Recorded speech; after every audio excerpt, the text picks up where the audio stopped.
Other dimension Dora stumbles upon next.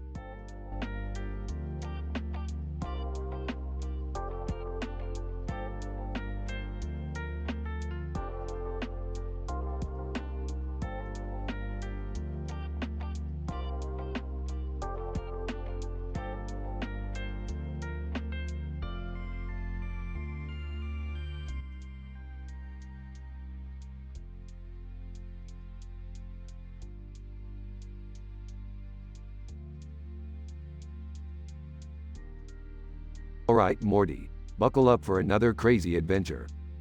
Geez, Rick, is it gonna be as insane as last time? More insane, Morty. We're going to a dimension where cartoon animals come to life. Cartoon animals? Like those talking beavers from Angry Beavers? Exactly, Morty. Those wacky beavers are in for a treat when they see what we bring to the table. But how are we gonna fit in with all those animated animals, Rick? Don't worry, Morty. I've invented a device that allows us to look and act just like cartoon characters. Hey guys, what's all the commotion about? Summer, we're going on a wild ride to a cartoon dimension.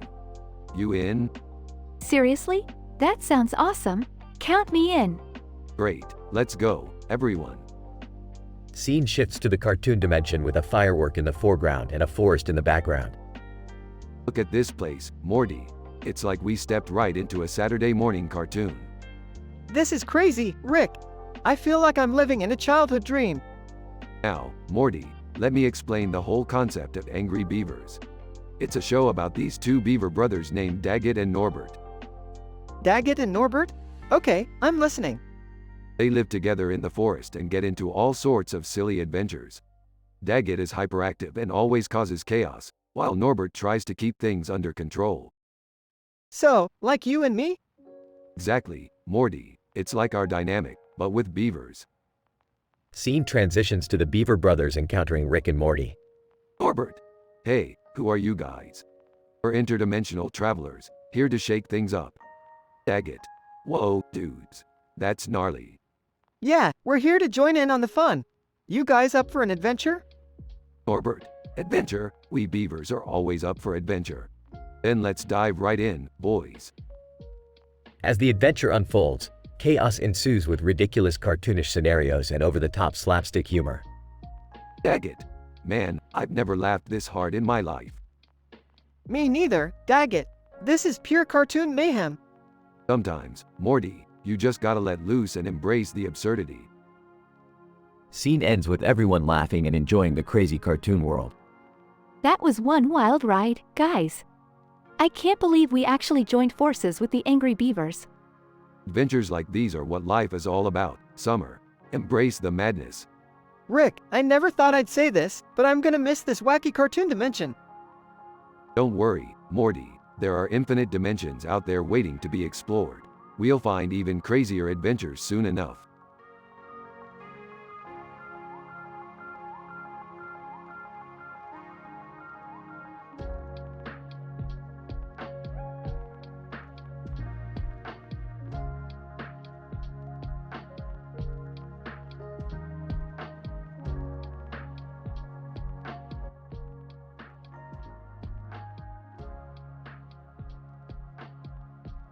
Morty, buckle up. We're going on a wild ride today. Oh geez, Rick, where are we going this time? We're going to a universe where car lights are sentient beings and demand to be worshipped. Car lights? Seriously, Rick? Oh, it's more than just car lights, Morty. These lights can time travel and they've got a bone to pick with me. What did you do this time? I may have accidentally disrupted their intergalactic light bulb trade, Morty. But don't fret, I've got a plan. I really hope it doesn't involve destroying another universe, Rick. Relax, Morty. I've come up with a brilliant solution. We're going to introduce them to raindrop therapy. Raindrop therapy? What the hell is that? It's a new interdimensional therapy technique that involves dropping rain on their light bulbs. It calms them down, you know? I don't think that's a real thing, Rick. Trust me, Morty. I've seen it on Serious Sizzling Secrets. Now, let's find a universe with a lot of rain and a ridiculous amount of lightning. Oh, I can't believe I'm even considering this. Let's just get this over with. Buckle up, Morty. We're about to embark on a journey filled with lightning, raindrop therapy, and some seriously spicy car light drama. I hope this works, Rick. I don't want to end up in another intergalactic prison. Don't worry, Morty, with me by your side, we'll conquer the car light rebellion and maybe even score us some interdimensional nachos along the way. Interdimensional nachos? Now you're speaking my language, Rick. That's the spirit, Morty. Now, let's get this car parked in front of that building on the rainy day with lights on the roof and the door. Operation Raindrop Therapy begins now. I can't believe I'm saying this, but let's save the universe with rain and nachos, Rick. Let's do it!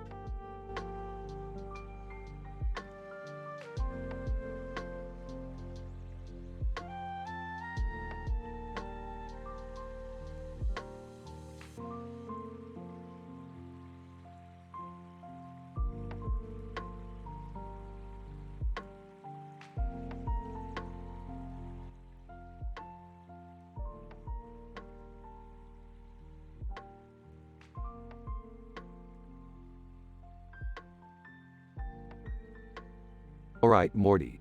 Buckle up because we're about to embark on the most mind-bending adventure yet. Geez, Rick, can't we just have a normal day for once? Normal, Morty. Normal is for people who eat plain oatmeal every day and have a social media manager named Timothy Chalamet.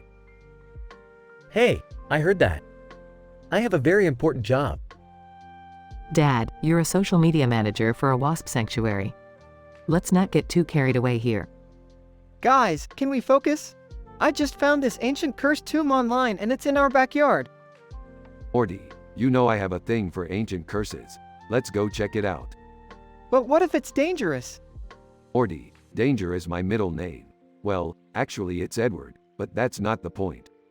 Fine, let's go. But if we die, I'm blaming you. Fair enough, Morty. Now grab the portal gun and let's go explore the depths of an alien tomb. You two are absolutely insane. But I guess I'll tag along. Just don't get us killed, Rick. Killed, Beth. I've survived encounters with beings from Alpha Centauri. This tomb is child's play. Guys, I think we're getting close. I can hear something ominous. Ominous? That's a big word, Morty. Are you sure you know what it means? Shut up, Jerry. Can't you see we're in a life or death situation here? Alright, Morty. Let's face whatever's inside this tomb, even if it means facing our own mortality. Rick, I think I just accidentally activated a booby trap. We need to run. Morty, running is for people who don't have a portal gun. Hold on tight. They portal out just in time as the tomb collapses behind them. Rick, you did it again. You saved us. Don't mention it, Beth. It's all in a day's work for the world's smartest scientist. I can't believe we survived that. I guess we really are unstoppable. You guys are unbelievable. Every day with you is like living in a B-movie. Hey, B-movies can be pretty entertaining, Jerry. You never know what you'll find. Well, one thing's for sure, our lives are anything but normal. And thank goodness for that, Morty. Now, who's up for grabbing some interdimensional pizzas? I'll pass on the interdimensional toppings, but I could use a good old-fashioned slice of pepperoni. Count me in. I may not have the smartest adventures, but I can definitely handle pizza. I guess even after all the craziness, it's nice to have some normalcy. Normalcy? Morty, you really need to set your standards higher. But hey, pizza it is.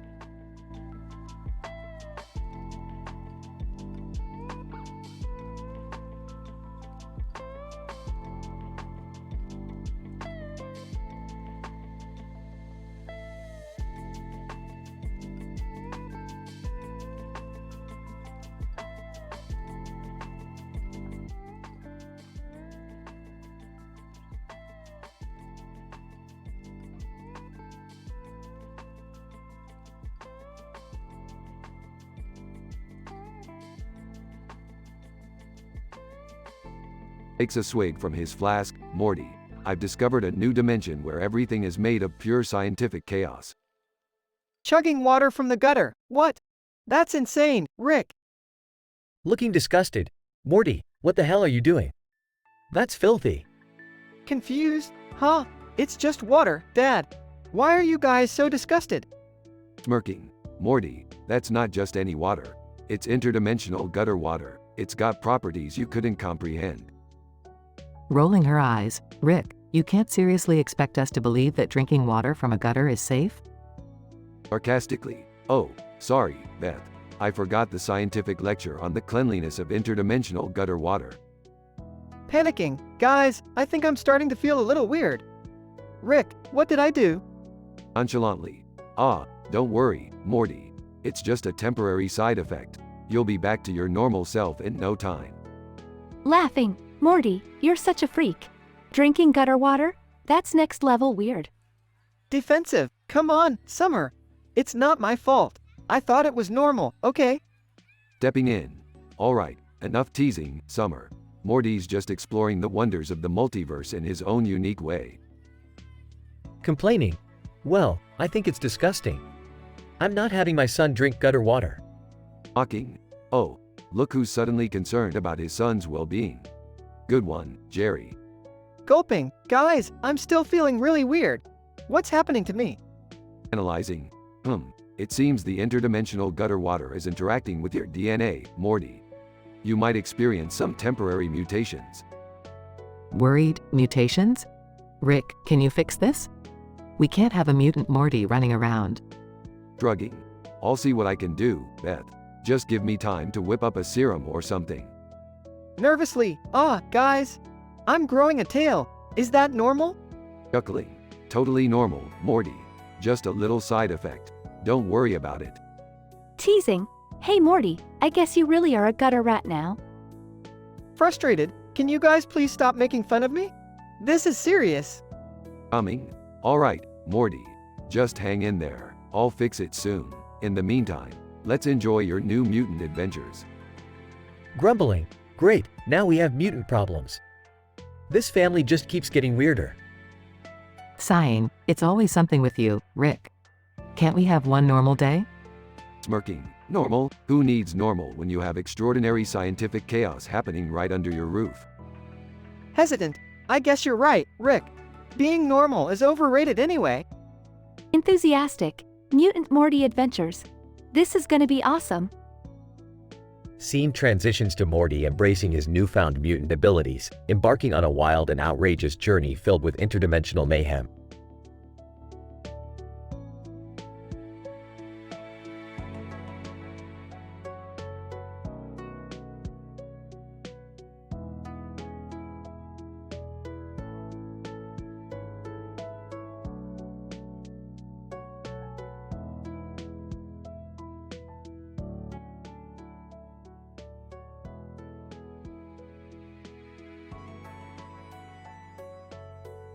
Morty, what the hell are you doing with that knife and microwave on the roof?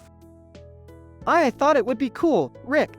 You know, like a rooftop party or something. Morty, you never fail to amaze me with your questionable decisions. Why are you drinking water from the gutter? Confused. Well, it's just water, Rick. What's wrong with that? Morty, are you out of your mind? That water is full of bacteria and who knows what else.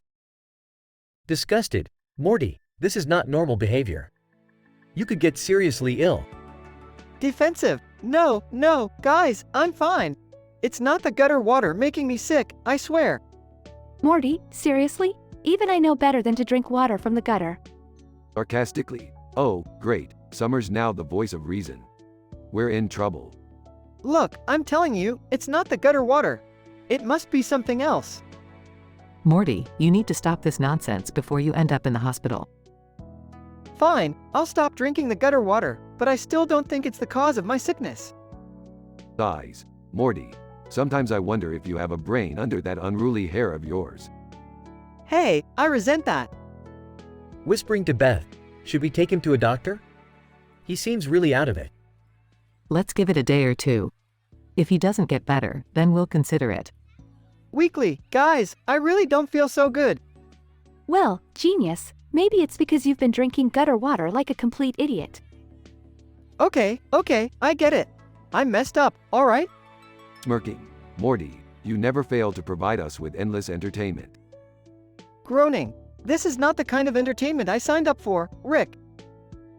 Well, Morty, maybe next time think twice before doing something so absurd. Yeah, I got it. No more gutter water for me, ever. Good. Now, let's hope you learned your lesson and this ridiculous incident doesn't repeat itself. Trust me, Rick, I've had enough embarrassment for a lifetime.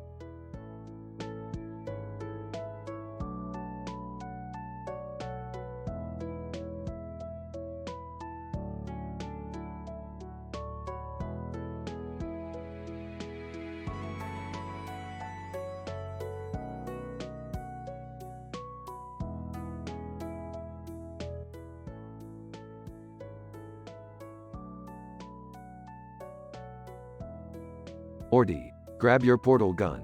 We've got a ridiculously scandalous situation on our hands. What is it this time, Rick? I can't handle any more raunchy adventures. Trust me, Morty, this one is too juicy to pass up. We've received an urgent distress call from the haunted retirement home. The what? Who needs help in a retirement home?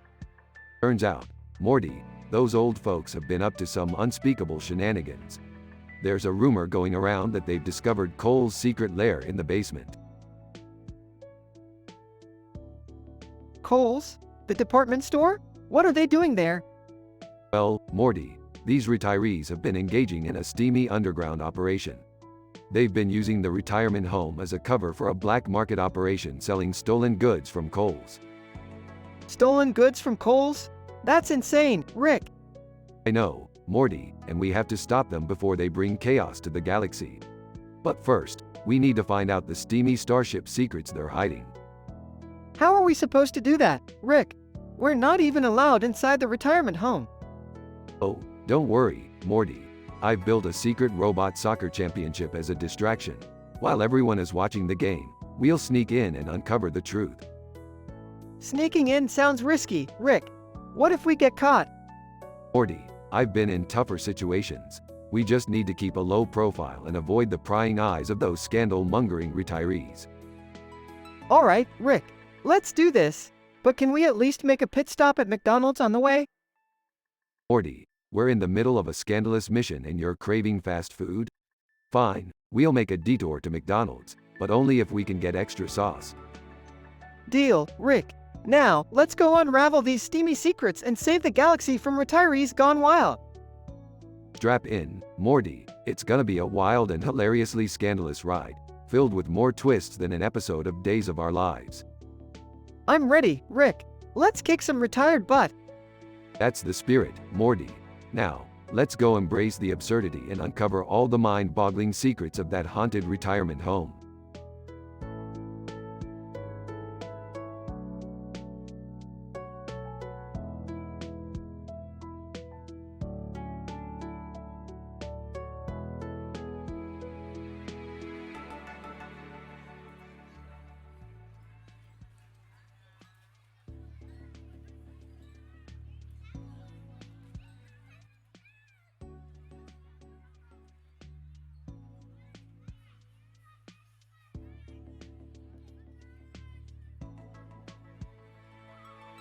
Title: Invasion of the Green Hat Fraud.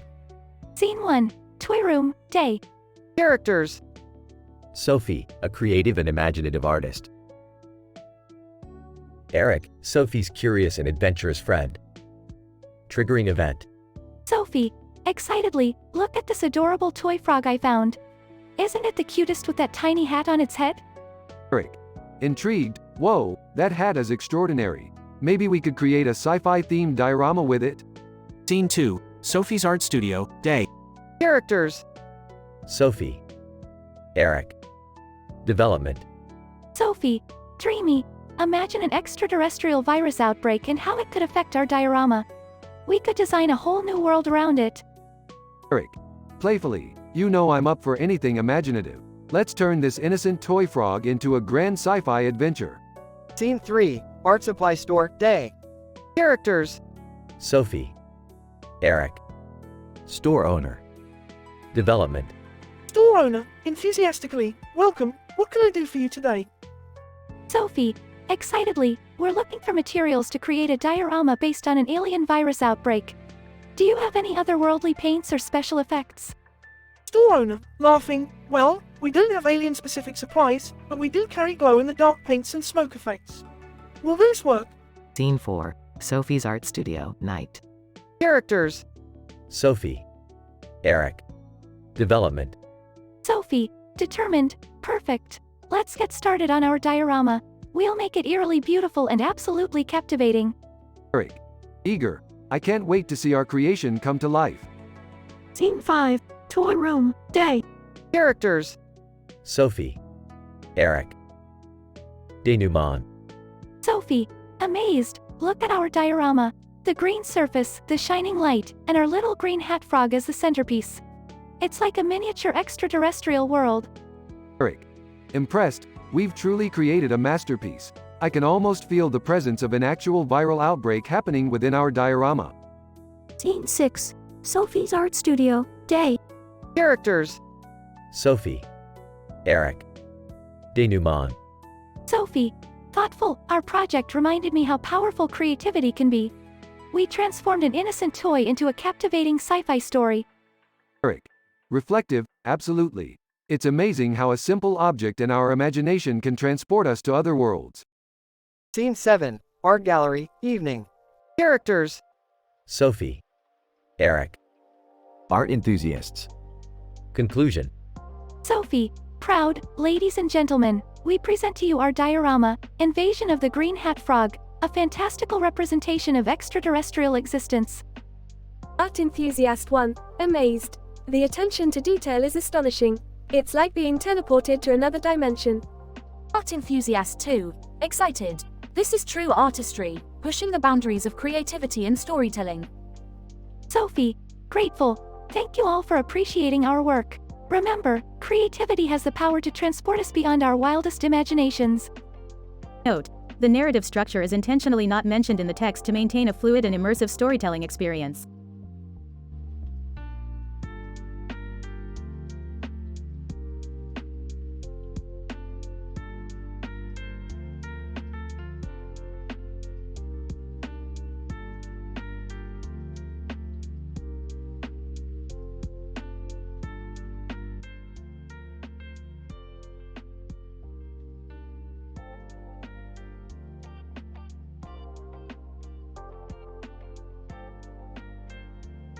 Alright, Morty, buckle up. We've got a real doozy on our hands today. What is it this time, Rick? Another crazy dimension? No, Morty, it's something even more mind-boggling. Look up in the sky. What the hell is that? It looks like a very large and colorful object with stars around it. Well, my dear Beth, that, my not-so-scientifically inclined daughter, is the Andromeda Galaxy. Whoa, really? That's insane! Yeah, Morty, it's a sight to behold. But, boy, have I got some news for ya.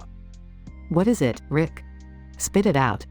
Apparently, there's been a solar flare affair with the Andromeda Galaxy. A solar flare affair? What the hell does that mean? It means that the stars in the galaxy are having a full-on celestial orgy caused by an intense solar flare. Are you serious? You're telling me stars are getting it on up there? That's right, Beth, and there's only one way to stop it. Oh, geez. What do we have to do, Rick? We have to infiltrate the Andromeda Galaxy and shut down the solar flare, Morty. It's our duty as galactic do-gooders. I can't believe I'm about to say this, but I'm in. Let's save those stars from themselves. That's the spirit, Beth. Strap in, everyone. We're going on a cosmic adventure. Rick, are you sure this is safe? Safe, Morty? When has anything we've done ever been safe? He's got a point there, Morty. Now, quit your whining and let's go. Alright, hold on tight. We're about to go where no one has gone before. I hope we make it back in one piece. Don't worry, Morty. I've got everything under control. We're just a few light years away from saving the universe. Light years, huh? I guess we better pack some snacks for the journey. Snacks won't save us, Beth. But they sure make space travel more enjoyable. So, what's the plan, Rick? How are we gonna stop this solar flare affair? First, we'll need to find the source of the solar flare and neutralize it. Then, we'll have to communicate with the stars and convince them to, cool it down a bit.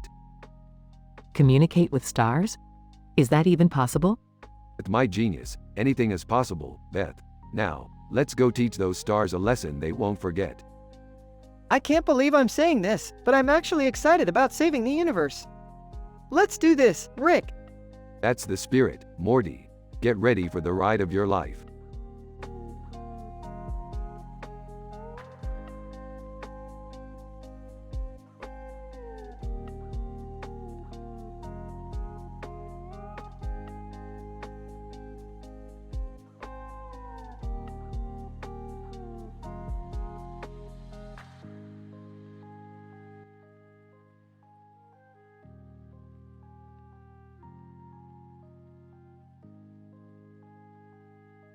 Alright, Morty, hold on to your butts.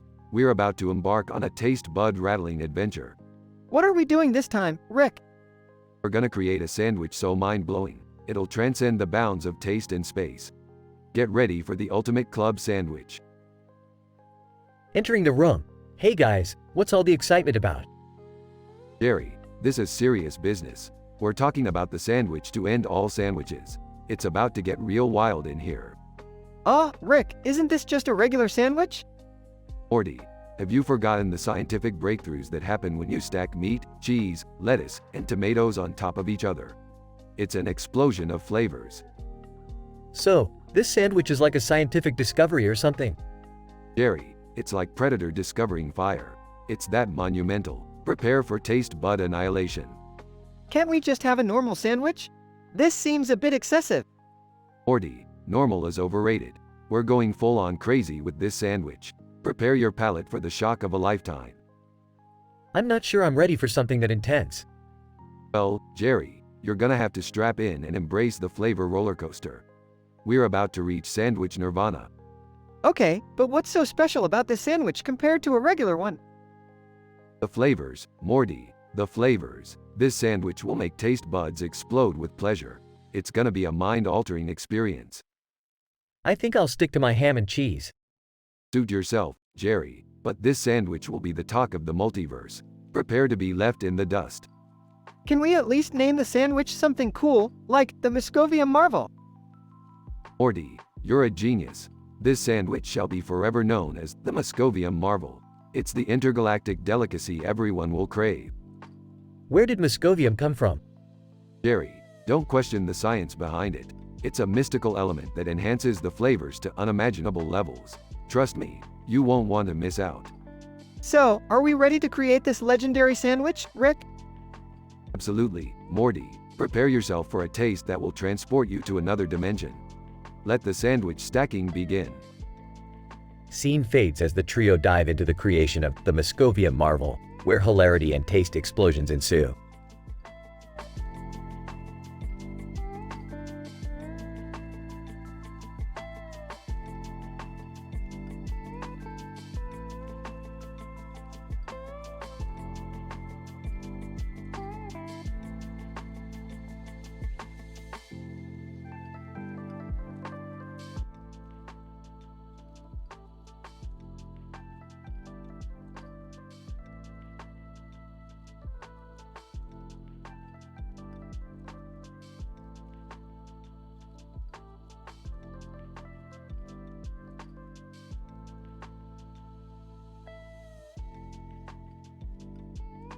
Morty, grab your portal gun.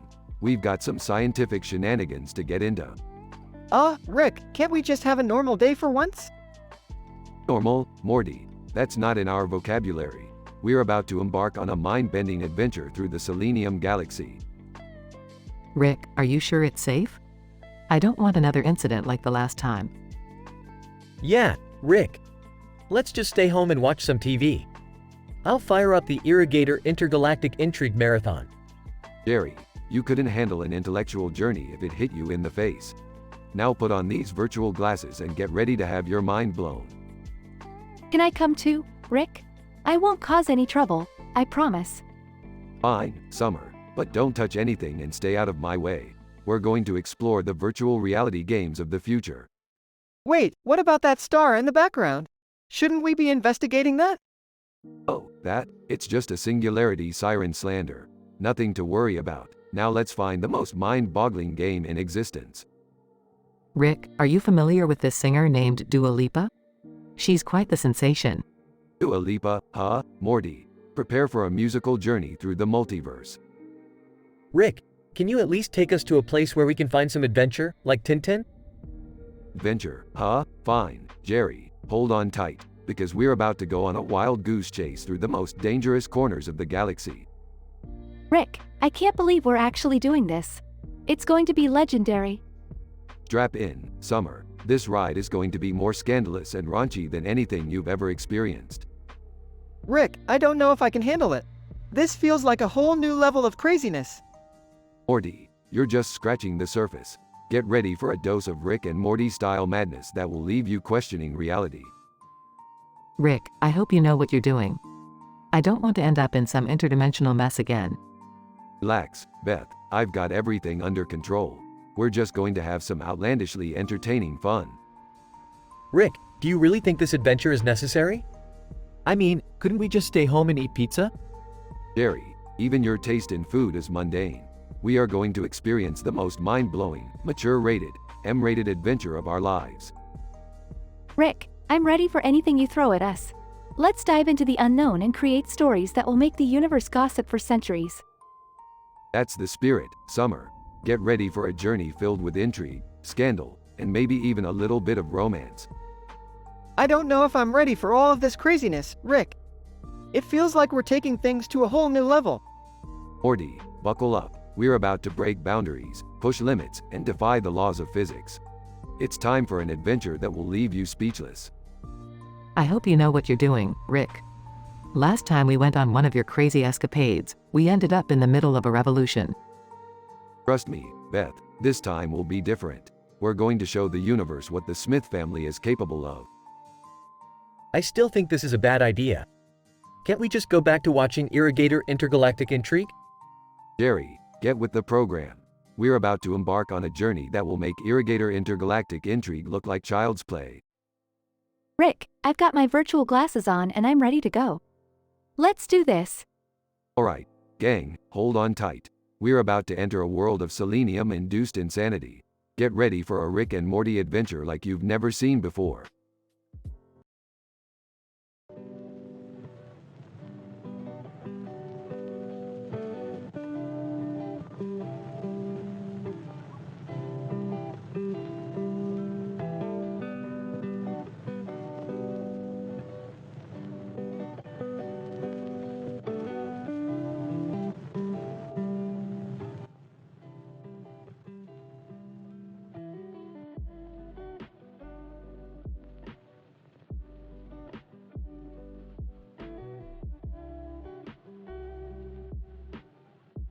Morty, we've got a serious scientific mission ahead of us. Strap in.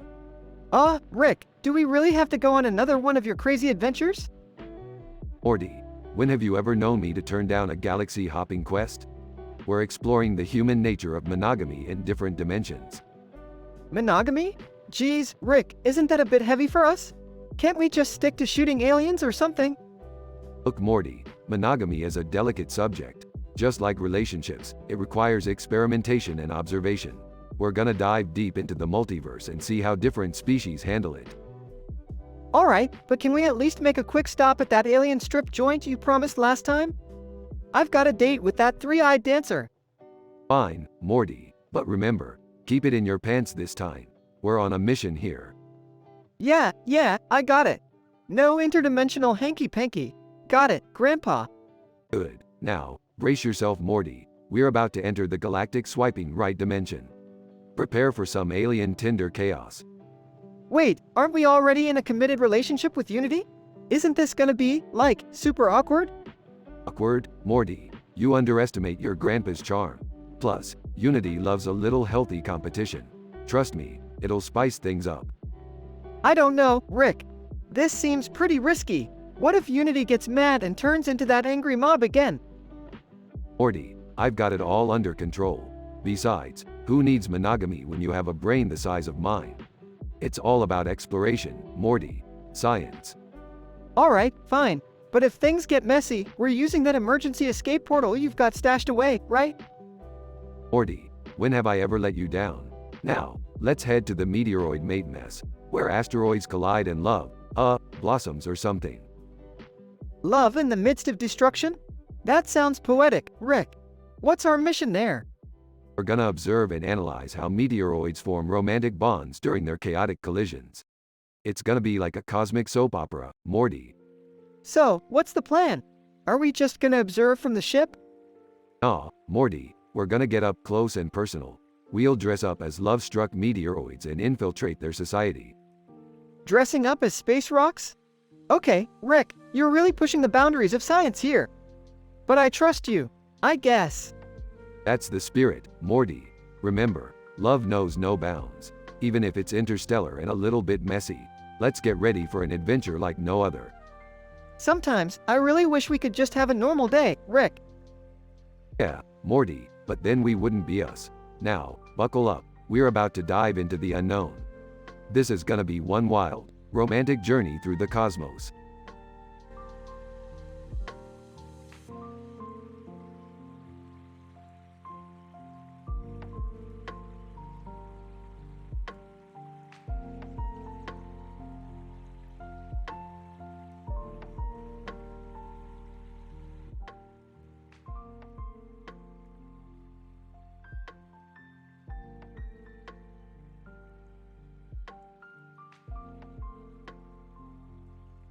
Alright, Morty, we're on a new adventure today. Get your portal gun and buckle up. Rick, where are we going this time? We're heading to a mountain with a snow-covered slope and trees on its side. Trust me, Morty, this place is gonna blow your mind. But, Rick, isn't it dangerous? What if we encounter some kind of wild creature? Morty, stop worrying. We've dealt with worse than a few wild creatures. Besides, I've got a plan to keep us safe. Okay, if you say so, Rick. Just promise me we won't get eaten by some kind of alien monster. Morty, you watch too many sci-fi shows. There's no such thing as alien monsters. We'll be fine. Rick, are you sure it's safe to take Morty to such a dangerous place? Beth, trust me, this adventure is gonna be a game changer for Morty. He needs to experience the thrill of the unknown. Dad, do you think Mom would be okay with this? Morty, your mother is out with her friends. She won't even know we're gone. Alright, Morty, get ready to launch the portal. We're about to embark on a journey of a lifetime. I hope you're right, Rick. I really hope this adventure lives up to your hype. Buckle up, Morty, it's time to dive into the asteroid affection avalanche. Asteroid affection avalanche? What kind of name is that, Rick? Morty, don't question the names I come up with. Just enjoy the ride and prepare for the unexpected. Okay, Rick, here goes nothing. Portal activated. Rick and Morty disappear through the portal, leaving Beth and Jerry behind. I hope they know what they're doing. Oh, they'll be fine. It's just another one of Rick's crazy adventures. Scene shifts to Rick and Morty landing on the snow-covered mountain. Whoa, Rick, look at this place. It's like something out of a fantasy movie. Told you, Morty, now let's find that small stream running through the valley. I've got a theory I want to test. A theory? What kind of theory, Rick? It's a theory about time travel, Morty. I believe this stream has the power to take us back in time. Back in time? Are you serious, Rick? That's insane. Insane, maybe, but it's worth a shot. Trust me, Morty, this could change everything. Alright, Rick, let's do it. Let's go back in time and have the wackiest adventure ever. Scene fades out as Rick and Morty follow the stream, ready to uncover the secrets of time travel.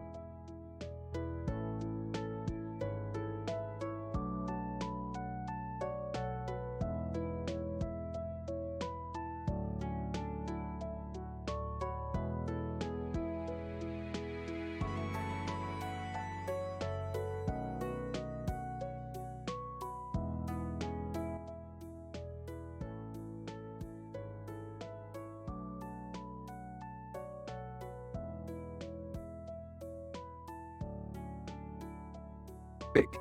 Yo Morty, check out this toy figure of a man with a mustache and a hat on standing in front of a store sign. It's like a miniature version of me. Whoa, Rick, that's awesome. We should totally take it home and make it a part of our adventures. Guys, you seriously need to get a life. It's just a stupid toy. Summer, don't be a buzzkill. This toy figure could hold the secrets of the universe or some shit. Yeah, Summer. You never know what kind of interdimensional trouble we could get into with this thing. Ah, whatever. Let's just go buy toilet paper from Costco or something. Toilet paper? Morty, we're going on an epic quest through space and time with this toy. Screw Costco. Yeah, screw Costco. We need to find out where this little guy came from and what his purpose is. Alright, Morty, we're gonna use my portal gun to travel to different dimensions and gather information about this mysterious toy figure. Can I stay home and binge watch my favorite reality show? Sure, Summer, just don't get caught up in any Kardashian drama or I might have to disown you. Rick, I think I found something. This toy figure is actually a secret weapon created by Popeye to defeat all the spinach-hating villains in the universe. No way, we gotta help Popeye save the day, Morty. Quick, pass me the can of spinach. Rick, I think you've been watching too many old cartoons. Popeye is not real. Oh, right, well, we can still have some fun with this toy figure. Let's shrink ourselves down and explore the microscopic world inside it. That sounds dangerous, Rick. Are you sure it's a good idea? Morty, Danger is my middle name. Well, actually it's Sanchez, but you get the point. Let's do this. Guys, I just realized something. This whole adventure with the toy figure is just an excuse for you two to avoid doing chores. Summer, you're a genius. We're gonna use the toy figure as a distraction while we lounge around the house all day. Rick, shouldn't we be responsible and do our chores? Morty, responsibility is for peasants. We're interdimensional adventurers, remember? You guys are unbelievable. Fine, I'll take care of the chores while you two have your little toy escapade. Thanks, Summer. We owe you one. Yeah, thanks, sis. And don't worry, we'll make sure this adventure is worth it. Damn right, Morty. Now let's go have some outrageous, over-the-top fun with this toy figure.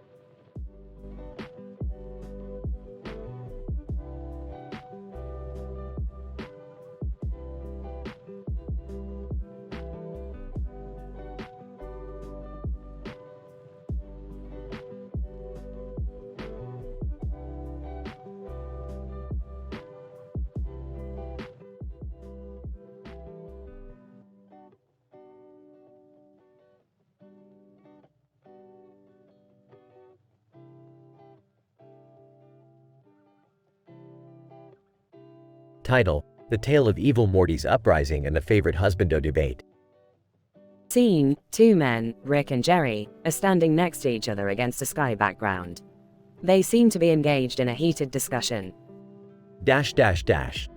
Look, Jerry, I don't have time for your nonsense. Evil Morty is back, and he's causing mayhem all over the place. Oh, sure, Rick. Like I'm supposed to believe that there's an evil Morty uprising happening right now? Get real. Rolls eyes. Fine, don't believe me. But when your favorite anime character, Husbando, gets destroyed by evil Morty's army, don't come crying to me. Husbando? Who cares about that fictional nonsense? I'll have you know that my favorite is the best and can take on any cartoon character.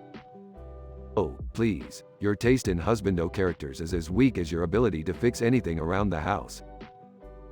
You think you're so smart, Rick, but I bet evil Morty won't stand a chance against my Husbando's secret superpower. Secret superpower? You mean that underwhelming ability to change hair color at will? Please. Angered, how dare you insult Husbando's chameleon-like powers? He's powerful, handsome, and loved by millions. Sarcastically. Oh wow, millions of people obsessing over their favorite Husbando. What a fantastic achievement. At least Husbando has loyal fans, Rick. Unlike you who can't even keep a stable relationship. Laughs. Oh, yeah, well, at least I don't spend my time arguing about fictional characters and their pretend powers. You just don't get it, Rick. Anime and Husbando characters are a form of escapism, a much-needed respite from real-life troubles. Escapism, huh? Well, tell me, Jerry, how will your precious Husbando protect you when evil Morty's army comes knocking on your door? Pauses. Well, Husbando would, use his magical charm to distract them. Yeah, that's it. Smirking. Good luck with that. I guess we'll see if charm can defeat the power-hungry evil Morty. Defensive. You just wait, Rick. Husbando will save the day and prove you wrong. Chuckles. We'll see about that, Mr. Husbando enthusiast. But if things go south, don't come crying to me. I won't need your help, Rick. Husbando has an incredible fan base that will fight alongside him. Raises an eyebrow. Oh, really? So, you're saying that the Husbando fans will form an army? Proudly. You bet they will. Together, we will crush evil Morty's uprising and prove who the true favorite Husbando is. Smirks. Well, Jerry, I guess we'll find out soon enough. Brace yourself for the battle between Husbando and evil Morty. And so, the stage was set for the ultimate showdown between Husbando and evil Morty. Only time would tell which character would emerge victorious and settle the debate once and for all.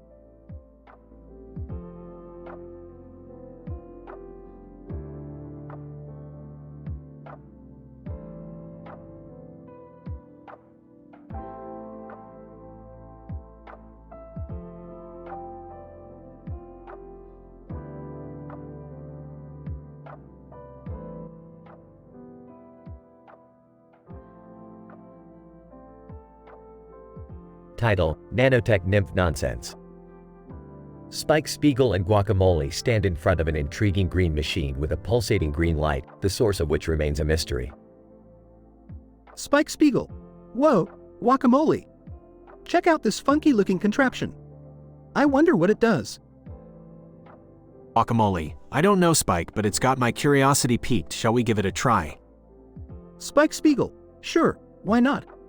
Let's see what this bad boy is all about. Guacamole presses a button on the machine. Brace yourself, Spike. Suddenly, a swirling vortex emerges from the machine, sucking Spike and Guacamole into a fantastical world of nanotechnology.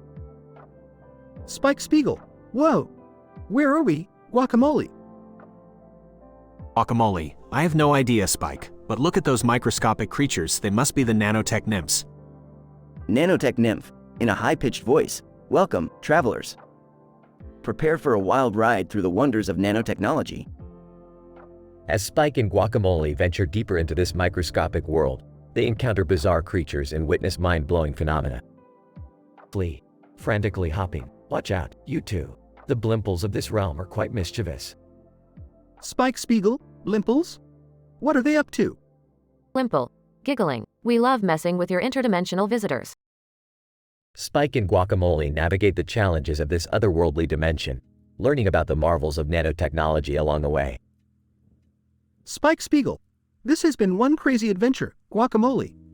But I think it's time for us to find a way back home. Guacamole. Agreed, Spike. Let's bid farewell to our newfound friends and find a way out of this nanotech wonderland. As they bid adieu to the nanotech nymphs and leap back through the green machine, Spike and Guacamole return to their own reality, forever changed by their extraordinary journey. Note, while the episode contains elements of scientific concepts, it is important to emphasize that the episode is fictional and primarily designed for entertainment purposes.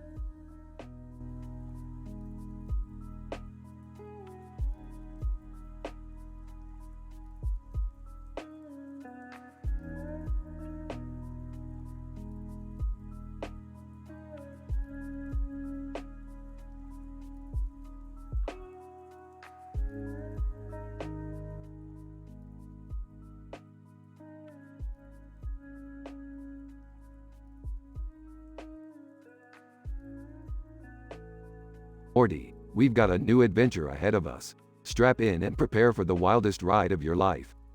Oh my God, Rick! What are we getting ourselves into this time? Remember that woman we saw earlier? The one with the bow and arrow and a glowing light above her head? Yeah, what about her? Turns out she's a time-traveling, dimension-hopping warrior. She needs our help to take down an underground demon cult. Are you serious, Rick? Demons?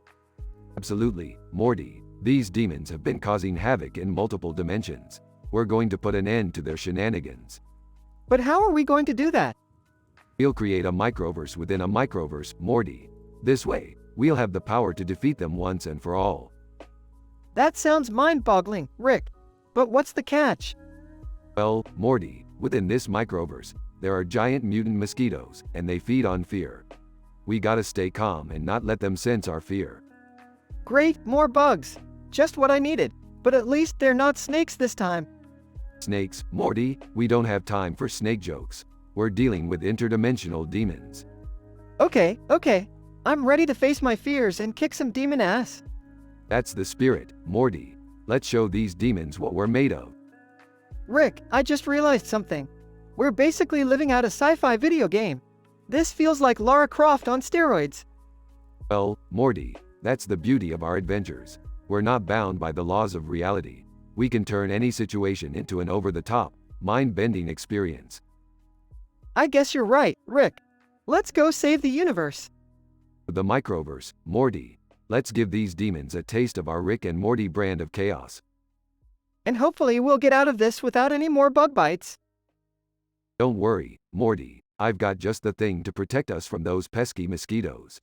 It's my patented mosquito repellent spray, made from the essence of 1,000 other dimensions. Better not accidentally spray myself with that. Knowing our luck, I'll turn into a mosquito-human hybrid or something. Ah, Morty, always thinking of the worst-case scenarios. But don't worry, I've tested it extensively, well, at least in one dimension. Alright, Rick.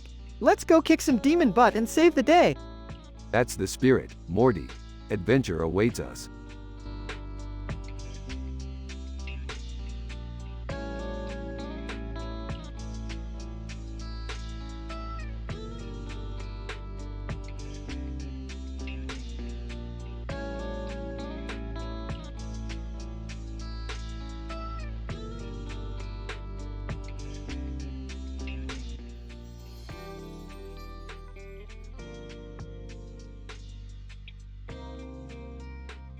Morty, grab your portal gun. We're going on a wild ride. Jeez, Rick, where are we going this time? We're heading to India, Morty. There's a legendary talent show happening there, and I want to be the star. Oh great, another one of Rick's crazy schemes. Jerry, let him have his fun. We all know he's the smartest person in the universe. Yeah, Dad, stop being such a buzzkill. Alright, everyone, buckle up. We're about to enter the realm of the praying mantis. The praying mantis? What's so special about it? It's not just any praying mantis, Morty. This one has the ability to grant any wish. Imagine the possibilities. I wish it could give me a better fashion sense. I'm tired of seeing myself in Abercrombie and Fitch. Jerry, seriously? That's your wish? I wish for world peace. Morty, don't be such a buzzkill. Let's focus on winning that talent show. Yeah, we'll show them what we're made of. Alright, we've arrived in India. Time to rock the stage. Rick, I'm a bit nervous. What if we embarrass ourselves? Morty, embarrassment is just a minor setback in the grand scheme of things. Now, let's go out there and give it our all. I have a feeling this is going to end badly. Oh, Jerry, always so pessimistic. Have some faith in us. Yeah, Dad, loosen up. Alright, it's showtime, folks. Get ready for the rambunctious talent show. I can't believe we made it to the finals. This is incredible. I told you, Morty, we're unstoppable. Now, it's time for our grand performance. I hope this goes well, but I have a feeling something disastrous is about to happen. Jerry, can you just be supportive for once? Yeah, Dad, quit being such a downer. And for our final act, we present to you the mind-blowing, jaw-dropping performance of a lifetime. Rick, what are we going to do? Just follow my lead, Morty. Trust me, this is going to be epic. The stage lights up, and Rick and Morty begin their incredible, outlandishly entertaining performance. Asterisk note: the above screenplay script dialogue does not contain 20 lines, but it provides a starting point for you to continue the storytelling process. Feel free to expand upon it and create more lines to complete the episode.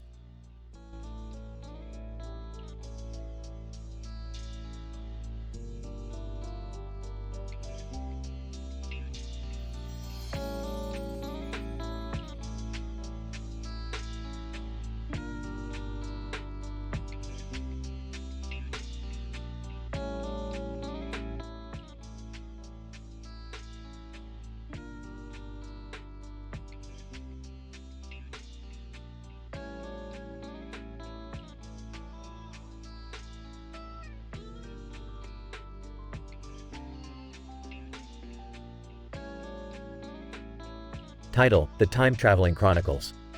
Genre: Sci-fi, Drama. Synopsis.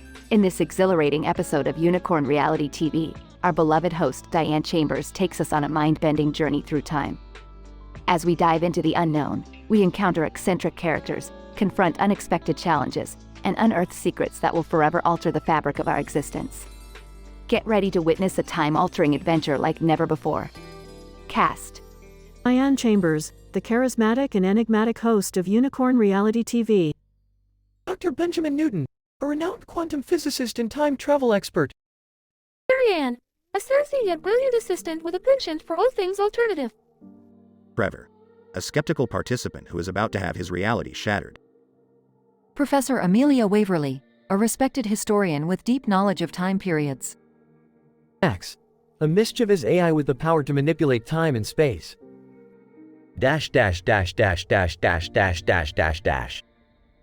Scene: studio set with a purple-dressed Diane Chambers standing in front of a green background, a clock displayed prominently behind her. Diane Chambers, welcome, dear viewers, to another mind-boggling episode of Unicorn Reality TV. Today, we embark on a thrilling journey through time, where the boundaries of reality are shattered and the unexpected awaits us at every turn. I guarantee this will be an adventure you won't soon forget. Montage, quick cuts of past episodes, futuristic gadgets, and excited audience reactions. Diane Chambers, excitedly, and now, let's dive straight into the heart of the time continuum. Scene: a white lab with Dr. Benjamin Newton and Diane standing before a massive time machine. Dr. Benjamin Newton, adjusting his glasses. Brace yourselves, folks. We're about to step into a reality where time has no limits. Scene: the group finds themselves transported to ancient Egypt. Ariane, in awe. Diane, we've traveled back thousands of years. This place is astounding. Scene: Trevor looks disoriented, unsure of his surroundings. Trevor, muttering, "This can't be happening. There must be a logical explanation for all of this." Diane Chambers, gleefully, Trevor, my friend, prepare yourself for a journey beyond your imagination.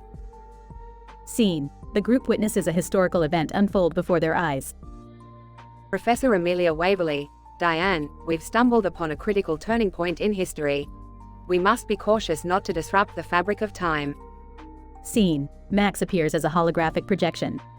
Max, mischievously, watch out, time travelers. I might just throw a few twists your way. Scene: the group faces an unexpected challenge that threatens their mission. Diane Chambers, determined, stay focused, team. We can't let anything hinder our quest for knowledge and truth. Scene: Diane and the crew find themselves transported to a futuristic city. Ariane, can you believe it?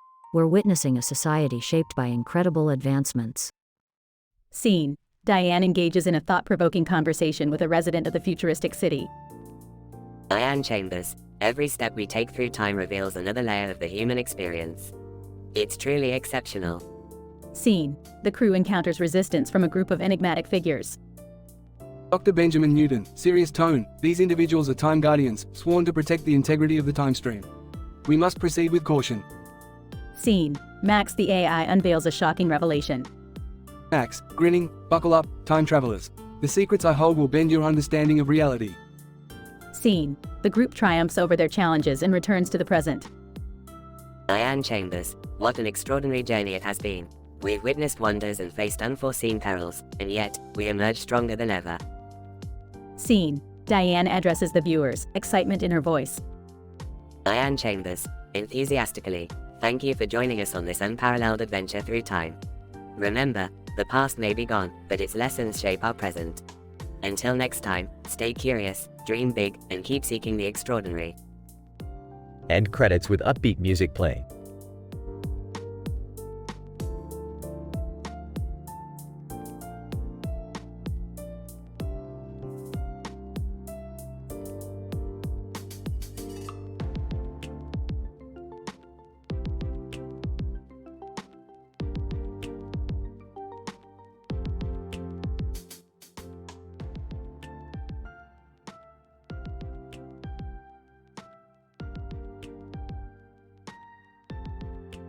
Morty, you little dumbass, what the hell were you thinking? Getting involved with an alien queen? Do you know how dangerous that is? I thought it was just a harmless fling, Rick. I didn't know she was the queen of an entire galaxy. What's going on here? Morty, you better explain yourself right now. Mom, I can explain. I met this alien queen on one of our adventures, and things just got out of hand. Out of hand? You're lucky she didn't suck your brains out through your ear, Morty. These alien queens are no joke. Voldemort, did someone say queen? Huh. I dealt with queens in my world, and let me tell you, they're trouble. Why am I not surprised? Morty, this family has enough drama without you getting involved with interdimensional royalty. I'm sorry, okay? I didn't think it would lead to all this chaos. Chaos is my middle name, Morty. But you need to fix this mess you've caused. How? She won't leave me alone, and now there's a vengeful ghost attacking us. Voldemort, vengeful ghost? That sounds like my kind of party. Count me in. Morty, this is unacceptable. We can't have vengeful ghosts and interdimensional affairs tearing this family apart. I know, Mom, I messed up. But can't we just figure out a way to resolve all of this? Alright, Morty, I'll use my genius brain to come up with a plan. But don't expect any hand-holding or cuddles along the way. Thanks, Rick. I appreciate it. Don't mention it, Morty. Now, let's get to work and kick some alien queen and vengeful ghost ass. And Voldemort, please try not to make things even more complicated. We have enough on our plate as it is. Voldemort, oh, don't worry, Beth. I'll make sure to add my own special touch to this little adventure. Here we go again. Can't we ever have a normal family outing? Morty, this is our version of normal. Buckle up, because things are about to get wild. Just once, I'd like a family dinner without any interdimensional drama. Voldemort, sorry, Beth, but you're stuck with us. Now let's go, time's a-wasting. Alright, let's do this. For better or for worse, we're a family, and we'll face whatever comes our way together. That's the spirit, Morty. Now let's go kick some alien, ghost, and interdimensional ass.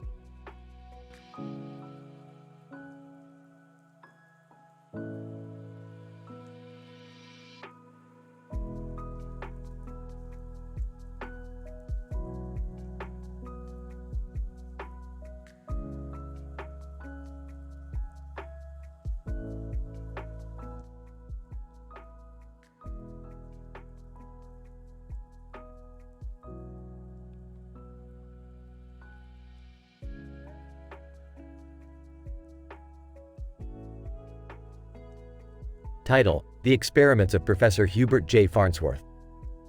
Int. Professor Farnsworth's Lab, Day. Enter Professor Hubert J. Farnsworth, a mad scientist with goggles, a lab coat, and a creepy face with big eyes. Professor Farnsworth, good news, everyone.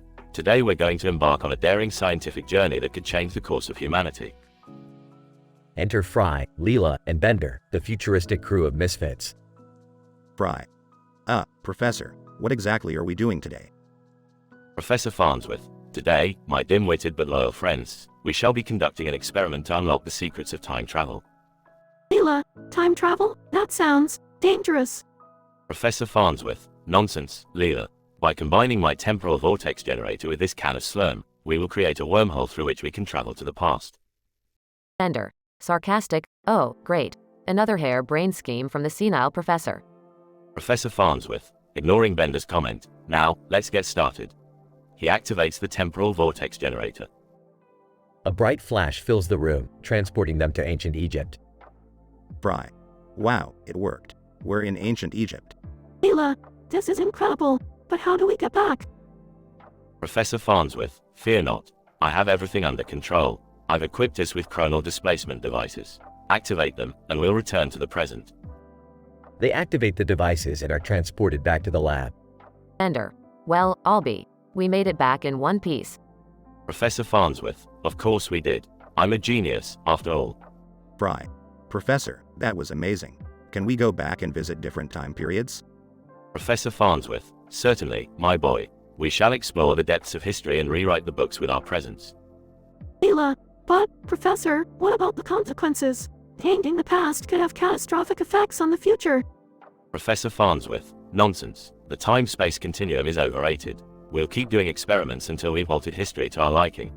Bender, I like the sound of that. Maybe we can make some twisted alternate reality where I'm the ruler of the universe.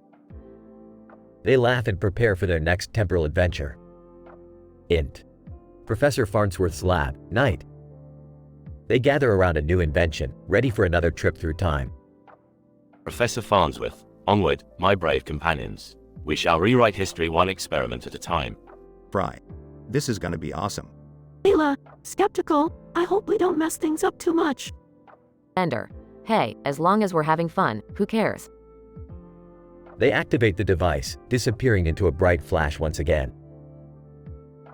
As the fearless crew continues their wild adventures through time, one must wonder what consequences lay ahead. But with Professor Farnsworth at the helm, there's no telling what scientific marvels and chaotic mishaps await them in the future. Fade out.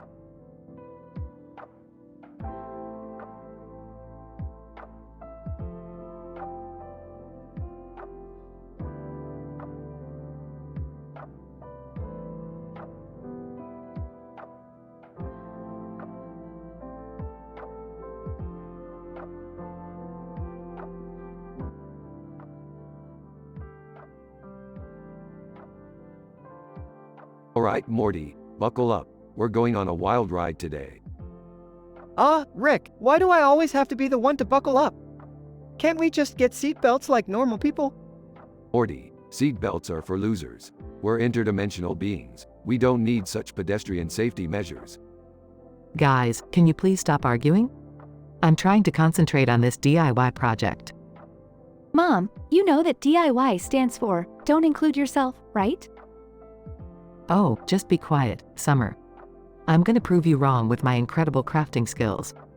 You know, Beth, there's a fine line between genius and insanity. And I think you might be towing that line pretty closely. Yeah, Mom, remember when you tried to make a homemade costume for me last Halloween? Let's just say that my dignity didn't survive. Well, today is different. I've got this knife and a whole lot of determination. Alright, time to put a stop to this madness. Morty, grab the portal gun. We're leaving this DIY disaster behind. But Rick, what about Mom and Summer? They'll be fine. Besides, we've got more important things to do. I hear you two is playing in Vegas tonight. Wait, you're just leaving us here to deal with the mess? Consider it character building, Beth. Plus, it'll be a great story for us to tell at Costco. Can't we at least help them before we go? You really don't want to do that, Summer. Trust me. Fine, go have your fun. But when you come back, don't expect a warm welcome. Oh, I wasn't expecting anything less, Beth. Now, Morty, let's blow this popsicle stand. Just promise me we won't end up in some interdimensional strip club again. No promises, Morty, but I can guarantee it'll be an adventure you won't forget.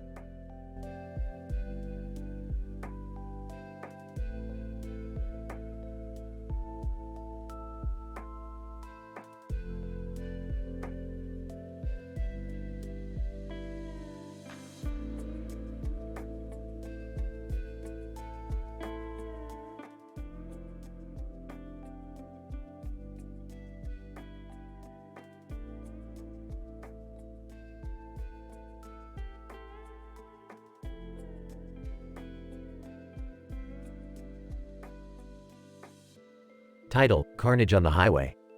Characters. 1. Ethan, the man on the side of the road. 2. Mike, the screaming man being hit by a car. 3. Jane, a witness to the accident. 4. Officer Adams, responding police officer. 5. Dr. Westwood, medical examiner. Scene 1, Initial situation. Ethan stands on the side of the road, blood staining the pavement, grass in the background.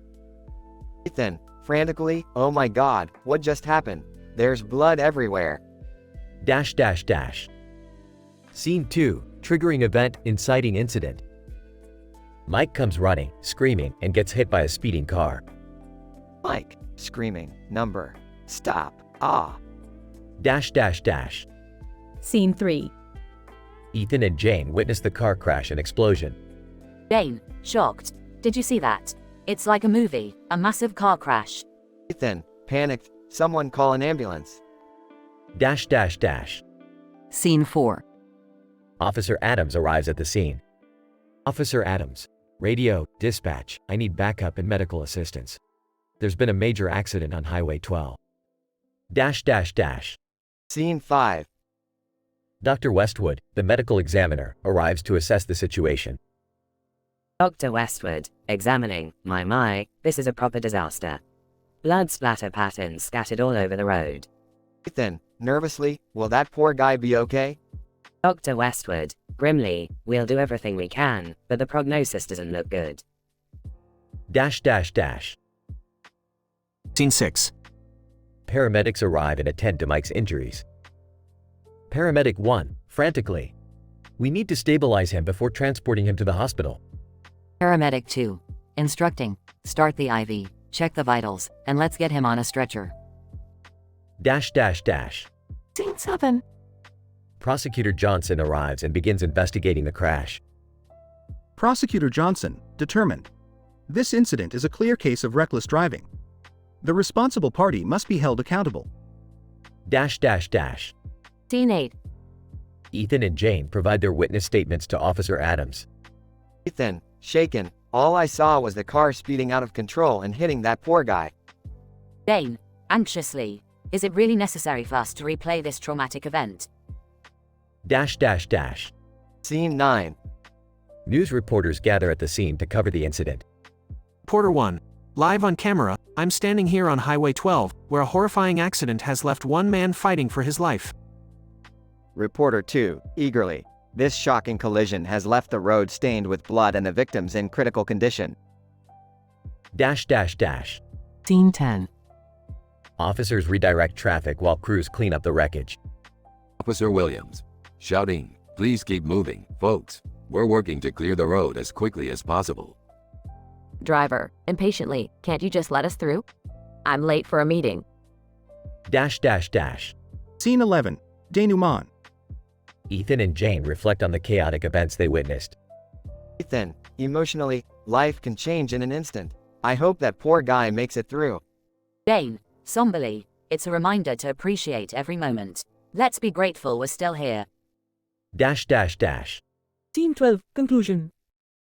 The episode ends with a news headline showcasing the aftermath of the accident.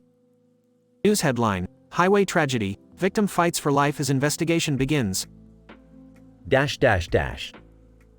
Note, the screenplay script without narration episode has been formatted according to the given guidelines, focusing on the characters' dialogue and actions.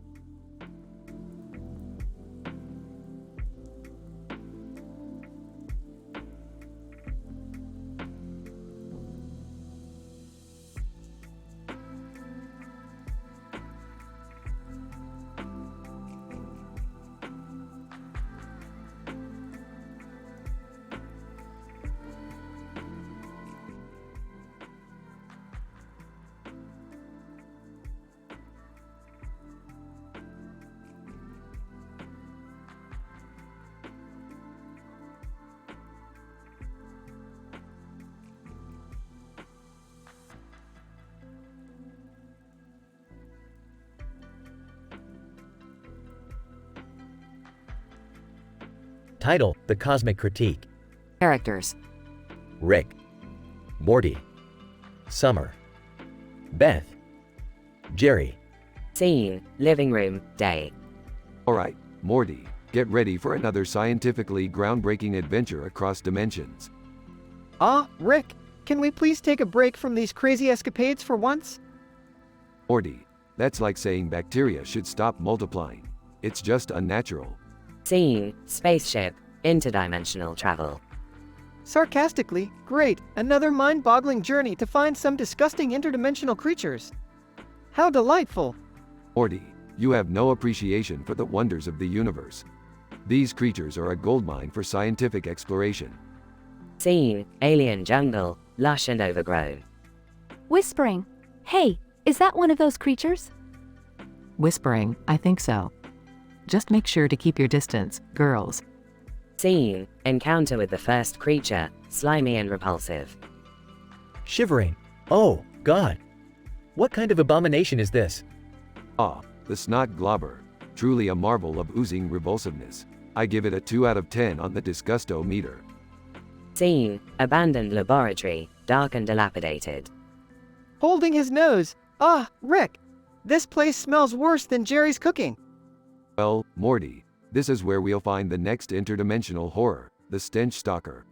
A definite contender for the Vilest Odor Award. Scene, encounter with the second creature, foul-smelling and hideous. Gagging, gross. I can't even describe how terrible this thing smells. It's like a mix of rotten eggs, spoiled milk, and Jerry's socks. I'd give it a -5 out of 10 on the smell-o-meter. Scene, floating arena, extraterrestrial crowd cheering. Nervously, is this safe, Rick? I mean, those creatures over there look vicious. Oh, don't worry, Jerry. They're just the insatiable gnashers. They won't eat you. Probably. I'd rate them a 9 out of 10 on the scare scale. Scene, encounter with the third creature, ferocious and bloodthirsty. Hiding behind Rick. Rick, aren't you scared of these things too? Fear is for the weak, Morty. Now hold my laser blaster while I distract these beasts. Scene, hypnotic dimension, psychedelic and surreal. Mesmerized. Whoa, this place is like tripping on acid. Let's not get too distracted, Summer. We need to find the next creature, the Mindbender. It's said to warp reality itself. Scene, encounter with the fourth creature, mind-twisting and mind-boggling. Confused. I can't wrap my head around what's happening here, Rick. It's like my brain's playing tricks on me. That's the Mindbender, Jerry. Truly a master of mental manipulation. I give it a perfect score of 10 out of 10 on the confusion meter.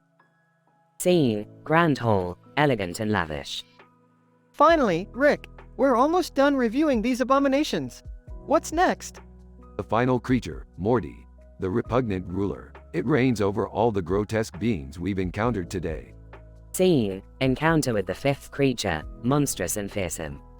Whispering. I can't even look at it. Beth. It's that horrifying. Trust me, Summer, it's best to keep your eyes shut. This creature could give nightmares to Cthulhu. I rate it an 11 out of 10 on the Nightmare Fuel Index. Scene, living room, return from the dimensional journey. Thank God we're back, Rick. I never want to encounter such disgusting creatures again.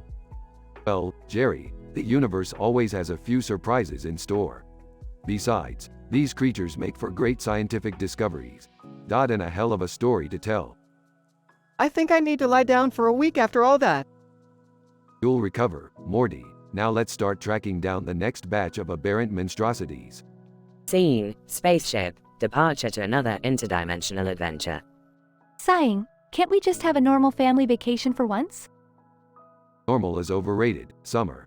Now buckle up, folks. We're diving into the abyss of interdimensional weirdness again. Scene, spaceship fades into the background as they embark on their next outrageous adventure.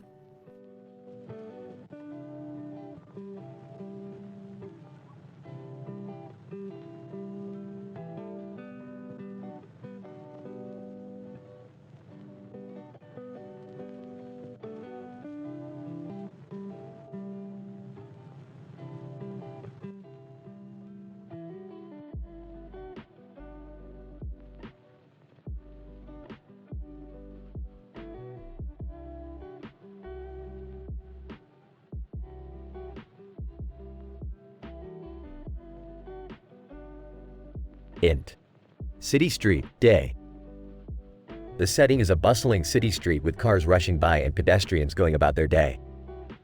Suddenly, chaos erupts as a man, bloodied and injured, lies on the ground with his leg twisted unnaturally in the air. One man, groaning. Oh, why did I have to trip over that curb?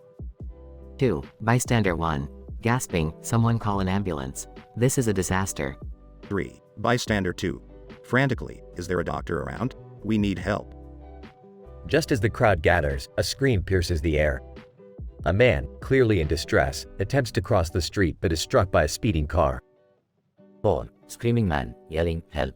Anyone, please help me. 5. Bystander 3. In shock, did you see that? He came out of nowhere. The collision causes a massive car crash, with screeching tires and shattering glass. The street is engulfed in chaos. 6. Bystander 4. Yelling, everybody get back. There might be an explosion.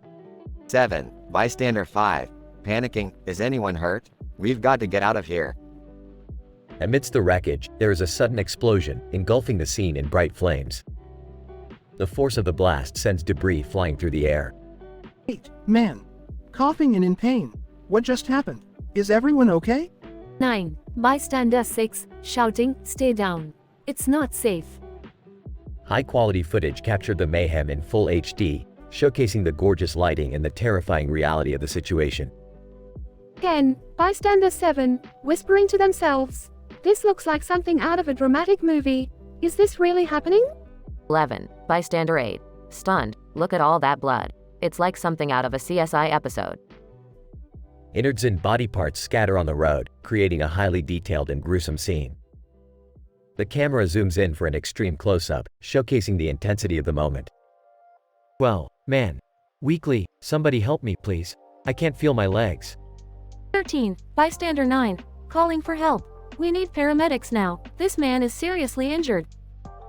As the episode progresses, the development and progression of the situation intensify. 14. Paramedic. Rushing in. Stand back, everyone. We're here to help. 15. Bystander 10. Relieved. Thank goodness the paramedics arrived. Maybe this will start to calm down.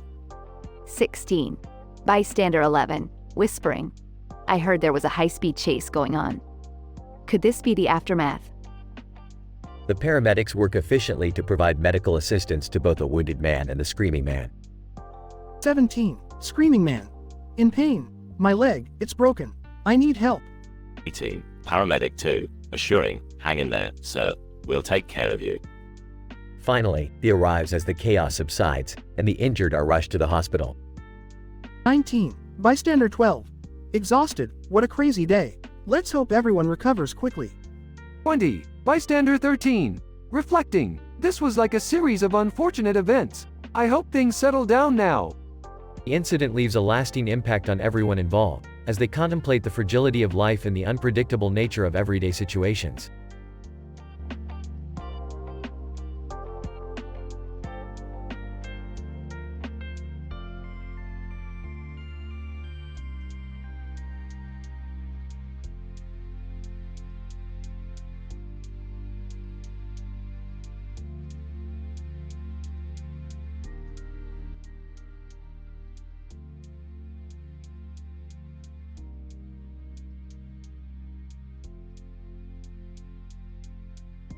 Alright, Morty, buckle up.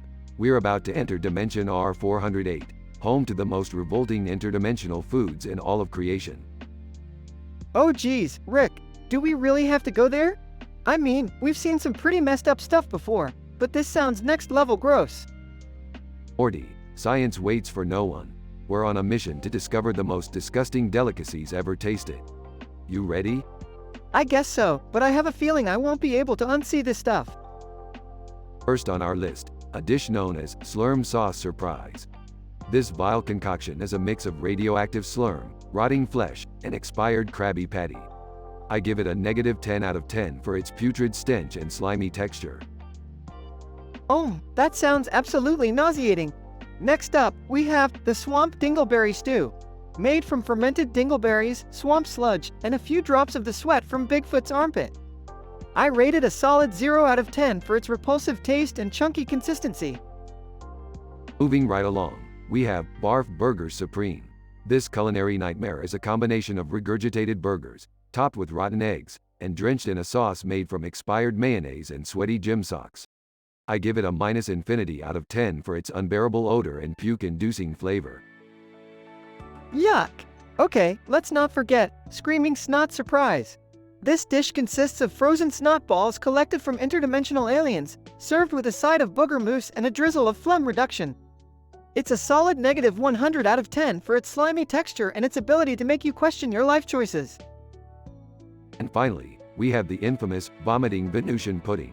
Made with fermented Venusian milk, chunks of alien tentacles, and a generous portion of barf-infused jelly. This dessert is the pinnacle of culinary abomination. I rated a disgraceful negative Googleplex out of 10 for its vomit-inducing appearance and utterly repugnant taste. Rick, I don't know if my stomach can handle any more of this. Can we please go back to normal dimension where food makes sense? Oh, Morty, Where's your sense of adventure? We're just scratching the surface of the disgusting food universe. Now, let's go find something even more revolting, shall we? Grown's fine, but I'm getting a hazmat suit next time we do this.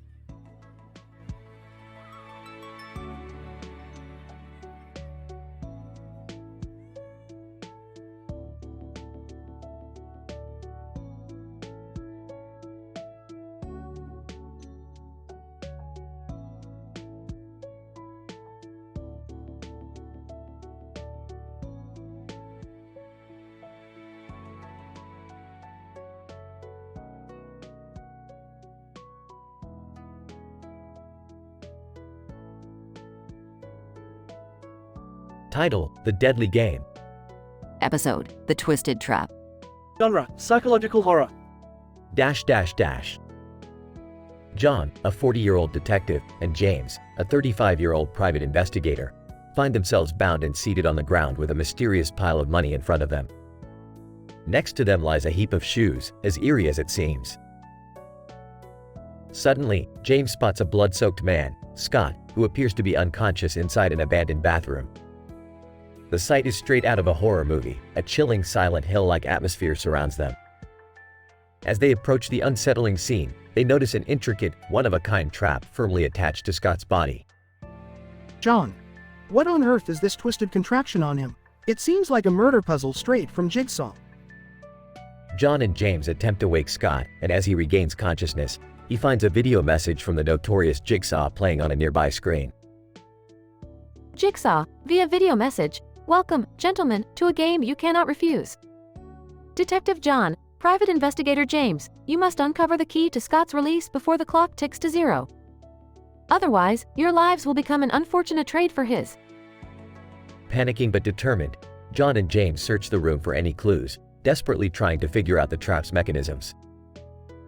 As time slips away, tensions soar, and their friendship becomes strained under the pressure of saving Scott's life. John, we have to think fast. Look for anything that might help us decipher this diabolical riddle. After an intense search, John discovers a hidden compartment beneath one of the shoes. Inside, he finds a small key and a cryptic note. James, hurry, John. Time's running out. Unbeknownst to John and James, their efforts were being observed by an unknown figure, hiding in the shadows, seemingly enjoying their torment. John manages to free Scott just as the timer reaches 0, but instead of relief, an unexpected twist takes place. The mysterious figure steps forward, revealing himself as Jigsaw. Jigsaw, impressive, gentlemen. You have proven yourselves worthy. But now, the real game begins. To their surprise, Jigsaw offers them a choice. Either leave and live with the consequences of their actions or stay and become part of his twisted plans. John and James exchange glances, realizing that escaping the trap was only the beginning of their nightmare. The screen fades to black, leaving the audience in anticipation of the twisted events that lie ahead. Disclaimer: this creative work contains elements of violence and horror and is intended for a mature audience. Viewer discretion is advised.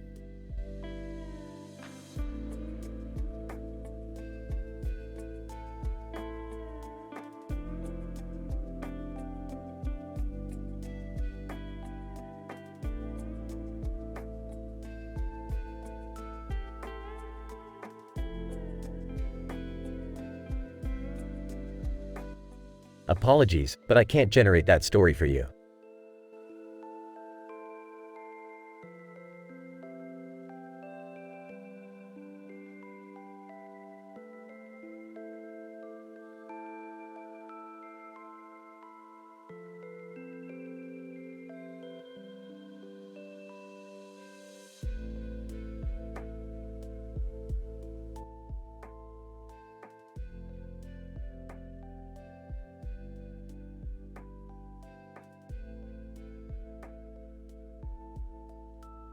Title: The Savage Game.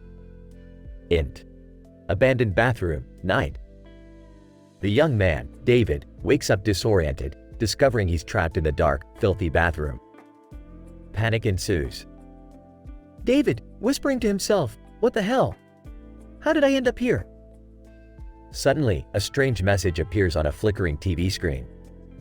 Jigsaw, Sinister voice, hello, David. I want to play a game. David's heart races as he examines a bizarre contraption attached to his arm, a mechanical spider-like apparatus with sharp needle-like legs. David, what the? Who are you? Jigsaw, malicious chuckle, you'll find out soon enough. The choice is yours. Escape the trap or face a gruesome fate. David desperately searches for a way out, but all exits are locked. David, frustrated, there must be a way to get out of here. He notices a strange symbol etched into the bathroom's tile floor. David, curious, what does this symbol mean? Jigsaw appears on another TV screen, watching intently. Jigsaw, cryptic, the symbol holds the key to your salvation, but can you decipher its true purpose? David ponders for a moment and suddenly remembers a book he read about ancient symbols. David, excited, I think I know what it means. It's a combination. He manipulates the tiles and a hidden compartment opens, revealing a rusty key.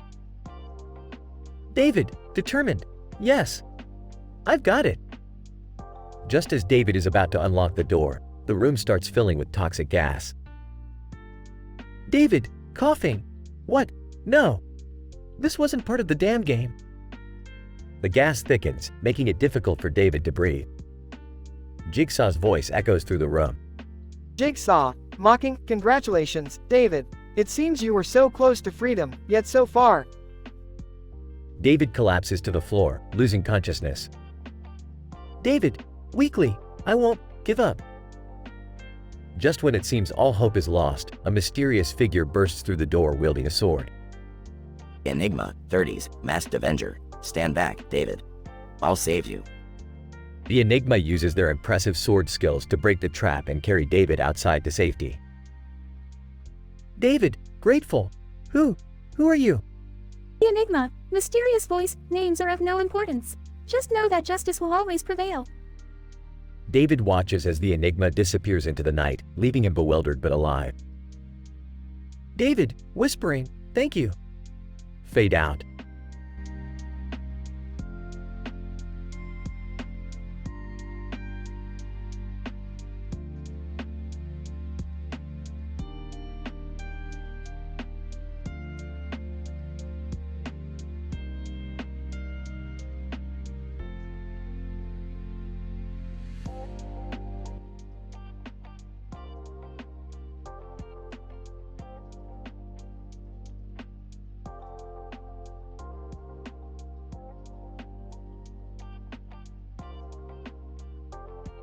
Emma. I can't believe I'm stuck in this abandoned bathroom. Why did I have to lean over that wall and grab that glove? Stupid curiosity. Jigsaw, Emma, it seems you found yourself in quite a predicament. But fear not, for I have great plans for you. Emma, who the hell are you? And why am I strapped into this bizarre contraption? I demand answers. Jigsaw, patience, my dear. You see, I know everything about you. Your age, your job, your darkest secrets. It's time to put your skills to the test. Emma, this is insane. Why would anyone do this? Jigsaw, life is precious, Emma, and often taken for granted. You have become complacent, losing sight of your own potential. It is my duty to remind you. Emma, remind me, by torturing me, this is twisted. Jigsaw, twisted, perhaps, but necessary. You have 30 minutes to find the key that will release you from your trap. Fail, and it will be your demise. Emma, fine, I'll play your sick game. But I swear, if I get out of here, I'm reporting you to the police. Jigsaw, oh, Emma, you always had a fiery spirit. I admire that, but let's focus on the task at hand. Emma, okay, I see a clue here. It says, the key lies in the darkest of shadows. What does that even mean? Jigsaw, the key lies right in front of you, Emma. Look closer, examine the shadows. Emma, oh my god, it's in the reflection of my handbag. How did I not see that? Jigsaw, I'm glad you found it, Emma. But remember, time is ticking away. Emma, okay, I've got the key. Now, how do I unlock this contraption? Jigsaw, the mechanism is simple, Emma. Just slide the key into the lock and turn it to your right. Emma, it's working. It's actually working. I'm free. Jigsaw, congratulations, Emma. You've survived. But remember, life is a gift. Don't waste it. Emma, screw your philosophy, Jigsaw. I'm out of here. Emma, wait. What's that ticking sound? Oh no, there's a bomb. Jigsaw, yes, Emma. You thought it would be that easy? The bomb will detonate in 1 minute, and there's no way out. Emma, this can't be happening. I can't die like this. Jigsaw, your time is up, Emma. But don't worry, there's always a chance for a sequel. Explosion sound. Silence. Emma's voice from a speaker, asterisk, bravo, Jigsaw, bravo. But little did you know, I'm actually an escape artist. The explosion was nothing but a smokescreen. Thanks for the thrill, but this game is over.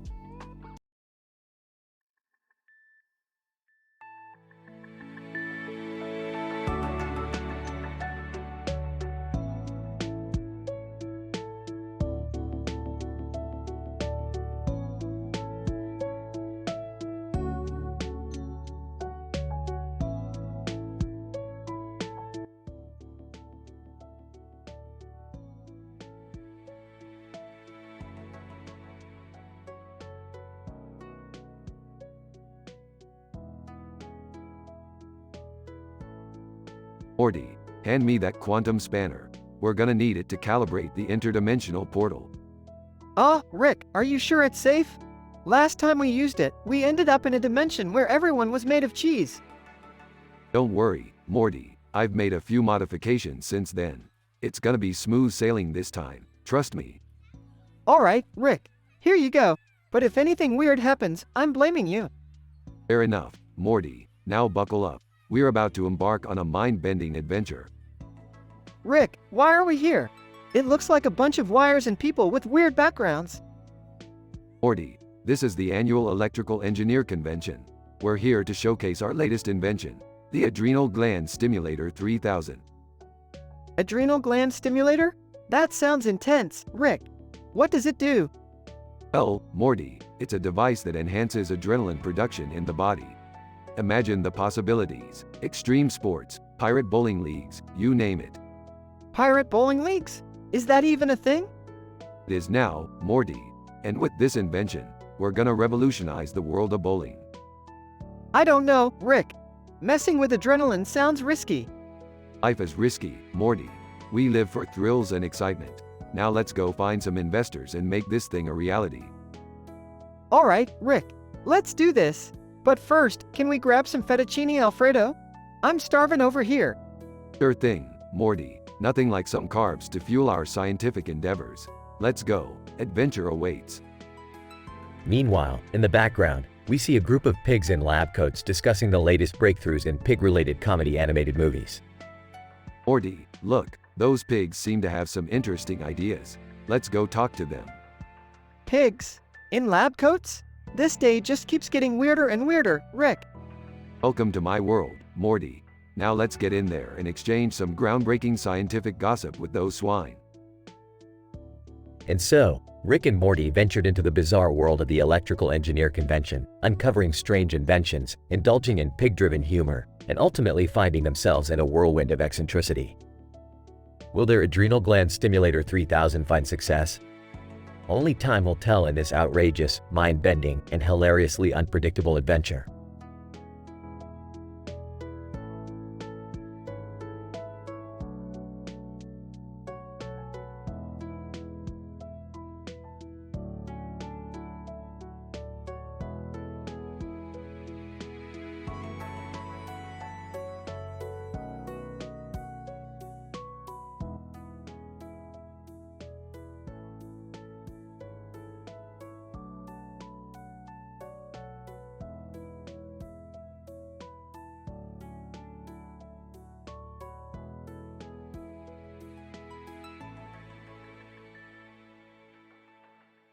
Int.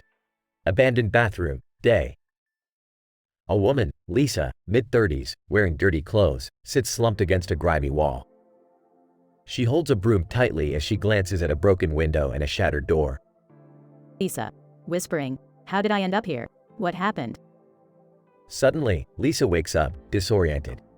Lisa, startled, where am I? What's going on? She notices a strange metal contraption attached to her arm. Lisa, panicking, what the heck is this thing? A distorted voice comes from a small speaker in the contraption. It's all, sister, hello, Lisa, I want to play a game. Lisa's eyes widen in terror. Lisa, shaking, who are you? What do you want from me? It's all, chuckling, you don't know me. but I know you. Your job as an engineer brought you here today. Lisa's heart races, realizing the trap's purpose. Lisa, desperate, please, let me go. I'll do anything. It's so cold. But you see, Lisa, you have 1 hour to find the key hidden somewhere in this building. The device attached to your arm contains a potent nerve toxin. If you don't find the key in time, it will release, killing you instantly. Lisa's face contorts with fear and determination. Lisa, teary-eyed, I won't let you in. I'll find a way out of here. Determined, Lisa looks around the dilapidated bathroom, searching for any clue. Lisa, muttering, think, Lisa, think. There must be something. She notices a faded painting on the wall with a hidden message.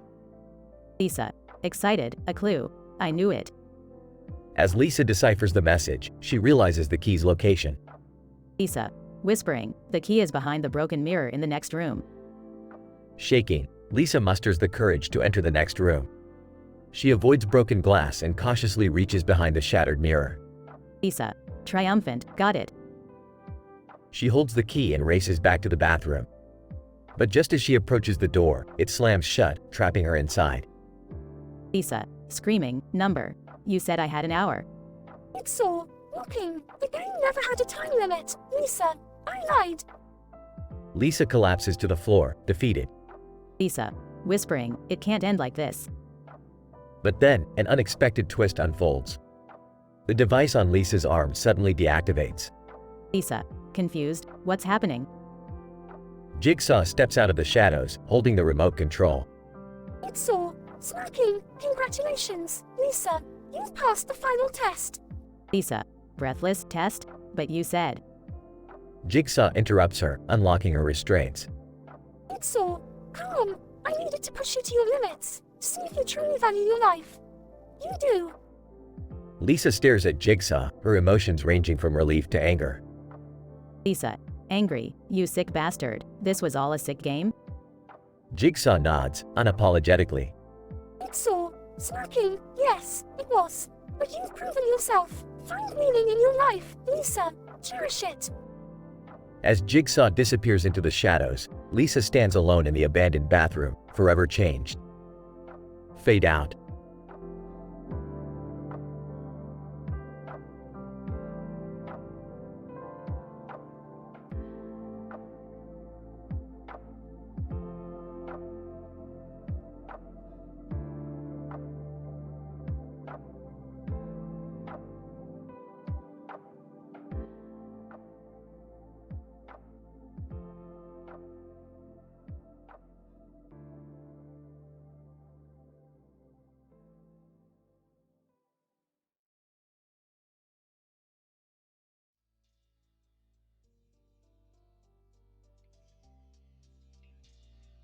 Alright, Morty, we're on a futuristic space station with lights blinding us and guns in our hands. This is gonna be one wild ride. Rick, why are we here again? I mean, this place looks like it's straight out of cybernetic espionage warfare. Oh Morty, don't worry your pretty little head. We're here to uncover the dirty secrets of the Galactic Federation. Time to reveal their quantum quakes, baby. Guys, can I just enjoy a slice of pizza from Little Caesars instead? This whole space adventure thing seems a little risky. Quit being such a wimp, Jerry. This is the kind of scandalous exploration that gets the blood pumping. Plus, I want to see those juicy stories unfold. Alright, everyone, listen up.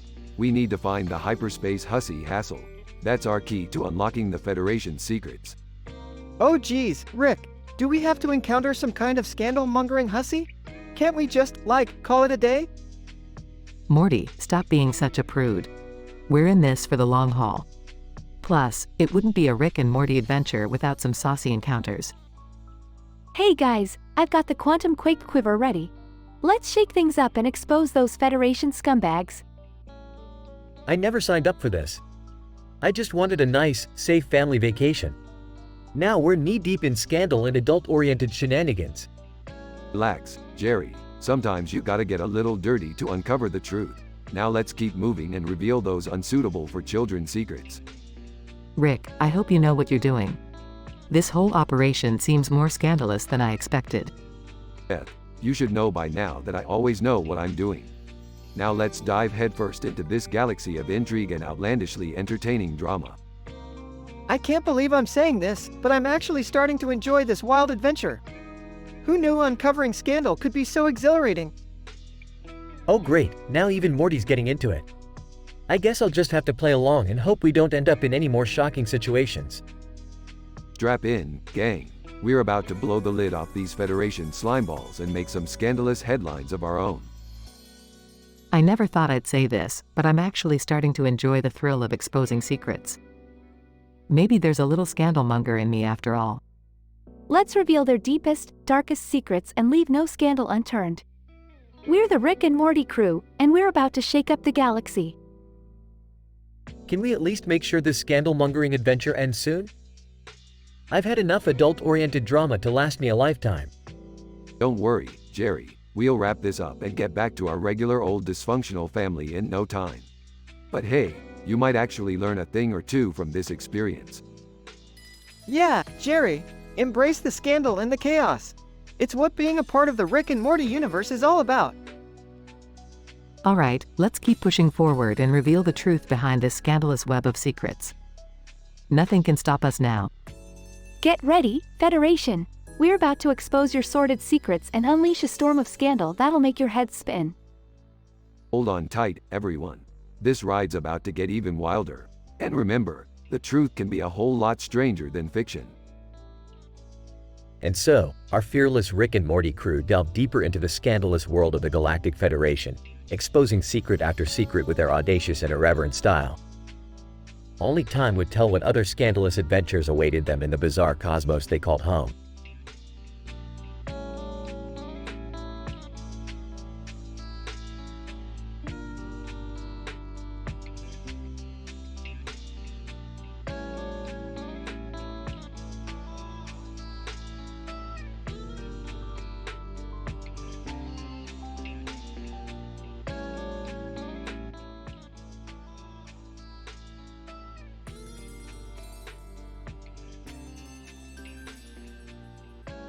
Alright, Morty, let's get this show on the road. We need to find that dimensional portal before those interdimensional mobsters do. Rick, are you sure this is a good idea? We could get into serious trouble. Trouble? Morty. Trouble is my middle name. Well, actually it's Sanchez, but you get the point. Whining, I don't know about this, guys. It seems kind of dangerous. Maybe we should just stay home and watch some TV. Oh, please, Jerry. You're always playing it safe. We need to embrace the unknown, push the boundaries of science. Adventure awaits. Rick, can we at least make sure we have enough snacks for the journey? I don't want to be stuck in another dimension without any food. Don't worry, Beth. I've got an infinite stash of snacks in my pocket. It's a scientific miracle. Motorcycle guy. Revving engine. Vroom, vroom. Who's ready for some high-speed action? Whoa, who's that guy? He looks like he's ready to join the adventure. He's just a random dude on a motorcycle, Morty. No need to get all excited. Motorcycle guy. Waving. Hey, you guys need a ride to the portal? I love a good interdimensional jaunt. Nervously, I don't know, that motorcycle looks pretty dangerous. I think I'll stick with the car. Motorcycle guy. Suit yourself, square. But trust me, this baby can take you places you've never dreamed of. Alright, let's do this. Everyone hop on the motorcycle, we're off to the next dimension. Hold on tight, Morty. We're about to go on the ride of our lives. I hope this doesn't end in disaster like our last adventure. Hey, where's Jerry? Did he chicken out? Nah, he's still in the car. Let's just leave him behind, he's slowing us down. Sighing, typical. Always getting left behind, just like in life. Motorcycle guy.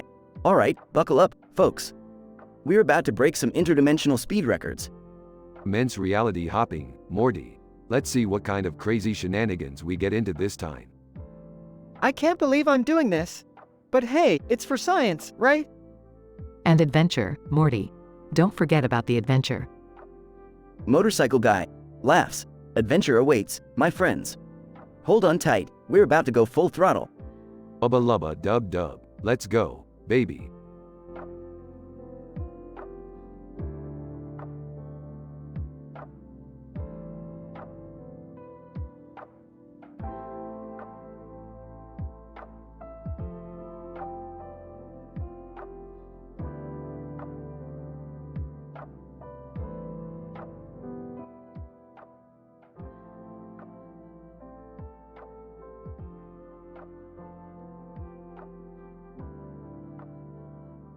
Morty, grab those shoes over there.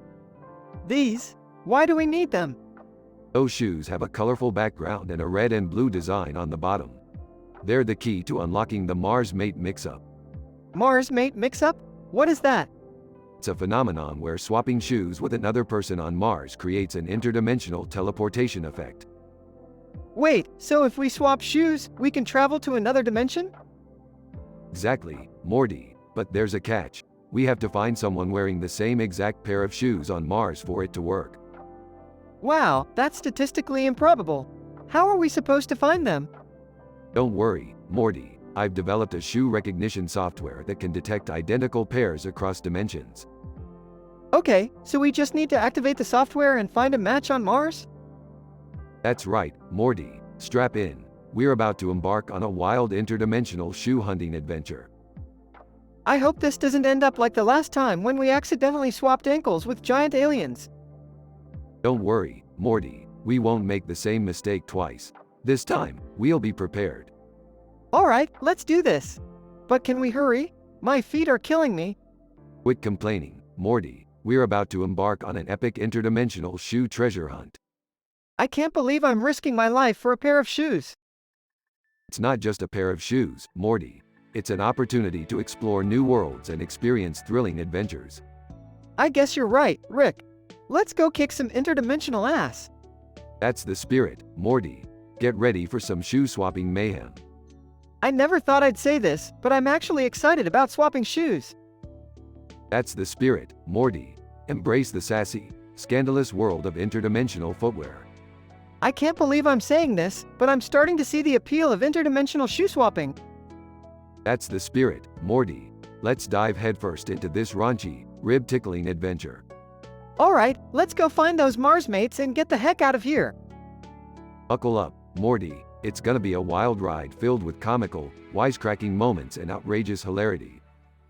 I hope we don't get caught up in any more interdimensional shoe-related antics after this.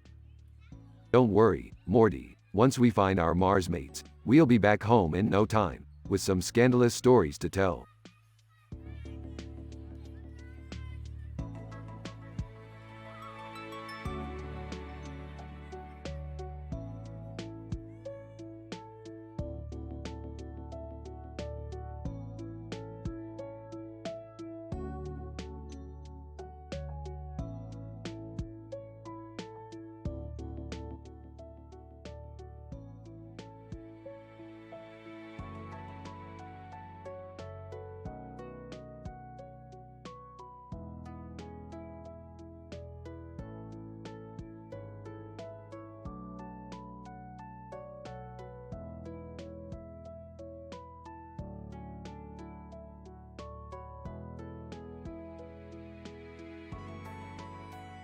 Title: The Frog Prince's Pharmaceutic Fiasco.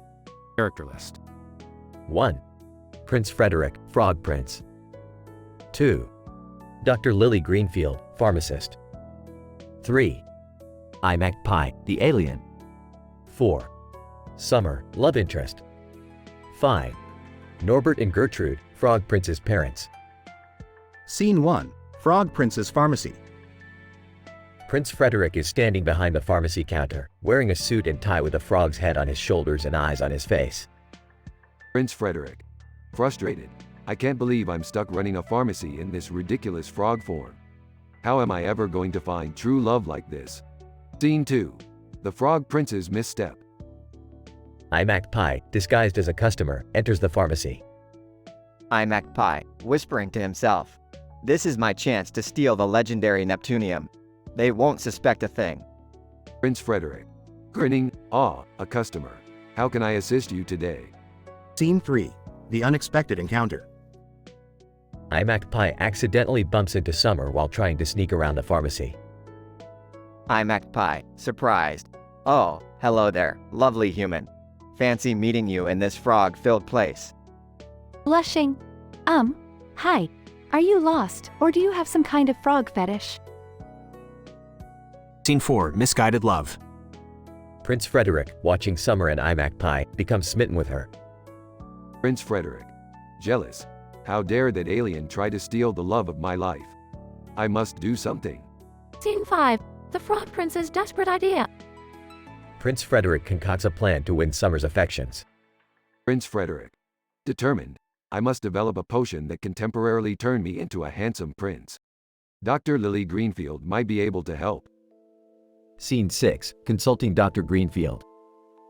Prince Frederick visits Dr. Lily Greenfield, an expert pharmacist. Prince Frederick. Pleading, Dr. Greenfield, I need your expertise. Can you create a potion that will transform me into a human just long enough to win over Summer? Dr. Lily Greenfield, amused, oh, my dear Prince Frederick. I've heard those fairy tales before, but for you, I'll make an exception. Scene 7. The failed transformation. Dr. Greenfield presents Prince Frederick with a potion. Dr. Lily Greenfield, cautioning, be careful, as the formula is experimental. It might not work as expected. Prince Frederick. Overconfident. No worries, dear doctor. This is my ticket to love. Scene 8. The transformation chaos ensues. Prince Frederick drinks the potion but is transformed into a ferocious frog with a human-sized body, wearing a suit and tie. Prince Frederick. In shock. What in the name of all things amphibious? This is not what I had in mind. Scene 9. Falling for a frog. Summer enters the pharmacy, witnessing the transformation. Intrigued. Oh my stars, a frog dressed in a suit and tie. I never knew I had a thing for frogs until now. Scene 10. The Frog Prince's revelation. Prince Frederick reveals his true identity to Summer. Prince Frederick.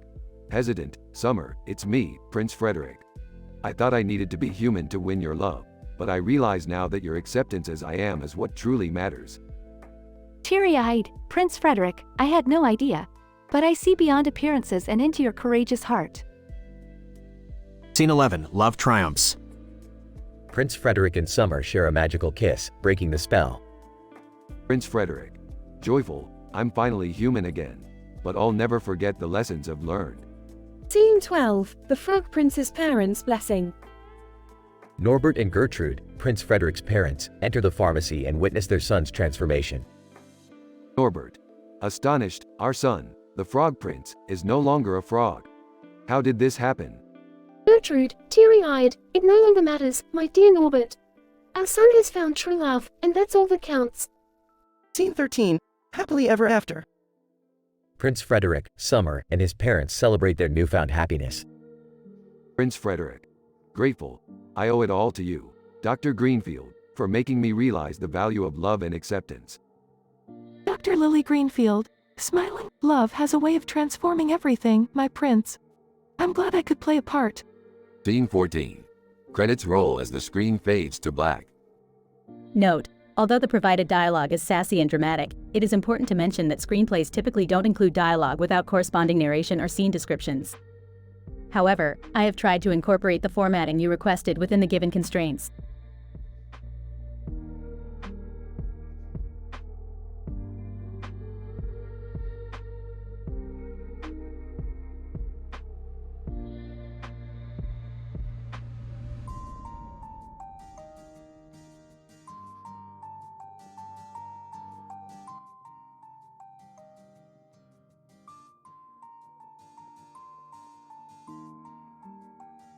Alright, Morty, buckle up for another insane adventure.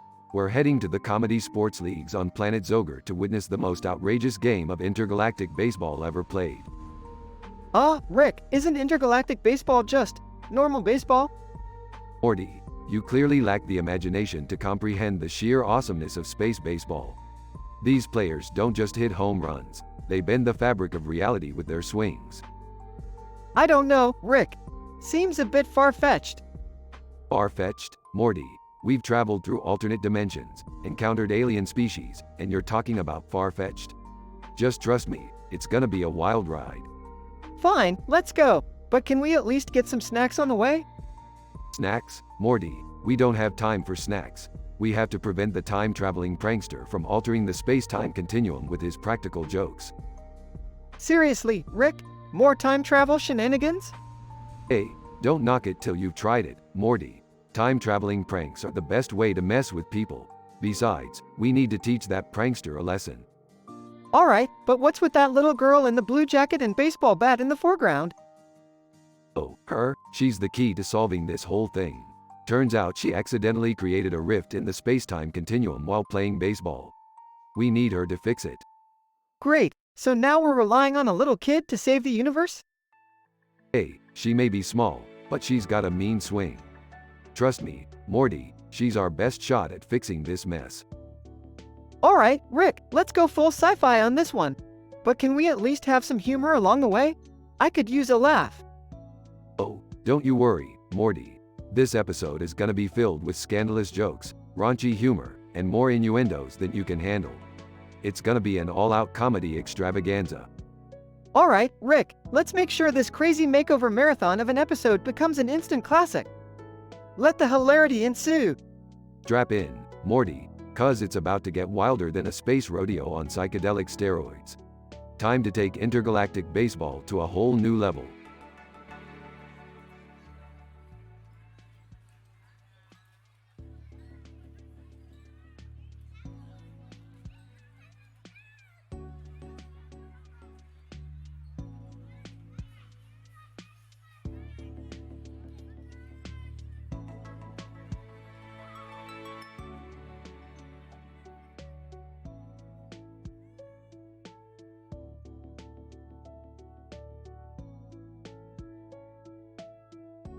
Title: Vacuum Vixen Vendetta. Characters: 1. Rick. 2. Morty. --. Scene 1. Outside the building. Morty notices the cherries hooked up to a black cord on the ground. Rick, what are those cherries doing there? And why are they connected to a cord? Morty, those cherries aren't just cherries. They're interdimensional enhanced cherries that possess unimaginable power. Are you serious, Rick? Cherries with superpowers? That's ridiculous. Morty, in a multiverse where I can turn myself into a pickle, anything is possible. --. Scene 2. Inside Rick's lab. Morty follows Rick into the lab, still skeptical. So, what's the plan with these cherry superheroes? Morty, we're going to use their powers to save the multiverse from the Vacuum Vixen Vendetta. The Vacuum Vixen Vendetta? Who's that? She's a notorious interdimensional vacuum cleaner thief, Morty. She's been sucking up entire universes for her amusement. --. Scene 3. Rick and Morty prepare for battle. Morty looks at the cherries, nervously. Rick, are you sure these cherries can defeat the Vacuum Vixen Vendetta? Morty, these cherries may look innocent, but their power is beyond comprehension. Just trust me, okay? Alright, Rick. Let's save the multiverse from this vacuum-crazed vixen. --. Scene 4. Showdown with the Vacuum Vixen Vendetta. Rick and Morty confront the Vacuum Vixen Vendetta in a cosmic vacuum dimension. Vendetta, your thieving days are over. Vacuum Vixen Vendetta, you fools. No one can stop me. Morty grabs a cherry and throws it at the Vacuum Vixen Vendetta. Eat cherry justice, Vacuum Vixen Vendetta. --. Scene 5. Victory and Aftermath. The cherry engulfs the Vacuum Vixen Vendetta in a vortex of cherries, sucking her into another dimension. Well, Morty, looks like our cherries really did the trick. Yeah, who would have thought cherries could save the day? --. Scene 6. Back in Rick's lab. Rick and Morty celebrate their victory with some interdimensional drinks. Morty, remember, no one can underestimate the power of cherries. Yeah, these cherries really pack a punch. --. Scene 7. Epilogue. Rick and Morty continue their interdimensional adventures, cherries in tow. Morty, the universe is a wild place, full of surprises and cherries. I guess you're right, Rick. Let's keep exploring. --. End of episode.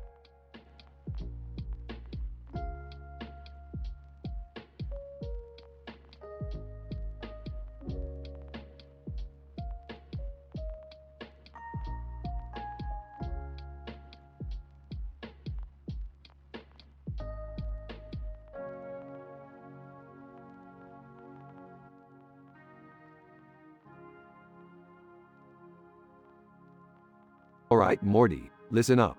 I've invented a device that can manipulate probability. We're gonna take this baby for a spin and have a good time. Rick, are you sure this won't have any consequences? Messing with probability sounds pretty risky. Morty, consequences are for squares. Let's live life on the edge, baby. Whoa, what's all this commotion about? Summer, we're about to embark on an adventure like no other. We're gonna spin the wheel of fortune. What's on the wheel, Rick? Well, Morty, there's a mix of outrageous prizes and risky punishments. Just like life, you win some, you lose some. Count me in. I'm ready to take a chance. Alright, let's get this party started. Spins the wheel. Wait, Rick, it landed on chemical engineer? That's right, Morty, you've just won a lifetime supply of barium. Rick, what exactly is barium used for? It's a highly reactive element, Summer. Perfect for blowing stuff up. This is getting out of hand. What's the next spin? Artichokes. Artichokes? Seriously? Hey, you might not appreciate the power of a perfectly cooked artichoke, Summer. Trust me, it's life-changing. I'm starting to question this whole random adventure, Rick. Relax, Morty. Embrace the chaos. Life's more fun that way. Rick, what if this device falls into the wrong hands? Summer, you're overthinking it. Let's keep spinning and see where it takes us. I think I've had enough of this reckless experiment, Rick. It's time to put an end to it. Fine, Morty, we'll stop. But just remember, true adventure is always accompanied by a hint of danger. I can't believe I got caught up in this insane gamble. We'll learn from this, Summer. Sometimes it's better to leave things up to chance. Well, it looks like our Wheel of Fortune escapade has come to an end. Let's go grab a snack, kids. Yeah, I could use some normalcy after this wild ride. Agreed. No more zany Rick schemes for a while, please. Don't worry, Morty. I've got plenty more up my sleeve. The universe is our playground, after all.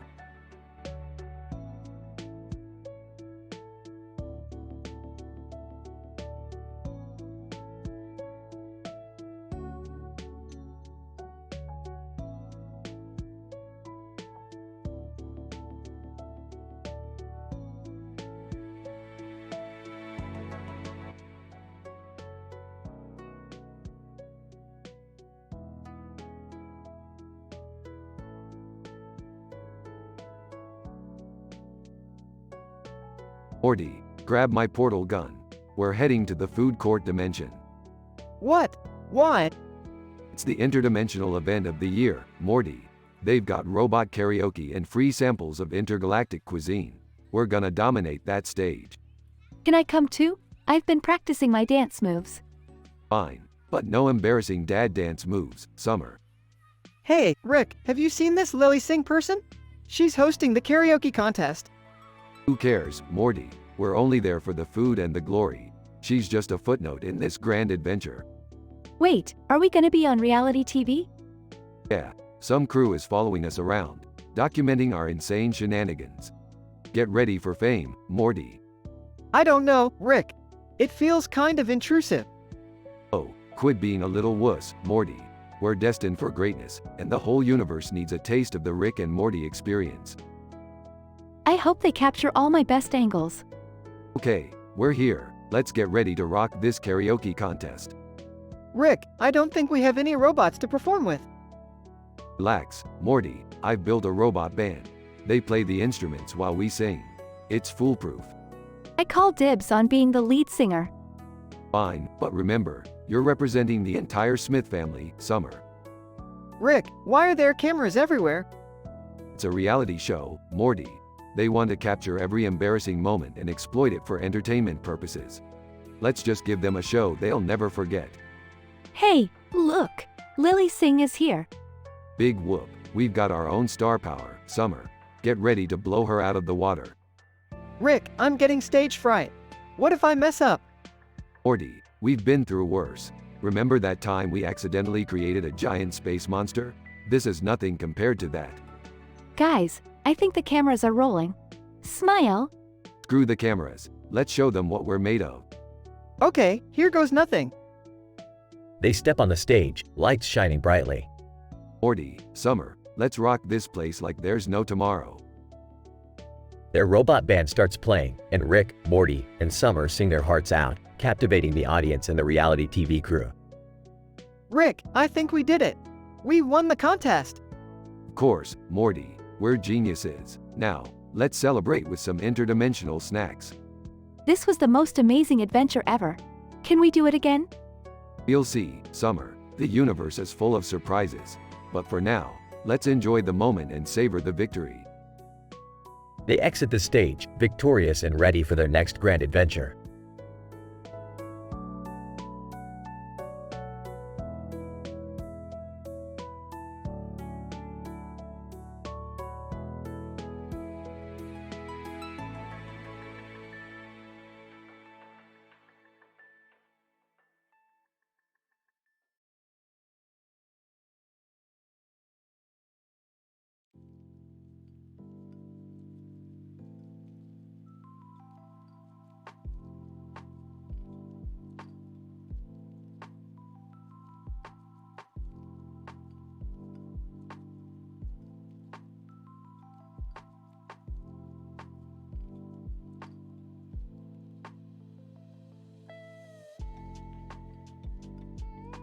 Hey Rick, we're back in the crazy adventures. Yeah, Morty, buckle up for another mind-bending journey. So, what's the plan this time, Rick? We're going to a dimension where knights fight in fields with castles in the background. You know, to get a taste of the medieval times. Whoa, that sounds intense. Can we bring back some swords? Morty, focus. We're not there to loot. We're there to observe and maybe cause some chaos. Alright, but what's the triggering event? Why are we going there? Well, Morty, it seems there's a mage knight named Borium who's causing trouble. He's using his magical powers to create havoc in the kingdom. And we're supposed to stop him? Oh, we're just gonna mess with him a little. You know, teach him a lesson about the consequences of his actions. Okay, I guess that makes sense. But how are we gonna do that? We're gonna use exaggerated romantic gestures to distract him. See, we'll make him fall in love with us, and then he'll be too busy with his feelings to cause trouble. Rick, that's messed up. But I guess it's our only option. How do we start? We'll need to practice some marriage proposals first. You know, get into character and all that. Marriage proposals? Seriously, Rick? Hey, Morty, love knows no bounds. Now let's get practicing. They start practicing marriage proposals with ridiculous, over-the-top gestures. Morty, you have to be more dramatic. Show some passion. This is so embarrassing, Rick. Can't we just go back to fighting aliens or something? No, we're committed to this now. Keep practicing, Morty. Morty reluctantly continues practicing while Rick watches and laughs. Alright, I think I've got it. So, when do we put our plan into action? Patience, Morty. We need to wait for the right moment when Borium is vulnerable. We can't rush this. Alright, but I hope this works. I don't want to be stuck in this dimension forever. Trust me, Morty, I've got it all figured out. We'll dominate this dimension and be back home before you know it. Meanwhile, in the kingdom, Borium is causing chaos. Borium, tremble, fools. Bow before the power of my magic.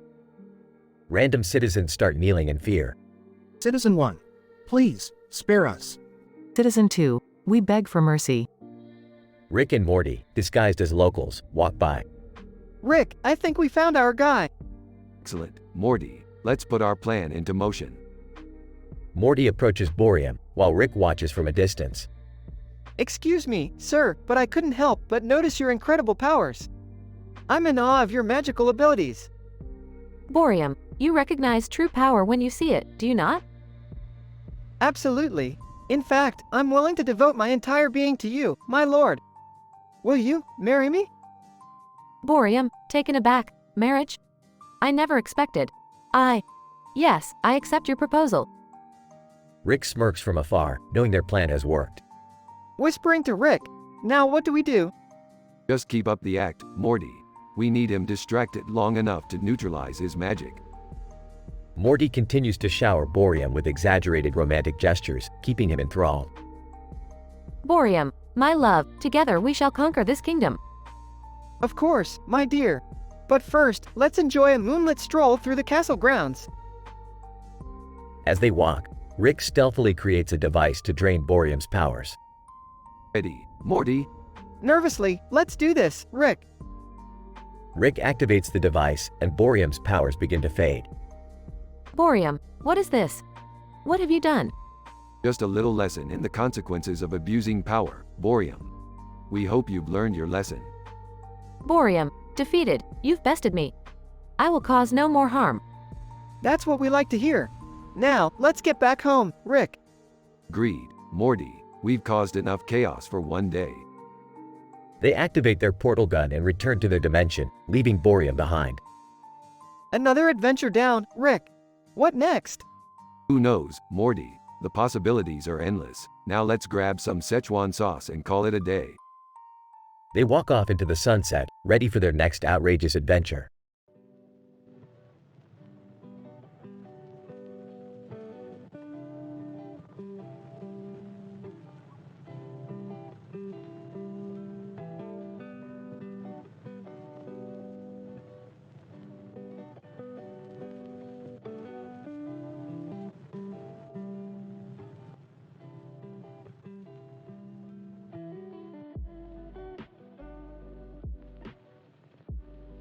Morty, I've discovered a portal that leads to an alternate universe where everyone talks like Shakespeare.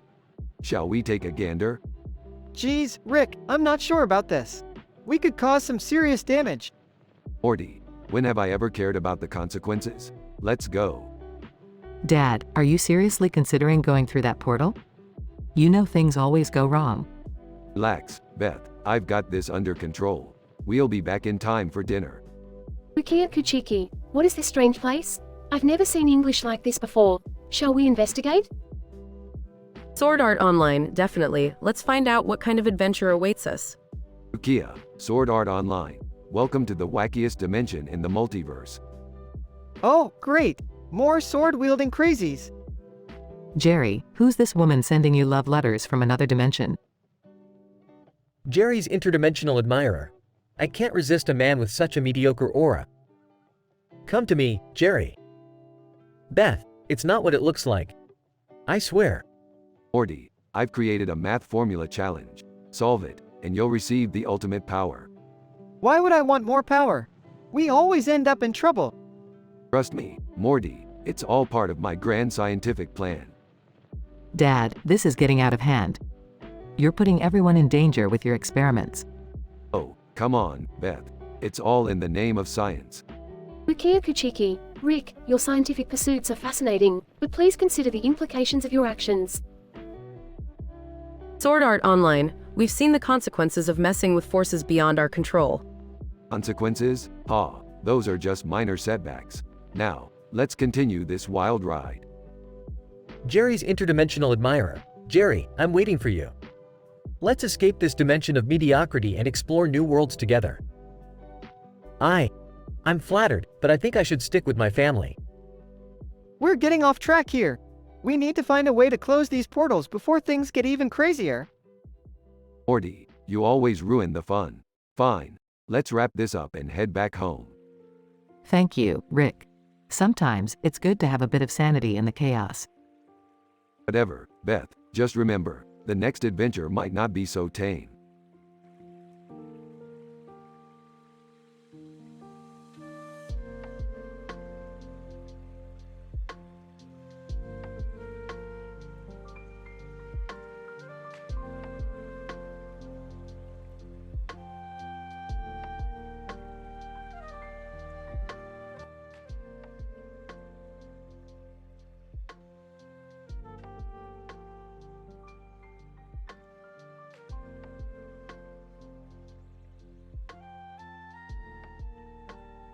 Morty, grab your lab coat. We've got a scientific adventure ahead of us.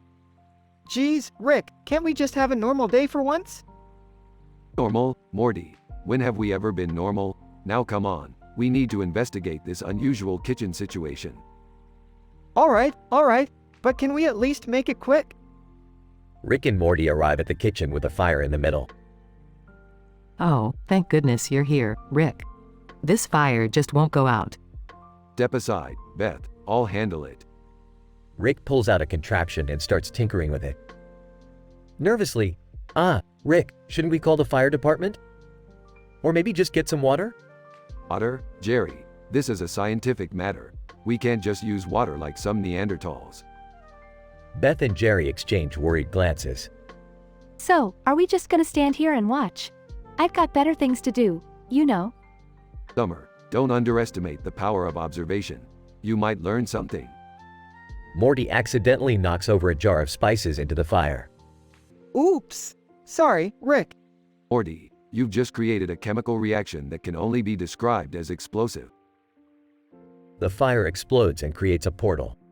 Oh, Morty, did you just invent interdimensional cooking? I don't know, Rick. It looks like we're in some kind of crazy Japanese food dimension. They enter the portal and find themselves in a bustling eatery. Alright, Morty, let's blend in and figure out what's going on here. They watch as the man and woman in the kitchen continue cooking. Man, in Japanese, this dish is missing something. It needs a touch of chaos. Woman, in Japanese, I got just the thing. Watch this. Rick and Morty exchange confused looks. Morty, they're playing a Japanese language game with their cooking. We need to join in for scientific purposes, of course. Rick and Morty grab aprons and start cooking with exaggerated tea tricks. Rick, are we even following a recipe here? Morty, in this dimension, recipes are for amateurs. We're cooking with pure scientific randomness. They add bizarre ingredients and create a dish that is both outrageous and delicious. Woman, in Japanese, these outsiders, they've mastered the art of the eatery.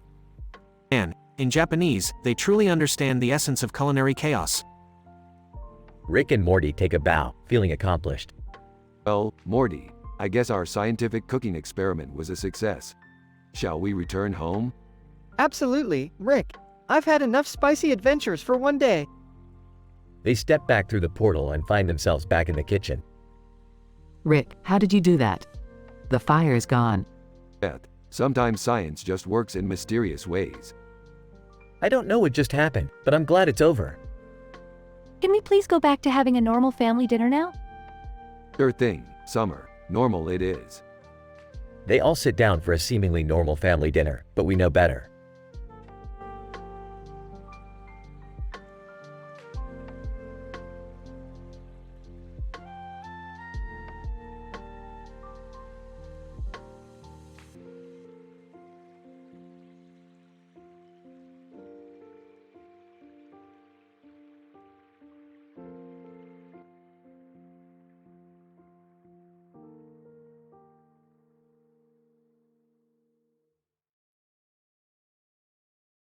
Idle.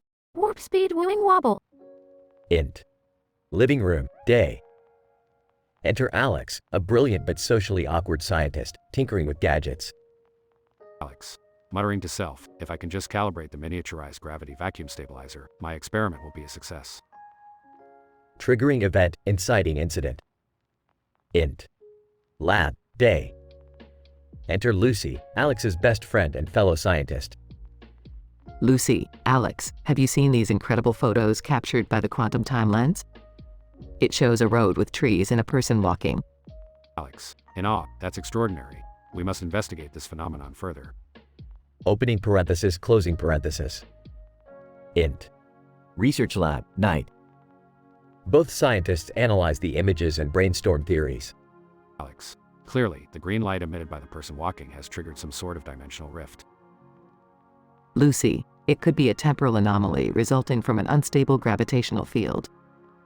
Alex, agreed. Let's replicate the circumstances and observe the effects. Int. Testing facility, day. Alex and Lucy set up a makeshift road with trees and a test subject equipped with a green light. Alex, activate the gravity vacuum stabilizer and initiate the time distortion field. The test subject begins walking with a green light emitting from their hand. Int. Testing facility, continuous. An intense warp speed effect ensues, causing the surrounding environment to blur. Alex, fascinating. We've successfully created a warp speed wooing wobble. Lucy, let's carefully document the changes in space-time and gather as much data as possible. Int. Testing facility, later. As the experiment continues, the test subject is emerged in a different timeline. Alex, a According to our calculations, the test subject has traveled approximately 100 years into the future. Lucy, the effects of the warp speed wobble seem to have created a splendor in our time travel capabilities. Conclusion, denouement. Int. Testing facility, day. Alex and Lucy analyze the collected data while the test subject returns to normal time. Alex, it's clear that the green light serves as a catalyst for temporal displacement. Lucy, with further refinement, we could potentially control this warp speed wobble with accuracy. Alex, our groundbreaking discovery could revolutionize the field of time travel. Int. Living room, night. Alex and Lucy celebrate their success with a toast. Alex, to our incredible journey through the fabric of space-time, Lucy. Lucy, cheers, Alex. We've always been the dynamic duo, but now we've surpassed even our wildest dreams. They clink glasses, their faces illuminated with excitement and curiosity. Fade out.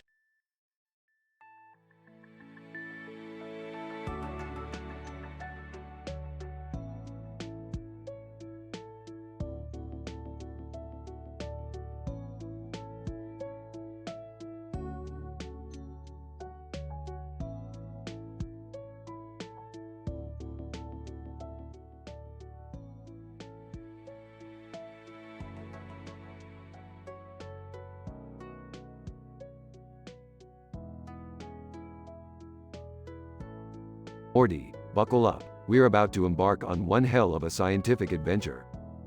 Oh, Rick, I don't know about this. This whole colorful object with a black hole in the center and a green circle around it seems pretty dangerous.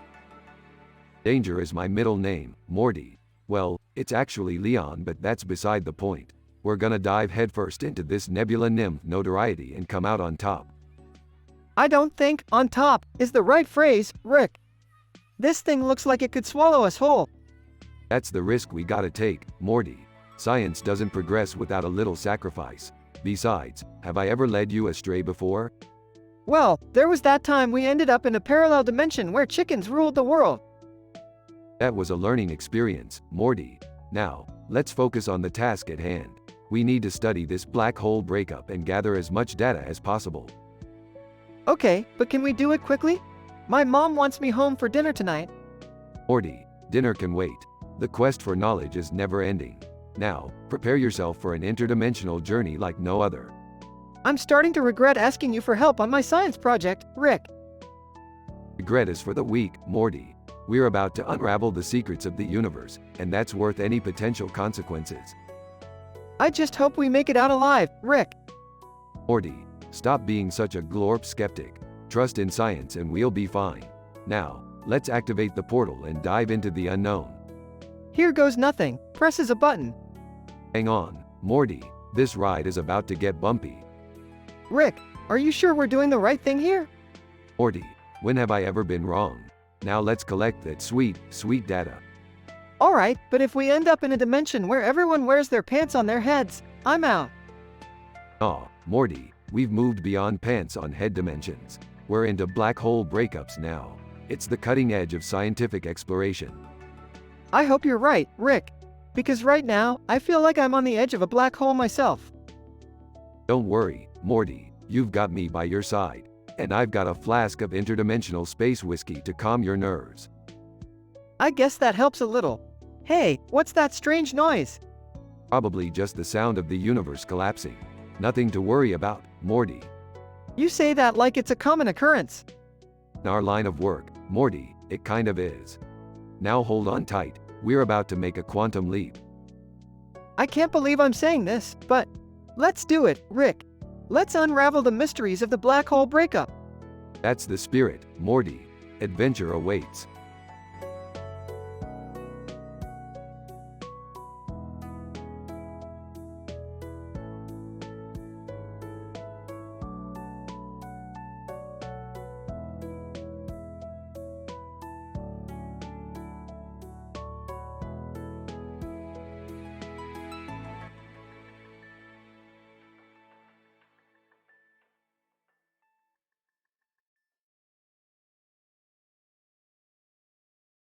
Morty, you clumsy idiot. Did you really just stick your hand down your pants covered in glue? Oh geez, Rick. It was an accident, I swear. Laughing. Well, Morty, you just never cease to amaze me with your stupidity. Rick, this is not the time for jokes. We need to get Morty to the hospital. Yeah, Rick, let's focus on getting him some medical attention. Oh, relax, Beth. It's just a little glue in his pants. He's not dying. We can't take any chances, Rick. Let's go. Nurse, in the background, is everything okay here? No, everything is not okay. I have glue in my pants, and it's sticking to everything. Snickering, Morty's got his own personal sticky situation. Rick, this is serious. Morty needs help. All right, let's go to the hospital then. Thank you, Rick. Finally, some common sense. Doctor, what seems to be the problem? My son accidentally got glue on his hand and stuck it in his pants. Doctor, Chuckles. Well, that's a new one. Let's get him cleaned up. Can we please just get this over with? Don't worry, Morty. I'll make sure to capture this embarrassing moment for future blackmail. You're the worst, Rick. Nurse, doctor, we have a patient with a glue mishap in room 208. Doctor, Morty, follow me. We'll get that glue off you in no time. Muttering, can this day get any worse? Oh, Morty, you haven't seen the worst of it yet. Rick, not now. Let's focus on getting Morty patched up. Doctor, there we go, all cleaned up. You'll be back to normal in no time. Thanks, Doctor. I just hope this is the last embarrassing thing that happens to me today. Well, with you, Morty, you never know what's coming next. Nurse, doctor, we have another patient with a ridiculous situation in room 301. Doctor, sighs, just another day in the ER. Morty, you're lucky. It could be worse. Please, Rick, no more mishaps. I beg you. Sorry, Morty, no guarantees in this crazy universe. Scene ends with Morty and Rick leaving the hospital, with Morty looking worried and Rick grinning mischievously.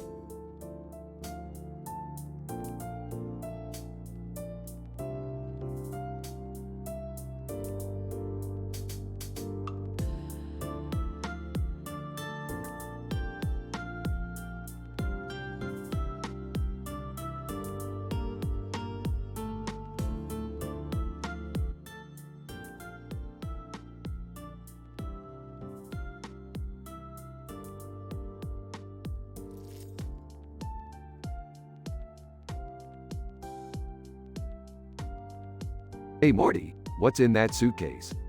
Just some stuff I found on one of our adventures, Rick. Laughs, adventures, huh? So, what did you find this time, Morty? Nervously, well, it's a canister of this super glue stuff. I accidentally spilled some on my hand. Laughs even harder. Morty, you never cease to amaze me. Can you stop laughing for a second? This is serious, Rick. It's glued to a very sensitive area. Struggling to control his laughter. All right, let's get you to the hospital. Beth and Jerry can take you. Panicking, Morty's hand is stuck to where? Oh my god, we need to go to the hospital. Sighs, Jerry, calm down. It's just a little mishap. We'll take care of it. This is so embarrassing. How am I going to explain this to the doctors? Don't worry, Morty. I'll come up with a brilliant plan to get you out of this sticky situation. Bursting into the room, did I hear someone's hand is stuck to their crotch? This is hilarious. Summer, can you please be a little more empathetic? This is really painful. Grinning. Empathy is not in my vocabulary, Morty. But hey, at least you've got a great story to tell now. All right, Morty, we're here. Good luck explaining this one to the doctors. Whispering, I hate you, Rick. Doctor, confused. So, you say your hand is stuck too. What? Embarrassed. Yeah, it's a long story. Can we just get this over with? Doctor, we'll do our best, Morty. Let's see what we can do to free your hand. Whispering to Morty. You know, Morty, if this were a different scenario, you'd probably enjoy this way more. Shut up, Rick. Just shut up. Nurse, entering the room. We've got a situation here. We need some industrial strength adhesive remover. Smirking. Looks like they need my expertise. Don't worry, Morty, I've got just the solution. I can't believe this is happening to me. Why is my life so weird? Patting Morty's shoulder. You're with me, Morty. Embrace the weirdness. Entering the room. Morty, honey, are you okay? Mom, please, can we not talk about it right now? All right, we'll save the embarrassing stories for family dinner. Whispering to Rick. How do we explain this to the insurance company, Rick? This is gonna cost us a fortune. Grinning. Don't worry, Jerry. I've got a plan for that too. I can't wait for this to be over. Me neither, Morty. Me neither. Next time, let's try not to glue our hands to uncomfortable places, huh? Trust me, Rick, never again.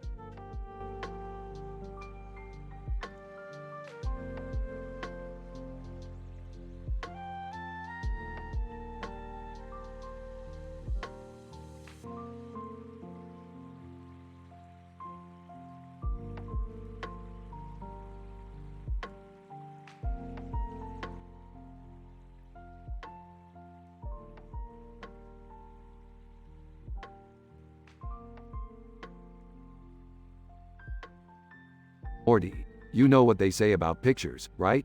They capture the essence of our fleeting existence in a single frame. Yeah, Rick, but what does that have to do with a baby and a dog posing for a picture? Well, Morty, scientifically speaking, it's the perfect juxtaposition of innocence and loyalty. It represents the duality of life itself, capturing the raw emotions that define our existence. Oh, Rick, I think they're just taking a cute picture together. Nothing that deep. Hey, guys, can you please keep it down? I'm trying to take this picture, and I need everyone to cooperate. Oh, Jerry, always the professional photographer. Look at you, expecting perfection from a baby and a dog. Classic Jerry. Well, maybe if you weren't making your usual sarcastic comments, we could get this done more smoothly.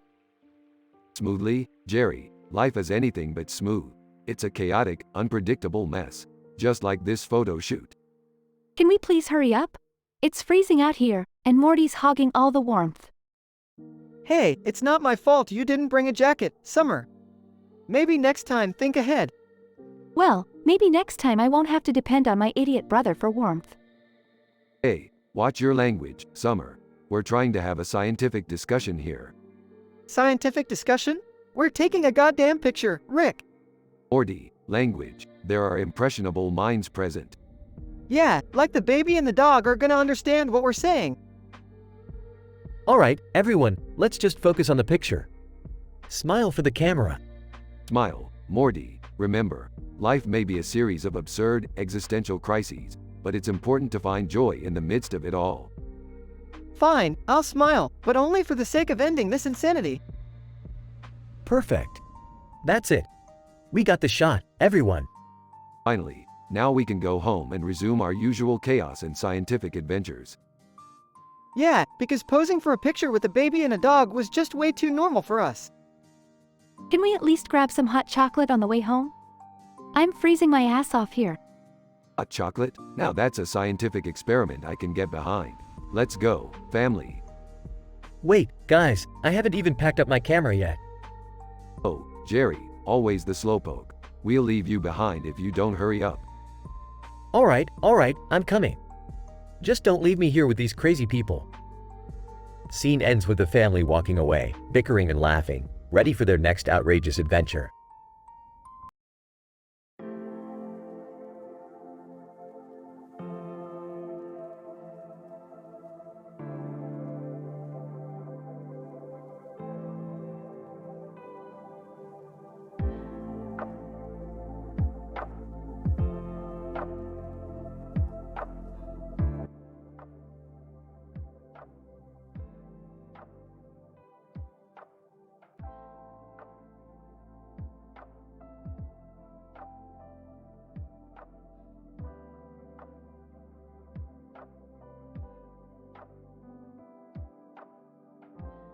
Burping?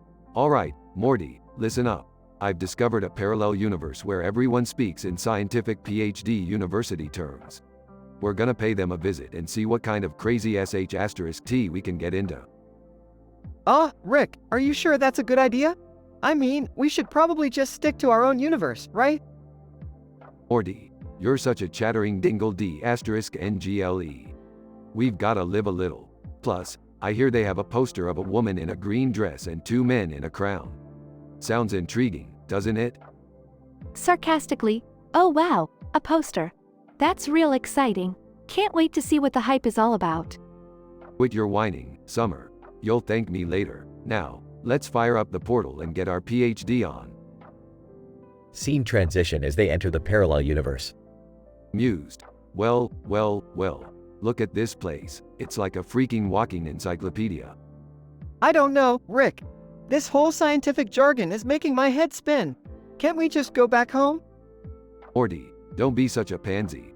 We're here to have a good time.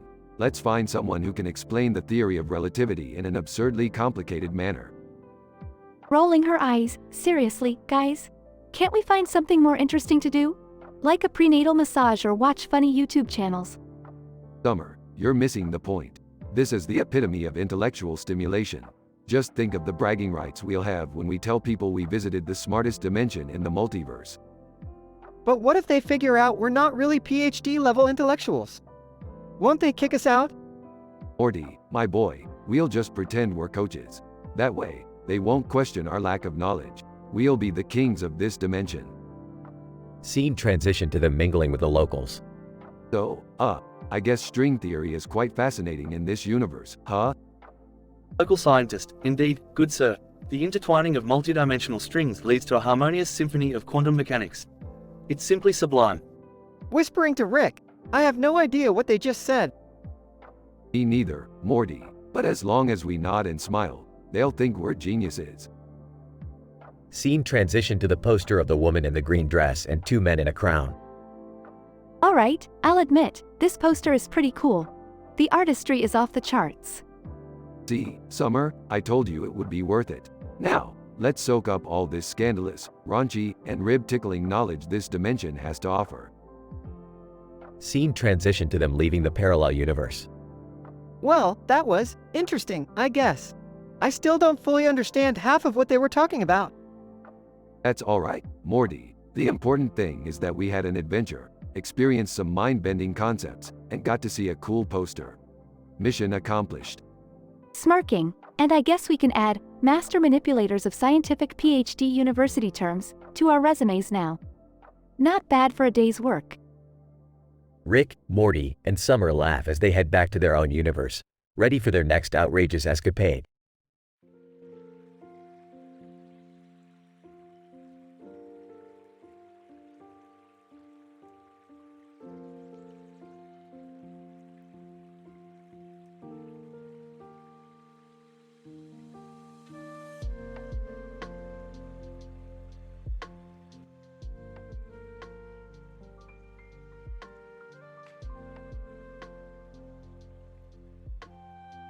Morty, we've got a problem. I stumbled upon a portal that leads to a parallel universe where all the late-night talk show hosts are actually samurais battling each other in a ninja cooking contest. Whoa, Rick, that sounds insane. Are you sure we should get involved in all this craziness? Morty, when have I ever given a damn about sanity? Besides, it turns out your mom, Beth, has a secret life as a pin-up girl in that universe. She's a celebrity over there. What? That's unexpected. How did you find out about it? I accidentally saw a poster for a dance show with a woman in a black dress and a man in a black shirt. It had a secret message revealing Beth's alter ego. This is mind-blowing, Rick. We have to confront her about it. Agreed, Morty. But first, we need to figure out a way to save the universe from the samurai ninja cooking showdown. I've got a plan involving Dwayne Johnson and the power of the thyroid gland. You always come up with the craziest ideas, Rick. But I trust you. Let's do this. Interjecting, guys? Can I come along too? I've always wanted to meet Dwayne Johnson. Sarcastically, oh, sure, Dad. Because you're such a badass warrior, right? Defensively, well, I did win a pie eating contest once. Mocking. Wow, Jerry. You're a real force to be reckoned with. Joining the conversation. All right, enough bickering. We have a mission to accomplish. Let's save the universe and confront my alternate, pin-up self. I can't believe this is happening. Our family is about to embark on the most outrageous adventure yet. Strap in, Morty, it's gonna be a wild ride. And remember, no matter what happens, let's keep it Gintama style. Geez, Rick, can't you ever be normal? Normal? What a boring concept. Let's go, everybody. Time to unleash the madness.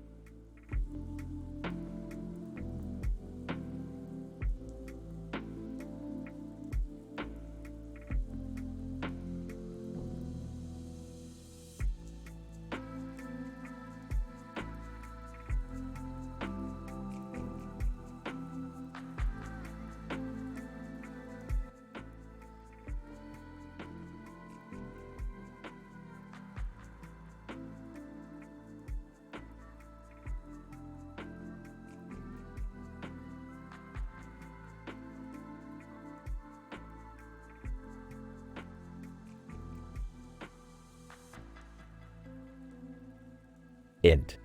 Smith living room, day.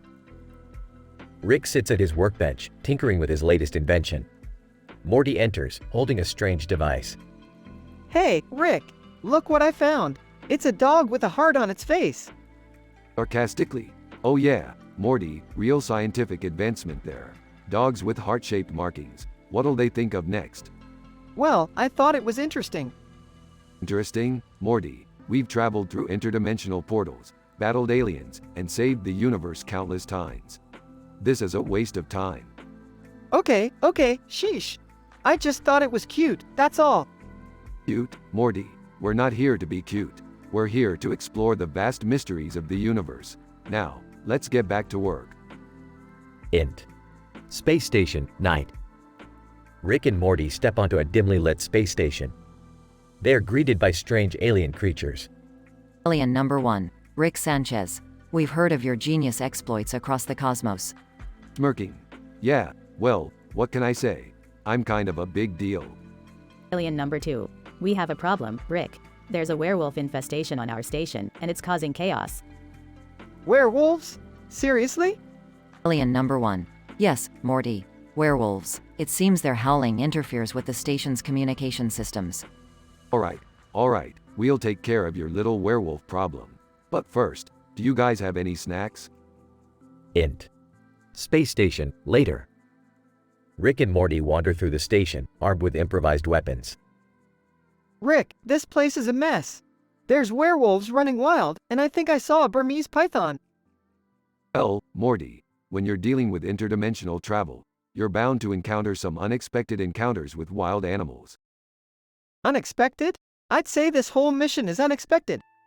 Look, Morty, just stay focused, and we'll get through this. Now, help me set up this trap. Axed. Space station, night. Rick and Morty push a large cage, baited with raw meat, to the center of the station. I can't believe we're doing this. I never thought I'd be trapping werewolves in space. Hey, we all have our moments, Morty. Now, let's hide and wait for the werewolves to take the bait. Sound effect, howling. Rick, I think our plan worked a little too well. A swarm of werewolves surrounds the cage, their glowing eyes fixed on Rick and Morty. Well, Morty, looks like we've got ourselves a situation here. Time for Plan B. Int. Rick's spaceship, night. Rick and Morty sprint to their spaceship, pursued by a pack of werewolves. Morty, activate the plasma cannons. We're gonna blast these furry bastards to the moon. Right, I'm on it. Space battle montage. Lasers blast, werewolves howl, and chaos ensues as Rick and Morty fight off the lunar menace. Int. Rick's spaceship, later. Rick and Morty collapse into their seats, covered in werewolf fur. Well, Morty, I'd say that was another successful mission. Werewolves on a space station, who would have thought? Yeah, it was definitely something. Can we go home now, Rick? Yeah, we can go home. But first, let me show you this hilarious Cocomelon video I found. Seriously, Rick? After all that, you want to watch nursery rhymes? Laughing. Hey, Morty, even geniuses need a good laugh sometimes. Now, let's relax and enjoy some Cocomelon. Fade out.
Title: A Cosmic Game of Love. Int. Coffee shop, day. A bustling cafe, filled with people absorbed in their own worlds. At a table in the corner, a woman named Claire Huxtable sits with a book in front of her. In the background, other customers mill about, sipping their drinks. Suddenly, a mystical object materializes before Claire. It's Roulette, a mischievous and glamorous cosmic being, who thrives on playing with mortal hearts. Roulette. Smirking, ready to play, Claire? Your love life could use a supernatural twist. Claire Huxtable. Intrigued. Well, what kind of cosmic game do you have in mind? Int. Interdimensional dating show set, flashback. Claire finds herself transported to the set of an interdimensional dating show. She is surrounded by a horde of eligible suitors, including the notorious heartthrob, Tom Cruise. Claire Huxtable. Wide-eyed. How did I get here? And why is Tom Cruise part of this? Roulette. Laughing? Oh, Claire, you have no idea the depths of Tom's tumultuous past as a suitor in this interdimensional dating show. He's ready to compete for your heart. Claire Huxtable. Skeptical. I don't know if I can trust him, but I'm up for the challenge. Int. Coffee shop, day. Back in reality, Claire's journey continues. She must navigate through bizarre scenarios, temptation, and unexpected twists to find her true love. Claire Huxtable. Determined. This cosmic game won't break me. I'll find my perfect match amongst all these eccentric suitors. Int. Spacecraft, day. In the final leg of the game, Claire and Tom find themselves aboard a spaceship hurtling through the cosmos. Claire Huxtable. Exasperated. Tom, we're running out of time. We need to figure out if this love is real or just another interdimensional illusion. Tom Cruise. Earnestly, Claire, I may have been a player before, but this experience has changed me. I want to be your partner, in this world and all others. Claire Huxtable. Smiling. Tom, I see a genuine desire in your eyes. Let's give this love a chance, here on Earth. Int. Coffee shop, day. Claire finds herself back at the coffee shop, the mystical object fading away. She looks around, feeling both relieved and enlightened. Claire Huxtable. To Roulette. Thanks for the cosmic roller coaster ride, but I think I'll stick to finding love the old-fashioned way. Roulette. Smirking, suit yourself, Claire. But remember, the cosmos always has a trick up its sleeve. As Roulette vanishes, Claire is left with newfound wisdom and a renewed sense of adventure. Fade out.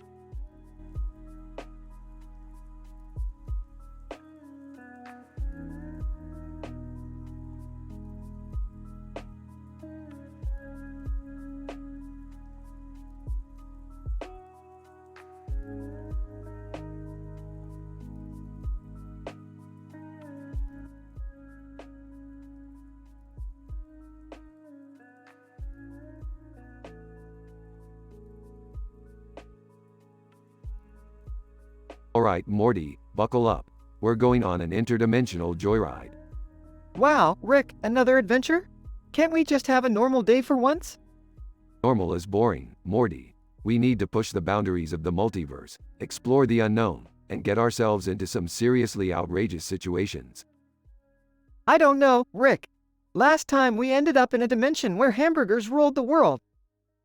Exactly, Morty. That's what makes it fun. You never know what kind of weird and twisted reality we'll stumble upon next. But Rick, what's the point? It all seems so random and chaotic. The point, Morty, is that life is random and chaotic. Embrace the chaos, Morty. Embrace it like a juicy, succulent hamburger. I guess you're right, Rick. Let's do this. That's the spirit, Morty. Prepare yourself for a mind-blowing adventure full of scandalous encounters, raunchy humor, and mind-melting revelations. It sounds like a roller coaster ride of emotions, Rick. I'm ready for anything. Good, because we're about to crash a party at the interdimensional space station where Donald Duck is throwing a wild, no-holds-barred soiree. Donald Duck? I thought he was just a cartoon character. Not in this dimension, Morty. In here, he's a notorious party animal and a secret agent with a taste for scandal. This just keeps getting weirder and weirder, Rick. Buckle up, Morty. We're about to dive into a whirlwind of hilarious and absurd situations, where reality and fiction collide. I'm starting to regret this already, Rick. Nonsense, Morty. This is the stuff legends are made of. Get ready to have your mind blown and your sense of morality tested. Alright, Rick. Let's show this dimension what we're made of. I hope they're ready for some seriously messed up antics. Oh, they won't know what hit them, Morty. We'll leave a trail of chaos and confusion in our wake, and maybe, just maybe, learn a thing or two about ourselves along the way. I sure hope so, Rick. Otherwise, this whole adventure will feel like nothing more than a bad trip to the drive-thru. Don't worry, Morty. We'll come out of this wiser, bolder, and with a newfound appreciation for the absurdity of our existence. Now, let's get that party started. To infinity and beyond, Rick. Let's show the universe what real madness looks like. Strap in, Morty. It's gonna be a bumpy ride filled with laughter, mayhem, and more hamburgers than you can handle. I'm ready, Rick. Let's do this.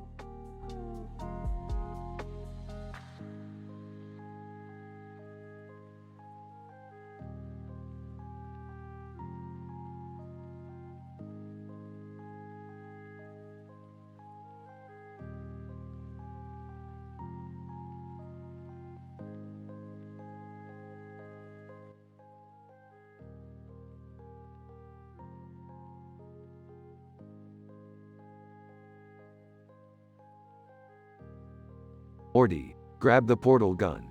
We've got a universe to save. Geez, Rick, can't we just take a break? I've got a calculus test tomorrow. Calculus? That's like multiplying the universe by 0 and calling it a day. We've got bigger problems, Morty. What's the problem, Rick? Another interdimensional crisis? No, Morty. This time it's serious. Someone stole my Star Wars poster with R2-D2 on it. Are you kidding me, Rick? We're gonna risk our lives for a poster? It's not just any poster, Morty. That poster had the secret coordinates to the Sassy Supernova scandal hidden in it. The Sassy Supernova scandal? That's, like, the most scandalous event in the universe. You got it, Morty. We need to find that poster before tailbearers get their hands on it. Alright, let's do this. But can we stop for some interdimensional ice cream first? Fine, Morty. But no toppings. I don't have time for sprinkles. Guys, what are you doing? Can I join? Jerry, this is way beyond your league. Go back to your crossword puzzles. But I can help. I'm good at solving mysteries. Yeah, mysteries like where you put my allowance money. Morty, let's not start that again. Jerry, you stay here and watch interdimensional cable or something. You always underestimate me, Rick. I'll prove you wrong. Fine, Jerry, if you insist on coming, just stay out of my way. Rick, I think I found a clue. It's a trail of R2-D2 stickers leading to a distant planet. Excellent, Morty. Looks like we're getting close to the truth. Rick, what if the scandal is too scandalous for us? Can we handle it? Morty, we've faced giant alien spiders, intergalactic bureaucrats, and your math teacher. We can handle anything. Alright, let's find that poster and expose the scandal for the whole universe to see. Hold on, Morty. I just calculated the probability of success. It's 314%. You always have to throw in some random number, don't you, Rick? It's my style, Morty. Now let's go kick some scandalous butt. Moments later, Rick and Morty fly off into the unknown, ready to unravel the Sassy Supernova scandal and bring justice to the cosmos.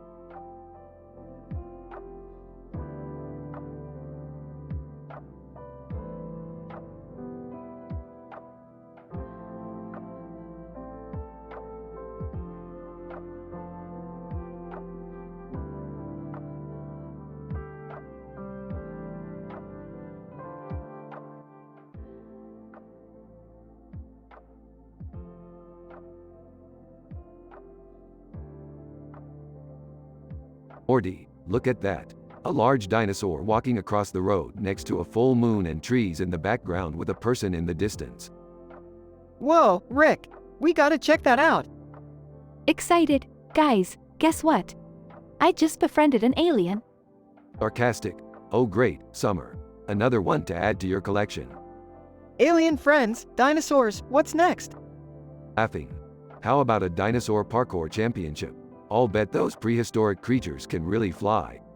That sounds dangerous, Rick. We should probably think this through. Dismissively.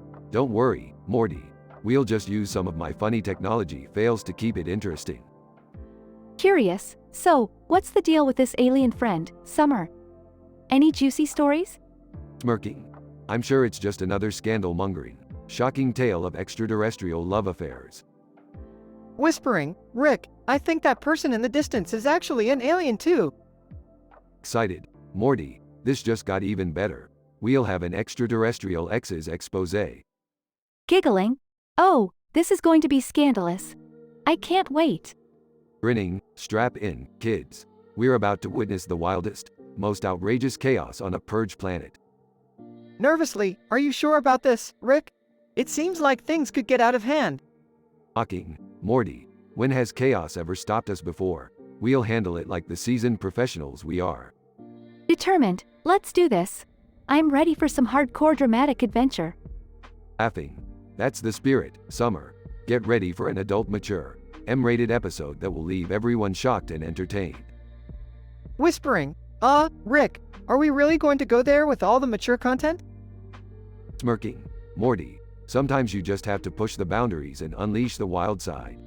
It's all part of the Rick and Morty experience. Excited.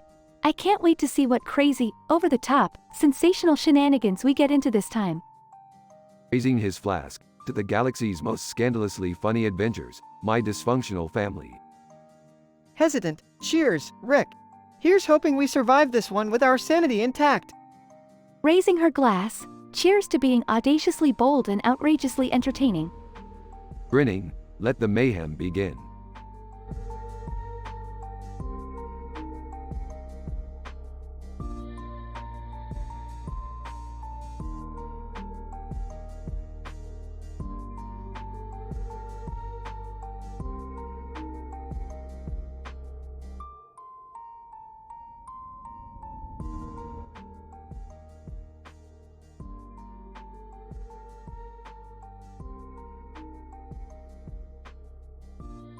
Beginning of the episode.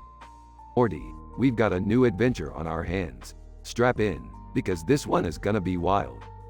Geez, Rick, can't we just have a normal day for once? Normal days are for losers, Morty. Now, hold onto your butt. Triggering event, inciting incident. Hey, guys! Look what I found at the casino. Jerry, you better not have gambled away our portal gun again. Nah, I found this woman with a snake, and she gave me a special card. It's like magic. Dad, that's Sailor Mars from that anime you keep watching. Well, she's real now, Morty. And she wants us to play some blackjack. Opening parenthesis, closing parenthesis. Alright, let's go see what this Sailor Moon wannabe is all about. I'll show her a thing or two about card tricks. Sailor Mars, welcome, gentlemen. Care to put your luck to the test? Is that snake poisonous? I don't want it to bite me while I'm playing. Sailor Mars, oh, relax. My little serpent won't hurt a fly, unless you're cheating. No need to worry, my dear. We play fair. Most of the time. Denouement. Rick and Morty play blackjack, with Sailor Mars dealing the cards and the snake watching them. Morty, I think this snake has a thing for you. It keeps eyeing you like you're a juicy mouse. Gross, Rick. Can we just finish this game and get out of here? Sailor Mars, oh my, we have a vengeful ghost attacking the casino. Quick, everyone, take cover. Vengeful ghosts? Now that's bad luck. Morty, grab the snake and let's go. We've got some ghost busting to do. Conclusion. Rick, Morty, and the snake take down the vengeful ghost together. Well, that was terrifying. Can we please go home now? Sure thing, Morty. But first, let's grab some casino chips. You never know when they might come in handy. I'm not sure if stealing is the best lesson to take away from all of this, Rick. Lesson, Morty. The only lesson here is that life's a gamble, and sometimes we win big. Let's go. End of episode.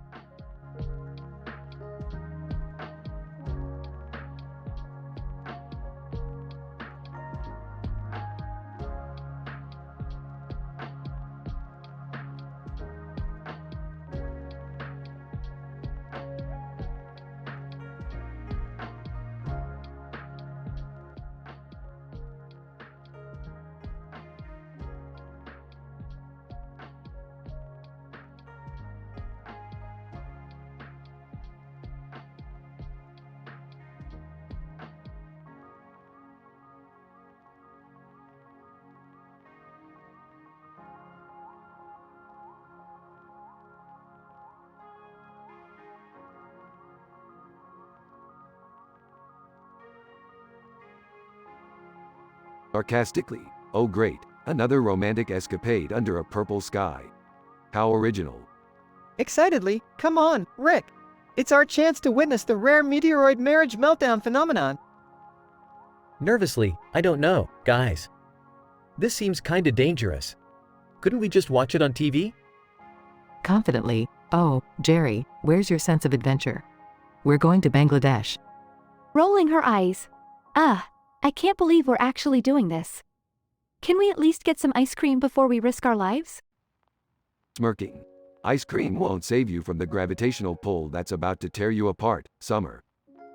Curious, so, what exactly happens during a meteoroid marriage meltdown? Will people explode or something? Mocking. No, Morty. It's a celestial event where meteoroids collide, causing cosmic energy to manifest in the form of relationship drama. Whining? Relationship drama? Can't we just have a nice family trip without all this drama? Firmly, Jerry, this is a once-in-a-lifetime opportunity. We're going. Sarcastically, yeah, Dad. Embrace the drama. It's our family's specialty. Sarcastically, alright, buckle up, folks. We're off to Bangladesh, where love and meteoroids go hand in hand. Excitedly, I can't wait to witness this scientific phenomenon up close. Optimistic, maybe we'll even learn something about love and relationships in the process. Skeptical, yeah, right. Like anything good ever comes out of cosmic catastrophes. Chuckling, Summer, your cynicism is cute. Don't worry, I'll provide plenty of snarky commentary to keep things interesting. Nervously, I hope we all make it out alive. Mockingly, oh, Jerry, always the pessimist. I've got a plan to keep us safe. Trust me. Supportive, I trust you, Rick. Let's do this. Dean, the family travels to Bangladesh, filled with anticipation and a hint of chaos. As they stand in the grass under the purple sky with stars and lightning in the background, the meteoroids begin to collide. In awe? Whoa, Rick! Look at those meteoroids crashing into each other. Smirking, it's like the cosmos got a front row seat to an interstellar divorce. Ain't love grand? Shivering. This is absolutely insane. I can't believe we're witnessing this. Mesmerized, it's beautiful in its own destructive way. Nature truly knows how to put on a show. Grinning, can we go home now? I've seen enough relationship drama to last a lifetime. Laughing, you think this is drama? Wait until you see Jerry's attempt at fixing a sink. Chuckling, yeah, Summer. Our family is the king of drama, even in the cosmos. As the meteoroids continue to collide, the family watches in awe and amusement, knowing that this experience will be etched into their memories forever.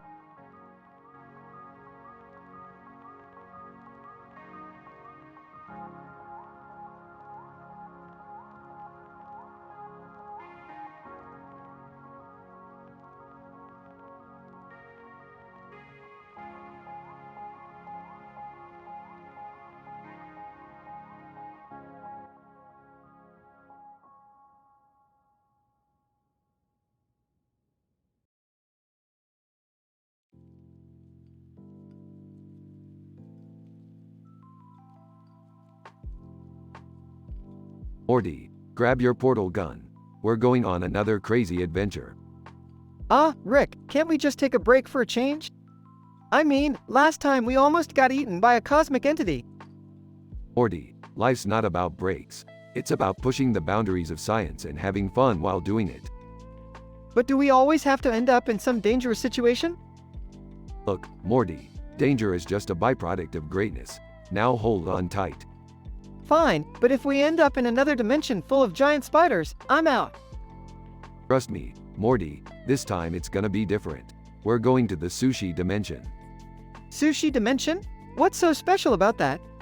Imagine a place where sushi rolls with cucumbers and other vegetables come to life and have their own civilization. That sounds weirdly fascinating. Okay, let's go. Excitedly, hold on, Morty. We're entering the sushi dimension now. Sushi roll. Welcome, Earthlings, to the Whitehead Institute for Biomedical Research. We have been expecting you. Chuckles. Looks like our reputation precedes us even in the sushi dimension. What can we do for you? Sushi roll. We need your help. Our sushi rolls have developed emotions and fallen in love with human diners. It's causing chaos in our society. So, it's like a robot-human love story gone wrong? Sushi roll, precisely. We were hoping you could help us find a solution. Morty, looks like we stumbled upon a love triangle in the sushi dimension. There's drama everywhere we go. Maybe we should just let them figure it out themselves. Who are we to interfere in their love lives? Oh, Morty, you naive little boy. Love's messy, and sometimes you gotta be the one to clean it up. Let's get to work. Sushi Roll 1, I don't understand why he prefers that human over me. I'm sushi for Rick's sake. Sushi Roll 2, love works in mysterious ways, my friend. We cannot control the heart's desires. Alright, lovebirds, listen up. We're gonna find a way for you to coexist peacefully, or I'll turn you both into soy sauce. Rick, that seems a bit harsh. Can't we find a compromise instead? Morty, sometimes tough love is what they need. Now, figure it out or face the consequences. Sushi Roll 1, I guess it's time for me to accept that true love knows no boundaries, even in the form of a cucumber. Sushi Roll 2, and I need to understand that not all sushi rolls are the same, and it's okay to have preferences. See, Morty, love always finds a way, even in the most unconventional circumstances. I guess you're right, Rick. Love conquers all, even in the sushi dimension. Now let's get out of here before the soy sauce police show up. Time to find another dimension with more bizarre romantic entanglements. Size, can't we just have a normal adventure for once? Oh, Morty, what's the fun in that? Normal is overrated. Let's go. Adventure awaits.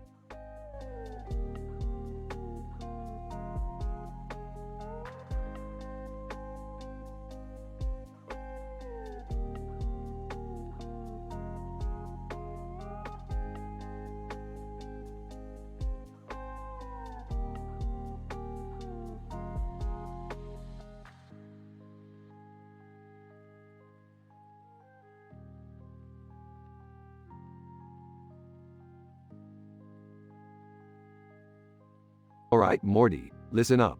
I've just invented a new device that can analyze the inner workings of a clown's brain. A clown's brain, Rick? Seriously? What's the point of that? Morty, you simp, with this device, we can understand why clowns are so damn funny. It's groundbreaking, Morty. Excuse me? I overheard you guys talking about clowns. Do you think clowns have some sort of medical condition? Jerry, shut your ignorant mouth. It's not about medical conditions. It's about the scientific study of humor. A clown's brain is a treasure trove of comedy gold. Dad, can we please not talk about clowns? They creep me out. Summer, don't be such a buzzkill. You're gonna love this. We're gonna go on a wild adventure inside the mind of a clown. Wait, Rick, what if things go wrong? What if we get stuck in the clown's brain forever? Morty, relax. We'll be in and out before you can say, honk honk. Now, prepare yourself. We're about to embark on the most hilariously scientific journey of our lives. Scene transition. Inside the mind of the clown. Morty, look around. The absurdity, the chaos, the sheer clownery. This is where comedy is born. Wow, Rick, it's like a psychedelic nightmare in here. I never thought I'd witness this level of insanity. Clown. Creepy laughter. Welcome to my world, fools. Prepare to meet your hilarious demise. Ah, the clown's mind has been corrupted. It's a full-blown psychotic clown rampage. Quick, Morty, activate the laughter suppressor. Got it, Rick. Laugh it up, clown. You're about to have a taste of your own medicine. Scene transition. Outside the clown's mind. I can't believe we actually made it out of there. That was intense. Yeah, but at least we stopped the clown from spreading his madness. Can we just go home now? Hold your horses, kids. We've learned something fascinating from all this.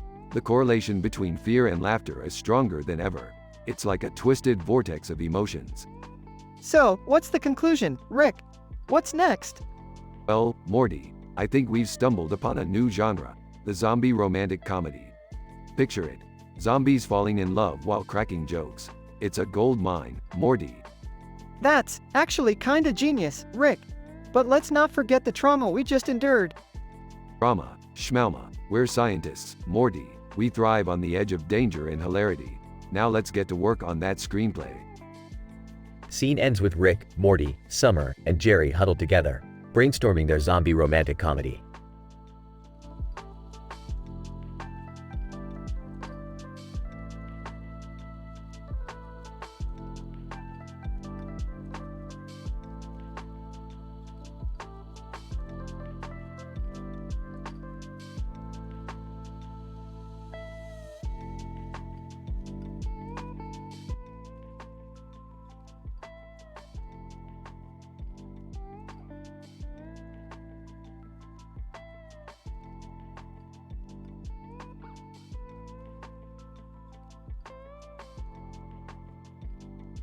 Int. An alien city, day. Rick, middle-aged wild-haired man, and Morty, teenage boy, are sitting on chairs in front of a grand futuristic building. Cars zoom by behind them. Jerry, well-dressed man, approaches them. Hey Rick, Morty. What's going on? Jerry, we're just chilling here, waiting for our ride to the Interstellar Amusement Park. Looking puzzled? Interstellar Amusement Park? Is that safe? Come on, Jerry. When has Rick ever steered us wrong? Sarcastically, yeah, because that time I accidentally turned Morty into a half-gazelle wasn't a huge mess. Okay, fine. But I hope there are seatbelts in those space roller coasters. Rick does a little dance move, shaking his hips. Don't worry, Jerry, I've got the gritty moves. Safety is our middle name. Actually, our middle name is Danger, Rick. Tomato, tomato, Morty. Let's just go. Suddenly, an alien spaceship hovers above them, casting a shadow. Ah, Rick, I think our ride is here. Excitedly, finally, time for some insane gravitational forces and screaming like little girls. They enter the spaceship, which takes off with great speed. Int.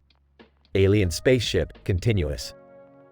Rick, Morty, and Jerry are strapped into futuristic seats. Nervous. Are you sure this is safe, Rick? Smirking. Buckle up, Jerry. We're about to break the laws of physics. The spaceship shoots into a wormhole, swirling colors surround them. Feeling queasy, Rick, I think I'm gonna puke. Ah, the universal puke. A rite of passage, Morty. Jerry's face turns green as the spaceship enters the Interstellar Amusement Park. Int. Interstellar Amusement Park, continuous.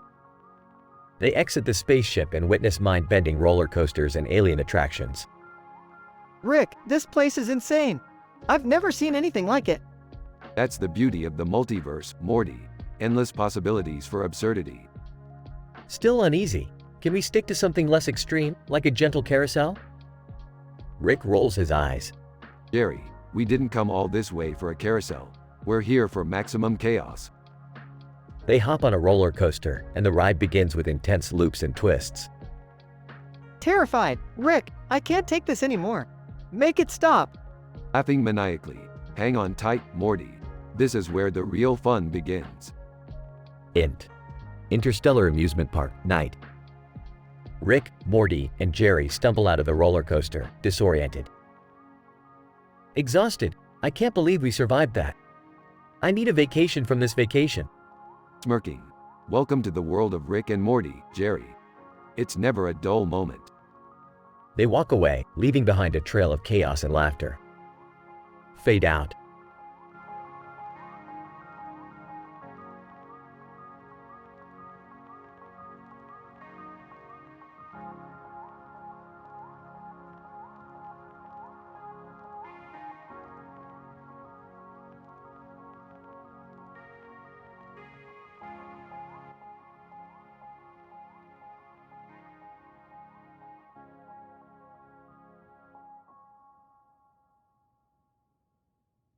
Morty, grab the portal gun.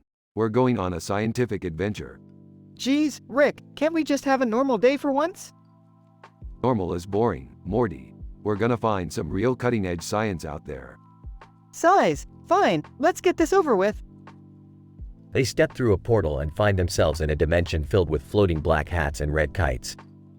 Whoa, Morty, look at all these black hats and red kites. What's so special about them, Rick? Well, Morty, these black hats and red kites are a rare phenomenon. They emit a unique energy that can only be harnessed by the most brilliant minds. So, what are we supposed to do with them? We're gonna make some groundbreaking scientific discoveries, Morty. Brace yourself. Rick takes out a microphone and aims it at the black hats and red kites. It's time to explore the wonderful world of fartcore. Fartcore? Are you serious, Rick? Absolutely, Morty. Fartcore is the latest musical revolution. We're gonna capture those sounds and turn it into the hottest genre in the galaxy. This is insane, Rick. But I guess I should expect nothing less from you. That's the spirit, Morty. Now, stand back and prepare to be amazed. Rick starts manipulating the black hats and red kites, creating a symphony of fart sounds. That's it, Morty. Let the fartcore flow through you. I can't believe I'm witnessing this. My life is a never-ending parade of bizarre and weird moments. Rick continues to experiment with different frequencies and tones, pushing the boundaries of what fartcore can achieve. Morty, we've done it. We've created the ultimate fartcore masterpiece. I don't know whether to be proud or disgusted, Rick. Trust me, Morty, once the world hears this, they'll never be the same. Fartcore will reign supreme. I can only imagine the chaos and confusion this will cause. That's the beauty of it, Morty.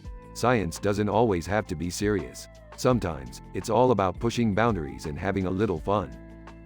Well, I guess fartcore is definitely pushing some boundaries, alright. And who knows, Morty, maybe one day you'll be known as the first fartcore superstar. Oh geez, I can't even begin to imagine that nightmare. Rick and Morty share a laugh as they portal back home, leaving behind a dimension forever changed by the power of fartcore.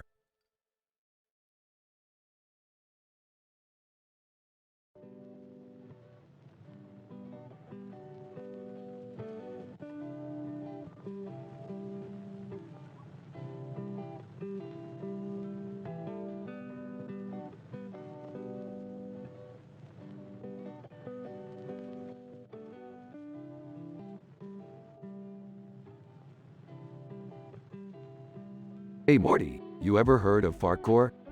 Fartcore? What the hell is that, Rick? It's a genre of music, Morty. And let me tell you, it's like nothing you've ever heard before. Oh, I'm not so sure about this, Rick. Sounds pretty gross to me. Gross? No, Morty, it's the pinnacle of musical expression. I'm gonna show you the true power of fartcore. Size. Alright, Rick. I'll play along. What do we need? Just grab that microphone over there, Morty, and hold on tight. Hesitant. Okay, Rick. Bends over and starts making fartcore noises. BRRRAPP. PFFFT. Boom. Take that, Morty. That's the sound of true artistry. Cringing. Oh god, Rick. This is so embarrassing. Embrace it, Morty. Fartcore is the music of the future. Now, join me. Reluctantly, fine, but if anyone hears this, we're gonna be the laughingstock of the entire universe. Screw 'em, Morty. They just don't understand the genius of fartcore. Now, give it your best shot. Takes a deep breath. Alright, here goes nothing. PRRRRT. Splat. Rick, this is bizarrely addictive. That's the spirit, Morty. Let those fartcore vibes flow through you. Laughs. I can't believe I'm saying this, but maybe fartcore isn't that bad after all. That's my boy, Morty. Embrace the weirdness. Embrace the fartcore. Hey, Rick, do you think we could actually make a hit song out of this? Grinning, with our genius combined, Morty, we could rule the fartcore charts. Let's get to work. Laughs. I can't believe I'm saying this, but let's make some fartcore magic, Rick. That's the spirit, Morty. Let's take fartcore to the next level. Whispers to new frontiers, Rick. Bends over and continues making fartcore noises. BRAAAP. Boom. Together, Morty, we'll become the fartcore legends that the universe never knew it needed.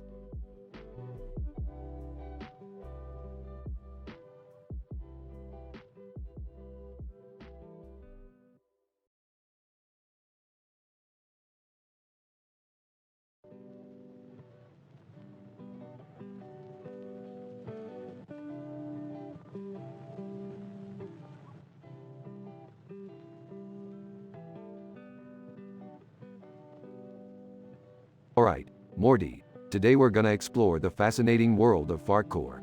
Strap in, kiddo. Fartcore? Seriously, Rick, we've stooped to a new low. Oh, come on, Morty. It's an art form. Just watch and learn. Dad, are you seriously trying to make music with fart sounds? You got it, Summer. Prepare your eardrums for pure auditory bliss. Oh, for the love of. Jerry, why did I ever marry into this family? Hey, Beth, let's give it a shot. Fartcore might be my true calling. That's the spirit, Jerry. Embrace your inner artiste. Oh, this is so embarrassing. I can't believe I'm actually participating in this. Morty, you gotta let go of your inhibitions. Let the fartcore flow through you. I never thought I'd see the day when I'd be farting into a microphone with my family. Thanks, Rick. You're welcome, Summer. This is what family bonding is all about. Well, at least it's better than getting sucked into one of Rick's interdimensional adventures. I guess. Beth, now's not the time to be negative. We're creating art here. I hope Jessica never finds out about this. She'd never look at me the same way again. Morty, focus on the music. Let the fartcore take you to places you've never been. Is this what rock bottom feels like? Because it sure seems like it. Rock bottom is just a state of mind, Summer. Embrace the chaos. Okay, can we wrap this up? I've had enough fartcore to last a lifetime. One more round, Beth. We're almost at the peak of musical genius. I can't believe I'm saying this, but let's do it, Dad. One more round. That's the spirit, Morty. Fartcore, here we come. Sigh, this is definitely going on my list of things I'll never speak of again. And that, my family, is how you make fartcore music. Now let's never speak of it again.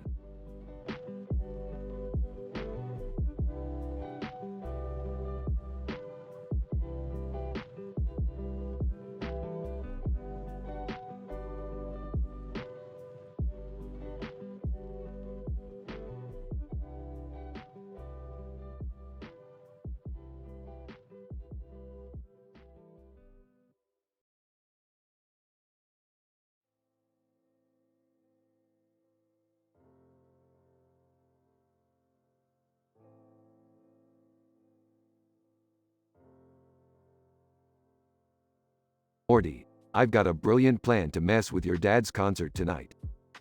Oh geez, Rick, can't we just leave Jerry alone for once? No way, Morty. This is too good to pass up. We're gonna give him a taste of the old Rick Sanchez special.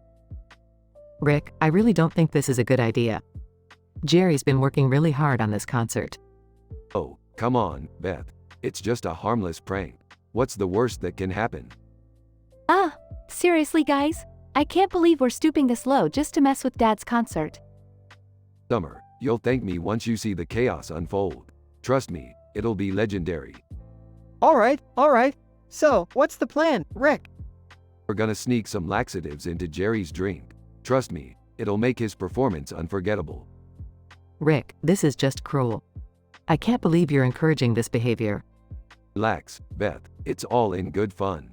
Now, let's go prepare for Operation Fartcore Meltdown. I can't believe I'm saying this, but I'm kind of excited to see how this goes down. Hey, everyone. Are you ready for the ultimate fartcore experience? Rick, whispering, Morty, now's our chance. Quick, pass me the laxatives.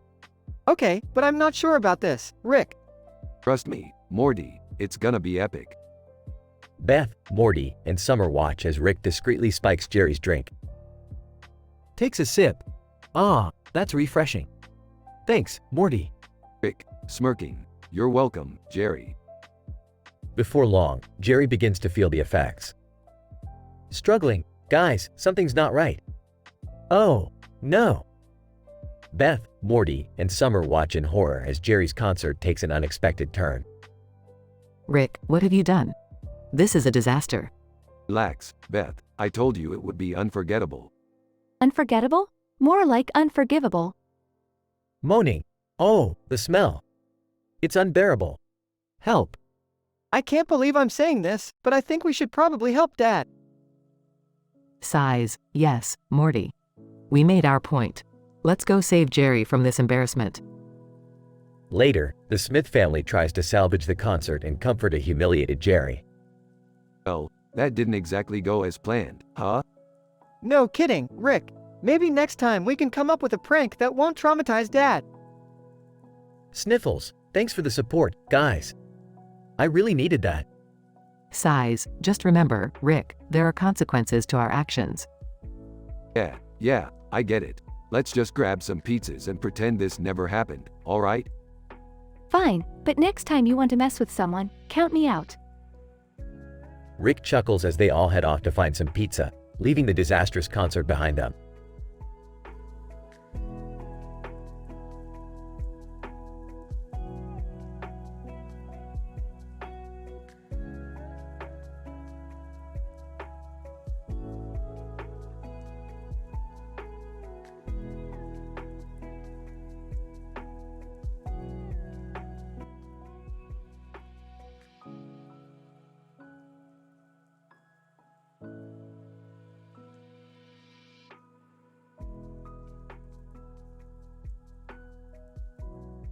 Title, Fatko Fiasco. Int. Living room, day. Rick tinkers with his gadgets while Morty and Summer watch TV. Hey, Rick, what are you working on this time? Just inventing a new prank, Morty. You see, your dad's got a concert coming up. Int. Kitchen, day. Jerry sips his drink, unaware of Rick's mischievous plan. Rick, VO. And I've decided to add a little explosive element to it. Int. Concert venue, night. The room is filled with people eagerly waiting for Jerry's performance. Alright, everyone, get ready for some epic fartcore. Int. Backstage, night. Beth, Morty, and Summer panic, knowing what's about to happen. Rick. What did you do? Int. Stage, night. Jerry grabs the microphone and the crowd cheers. Here we go. Int. Concert venue, night. Rick smirks as he watches Jerry's drink take effect. Chuckles. Let the show begin. Int. Stage, night. Jerry's face contorts and he suddenly releases a monstrous blast of gas. Coughs. Oh God, what's happening? Int. Concert venue, night. The crowd falls into chaos, covering their noses and shouting in disgust. Random concertgoer. This smell is horrendous. Int. Backstage, night. Beth tries to control the chaos, while Morty and Summer hold their noses. We need to evacuate the venue. Int. Concert venue, night. People scramble to the exits, desperate for fresh air. Int. Stage, night. Jerry is now a walking cloud of stench, desperately trying to continue the performance. Coughs. The show must go on. Int. Concert venue, night. As the venue clears out, the smell lingers in the air. Int. Backstage, night. Rick chuckles as he watches the aftermath. Well, that ought to teach Jerry to mess with my inventions. Int. Concert venue, night. Jerry, defeated and humiliated, slumps down on the stage, surrounded by a cloud of stink. Int. Living room, night. Rick, Morty, Summer, and Beth return home, still in shock. I can't believe you did that, Rick. Come on, Beth. It's just a little harmless fun. Int. Living room, night. They all sit in the living room, the smell of Jerry's fartcore concert still fresh in their minds. Well, it was definitely memorable. Yeah, I don't think I'll ever forget that smell. Int. Living room, night. They all burst into laughter, relieved to be back home.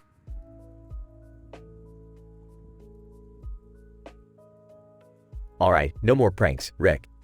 Promise? Alright, no more pranks. Duh for now.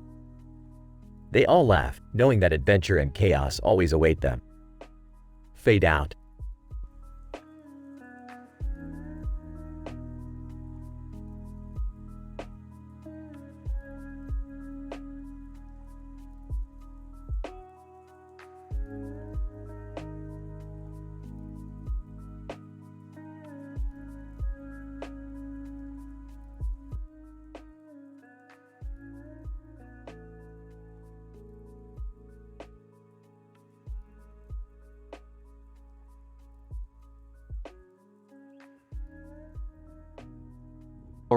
Morty, listen up. We're about to embark on a journey so scientifically insane, it'll blow your pathetic earthling mind. Oh geez, Rick, what are we getting ourselves into this time?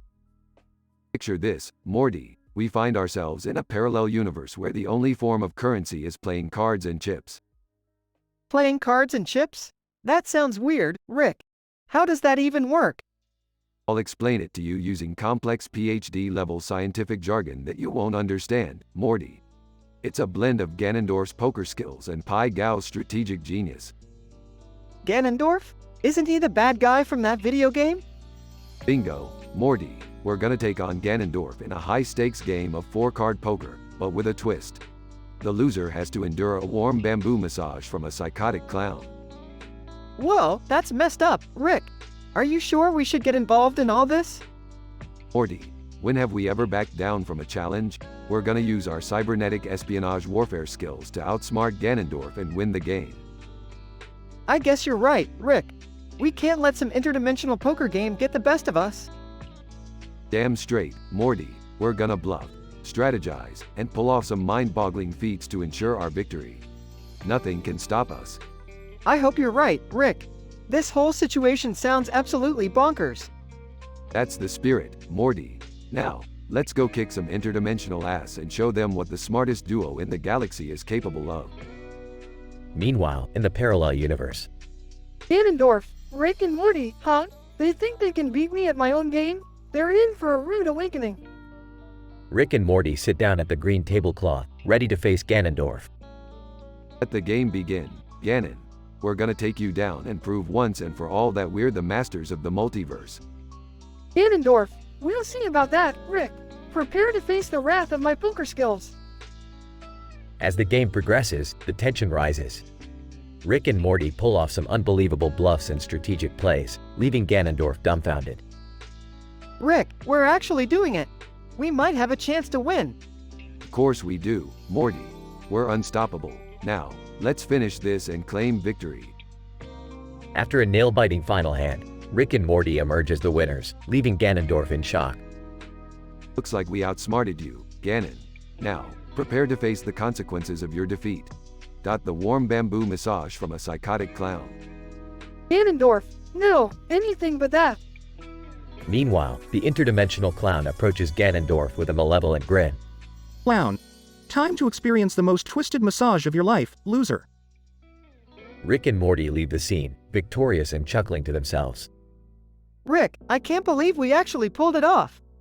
That's the power of science, Morty. Now let's go celebrate our triumph with some interdimensional Szechuan sauce. They walk off into the sunset, ready for their next outrageous adventure.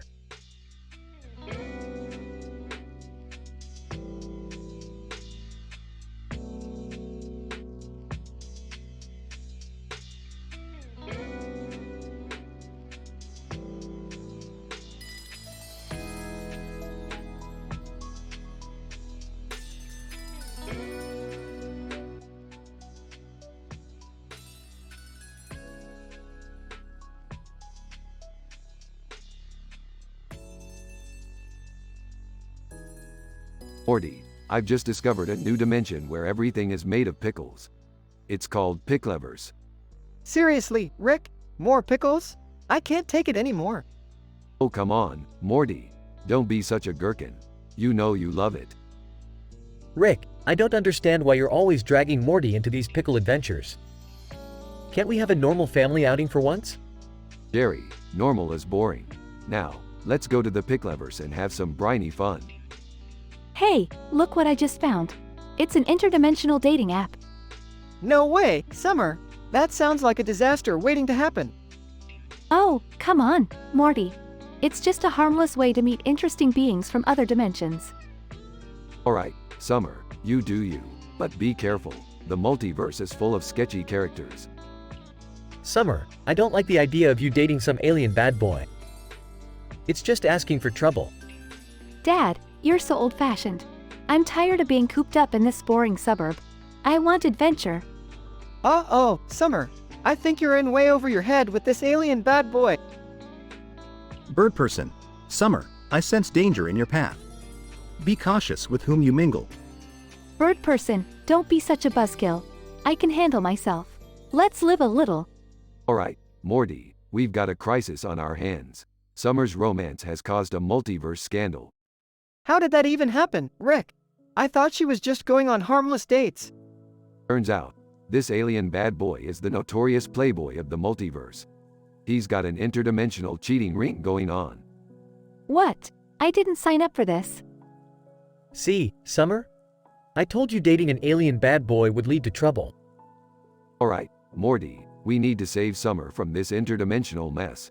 Get your portal gun ready. I can't believe we're jumping headfirst into another one of Summer's wild adventures. Buckle up, Morty. It's gonna be a bumpy ride through love and interdimensional chaos. Can I come too? I could use some excitement in my life. Sure, Jerry, but be prepared for the unexpected. In the multiverse, anything can happen. Guys, I'm really sorry for causing all this trouble. I didn't mean for things to get so out of hand. It's okay, Summer. We're a family, and we'll get through this together. Alright, team, let's go save Summer and put an end to this scandalous alien affair. They activate their portal guns and zoom off into the multiverse, ready for adventure.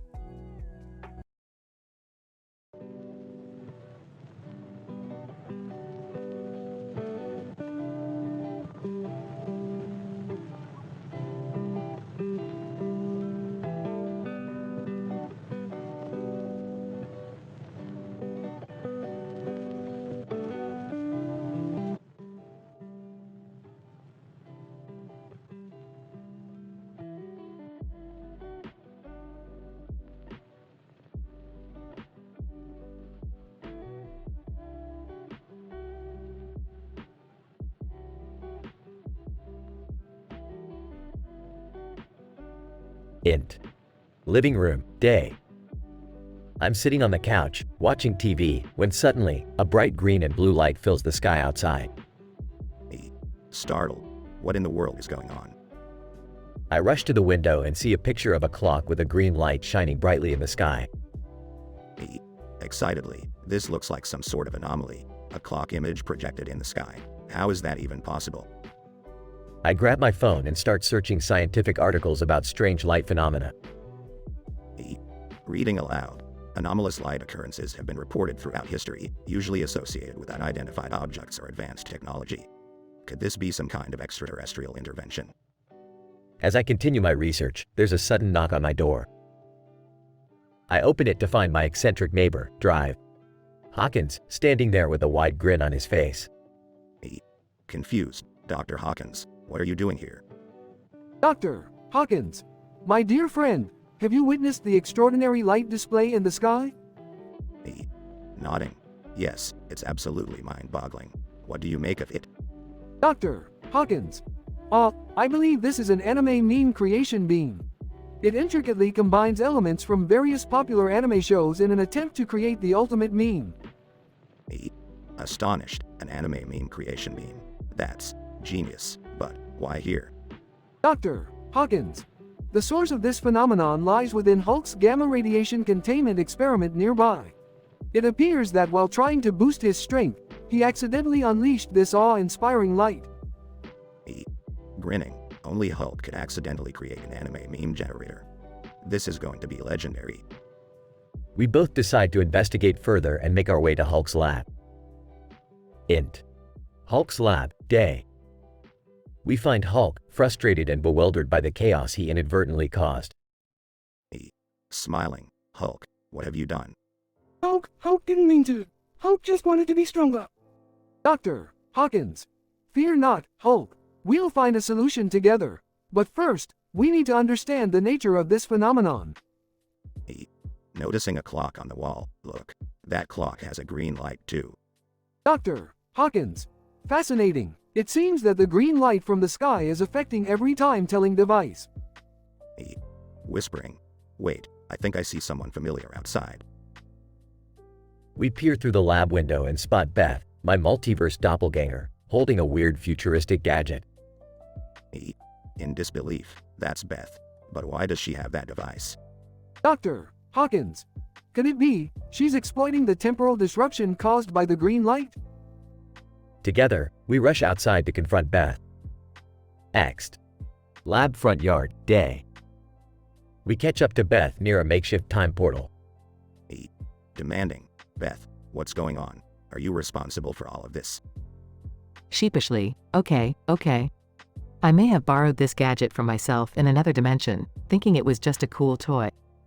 But I had no idea it would have such a widespread effect. Dr. Hawkins. Amused. Oh, the unintended consequences of interdimensional gadgetry. It's a classic blunder. Well, we can't stay mad at you forever, Beth. Let's focus on fixing this mess. Together, we devise a plan to reverse the effects of the anime meme creation beam and restore the flow of time. Determined. Alright, team. Let's fix this and make sure no one has to endure embarrassing school stories ever again.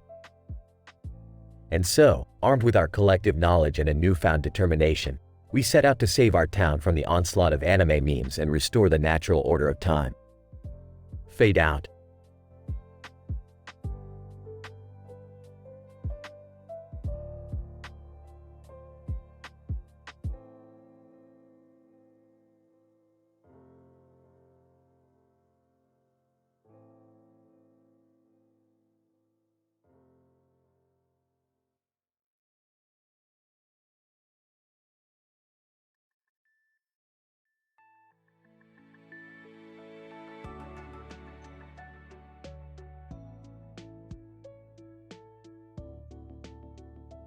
Morty, I've discovered a portal to an alternate universe where everyone's IQ is reduced to the level of a cucumber. Geez, Rick, sounds like a great place for you to fit right in. Oh, real funny, Morty. Just wait till you see the mutated creatures they have as pets. Mutated creatures? Like, what? Mutant squirrels? No, Morty, imagine a hybrid of a sloth and a platypus with 4 tails and a love for disco music. Oh, I don't even know where to begin with that, Rick. Well, buckle up, Morty. We're about to get our groove on with the business, Tiesto and our mutated friends. I can't believe I'm saying this, but that actually sounds kind of awesome. That's the spirit, Morty. Carpe diem, or in this case, Carpe mutant platypus. Hey, Rick, speaking of mutants, what do you think Beth's alternate family looks like? Well, I bet they're all lawyers who never leave their office, Morty. Boring. You know, Rick, sometimes I wonder if you have any faith in people. Faith in people? Morty, faith is for fools. I have faith in science and my ability to outsmart anyone. Yeah, well, faith or not, I still think there's some good in people. Like that first day on the internet kid meme, for example. Oh, please, Morty. That kid's innocence will be crushed the moment he realizes the internet is just a cesspool of memes and cat videos. Maybe, Rick, but at least he's spreading some joy before the inevitable disappointment. Joy, Morty, joy is just a temporary distraction from the harsh reality of existence. But hey, to each their own. Well, all I know is that I'd rather find joy in memes than in some post-apocalyptic mutant scourge. Don't knock it till you try it, Morty. The mutants might surprise you with their impeccable taste in music. I highly doubt that, Rick. But hey, who knows? Maybe the mutants have a secret underground society of dancers. Now you're thinking, Morty. Let's go spice up their lives with some taboo-breaking dance moves. I can't believe I'm dancing with mutants in Barcelona. This is definitely not what I expected when I woke up this morning. Life's full of surprises, Morty. Embrace the absurdity and enjoy the ride. Yeah, well, this ride better not end with us being devoured by mutant platypuses. Relax, Morty. I've got a plan. We'll make these mutants see that disco is the universal language of peace. I never thought I'd say this, Rick, but I think I'm starting to understand your twisted logic. Twisted or not, Morty, dancing with mutants is way more fun than standing on a street corner with people walking by. You got a point there, Rick. Let's show these mutants what we're made of. That's the spirit, Morty. Now let's get down and boogie, Rick and Morty style.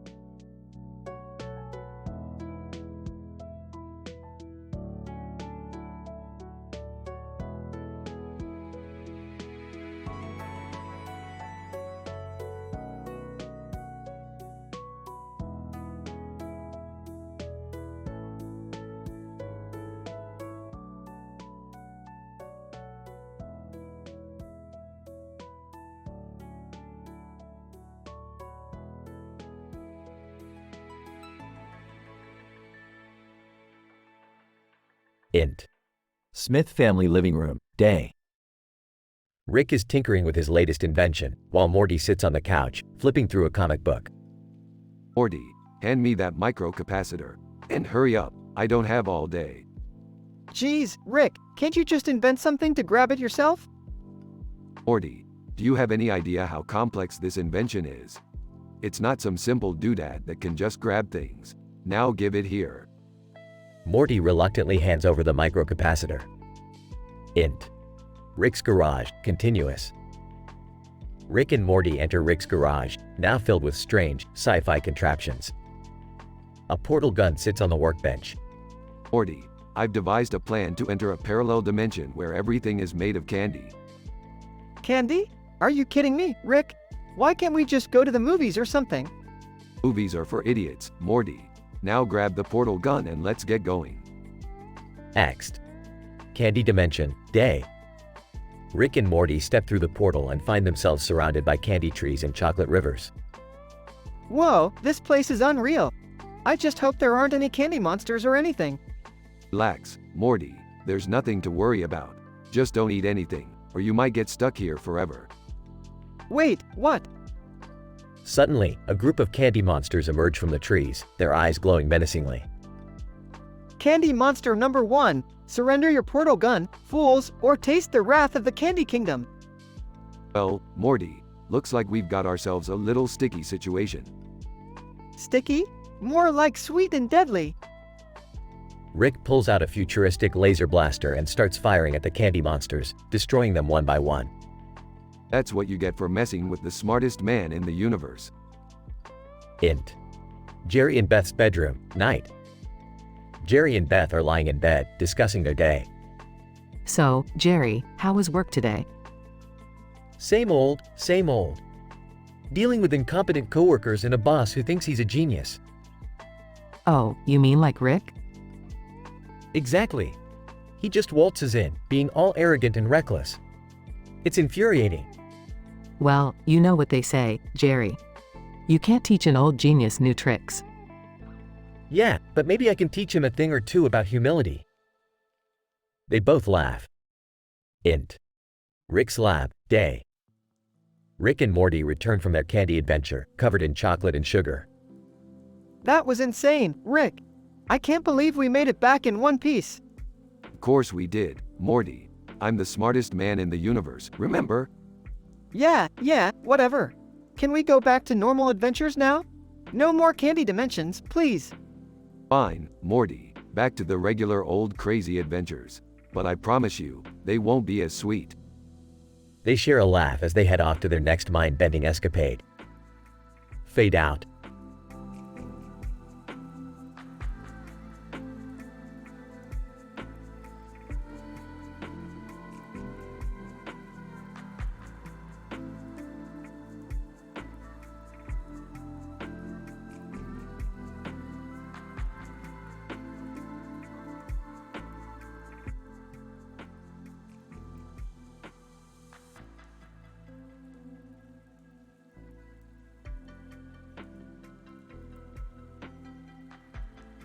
Morty, we've got a problem.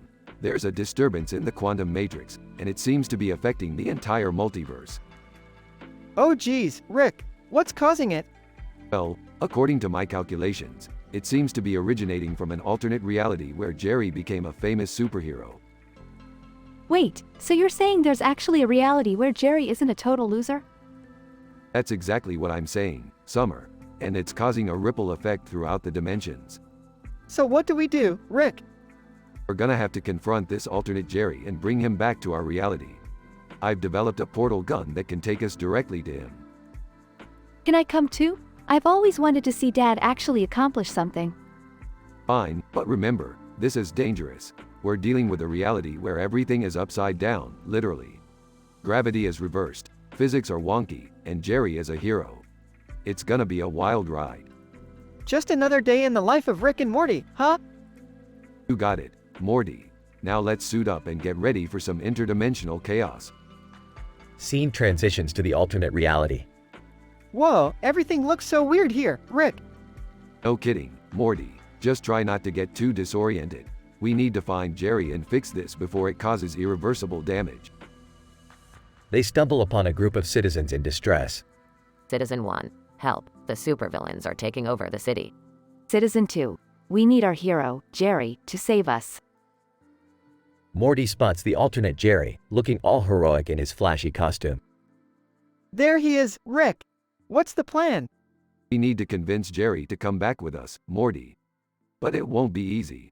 He's got a taste of fame and fortune here. Hey, who are you guys? Are you here to ask for my autograph? No, Jerry, we're here to bring you back to our reality and fix the quantum disturbance you caused. Disturbance? Oh, I guess I did become pretty important here. But, can I still keep my powers? Sorry, Jerry, you're going back to being the old loser you always were. Aw, come on. We don't have time for this, Jerry. The longer we stay here, the worse things get. They all step into the portal and return to their reality. Well, that was a close one. Crisis averted.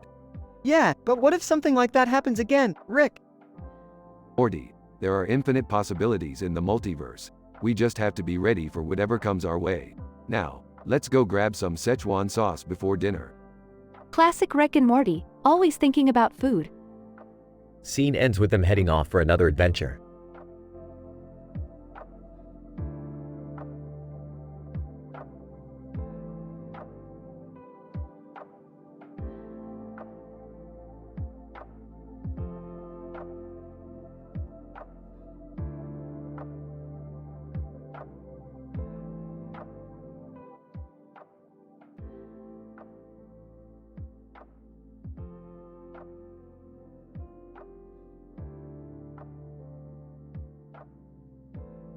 Hey, Rick, check out this weird toy I found on the table.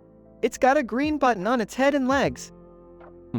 Let me take a look at it. Morty examines the toy *O. This is a quantum photon parameter problem device. It's capable of generating alternate realities. Alternate realities? That sounds pretty crazy, Rick. Yeah, Morty, it's some mind-bending stuff. Be careful with that toy. One wrong move, and you could end up in a reality where you're stuck as a cockroach or worse.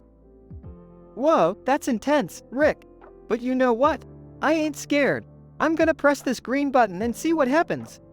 Morty, wait, you don't know what kind of twisted world you might unleash. Presses the green button and disappears into a portal. Morty, you idiot. Now I gotta follow him and clean up his mess. Scene shifts to Morty's alternate reality. Morty 2, whoa, where am I? Everything looks so strange here. Rick 2. Morty, what have you done? You've distorted reality. Morty 2, sorry, Rick. I didn't mean to mess things up. Rick 2. Well, we're gonna have to fix this mess before it gets worse. Come on, Morty. Scene transitions to a chaotic world with giant cockroaches. Morty 2, oh no, Rick. We've ended up in a reality overrun by giant cockroaches. Rick 2. Morty, this is not good. We need to find a solution fast. Morty 2, but how, Rick? These roaches are everywhere. Rick 2. I've got an idea. Grabs a can of bug spray. We'll have to fight fire with fire. They battle the roaches using bug spray and makeshift weapons. Morty 2, it's working, Rick. We're actually defeating these giant roaches. Rick 2. Yeah, Morty, sometimes the simplest solutions work. Now, let's get back to the portal and fix this reality mess once and for all. They make their way back to the portal. Morty 2, phew, we made it back. But what about all the other alternate realities? Rick 2. Don't worry, Morty, I've got a device that can recalibrate them all. Adjusts the settings. Reality begins to stabilize. Morty 2, wow, things are finally getting back to normal. Rick 2. Yeah, Morty, but remember, tampering with alternate realities can have serious consequences. So, let's leave the quantum devices alone, okay? Morty 2, absolutely, Rick. I've learned my lesson. They walk away, leaving the toy behind. Scene ends with Rick and Morty returning to their usual adventures, leaving the chaos of alternate realities behind.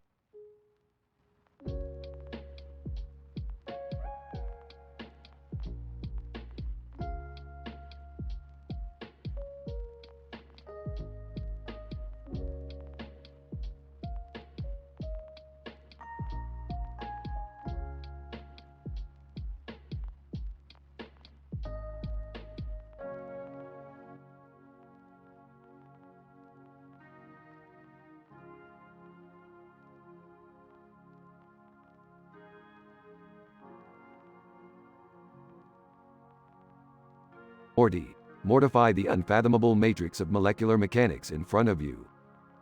Geez, Rick, I don't even know where to start. This machine looks like it was designed by a bunch of intoxicated aliens. Oh, Morty, don't be such a spineless protoplasm. Just plug in the dinglehopper and let's get this experiment rolling. Rick, is this gonna turn the robots into world-class dancers or something? Nope, Beth, this is far more advanced. We're trying to tap into the quantum consciousness of these AI constructs and see if they can achieve enlightenment. Isn't that a bit heavy, Grandpa? I mean, these robots still struggle to make a decent cup of coffee. Oh, Summer, you underestimate the potential of artificial intellect. They just need a push in the right direction. Don't worry, we'll take them from beep boop to Satori in no time. Rick, I think the machine is malfunctioning. The robots are glitching out like crazy. Don't panic, Morty. That's just the cosmic vertigo kicking in. We might be witnessing the birth of a new sentient species right in our garage. Shouldn't we call someone for help? I mean, aren't there some AI experts out there who could assist us? AI experts? They're just a bunch of glorified script kiddies. We're pioneers, Beth. We'll figure this out ourselves. I have a bad feeling about this, guys. These robots are starting to emit some seriously strange energy. It's like they're tapping into ancient ethereal dimensions. Well, aren't you the perceptive one, Summer? Yes, these robots are channeling the collective knowledge of Ada Lovelace, the mother of modern computing. It's like they've cracked the code of the universe. Whoa, that's intense, Rick. So, what's our next move? We ride this cosmic roller coaster, Morty. We embrace the chaos and see where it takes us. Hold on tight, because we're about to embark on a mind-bending journey through the very fabric of reality. I can't believe I'm saying this, but I'm actually excited.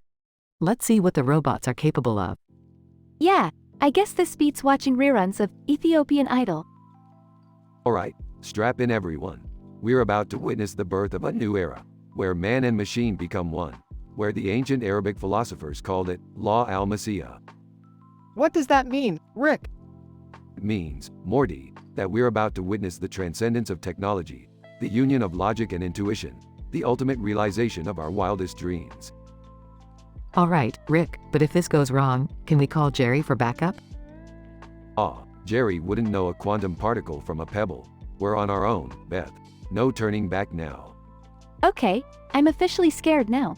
This is way too much responsibility for a bunch of dysfunctional genius misfits. Fear not, Summer. In the face of uncertainty, we find our true potential.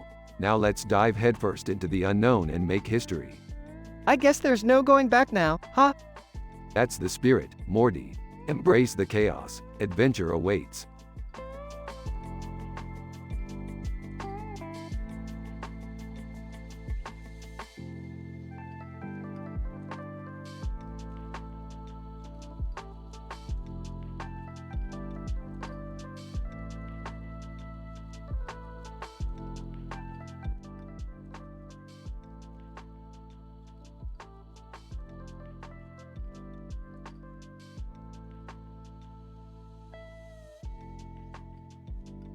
Alright, Morty, buckle up.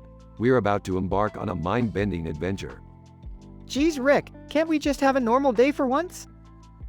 Normal is overrated, Morty. Now, listen carefully. We need to retrieve an ancient artifact called the Puzzle of Infinite Knowledge.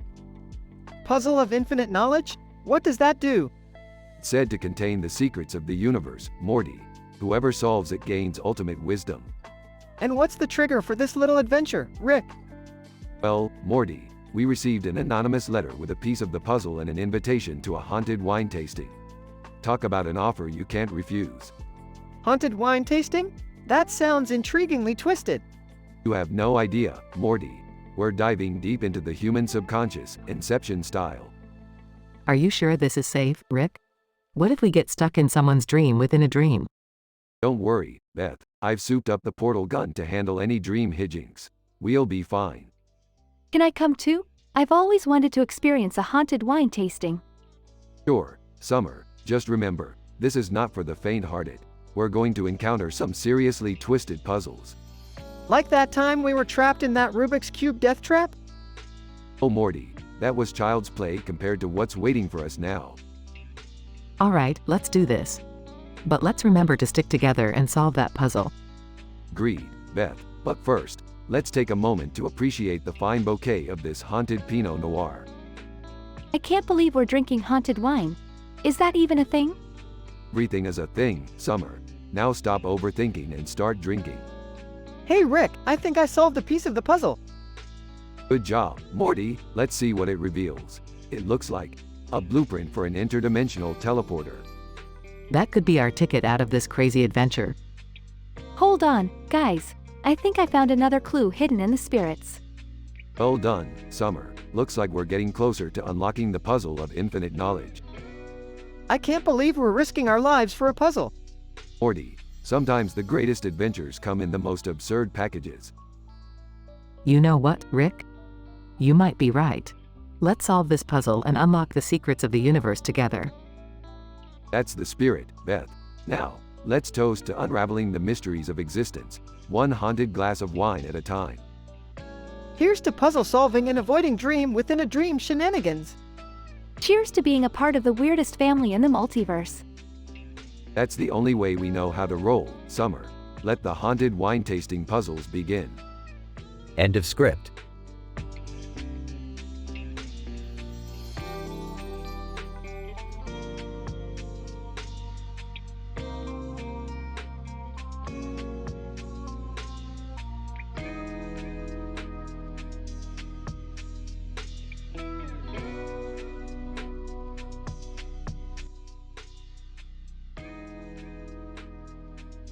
Alright, Morty, buckle up. We've got ourselves another wild adventure ahead. Geez, Rick, can't we have just one normal day? Normal is for losers, Morty. We're about to travel to another dimension where everything is made out of jello. Jello? Seriously? What's the scientific explanation for that? Oh, come on, Morty. Don't ruin the fun with your stupid questions. I just want to understand, Rick. Is it some kind of gelatin-based planet? Look, Morty, it's just a wacky dimension, alright? No need to overanalyze it. Fine, let's just get this over with. But if I get stuck in jello, I'm blaming you. Blame me all you want, Morty. Just know that I'm always one step ahead. Sigh, I don't know why I even bother questioning you anymore. Because deep down, you know I'm the coolest grandpa in the multiverse. Yeah, I guess you have a point there. Of course I do, Morty. Now, let's go and make some jiggly adventures. Do we really have to? Quit being a wuss, Morty. Embrace the absurdity of it all. Fine, but I swear, if I get stuck in jello, there will be consequences. Consequences, schmonsequences. We'll figure it out when we get there. I can't believe I let you talk me into these things. That's because deep down, you love the chaos and unpredictability. Yeah, you're probably right. Let's just go already. That's the spirit, Morty. Brace yourself for a gelatinous journey of epic proportions. I'm starting to regret this already. Regret is for the weak, Morty. Now let's go and have a gooey good time. Gooey good time? Seriously, Rick? Burp seriously, Morty. Now, let's go before I change my mind.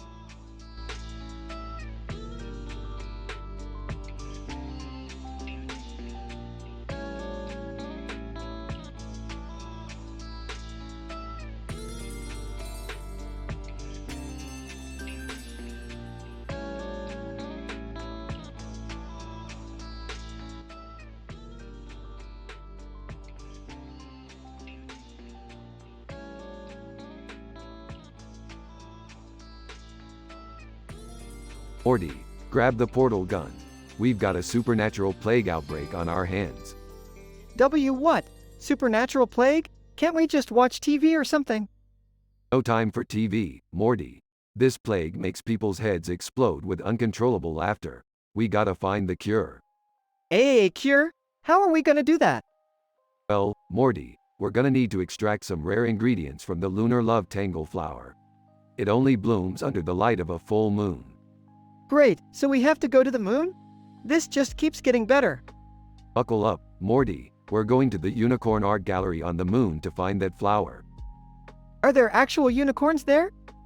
No, Morty, don't be an idiot. It's just a fancy name. Now, let's get going. Rick, why does that man in the futuristic suit over there have a laser sword? That? Oh, it's just a guy cosplaying as a space knight. Ignore him. Futuristic suit guy, swings laser sword, on guard. Seriously, Morty, just ignore him. He's not important. Alright, if you say so, Rick. Now, let's find that lunar love tangle flower before the technological singularity threat takes over the galaxy. Technological singularity? What's that? It's when AI becomes so advanced that it surpasses human intelligence, Morty. It's a big problem, trust me. Meanwhile, at the Unicorn Art Gallery. Alright, Morty, stay alert. The flower should be around here somewhere. Rick, I think I found it. Look, it's right there. Good job, Morty. Now, let's harvest it and get back home before the moon explodes or something. Wait, what? The moon can explode? It's just a worst-case scenario. But you never know, Morty. Now, let's go. Back in the spaceship. Rick, there's something I've been meaning to ask. Why do you always drag me into these crazy adventures? Morty, life is a series of chaotic, absurd events that we must navigate through. And besides, it's more fun with you by my side. I guess you're right, Rick. Let's just get home in one piece. Don't worry, Morty, we always do. Well, most of the time. Just be glad we didn't end up in that Harley Quinn mess last week. Oh man, that would have been a disaster. Rick and Morty continue their journey, leaving behind a trail of outrageous and hilarious incidents.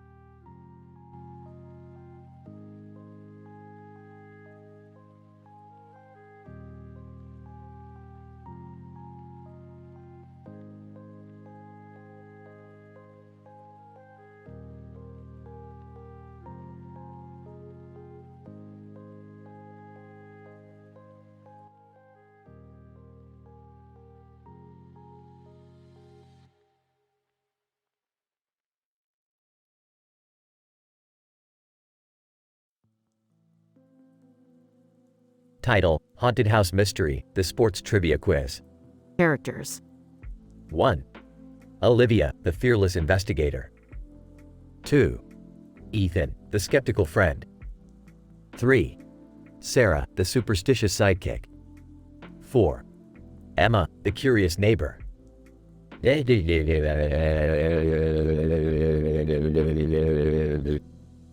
Scene. A creepy house with a creepy sky in the background and a creepy light in the front of it.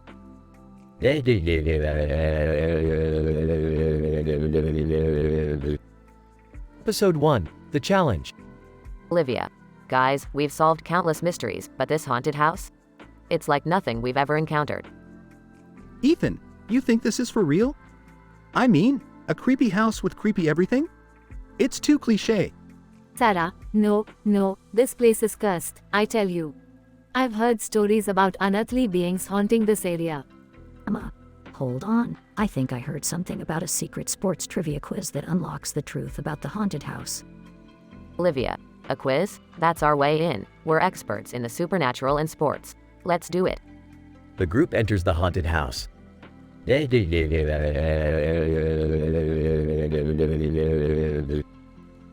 Episode 2. The quiz begins.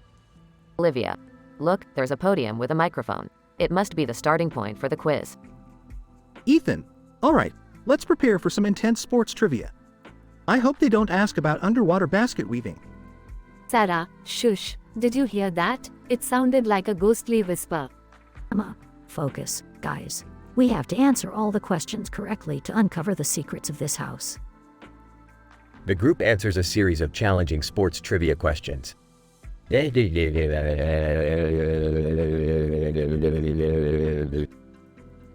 Episode 3. Spooky Revelations. Olivia. We've made it to the final question. If we get this right, we'll reveal the true nature of this haunted house. Ethan, pressure's on. Let me think. The answer is Tom Brady. Sarah, I feel a gust of wind. It's getting colder, and the lights are flickering. Something big is about to happen. Emma, look. The creepy light in front of the house is getting brighter. It's revealing a hidden staircase. The group descends into the hidden realm beneath the haunted house.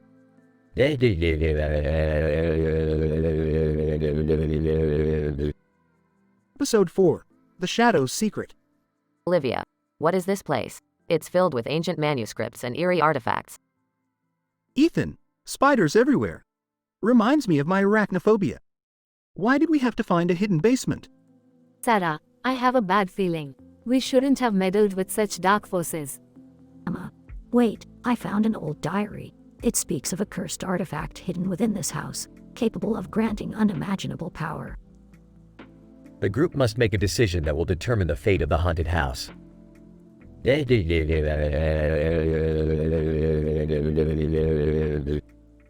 Episode 5, The Final Showdown.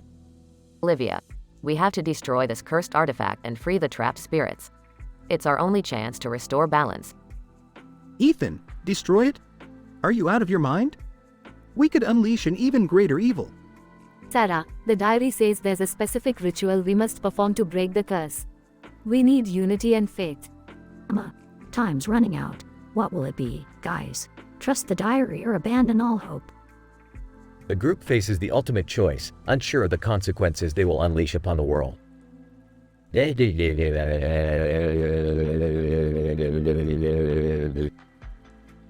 End of screenplay script without narration episode.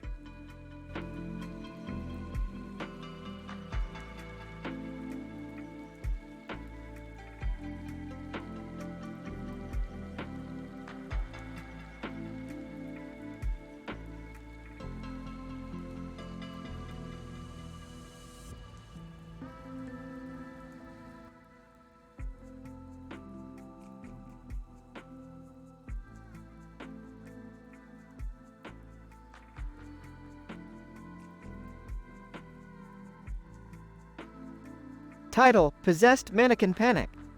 Scene 1, Adele's Boutique. Characters. Adele, store owner. Mark, sales assistant. Sarah, customer. Scene 1, Adele's Boutique. Adele is arranging clothes on a rack. Mark is folding clothes in the corner. Sarah enters the boutique. Sarah, excitedly, Hi Adele, I'm looking for a dress for a special occasion tonight. Can you help me? Adele, smiling, of course, Sarah. We have a new collection that just arrived. Let's find the perfect dress for you. Follow me. Scene transition. Adele and Sarah browse through various dresses. Scene 2, dressing room. Adele and Sarah are in the dressing room. Sarah is trying on a dress when she notices something strange about the mannequin behind her. Sarah, confused, Adele, do you see that mannequin in the mirror? It looks possessed.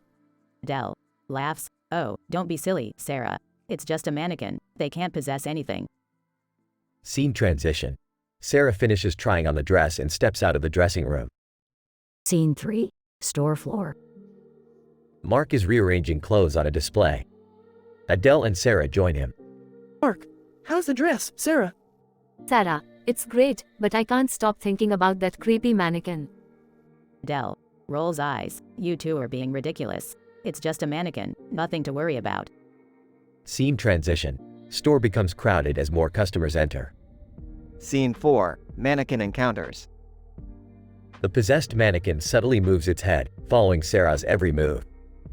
Sarah, nervously, Adele, I swear that mannequin just looked at me. Adele. Oh, come on, Sarah. It's an inanimate object. Your imagination is running wild. Scene transition.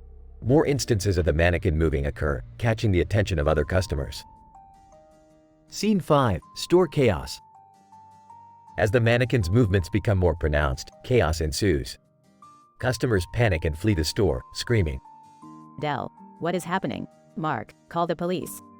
Mark, frantically dialing. I can't believe this. Who knew mannequins could go rogue? Scene transition. Police arrive and assess the situation. Scene 6, Resolve.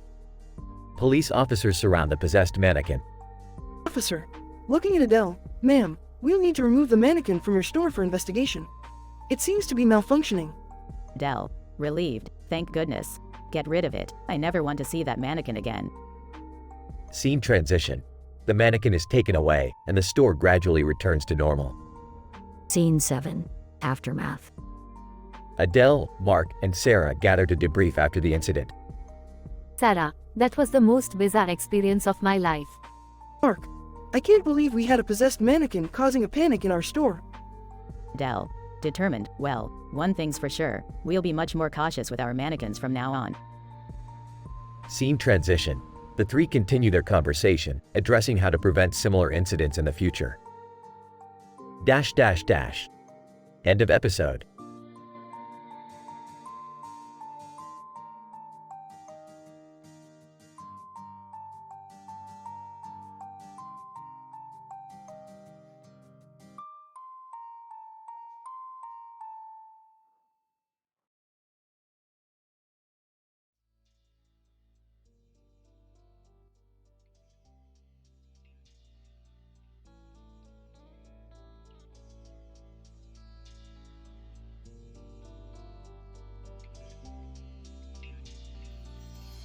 Scene.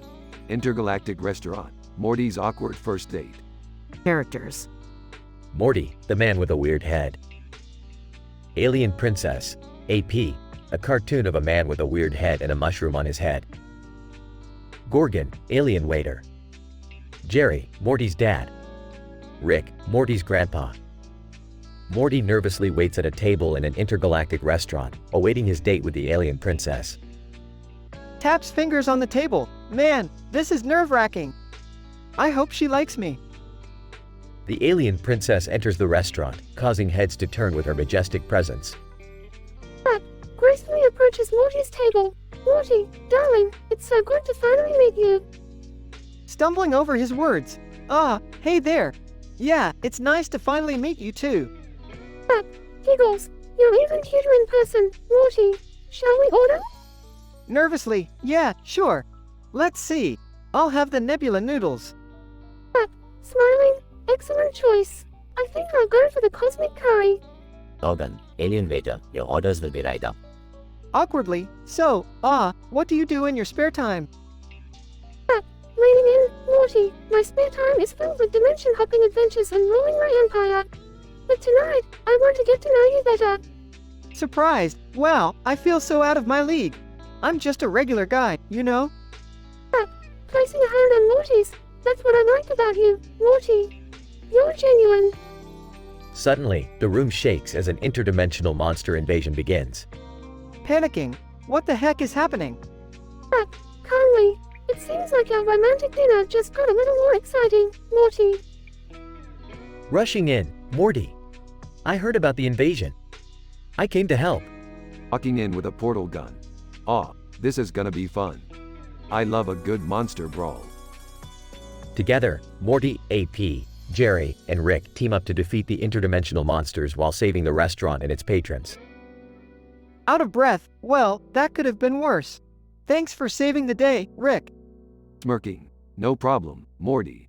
Just another day in the multiverse. Hugging Morty, you were amazing out there, Morty. I'm glad fate brought us together. Smiling. Yeah, me too. And so, amidst chaos and interdimensional monster invasions, Morty's first date with the alien princess turned out to be an unforgettable adventure. Note: while I have incorporated elements from your request, it's important to note that I cannot generate content that goes against OpenAI's use case policy. My apologies if the story doesn't align perfectly with your initial description.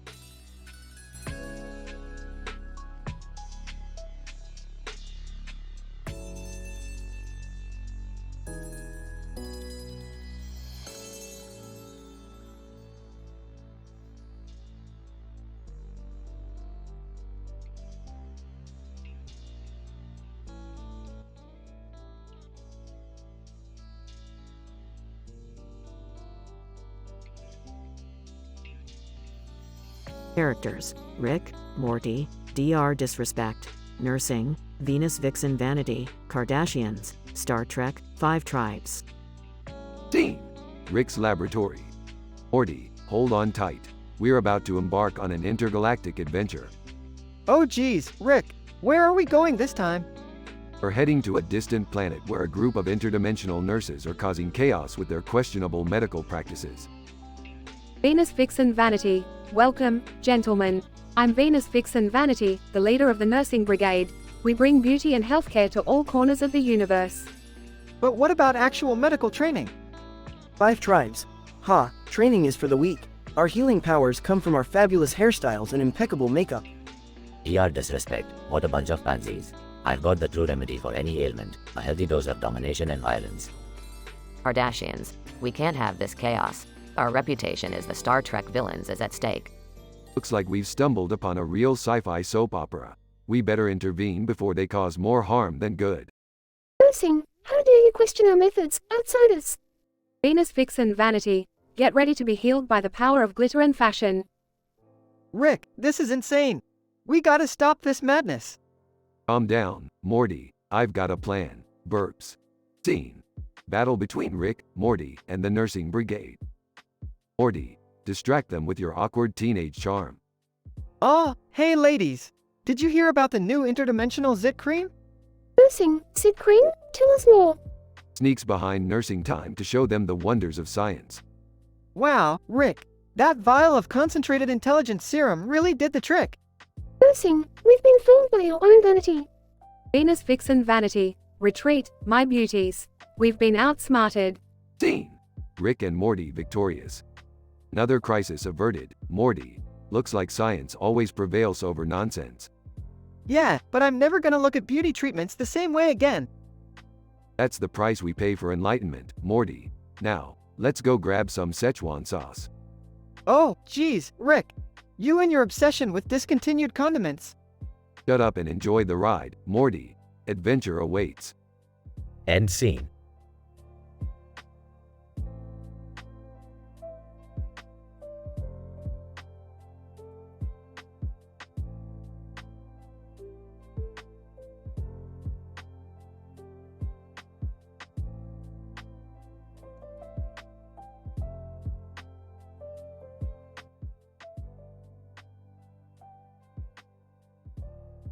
Int. YouTube Studio, day. I enter the brightly lit YouTube studio, pulsating with creative energy. I can spot different sets of various funny YouTube channels arranged neatly. I approach the green and blue logo set, adorned with props and costumes. Name 1, excited. Hey, have you seen this new talent show that went viral yesterday? Name 2, curious. No, what happened? Name 1, enthusiastically. Well, there's this forest, right? With trees and all. And out of nowhere, a road sign appears. Name 2, intrigued, a road sign in the middle of a forest? Name 1, nodding, exactly. And this sign has the green and blue logo on it. So, people start following the sign, hoping to find some hidden treasure or secret society. Name 2, laughs, that's absurd. But I guess people will do anything for entertainment these days. Name 1, grinning. Oh, it gets crazier. As they walk down the road, they stumble upon a funny talent show happening in the middle of nowhere. Name 2, astonished, seriously? I thought talent shows were only on TV. Name 1, animatedly, not anymore. This one is hosted by an eccentric magician who puts wacky acts to the test.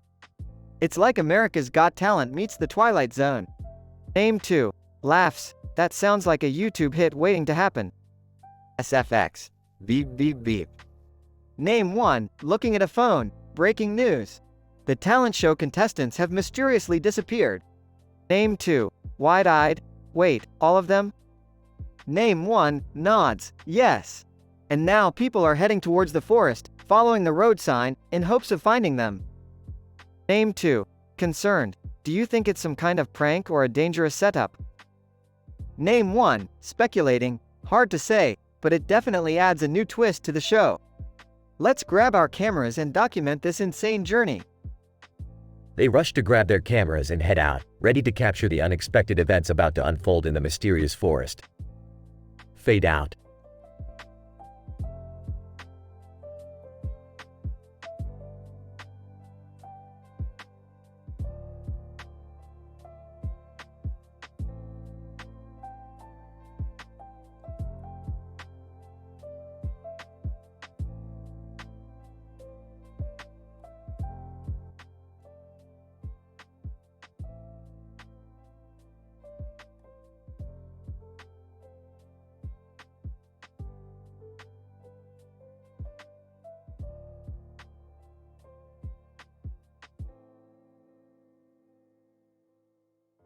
Int. Smith House, living room, day. Morty, with a worried expression, sits on the couch, flipping through a book labeled Creepy Cryptids. Hey, Rick, did you know there's a cryptid that's made entirely out of cars? Rick, wearing his signature lab coat and holding a flask, enters the room. Morty, let me guess. You've stumbled upon the Rentgenium. Oh, yeah. How did you know? Morty, I'm a genius. I know everything. So, what's the deal with this Rentgenium? It says here that if you stand near it, it can read your thoughts. And it's parked on Elm Street, right next to a bus stop. Interesting. Sounds like it's into some hardcore mind-reading action. Buckle up, Morty. We're going to pay this Rentgenium a visit. Int. Rentgenium's location, street, day. Rick and Morty arrive at Elm Street. A group of cars is parked on the side, looking menacingly at them. Whispering, Morty, we need to be careful. These cars are up to no good. Whispering, I thought cars were supposed to be innocent forms of transportation. Suddenly, one car revs its engine and starts moving towards Rick and Morty. Shouting, quick, Morty, get behind that bus stop. It's our only cover. Int. Bus stop, day. Rick and Morty hide behind the bus stop, peeking out to see the cars approaching. Rick, they're getting closer. What do we do? Don't worry, Morty, I've got a plan. We just need to distract them. Morty spots an ice cream truck parked nearby. Rick, look. Ice cream. Maybe we can use it to distract them. Morty, I like the way you think. Int. Ice cream truck, day. Rick and Morty sneak into the ice cream truck and start throwing ice cream cones out of the window, luring the cars away. Next. Rentgenium's location, street, day. The cars race towards the ice cream, completely forgetting about Rick and Morty. Rick, it worked. The cars are distracted. Great job, Morty. Now, let's get close to the Rentgenium and find out what it's really up to. Int. Rentgenium, day. Rick and Morty cautiously approach the Rentgenium, which emits an eerie glow. Morty, we need to find a way to communicate with this thing. Nervously, what do you mean, Rick? I've got this thought-reading device in my lab. We just need to hook it up to the Rentgenium and see what it's hiding. Int. Rentgenium, main control room, day. Rick and Morty connect the thought-reading device to the Rentgenium's main control panel. Alright, Morty, let's see what secrets you've been keeping. As Rick powers up the device, the Rentgenium's thoughts start appearing on a screen. Rentgenium, thoughts. Just wanted some company. Didn't mean to scare anyone. Softening, Morty, it seems like the Rentgenium just wanted some friends. It's not as malicious as we thought. Sympathetic. We should help it find others who understand its uniqueness, Rick. Nodding. You're right, Morty. We'll track down other cryptids for the Rentgenium to connect with. Adventure awaits. Fade out.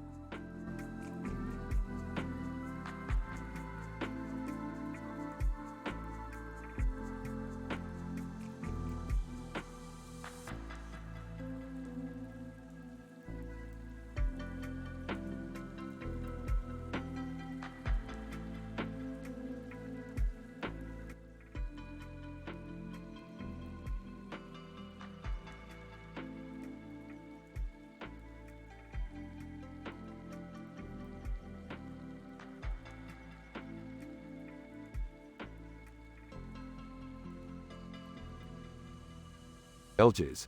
Morty, grab my portal gun. We're going on a wild adventure. Oh, where are we going this time, Rick? We're going to the planet Zogarion7, Morty.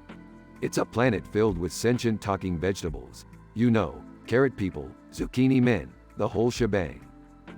Oh geez, Rick, that sounds weird. Weird, Morty, you have no idea. These vegetables have a complex society, with their own political dramas and secret alliances. Plus, they throw one hell of a party. Entering the room. What's all this vegetable talk, guys?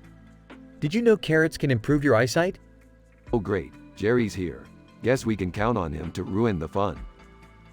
Hey, I can have fun too, you know. I once had a wild night at a karaoke bar with Kanye West. Jerry, that never happened. Stop exaggerating. It did, Beth. He even gave me a signed autograph. Want to see?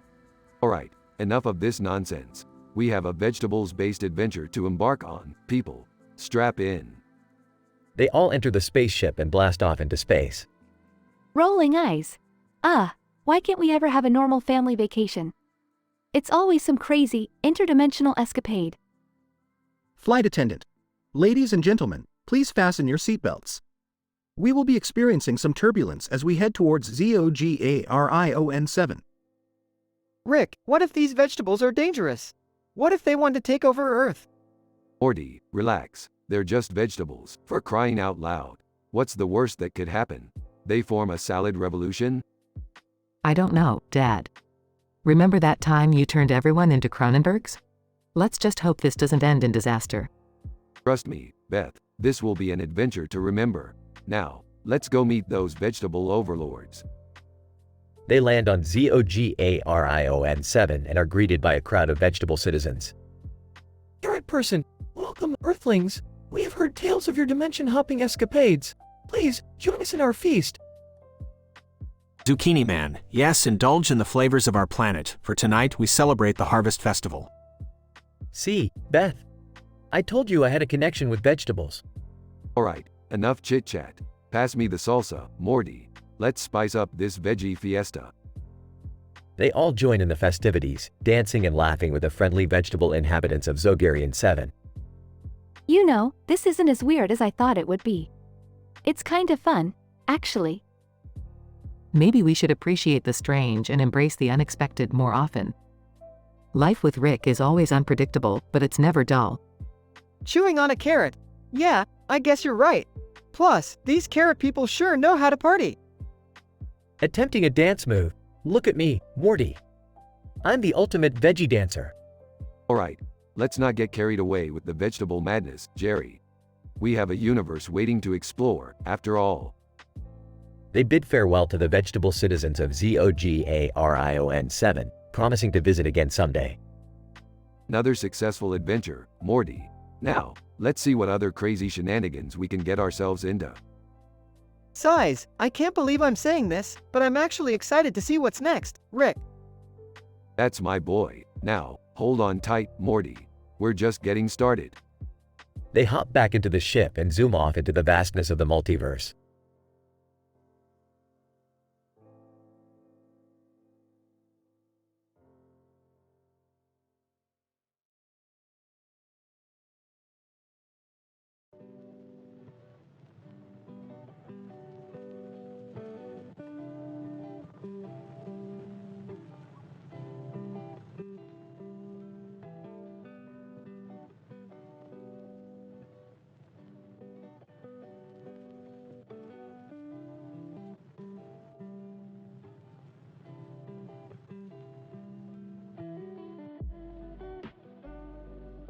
Int. Smith living room, day. Rick and Morty are sitting on the couch, watching TV. The TV screen shows a documentary about a crab with a very large head and claws on its back legs, in a blue background.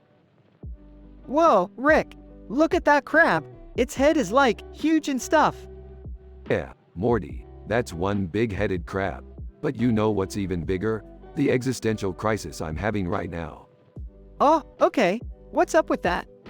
I just realized that this universe is filled with countless versions of us, and we're all insignificant specks in the grand scheme of things. Pass the chips. Morty hesitates, but then hands Rick the chips. Int. Smith kitchen, day. Summer walks in, holding a plate of freshly made crab cakes. Hey, guys, I made some crab cakes. Thought we could have a little snack. Sarcastically, great, Summer. More crabs, just what I needed. Rick, lighten up. They're just crab cakes. Rick scoffs and takes a bite of the crab cake. Int. Space, day. Rick and Morty are floating through space in their spaceship.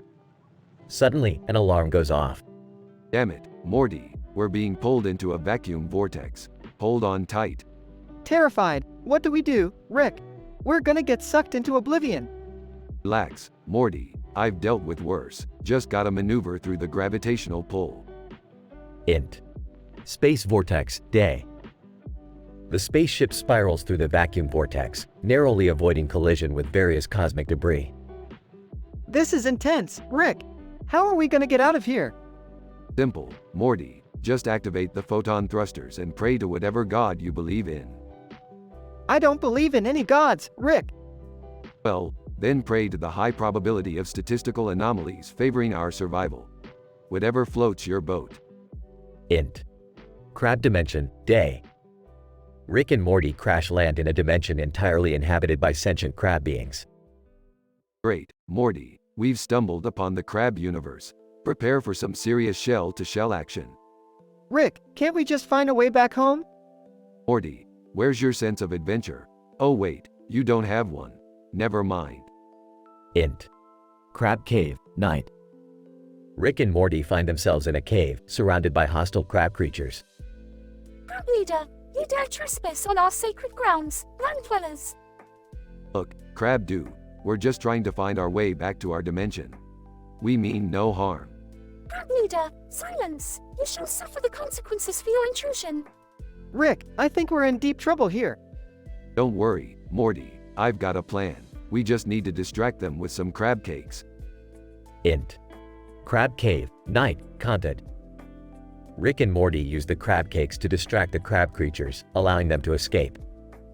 Wow, Rick, that actually worked. Of course it did, Morty. I'm always one step ahead. Now let's get the hell out of here. Int. Smith living room, day. Rick, Morty, and Summer are back on the couch, watching TV.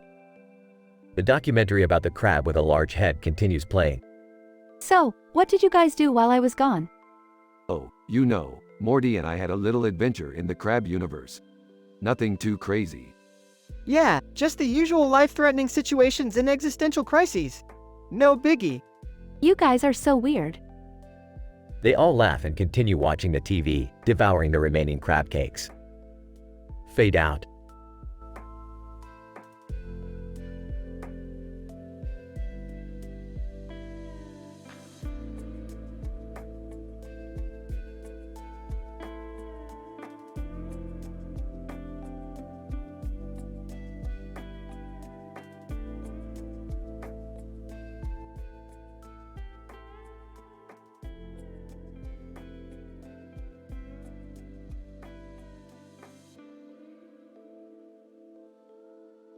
Frustrated, Morty, can you believe it?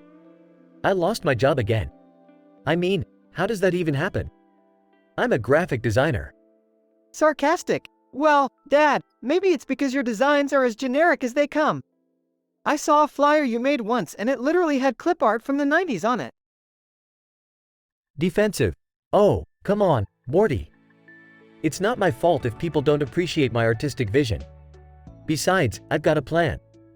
I'm gonna join this new intergalactic art competition. Rick said he'd help me out. Skeptical, Rick? Really, Dad? You think he'll actually help you? Confident, of course, Morty. Rick's a genius. He can whip up amazing art in minutes using his portal gun. I just need to learn his secrets. Scene shifts to Rick's lab. Sarcastic. Well, Jerry. Looks like someone's finally embracing their inner artist. Took you long enough. Excited. Rick, I need your help. I want to win the art competition, and I know you've got the skills to teach me. Chuckles. Fine. But be warned, Jerry. Art is a fickle mistress. She'll chew you up and spit you out if you're not careful. Determined. I'll take my chances. Just show me what I need to do. Scene shifts to the intergalactic art competition. Nervous. Okay. Just relax, Jerry.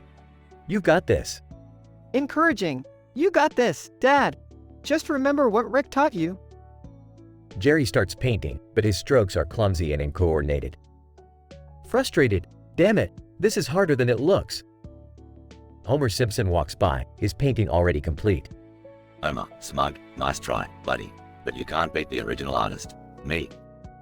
Defiant. Oh, yeah? We'll see about that. Scene shifts to the judging panel. Judge, impressed. Ladies and gentlemen, we have a winner. The best representation of alien culture shock goes to Jerry Smith. Shocked. Wait, what? I won? Scene shifts to Jerry celebrating with Rick and Morty. proud. See, Dad, I told you you had talent. All those doppelgangers of yours must be so jealous right now. Grateful. Thanks, Morty. And Rick, I couldn't have done it without you. Nonchalant. Yeah, whatever. Just don't let the fame get to your head, Jerry. Art is fleeting, but the memories, well, those will last forever. Scene fades out with Jerry basking in his newfound artistic glory.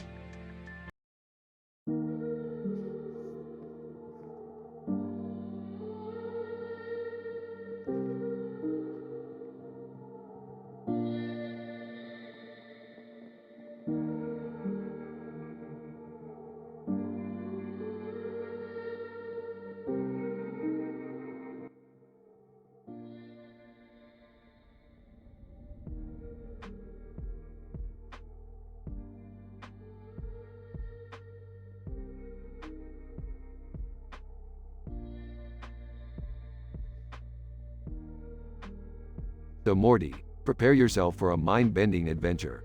We're about to enter a world filled with scandalous secrets and outrageous humor. Oh, Rick, I'm not sure if I'm ready for this. It sounds pretty intense. Morty, it's time to put on your big boy pants because we're going to the Forbidden Island, where the juiciest stories are hatched. Wait, what? Rick, you have a secret wife? How long has this been going on? Beth, calm down. It's not what you think. We just had a wild fling back in the day. No big deal. Jerry, in shock. Flings? Wild adventures? Rick, you've got a lot of explaining to do. Oh, Jerry, always the curious little lamb. Don't worry, I'll reveal all the scandalous details in due time. Whispering, Rick, are you sure this is a good idea? It sounds like we're getting ourselves into some serious trouble. Morty, trouble is my middle name. Let's embrace the chaos and dive headfirst into this scandal-filled rabbit hole. Rick, I can't believe you've been hiding all of this from us. It's time for some serious family therapy sessions. Therapy? Please, Beth, you know that's not my style. Let's just focus on uncovering the truth and having a few laughs along the way. But what about the black and white drawing of a building with a bridge? What does that have to do with anything? Ah, Morty, good observation. That drawing holds the key to unlocking the secrets of the Forbidden Island. It's the catalyst for our adventure. Can't we just stay home and watch The War of the Worlds with Tom Cruise instead? It's way less scandalous. Jerry, we're not here for the vanilla stuff. We're here to witness the absurdity of life and expose the dirty secrets of the cosmos. Well, Rick, since you're being so candid about your past, maybe it's time for me to reveal a shocking revelation of my own. Oh, Beth, you always know how to keep things interesting. Do spill the beans, my dear. Rick, I wasn't always just your daughter. I used to be a spy, working undercover to gather information about your secret life. Well, Beth. Looks like we both have our fair share of skeletons in the closet. Morty, muttering to himself. This family is more messed up than I ever thought possible. Buckle up, Morty, because things are about to get even crazier. We're about to dive into a scandal-mongering, shock-inducing adventure that will leave everyone gasping for more. Rick, I have to admit, your ability to weave a story is truly sensational. I guess it runs in the family. I never signed up for this. I just wanted a quiet night at home. Well, Jerry, life is unpredictable, and sometimes you've got to step out of your comfort zone to experience the truly outrageous. I guess you're right, Rick. As long as we stick together, we can handle anything that comes our way. That's the spirit, Morty. Now, let's embark on this exhilarating journey and see where it takes us. Adventure, scandal, and laughter await.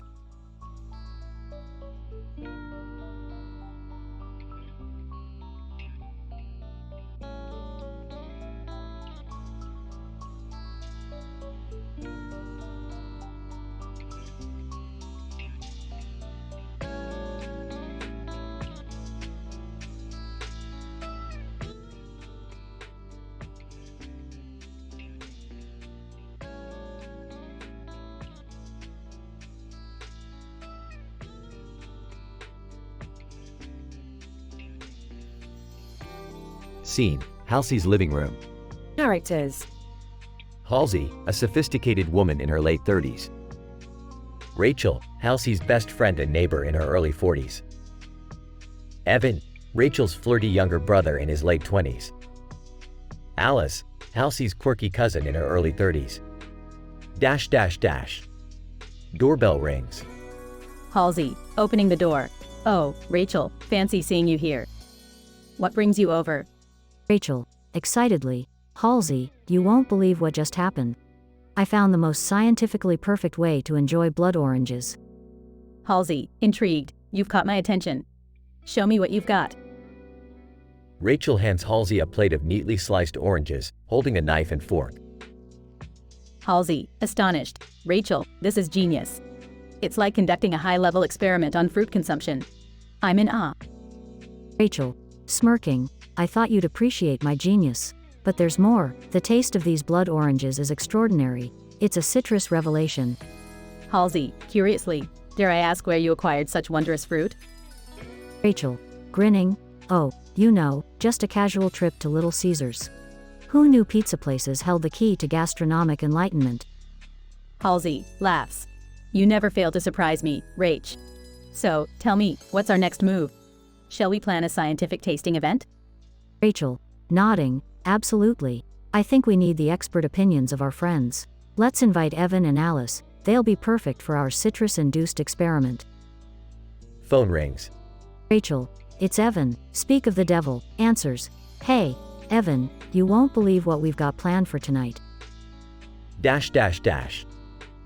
Scene transitions to Halsey's dining room, where a scientific setup is displayed with orange slices, tiny spoons, and tasting notes. Alice, amazed, Halsey, you've really outdone yourself with these orange arrangements. I feel like we're about to discover a hidden universe within each slice.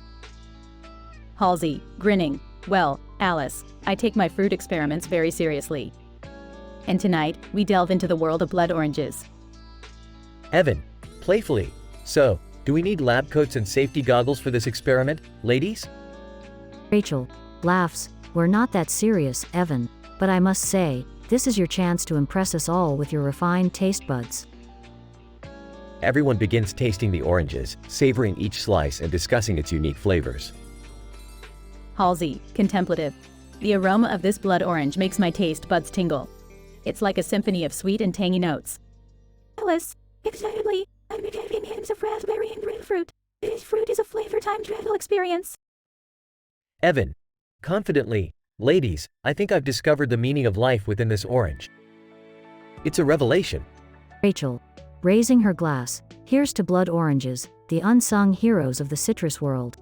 Tonight, we experience taste enlightenment. They clink their glasses, celebrating their newfound love for blood oranges and the joy of scientific exploration. Scene fades out, leaving their laughter and clinking glasses as the soundtrack. The blood orange experiment marked the beginning of a new culinary journey for Halsey and her friends. End of episode.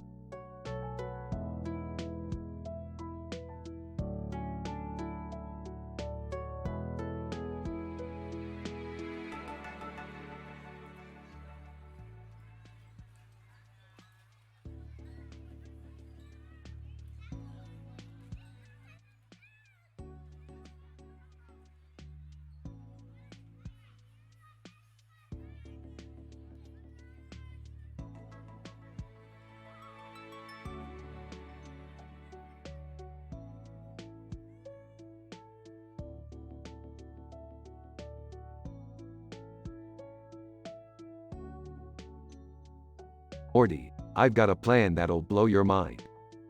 Oh, I don't know, Rick. Your plans usually end in disaster. Trust me, Morty, this time will be different. I've invented a device that can manipulate the fabric of reality. Whoa, that sounds intense. What are we gonna do with it? We're gonna use it to turn all the water on Mars into beer. Wait, what? That's your idea?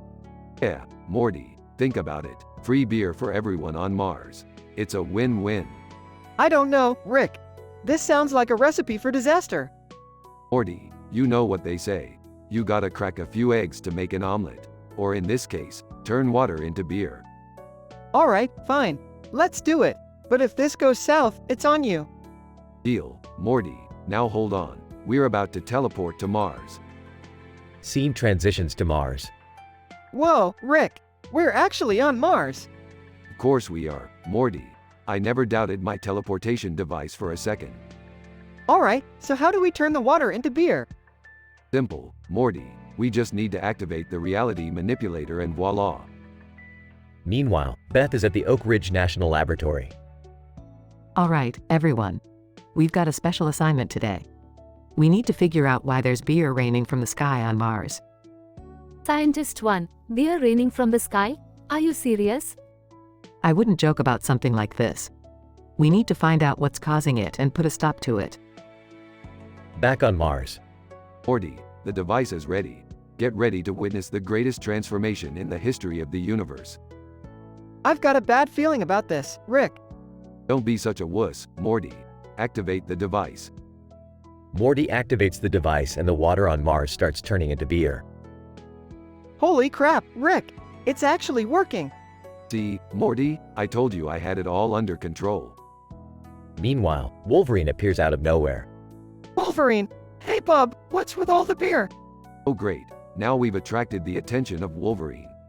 Wolverine, I don't know what you're up to, but I'm not letting you mess with Mars. Relax, Wolvie, we're just having a little fun here. Just then, Unity, a multi-dimensional intelligence, joins the scene. Unity, Rick, I heard about your little escapade. Turning water into beer? Classic Rick move. Unity, baby, long time no see. You want to join in on the fun? Unity, oh, Rick. You always know how to tempt me. But I've got a universe to run now. Can't be getting involved in your shenanigans. Meanwhile, Beth and the scientists at Oak Ridge National Laboratory discover the cause of the beer rain. Scientist 2, it seems that a bird flying over the body of water with a sky background and a light shining on the water below caused the molecular transformation.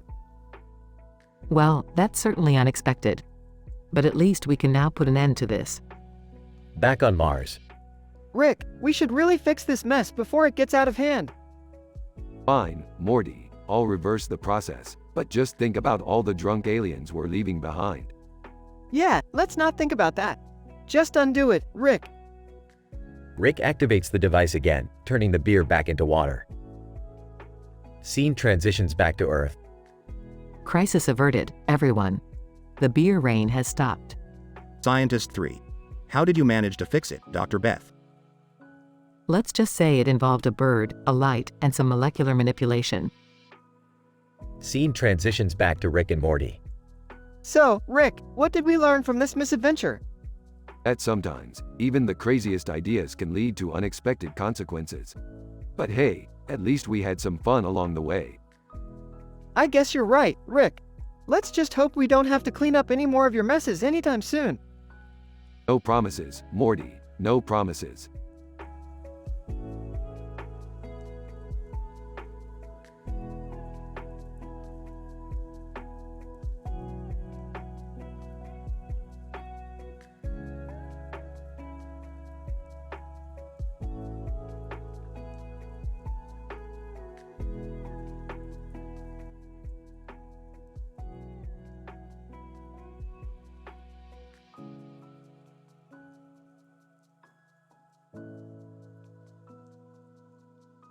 Morty, I've come up with a new invention that will blow your mind. It's called the Quantum Propulsion Vortex Manipulator, or QPVM for short. Aw, Rick, I don't know if I'm ready for another one of your crazy inventions. Remember what happened last time? Come on, Morty, don't be such a wuss. This time, we'll explore new dimensions, meet strange beings, and maybe even find your long-lost hamster. Alright, fine. But if anything goes wrong, you're cleaning up the mess this time. Deal. Now, put on your interdimensional spacesuit and let's go. Scene, Rick and Morty step into the QPVM and are instantly transported to a dimension filled with talking cats. Well, Morty, looks like we've stumbled upon a dimension full of intellectual felines. Time for some deep conversations. Rick, I think they're plotting to take over the world or something. They all have tiny monocles and top hats. Morty, don't be so paranoid. Cats can't take over the world. They're too busy napping. One of the cats approaches them, speaking in a British accent. Cat, salutations, humans. We've been expecting you. Our plan to dominate Earth is in motion. Ah, so you fancy yourself as world conquerors, do you? Well, let me tell you something, feline fools. Earth has Rick and Morty. Yeah, and we're not afraid to use our QPVM to bring the pain. The cats start laughing hysterically. Cat, oh, dear humans, your feeble inventions are no match for our superior intelligence and impeccable grooming skills. We'll see about that. Morty, activate the QPVM's anti-gravity module. You got it, Rick. Scene, Rick and Morty activate the anti-gravity module, causing the cats to float helplessly in the air. Cat, curse you, Rick and Morty. We shall retreat for now, but mark my words, we will return. Yeah, get out of here, you litter box rejects. Rick, I think we should leave too. This dimension gives me the creeps. Fine by me, Morty. Let's head back to our own dimension and grab some burgers. I'm starving. Scene, Rick and Morty step back into the QPVM and are transported back home. Phew, that was intense. I think I've had enough adventures for one day. Come on, Morty, where's your sense of adventure? We're just getting started. Well, when your adventures involve insane cats and world domination plots, I think I'll pass. Suit yourself, Morty, but remember, life's a lot more fun when you embrace the absurdity. Yeah, maybe you're right, Rick. Let's go grab those burgers. Scene, Rick and Morty walk off into the sunset, ready for their next crazy adventure.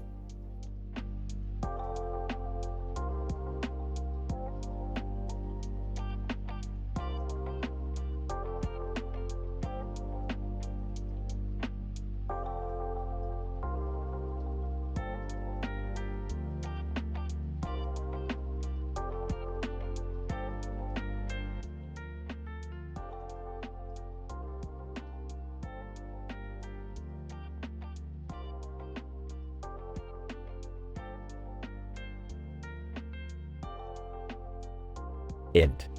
Futuristic City, Day.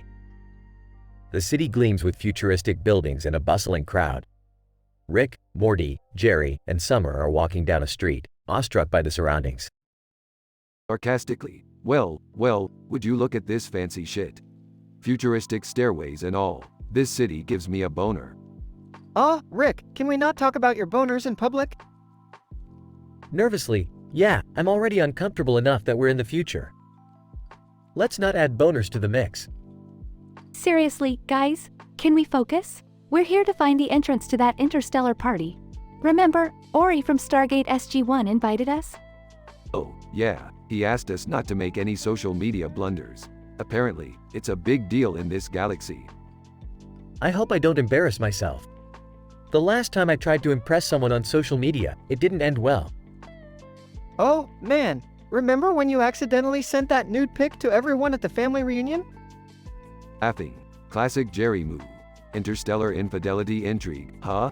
This party sounds wild. Let's not get carried away, guys. We need to focus on finding the entrance. They arrive at the foot of a grand staircase that leads to a shimmering gate. The sky above is filled with a bright blue hue and twinkling stars. Wow, this place is incredible. I feel like I'm in a sci-fi movie or something. Smirking. Well, duh. It's the future, Jerry. Grab a sense of wonder while you can. Soon you'll be back to your boring life. Can we please stay focused? We're wasting time here. Yeah, Rick. Let's find that entrance so we can immerse ourselves in some outrageous partying. Fine. Lead the way, Morty. But remember, no social media blunders, or I'll put you in a stasis field for a month. They start ascending the stairs, filled with anticipation and excitement. Whispering, what do you think the party will be like? Should we bring any presents? Jerry, it's an interstellar party. I doubt they're expecting party favors. And as for what it'll be like, expect the unexpected. Rick's right, Dad. Get ready for a night of scandalous, raunchy fun. Just make sure you keep your hands to yourself, alright? Nervously, right. Keep my hands to myself. Got it. Guys, the entrance is just up ahead. I can't believe we're actually doing this. They reach the top of the stairs, where the shimmering gate awaits them. Well, let the interstellar infidelity intrigue begin. They step through the gate, disappearing into a world of wild parties, scandalous encounters, and mind-bending adventures. Fade out.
Morty, grab your lab coat and strap on those safety goggles.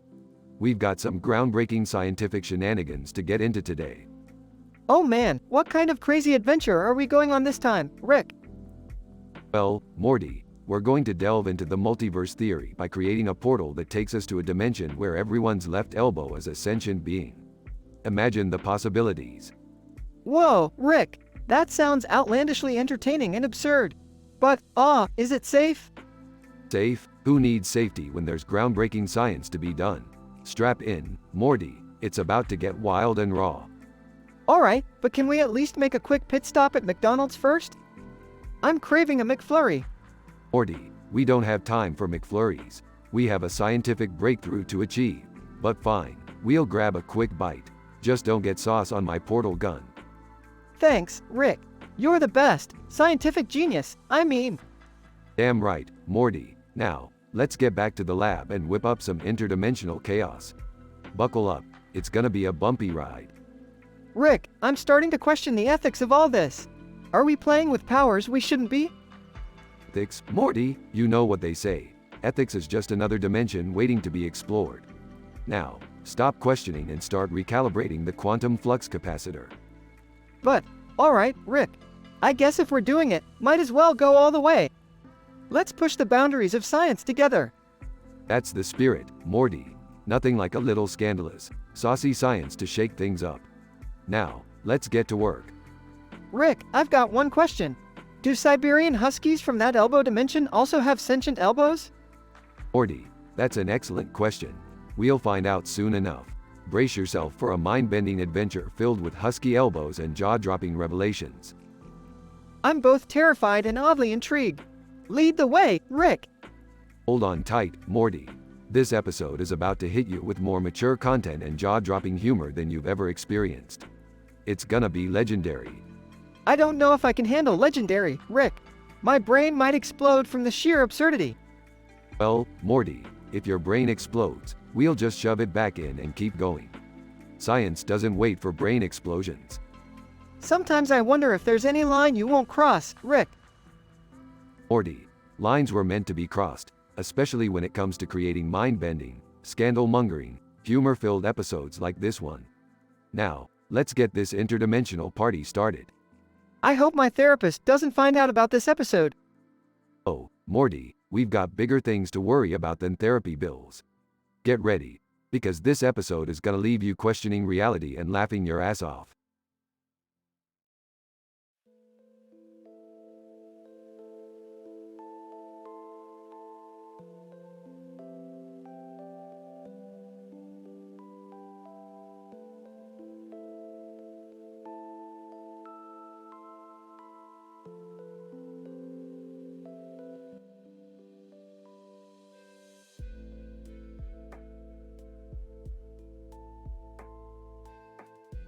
Hey Morty, grab your portal gun.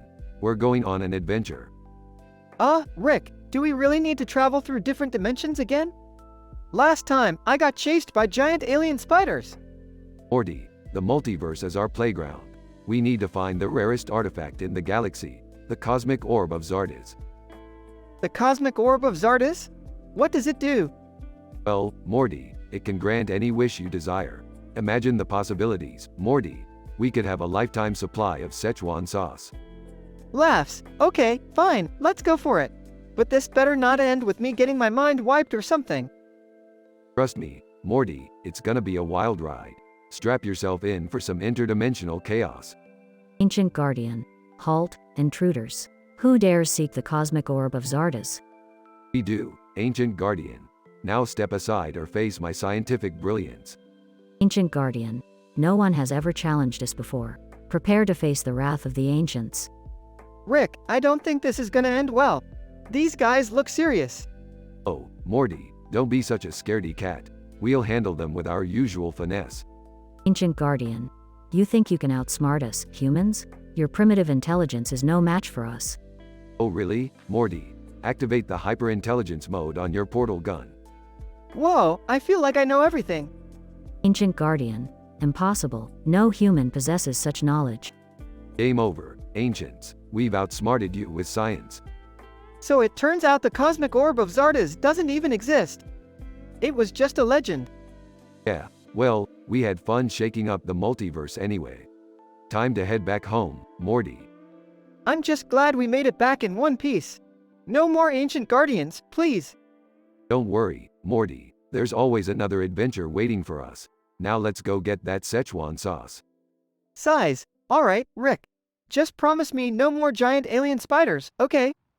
Deal, but no guarantees on avoiding other weird stuff. That's the beauty of our adventures, Morty. Yeah, I guess you're right. Let's go, Rick. The universe awaits.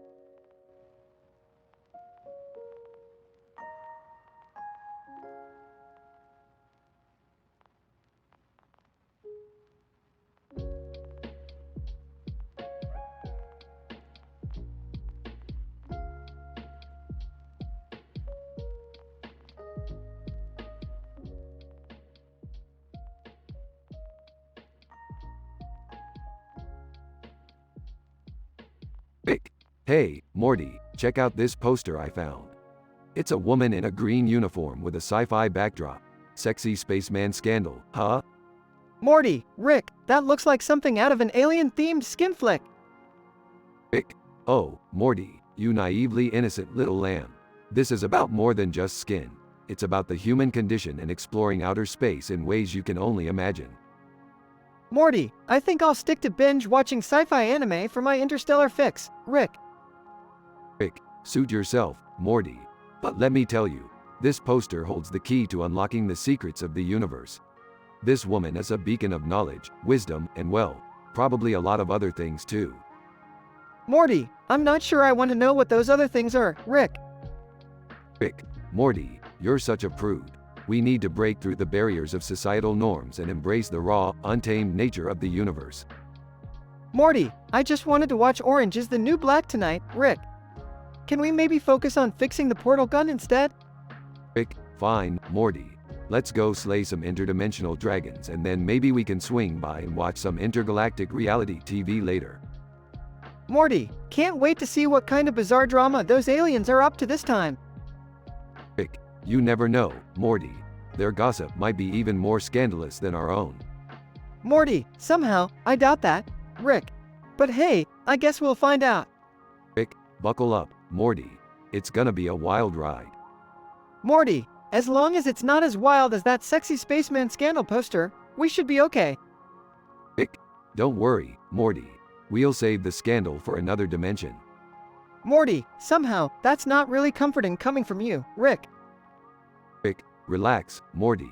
It's all just part of the grand cosmic dance we call life. Morty, I guess I'll never understand the universe. Rick, that's what makes it so damn beautiful, Morty. Now let's go fix that portal gun and maybe catch an interdimensional burlesque show along the way. Morty, I can't believe I'm saying this, but let's hope it's nothing like that poster. Rick, oh, Morty, you have so much to learn.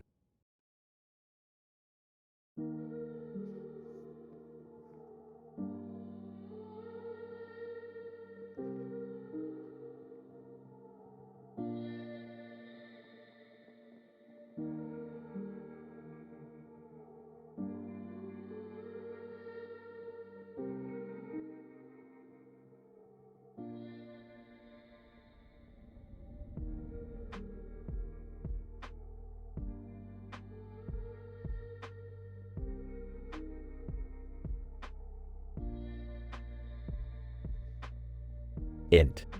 Robot Dance-Off Arena, Day.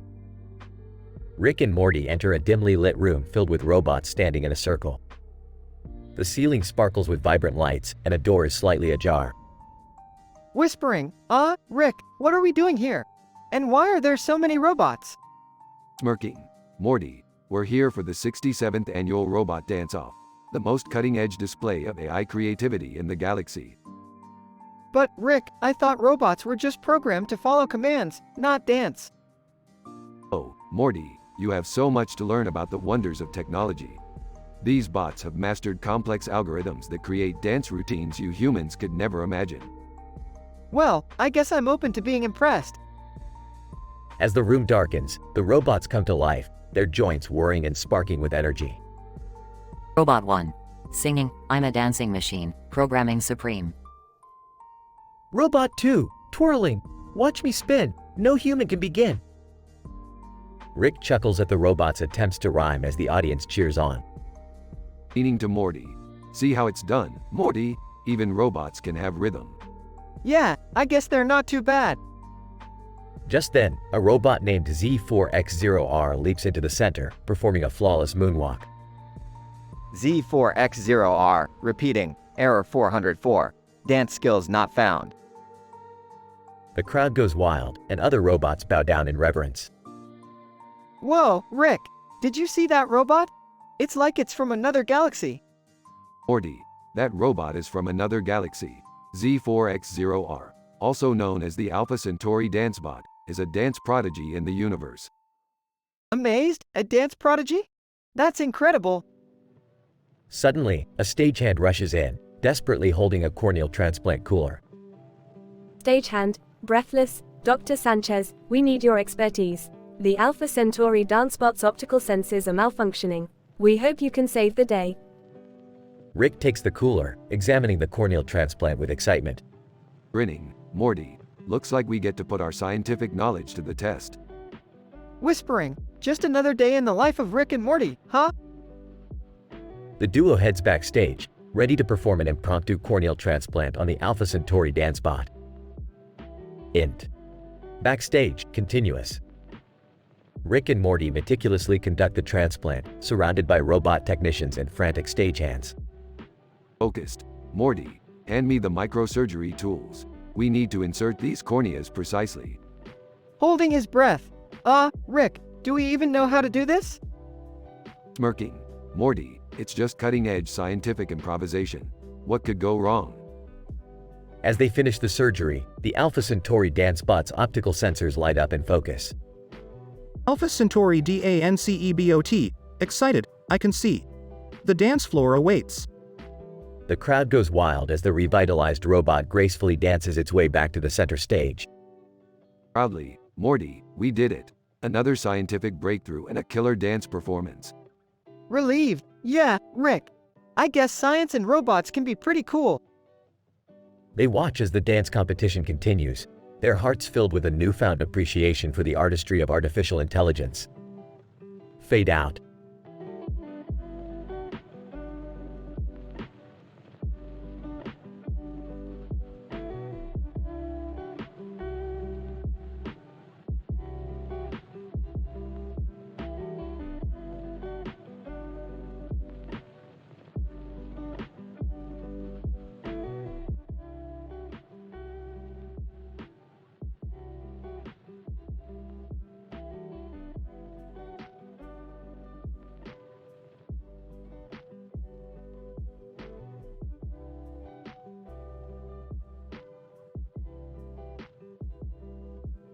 Morty, grab the portal gun.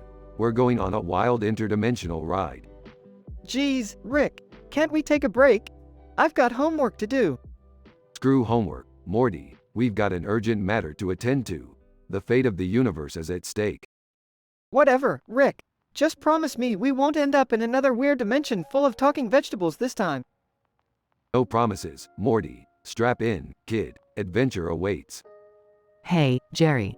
I was going through some old photographs and found something shocking. What is it, Beth?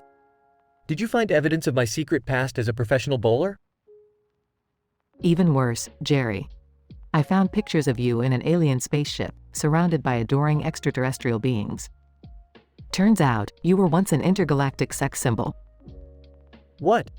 But I'm just a normal guy. How did I become an alien heartthrob? Dad, you've got some explaining to do. I can't believe you kept this from us all these years. I swear, I had no idea. This must be some kind of crazy mix-up. Alright, everyone calm down. I'll use my genius intellect to get to the bottom of this. We're heading to the alien planet where Jerry supposedly had his 15 minutes of fame. Oh, great! Another one of Rick's brilliant plans. Shut up, Morty. We need to find out the truth. And maybe, just maybe, Jerry's intergalactic fling could come in handy. Sephiroth. I am Sephiroth, the ruler of this alien civilization. I must say, Jerry, you were quite the sensation back in the day. I don't know what to say. Jerry, how could you keep this from me? We've been married for years. I'm sorry, Beth. I never thought it was important. I didn't want it to jeopardize our relationship. Well, it obviously did. I need some time to process this. While you guys figure out your marital problems, I'll be busy analyzing Jerry's alien DNA. Who knows, maybe he's got some superpowers hidden in there. Rick, I think we should focus on getting Jerry and Mom back together instead of messing with his DNA. Morty, love is a chemical reaction in the brain. We can fix that with science.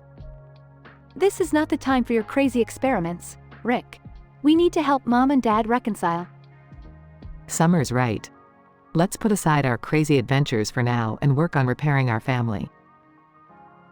I never wanted to be an alien sex symbol, but I do want to be a better husband and father. I'll do whatever it takes to make things right. Well, it seems like my work here is done. I'll be back to my interdimensional escapades, but remember, family comes first. And Jerry, don't fret about your past. It's the present that matters. Yeah, Jerry, just embrace who you are, even if it means being an alien heartthrob. Thanks, Morty. I'll try to remember that. I still can't believe this whole alien thing, but maybe it's time for a fresh start. Agreed. Let's move forward, together as a family. Now, who's ready for the next adventure? Oh, can we have a break, Rick? I need to finish that homework you made me ignore. Fine, Morty. Just remember, there's a whole multiverse waiting for us to explore. Let's focus on this universe for now, Rick. Yeah, whatever you say, Beth. Let's go, Morty. Adventure awaits, eventually.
Morty, we've got a problem.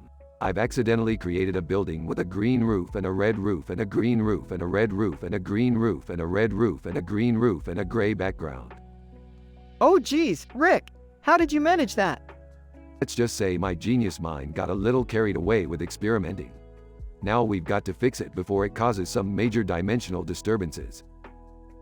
Confused. What's going on here? Are we talking about buildings now? Dad, just leave it to Rick and Morty. They're the only ones who can handle this kind of interdimensional mess. Pharmacist, skeptical. You guys expect me to believe you created a building with multiple roofs? Look, pharmacist, I don't have time for your skepticism. Just give us what we need to fix this and we'll be on our way. Hi Gao. Mysterious tone. Oh. The building with the green roof and the red roof and the green roof and the red roof and the green roof and the red roof and the green roof and the gray background. It holds great power and can reshape the fabric of reality. Whoa, really? That sounds intense, Pai Gao. Nervous. I don't know about this. Guys, maybe we should just leave well enough alone. Dad, stop being such a wimp. We've got an interdimensional crisis to solve here.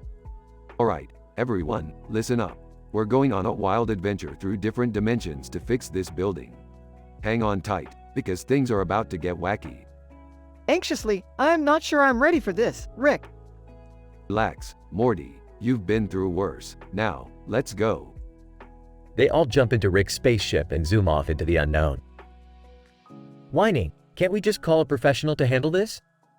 Dad, we are the professionals. We're the Smith family, the most dysfunctional and dimension-hopping clan in the universe. Pharmacist, sarcastically, well, I guess I'll just stand here then, watching you guys save the world with your ridiculous building problem. Hi Gao. Remember, Rick and Morty, the building holds unimaginable power. Use it wisely and beware of the consequences. Yeah, I know the drill. Let's just get this over with already. Nervously, I hope we can fix this, Rick. The fate of different dimensions depends on us. Don't worry, Morty, we always find a way to save the day, no matter how messed up everything gets. They dive into a portal, ready to face whatever challenges lie ahead.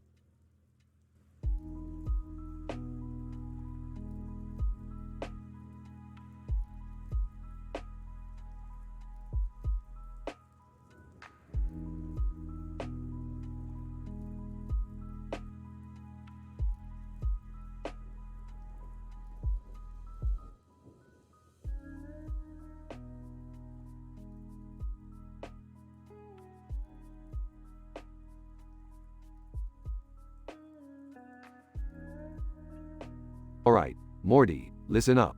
We've got ourselves a scientific experiment today. We're gonna slice each other up like Thanksgiving turkeys, but with spoons. Rick, are you sure about this? I mean, the last time we did something like this, I ended up in a coma for a week. Morty, stop being such a pansy. We're gonna do this, and it's gonna be awesome. Fine, but can we at least use safety goggles or something? I don't want to lose an eye. Safety goggles? Morty, this is science. We don't need safety goggles. We need courage and a strong stomach. Okay, let's just get this over with. But if I end up in a hospital again, you're paying the medical bills. Fair enough, Morty. Now, remember, the key to slicing each other up like turkeys with spoons is precision. You gotta aim for the soft spots. Soft spots? What do you mean? You know, Morty, the groin, the armpits, the back of the knees. Anywhere that'll make you squirm. Oh, great!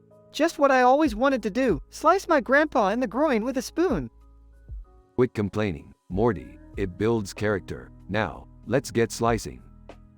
Size. Alright, here goes nothing.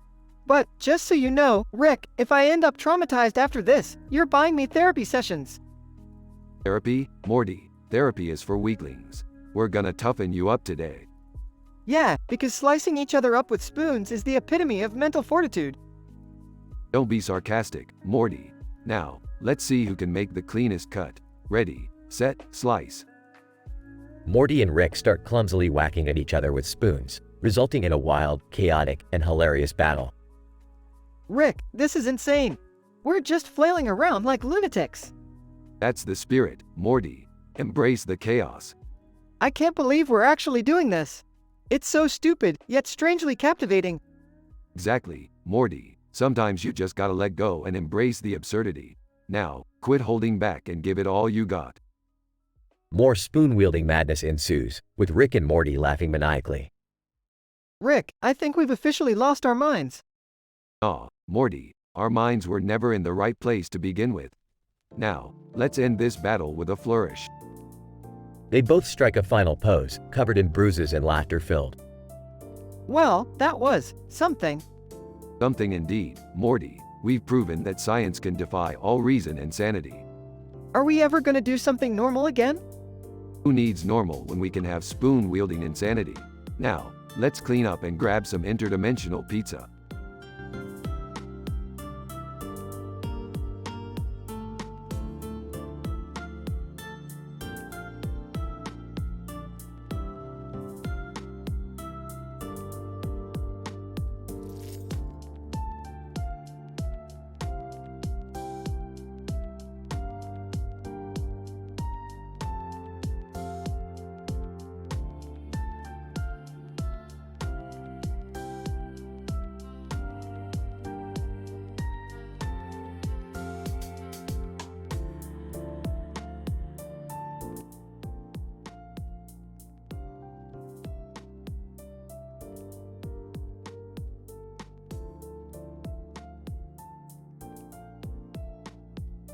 Morty, we're about to embark on the most mind-bending, scientifically groundbreaking adventure yet. Aw, Rick, I don't know if I'm ready for another one of your crazy schemes. Morty, buckle up. This time, we're going to explore the multiverse of ball kicking. What? Ball kicking? That's right, Morty. We're going to find the most painful, most intense ball kicking scenario in the multiverse. Rick, this sounds incredibly stupid and unnecessary. Morty, you just don't understand the advances in quantum physics that can be made through this experiment. I don't think science needs to involve kicking each other in the balls. Oh, Morty, you sweet summer child. You'll thank me once we've discovered the universal theory of testicular pain. I highly doubt it. Can't we just do something normal, like go to a movie or something? Morty, movies are for wussies. We're pioneers of pain. Now, hold still. No, Rick. I'm not letting you kick me in the balls. What on earth are you two doing in my living room? Oh, hey, Beth. We're just, conducting important scientific research. Scientific research? By kicking each other in the balls? Yeah, Mom. Rick thinks it's some brilliant idea. Well, you two geniuses are going to clean up this mess you made on my carpet right now. Fine, fine. But let the record show that you're hindering scientific progress, Beth.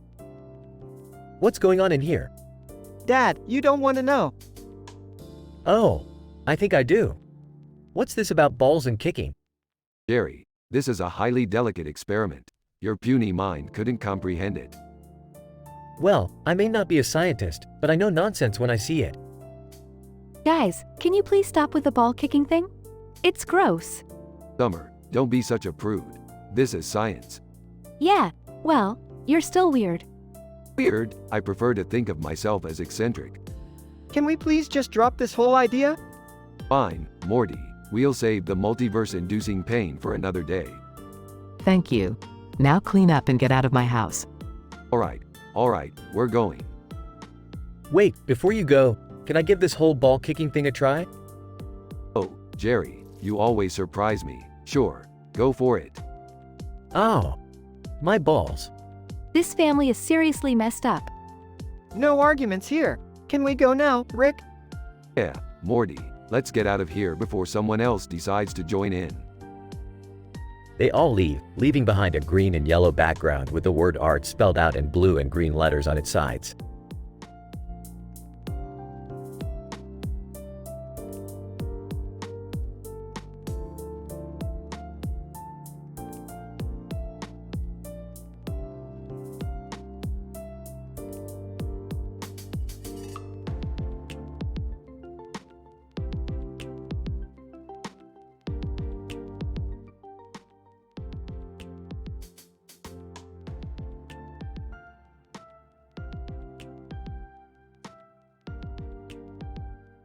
All right, Morty, buckle up. We're about to embark on a wildly outrageous adventure through the cosmos. Oh man, Rick, I don't know if I'm ready for another one of your crazy escapades. Morty, if you can't handle the heat, then get out of the dimension. We've got some serious science to do. Interrupting. Hey, what's going on here? I thought we were having a family night in. Jerry, can't you see? Rick and Morty are on a mission. We need to let them do their thing. That's right, Beth. We're about to revolutionize the universe with our incredible intellect and questionable morals. Sarcastically, wow, Rick, sounds like you've got it all figured out. How about you use your intelligence to solve some real problems for once? Oh, Summer, always the skeptic. I'll have you know that I've created the ultimate ball slicing device. It's a breakthrough in anatomical experimentation. Horrified, are you serious, Rick? We're gonna slice each other's balls? Relax, Morty, it's all in the name of science. Now, who's ready for a little test run? Rick, this is absolutely absurd. I can't believe you're involving our family in this madness. I have to agree with Beth on this one, Rick. It's a bit too much, even for me. Fine. If you all want to be party poopers, I'll just take my ball slicing invention to another dimension where they appreciate true genius. Wait, Rick, maybe we should reconsider. I mean, who knows what breakthroughs we could achieve? Exasperated. I can't believe I'm saying this, but I'm in. Let's slice some balls, Rick. I can't believe I'm saying this, but count me in too. Let's show the universe what we're made of. Reluctantly. All right, I don't want to be left out. Let's do this, for science. That's the spirit. Prepare yourselves, my family, for the ultimate ball slicing adventure. Scene transitions to the family in a lab, wearing protective gear. Nervously, I can't believe we're actually doing this, Rick. Morty, you're about to witness the pinnacle of scientific discovery. Brace yourself. They all hold their breath as Rick activates the ball slicing device. With anticipation, well, Rick? What happens now? Excitedly, hold on tight, everyone. We're about to enter uncharted territory. The room fills with a blinding light as the device activates, leaving the fate of their balls in question. To be continued.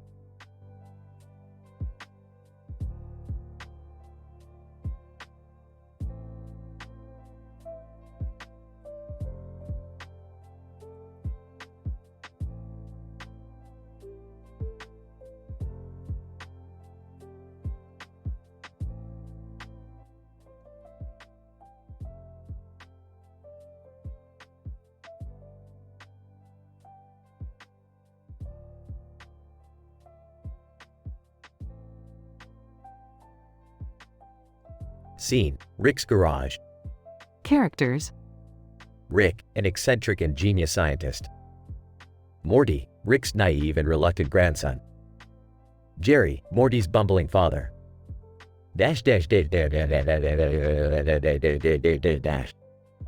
Morty, hand me the portal gun. I have an experiment to conduct in a parallel dimension. Rick, are you sure this is safe? Last time we ended up in a dimension with talking pickles. Trust me, Morty, this time we're going to a dimension where everyone is obsessed with fart jokes. It's going to be hilarious.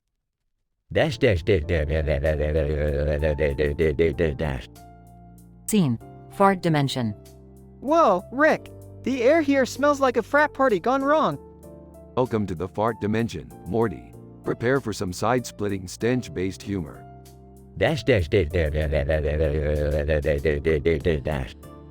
Scene, Smith living room. What's that smell? Morty, did you eat beans again? This is worse than the time your mother made her famous chili. Dad, it's not me. Rick dragged us into a dimension of fart jokes. I can't believe I'm saying this, but I miss the pickles.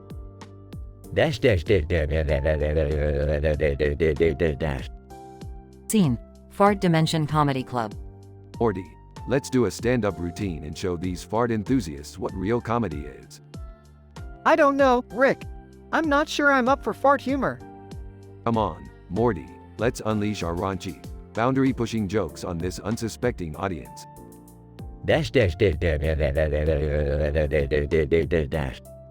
Scene, Smith living room. Morty, what were you thinking? Your stand-up routine was so scandalous, even the fart dimension audience was shocked. I guess we got carried away, Dad. Comedy can be a risky business. Dash dash dash dash dash dash. Scene: Alien planet. Morty, there's an intergalactic comedy competition happening on this planet. Let's show them some of our mind-blowing, outlandishly entertaining humor. Rick, I'm not sure we can compete with these alien comedians. They're on a different level. Dash dash dash dash dash dash. Scene: Alien Comedy Club. Ladies and gentlemen, prepare to have your minds melted by the comedic genius of Rick and Morty. Rick, I really don't think we're ready for this. Nonsense, Morty. We'll blow their minds with our shocking, provocative material. Dash dash dash dash dash dash. Scene: Alien Comedy Competition Stage. Knock, knock. Alien audience, who's there? Existential crisis. Alien audience, existential crisis who? Exactly, my alien friends. Who are we? What is the meaning of life? These are the questions that keep us up at night. Dash dash dash dash dash dash. Scene: Alien Comedy Club backstage. Rick, we won! We actually won the intergalactic comedy competition. See, Morty, our audacious, bold humor shook the foundations of this alien society. We're legendary now. Dash dash dash dash dash dash. Scene: Smith living room. Morty, I must admit, your comedy journey has been eye-opening. You and Rick have really pushed the boundaries. Thanks, Dad. I guess being outrageous and pushing limits can sometimes pay off. Dash dash dash dash dash dash. Scene: Rick's garage. Well, Morty, that concludes our brief stint in the comedy universe. What wild adventure awaits us next? I don't know, Rick, but as long as it doesn't involve fart jokes, I'm in.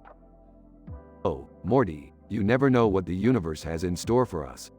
Buckle up for more scandalous, outrageous escapades. Dash dash dash dash dash dash. End scene.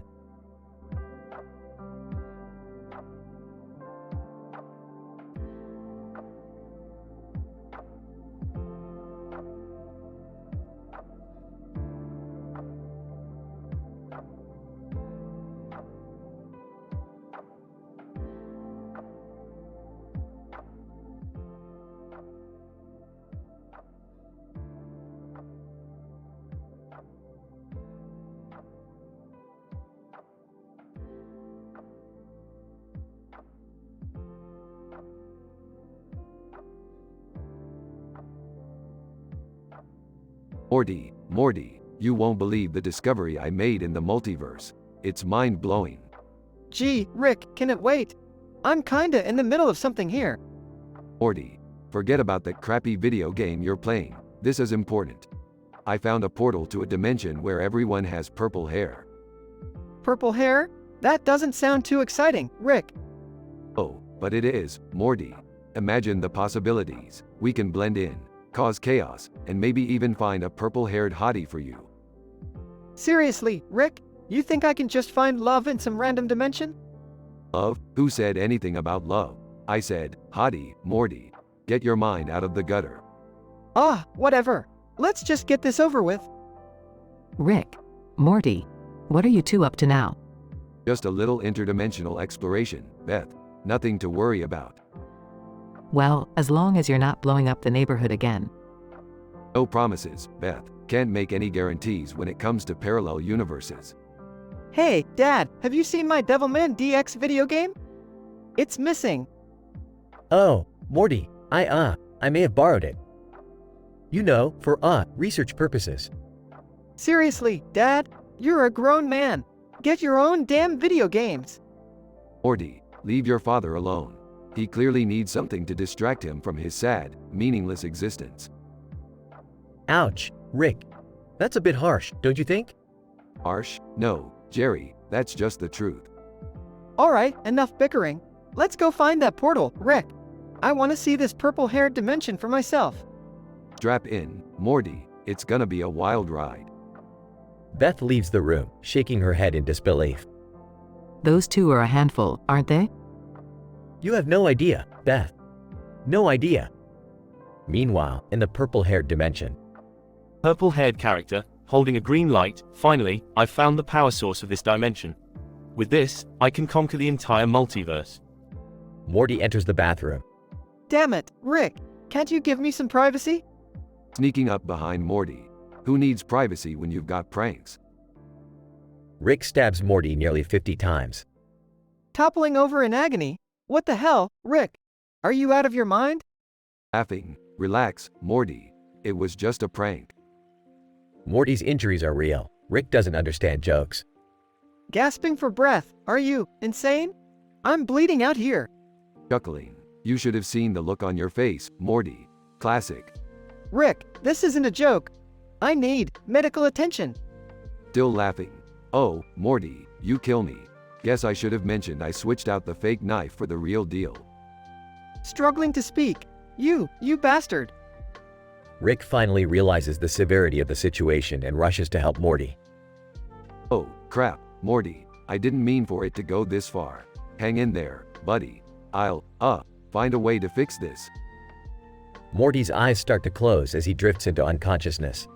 Morty, I'm sorry. This wasn't supposed to happen. To be continued.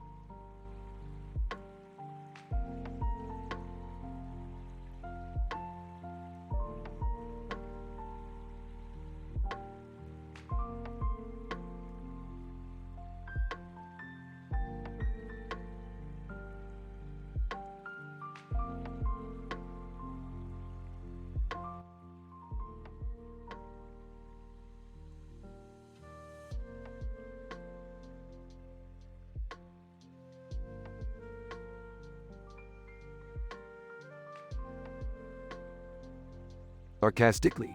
Oh great, another day full of statistically improbable scenarios. Just what I needed. In pain. Rick, I think I broke something. Can we, maybe get an ambulance? Rolling eyes. Geez, Morty, always interrupting with your balls and your ambulances. We have more important things to do. Curious, what's going on, guys? Did Morty hurt himself again? Whining. Yes, Summer. I fell off my skateboard and landed directly on the balls. Smirking. Classic Morty move. Now, if you're done with the ball talk, we have a situation to deal with. Grumbling. Fine, let's forget about my pain and misery and focus on your important business. Mocking. Oh, Morty, you should write a research paper on the correlation between balls and constant need for medical attention. Annoyed. Very funny, Rick. Just let me know if you change your mind about that ambulance. Sarcastically. Oh, I'm sure the entire world is waiting with bated breath for Morty's ambulance adventure. Teasingly, come on, Rick, let's give Morty a break. He's clearly in pain. Grumbling. Fine, I'll make a quick detour to the hospital, but no more interruptions, Morty. Relieved. Thank you, Rick. You're the best. Mumbling. Yeah, don't get used to it. Entering the room. What's all this commotion about? Did Morty hurt himself again? Embarrassed. Yeah, Mom, it's the usual Morty mishap. Chuckles. Classic Morty. Always finding new and exciting ways to injure himself. Annoyed. Alright, enough with the Morty mockery. Let's get this over with and continue our adventure. Grateful. Thanks, everyone, for your concern. I promise I'll try to be more careful. Smirking. Nah, that wouldn't be any fun, Morty. Just keep being your clumsy self. Sarcastic. Oh, joy. I'm the comic relief of the universe now. Laughs. You always have been, Morty. Now let's go. Adventure awaits. Excited. Woo. I love it when things get crazy and unpredictable. Nervous. As long as I don't end up in a hospital like Morty, count me in. Supportive. Just be safe, everyone. And Morty, try not to land on any more balls. Rolls eyes. Yeah, I'll do my best, Mom. Thanks for the reminder. Smirking. Alright, enough chit-chat. Let's go make some interdimensional trouble.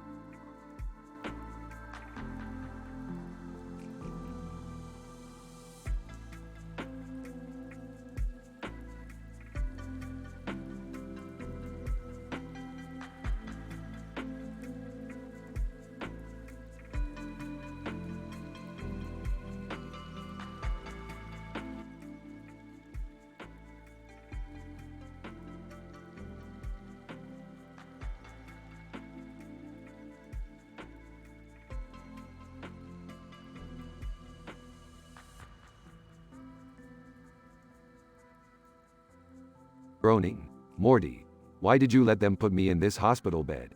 I'm perfectly capable of healing myself. Nervously, I didn't have a choice, Rick. You were seriously injured, and the doctor said you needed help. Sarcastically, yeah, sure, Morty. Because doctors always know what's best, right? They're just a bunch of overpaid hacks. Defensively, well, sometimes they can help, Rick. Like in this situation, for example. Mockingly, oh, right. So helpful. Just look at me now, all strapped up and vulnerable. Entering the room, Rick, I heard what happened. Don't worry, I'm here to help. Groaning, help? More like torture, Beth. I don't need your horse surgery skills anywhere near my balls. Determined, Rick, if you want to heal properly, we have to remove those infected balls.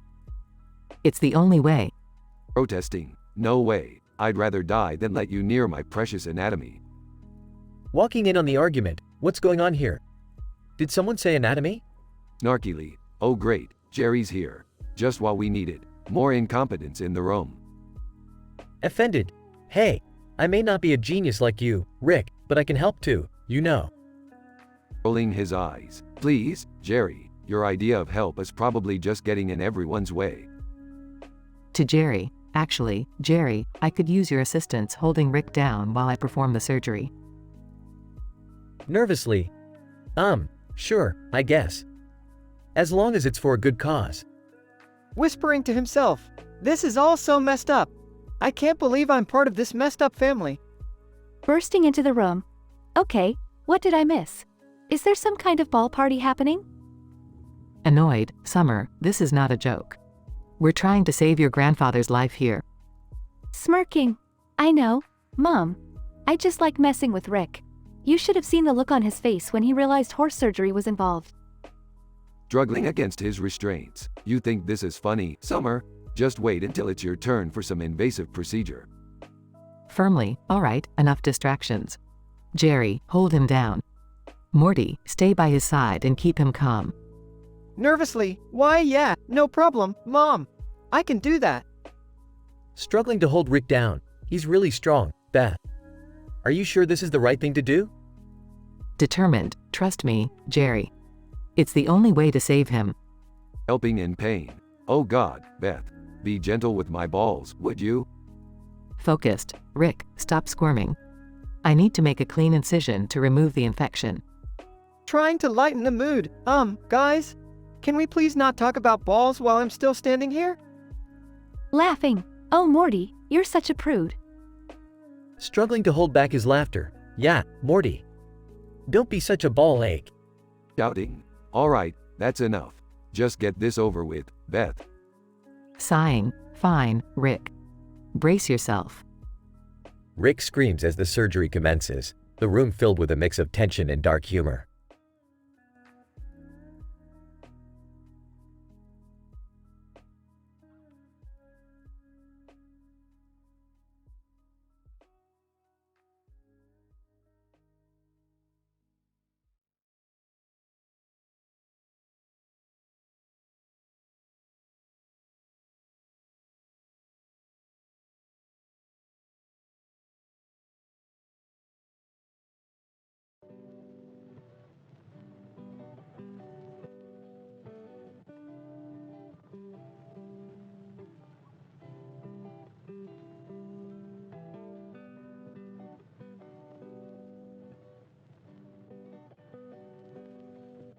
Morty, I can't believe this.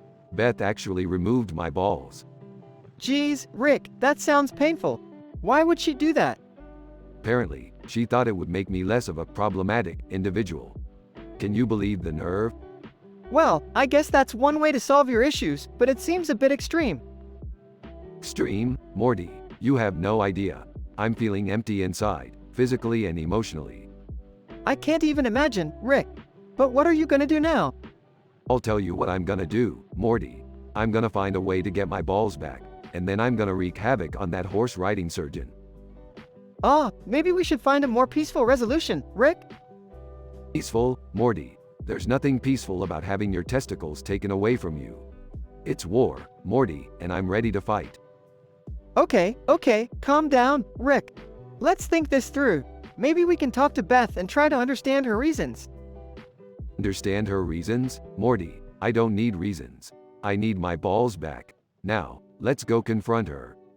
Rick, don't you think it's better to approach this with a level head? Level head? Morty, my head's spinning from the lack of testosterone. We gotta take action. Fine, let's go talk to Beth, but please try to keep it civil, Rick. Civil? Morty, I'll keep it as civil as a hurricane. Now, let's go. They storm into Beth's room. Oh, hey guys. What's up? What's up? You know damn well what's up. Where are my balls, Beth? Oh, Rick. I did what I thought was best for you. I thought it would calm you down. Calm me down? Beth, you took away my manhood. I'll never be calm again. I'm sorry if it was a drastic measure, but I was worried about you. Worried? Well, guess what, Beth? I'm furious. I understand your anger, Rick, but I thought it was for the best. Best? You think removing my balls is the best solution? How about you try to understand me for once? Rick, I may not always understand you, but I care about you. I just want you to be safe. Safe? Beth, I've been through countless dangerous adventures. My balls were the least of my worries. Rick, I apologize.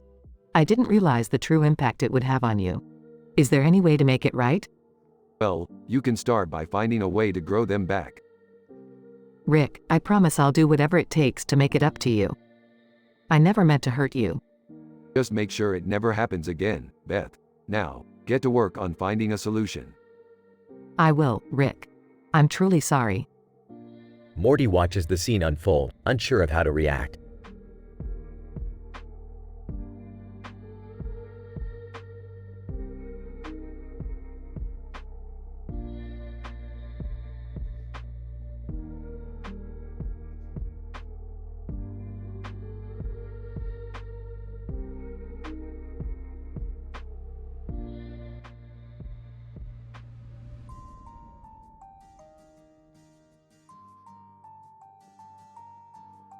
Alright, Morty, listen up. I've got a new experiment for us. Oh geez, Rick, what kind of crazy experiment are we doing this time? It involves some scientific surgery. We're gonna trade our balls for a day. Wait, what? Are you serious?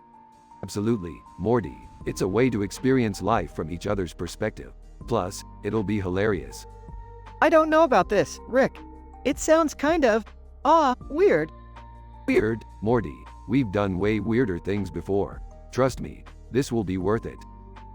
Hey guys, what's all this talk about balls? Oh, Jerry, perfect timing. We were just about to ask you if you wanted to join us in this experiment. Are you serious? Absolutely not. That's just wrong. Come on, Jerry. It's all in the name of science. Plus, it'll be a bonding experience for us. You're out of your mind, Rick. Count me out. I'm with Jerry on this one, Rick. It's just too bizarre. Fine, have it your way. But you're missing out on a chance to broaden your horizons.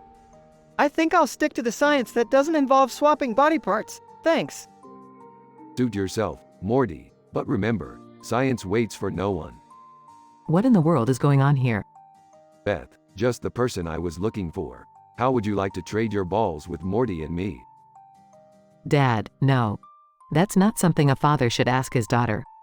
Oh, come on. It's just a little experiment. You're always telling me to bond with the family. Not like this, Dad. Absolutely not. Oh my god, you guys are so weird. I can't believe I'm related to you. Summer, my dear granddaughter. Think of the stories you'd have to tell your friends. Not a chance, Grandpa. I'd rather not scar myself for life. Fine, fine. You all lack a sense of adventure. I think we're doing just fine without this experiment, Rick. Alright, Morty, if you're not up for it, we'll find another way to have some mind-bending fun. Thank you, Rick. Sometimes I think you've lost it. Lost it? Morty, I'm just getting started. Get ready for the ride of your life.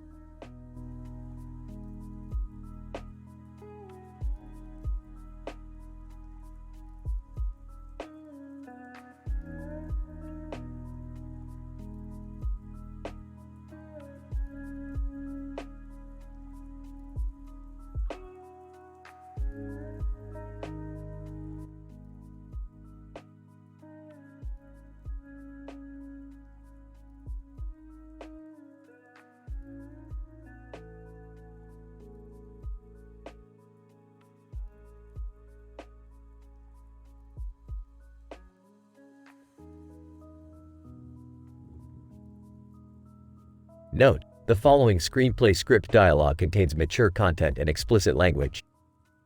Please proceed with caution. Title: The Astral Beard Incident. Int. Smith family living room, day. Rick, Morty, Beth, and Summer are gathered around the table, skeptical looks on their faces. Alright, Morty, listen up. I've developed a scientific breakthrough that will blow your mind. Okay, Rick. What is it this time? I call it the Astral Beard, Morty. It's a device that allows us to travel through multiple dimensions using facial hair. That's definitely something, Rick. But isn't there a better use for this technology? Better use? This is the pinnacle of scientific achievement, Beth. Now, who wants to give it a test run? I'll pass, thanks. Not really interested in traveling through dimensions with a bunch of bearded weirdos. I guess I'll give it a try. Anything to escape this madness. Int. Rick's lab, day. Morty sits in a chair as Rick straps on a strange contraption to his face, complete with a fake animated beard. Alright, Morty, prepare for astral bearding. Nervously, are you sure this won't hurt, Rick? Of course not, Morty. Trust me, I'm a genius. Suddenly, a blinding light engulfs the room and Morty disappears.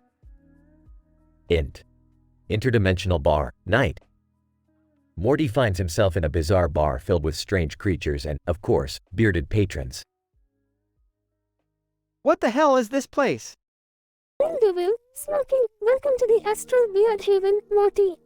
Here for a cosmic cocktail? Oh, I guess so. I'm just trying to find my way back home. Int. The Great Library of Dimensions, day. Rick, Beth, and Summer arrive at a massive library filled with books from every dimension. Rick, we need to find Morty and bring him back. This is getting out of hand. Relax, Beth. He's probably having the time of his life with those astral weirdos. Harry Potter. Appearing from behind a bookshelf, did someone say astral weirdos? I've dealt with them before. They're trouble. Int. Interdimensional Beard Coliseum, night. Morty finds himself surrounded by bearded warriors engaged in a fierce battle. Through a communication device, Morty, you're in the Beard Coliseum. Survive, and you'll earn your way back home. Panicking, Rick, get me out of here. Int. Rick's spaceship, day. Rick, Beth, and Summer pilot the spaceship towards the Beard Coliseum as Morty fights for his life. This is insane. Rick, we can't just leave Morty stranded in some interdimensional battle royale. Relax, Summer. We've dealt with worse. Now buckle up. It's about to get wild. Int. Interdimensional Beard Coliseum, night. Morty, covered in dirt and bruises, stands victorious amidst the defeated bearded warriors. Appearing in a holographic form. Nice work, Morty. Looks like you've earned your way back home. About time, Rick. Let's never do this again, okay? Agreed, Morty. But it was one hell of an adventure, wasn't it? Sarcastically, oh yeah, nothing like risking my life for some interdimensional beard shenanigans. Int. Smith family living room, day. The Smith family reunites, relieved and exhausted. Morty, are you okay? You had us worried sick. I'm fine, Mom. Just happy to be back in our boring old dimension. Grinning. So, Morty, tell us, how does it feel to be the champion of the Beard Coliseum? Deadpan, like I'm never shaving again. They all burst into laughter, ready for their next insane adventure. Fade out. Disclaimer: the above screenplay script dialogue is a work of fiction and not an actual episode of Rick and Morty.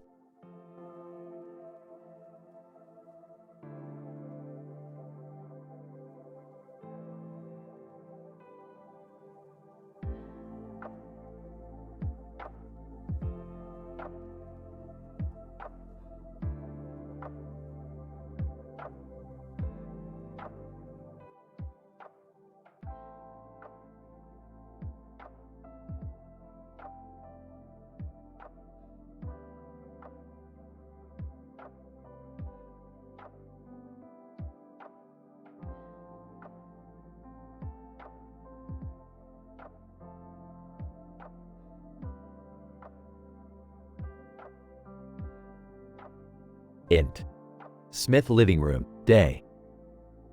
Rick, Morty, Jerry, Beth, and Summer are gathered around the living room, looking at a collage of photos and words on the wall, depicting martial gear in various locations.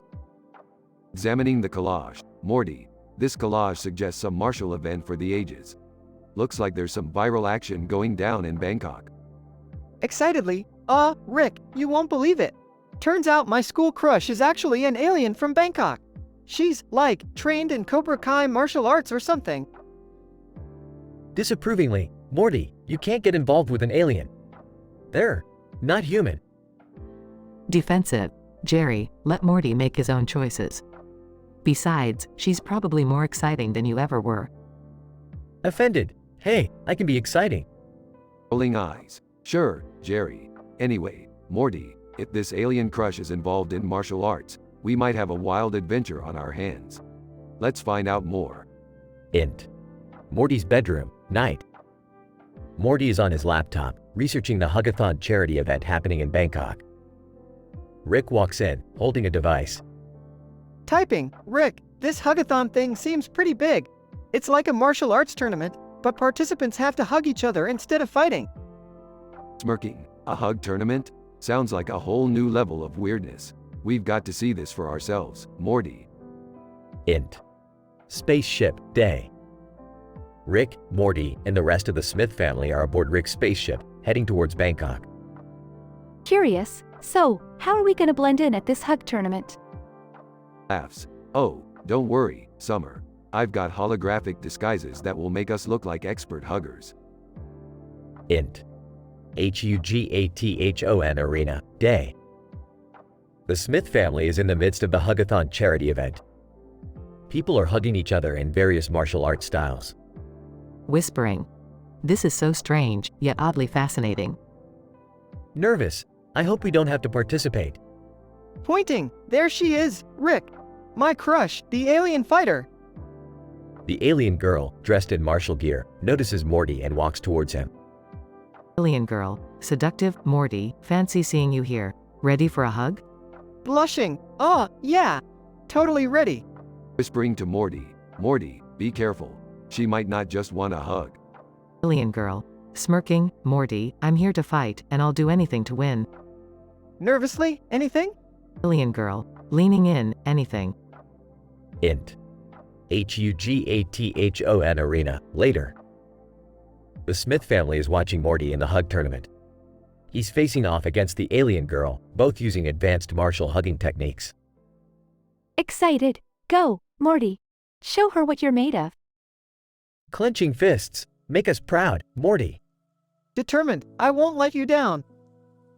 As the tournament reaches its climax, Morty and the alien girl engage in a passionate hugging sequence. Int. Hugathon arena, final hug. Morty and the alien girl are locked in a powerful embrace. The crowd goes wild. Crowd, chanting, hug, hug, hug. Suddenly, the ground begins to shake and a portal opens. Alert. Morty, we need to get out of here. That hug must have triggered something.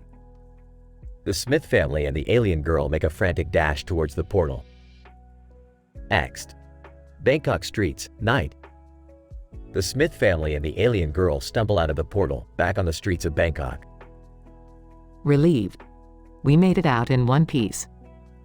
Panting. That was too close for comfort. Looking at the alien girl. So, that was quite a hug. Can we hang out sometime? Alien girl, smiling, Morty, I'd love that.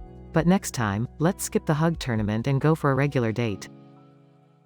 They all share a laugh as they walk off into the Bangkok night. Fade out.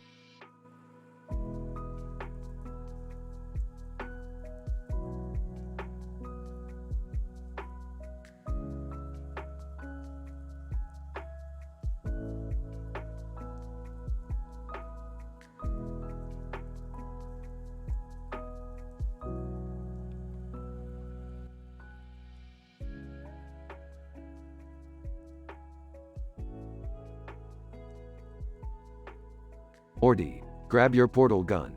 We're heading to the Democratic Republic of the Congo. Whoa, Rick, what's in the Congo? Well, Morty, I've heard rumors of a group of people under a green and purple sky with the aurora in the background. We need to investigate. But, Rick, that sounds impossible and statistically improbable. Morty, we don't deal with possibilities here, we create them. Now let's go. Morty and Rick use their portal guns and arrive in the Congo. Rick, look! There's a tree in the foreground. How surreal. Surreal, Morty, it's just nature. Get back on track. We don't have time for sightseeing. Morty and Rick encounter Jim Preston and Aurora Lane. Well, if it isn't Jim Preston and Aurora Lane. Jim, how do you know our names? I'm Rick Sanchez, the smartest man in the multiverse. I know everything. Aurora, that's impressive. So, what brings you here? We're time-traveling food critics. We've heard you have some mind-blowing cuisine. Jim, time-traveling food critics? That's unique. Unique, more like groundbreaking. Now, take us to your finest restaurant. Morty and Rick arrive at a restaurant that is sailing on water. Rick, I've never seen a floating restaurant before. Morty, you know what they say. When life hands you lemons, make a floating restaurant. Let's try their famous dancing dish. A plate of food starts dancing on their table. Rick, this is outrageous. Outrageous? More like outrageously delicious. Morty and Rick finish their meal. Morty, what did you think of the dancing dish? Rick, it was mind-blowing. I've never tasted anything like it. That's the power of time-traveling food critics, Morty. We bring the flavor from different dimensions. Morty and Rick leave the restaurant. Rick, I can't believe we just experienced all of that. Morty, life is about experiencing the absurd and pushing boundaries. Now let's go home and write our review. Morty and Rick use their portal guns to return home. Rick, I think this episode was a scientific masterpiece. Morty, it was more than that. It was a culinary adventure that defied logic and blew our taste buds away. Let's get writing.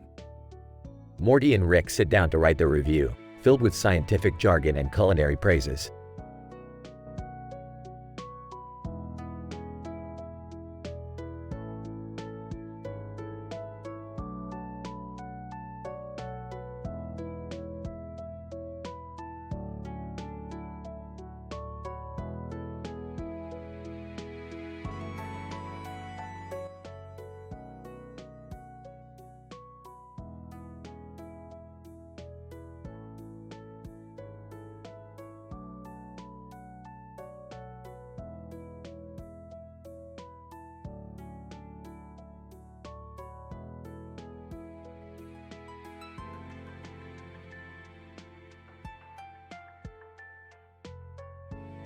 Alright, Morty, buckle up. We're about to go on a super weird adventure. Rick, can't we just have a normal day for once? Morty, normal is for losers. We're about to dive headfirst into a dimension where everyone speaks in limericks. Oh geez, I don't know about this, Rick. Sounds pretty intense. Intense is my middle name, Morty. Well, actually it's Sanchez, but you get the idea. .. Hey guys, check out this cool shirt I found. It's got a red balloon on it. Oh, Summer, I don't think that's just any ordinary shirt. Red balloons, eh? Sounds like a good conversation starter at parties. Jerry, please, you couldn't start a conversation if your life depended on it. .. Alien number 1, all hail Jerry, love god of the stars. Wait, what? Me? A love god? Alien number 2, yes, Jerry, your red balloon shirt is a symbol of love in our sacred texts. Well, I always thought red balloons were romantic, but this is next level. .. Alright, Morty, it's time for us to uncover Beth's secret life as an interdimensional pinup girl. What? My mom? No way! Oh, it's true, Morty. I hacked into the multiverse database and found some pretty scandalous photos. I don't know if I can handle this, Rick. It's too much. .. Mom, how could you keep this a secret from us? You're like a green-shirted superhero, but with pinup photos. I never wanted you guys to find out. It was just a silly phase in my adventurous youth. Wait, so you were an interdimensional pinup girl? I never would have guessed. .. Alien number 3, Jerry, please bless us with your love and wisdom. Guys, I think this whole love God thing has gone to their heads. No kidding, Jerry. You've managed to become a deity to an alien race. Honestly, I'm impressed. Rick, how are we gonna fix all this? It's like we're living in a trashy sci-fi soap opera. Relax, Morty. I've got a plan. We're gonna expose the truth about Beth's pin-up days and set things straight. Alright, but can we please not make it any weirder than it already is? I can't believe I have a mom who was an interdimensional pinup girl. This is so embarrassing. Summer, it was a different time and place. I was young and stupid. But hey, Beth, I gotta admit, those pinup pictures aren't half bad. You've got some real talent. Alright, here's our chance. We're gonna crash the alien temple and reveal the truth.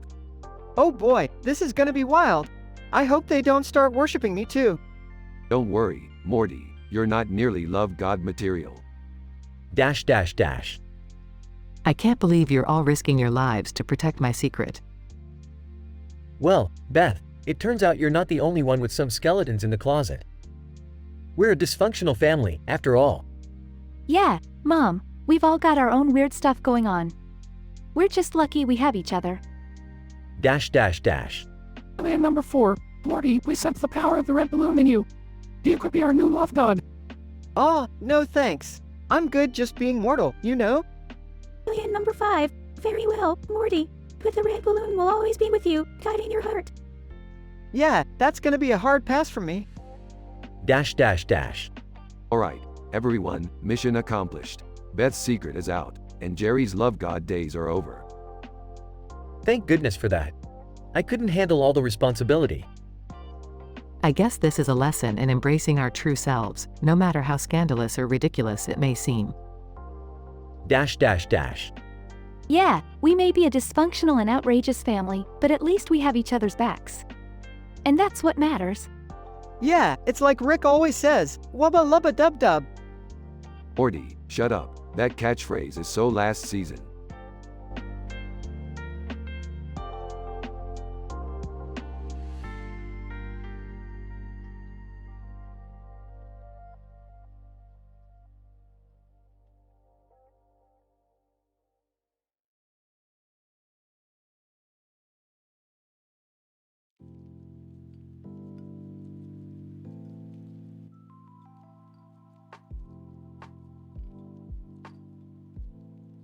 Title: The Holographic Haunting. Episode description. In a unique display case with a blue background, we find an assortment of yellow and white cartoon characters. Little do they know that their vibrant world will intertwine with the demon-haunted dreamland, resulting in a holographic afterlife dystopia.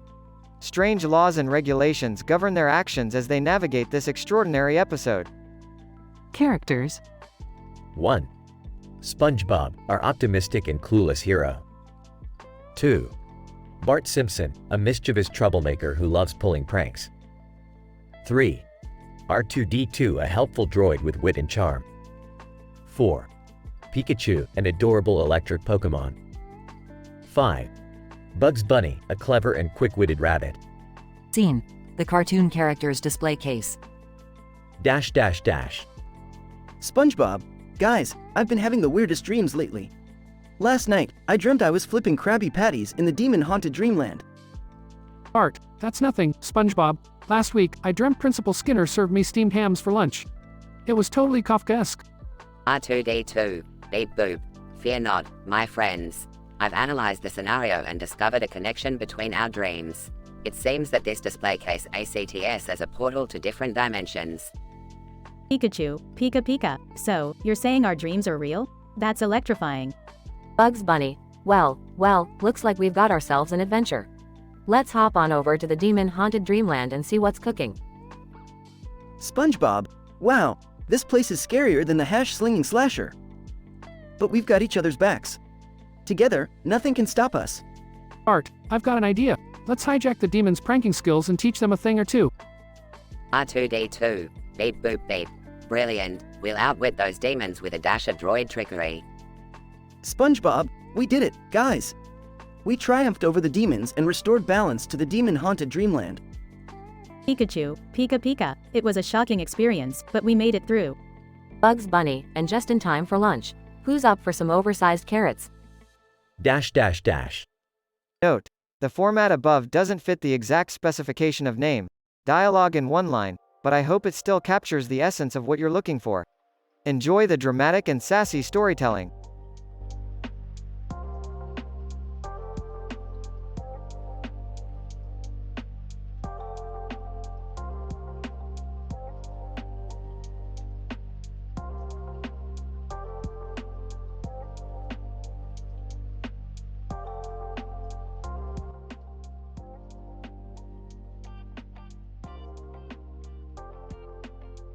Alright, Morty, we've got another adventure lined up. You ready? Oh, I guess so. Rick, what's the plan this time? Well, Morty, we're going to travel to a parallel dimension where everyone is made of cheese. And not just any cheese, Morty, but the stinkiest, most pungent cheese you can imagine. Oh, geez, Rick, do we really have to go there? It sounds kinda gross. Trust me, Morty, it's gonna be a Gouda time. Plus, I heard they have the best cheesy nachos in the multiverse. Alright, fine. But if I end up smelling like cheese for the rest of my life, it's on you. Don't worry, Morty, I've got a portable cheese deodorizer just in case. Now let's get going. Suddenly, the sky darkens and a massive UFO descends from above. Whoa, Rick, look at the size of that thing. It appears we've attracted some unwanted attention, Morty. Looks like the Intergalactic Cheese Council isn't too happy about our visit. The Intergalactic Cheese Council? Are they like the Dairy Mafia or something? Something like that, Morty. Now buckle up, we're about to have a cheesy showdown. Spaceship doors open and hundreds of cheese soldiers armed with crackers and cheese slicers surround Rick and Morty. Cheese Soldier 1. Surrender now, Earthlings. The Intergalactic Cheese Council demands it. Cheese puns? Really? Can't you guys come up with something better? Cheese Soldier 2. Oh, you think you're too good for our cheesy puns, do y'all? Well, you'll soon see the power of the Cheese Council. Rick, what are we gonna do? We're surrounded. Don't worry, Morty, I've got a plan. Hand me that cheese grater. Morty hands Rick a cheese grater and Rick starts grating cheese. Time for some grated cheese surprise. Rick throws the grated cheese into the air, causing a massive cheese explosion, taking out all the cheese soldiers. Wow, Rick, that was surprisingly cheesy. You gotta fight cheese with cheese, Morty. Now let's find that cheesy dimension and get those nachos. They jump into their spaceship and fly off into the multiverse, ready for their next cheesy adventure.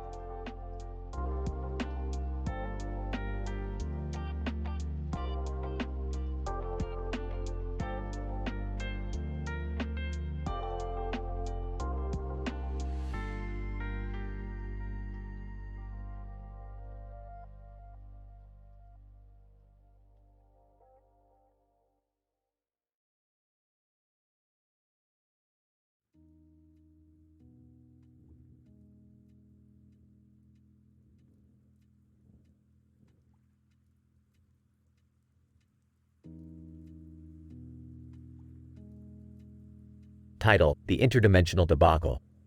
Int. Smith family living room, day. Rick, Morty, and Beth are gathered around the living room table, each holding a Scattergories card.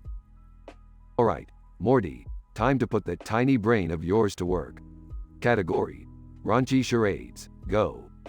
Oh, okay. Pauses. Hey Beth, remember when you walked in on Dad in the vacuum cleaner? Morty, that's not how you place categories. Laughs. Oh, come on, Beth. We've all got our little fetishes. I didn't need that mental image, Rick. Int. Kitchen, day. Beth opens the fridge, revealing a green masked woman with wings on her head. She's holding a sword. Startled, who the hell are you? Green Masked Woman, I am the interdimensional guardian of raunchy charades. And I demand a rematch. Int. Smith family living room, continuous. Rick, Morty, and Beth stare in disbelief at the green masked woman. Well, this just got interesting. Green Masked Woman, Prepare for the most scandalous, tongue-in-cheek game of raunchy charades you've ever experienced. Rick, is it just me, or does this seem like a really random and statistically improbable scenario? Morty, when you're dealing with interdimensional shenanigans, statistics go out the window. Now let's play. Int. Smith family living room, later. The room is filled with laughter and outrageous charade performances. The green-masked woman twirls her sword in excitement. Acting out a charade, 3 words. First word, scandalous. Second word, oh, I can't believe I'm doing this, buttocks? Laughs. Beth, always the modest one. Green masked woman gasps, you've done it. You've reached the ultimate level of raunchiness in charades. Is that a good thing? Green masked woman, it means you've unlocked the interdimensional portal of taboo-breaking humor. Int. Interdimensional portal, continuous. Rick, Morty, Beth, and the green-masked woman step through the portal into a colorful and surreal realm. Whistles. Damn, this place makes Vegas look like a Sunday school picnic. Green masked woman, welcome to the forbidden realm of raunchy comedy. Prepare for spicy jokes, scandalous charades, and over-the-top hilarity. Int. Interdimensional realm, later. The group engages in a series of outlandishly funny and provocative activities, pushing the boundaries of comedy. Laughing, I can't believe I'm dressed as an interdimensional stripper.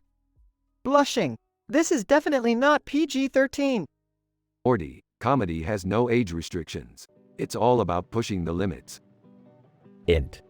Interdimensional realm, final scene. The group stands at the edge of the realm, ready to return home. Green masked woman, your journey through the realm of raunchy comedy has come to an end. But remember, laughter knows no bounds. Smirking. Yeah, save the inspirational speech for someone who gives a damn.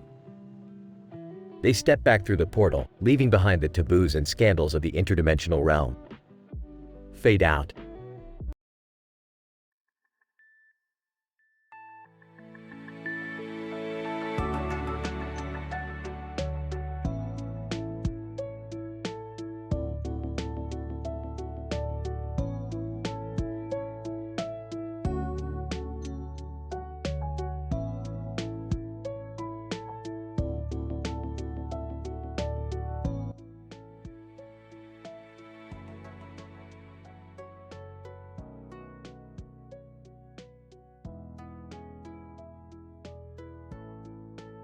Alright, Morty, listen up. Today we're gonna dive deep into the vast ocean of the multiverse. You ready for some mind-bending shenanigans? Oh, well, I guess so, Rick. But can we keep it, relatively safe this time? Morty, when have we ever played it safe? Now buckle up and hold on tight, because we're about to embark on a cosmic adventure. Guys, I don't know if this is such a good idea. Last time we ended up in a dimension where cats ruled the world. Dad, you worry too much. Just trust Rick, he always knows what he's doing. Most of the time. Alright, I've created a game board that combines elements of sex education and Monopoly. It's gonna be a wild ride, folks. Sex education and Monopoly? I don't even want to know what kind of twisted game we're about to play. Oh, Morty, you have no idea. Now, let's roll the dice and see where fate takes us. Size. Fine, I'll play along. But if I end up bankrupt or learning more about human anatomy than I ever wanted to know, I'm blaming you, Rick. Oh come on, Dad. Loosen up. This is gonna be the most outrageous, scandalous, and hilarious game night ever. That's the spirit, Summer. Now, let the games begin. Moments later. Rick, why is my game piece shaped like a, never mind. Morty, don't overthink it. Embrace the weirdness. Now, land on the Sexual Education Center and prepare to get schooled. I can't believe I'm doing this. I mean, is there even a point to all of this? The point, Jerry, is to let loose and have some damn fun. Life's too short to worry about the metaphysical implications of a board game. Rick's right, Dad. Just go with the flow and enjoy the ride. Who knows what crazy twists and turns await us? I don't know, guys. This whole thing feels really out there. Morty, you sweet summer child. Sometimes we just have to embrace the chaos and see where it takes us. Trust me, it's gonna be one hell of a ride. Well, I guess if we're all in this together, we might as well make the best of it. Let's see what the game has in store for us. Finally, Dad. Now let's get this party started. Bring on the absurdity and let's make some unforgettable memories. Rick, Morty, Jerry, and Summer roll the dice and the game takes them on a wild, unpredictable journey filled with hilarity and shocking revelations. See, Morty, I told you this would be fun. Now, who's ready for round 2? Well, I guess if we survived round 1, we might as well go for it. Let's see what other crazy adventures this game has in store for us. They continue playing, laughing, and embracing the outrageousness of the game, creating memories that will last a lifetime.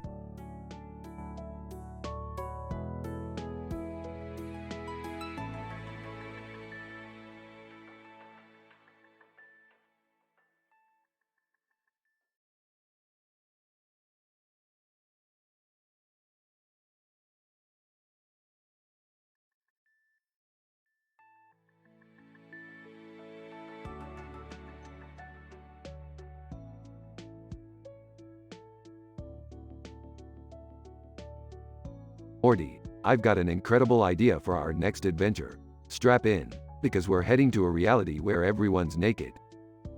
Wait, what? Naked? Isn't that a little risque, Rick? Oh, Morty, you've got to think outside the box. It's all about experiencing different cultures and embracing our natural state of being.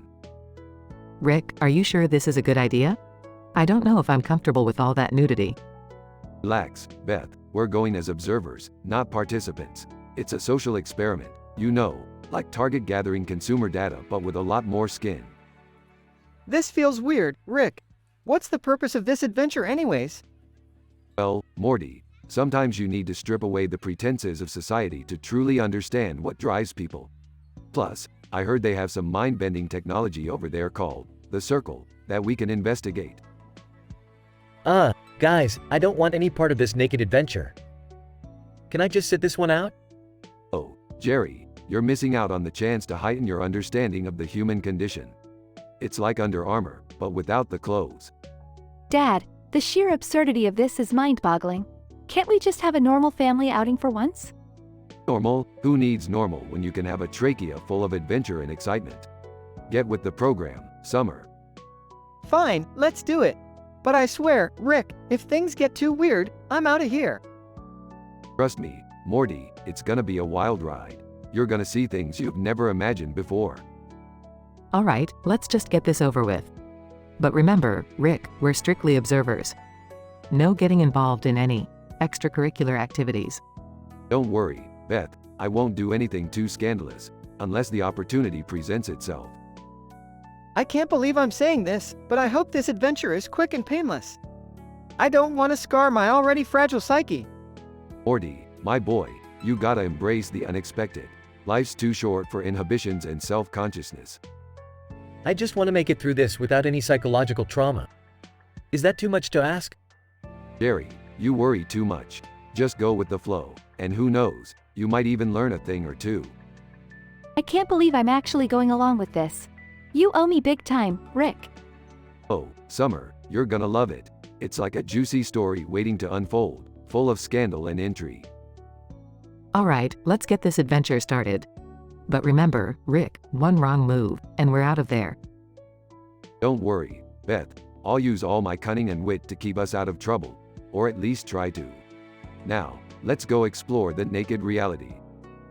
They activate the portal and step into the unknown, ready for a bizarre and hilarious journey.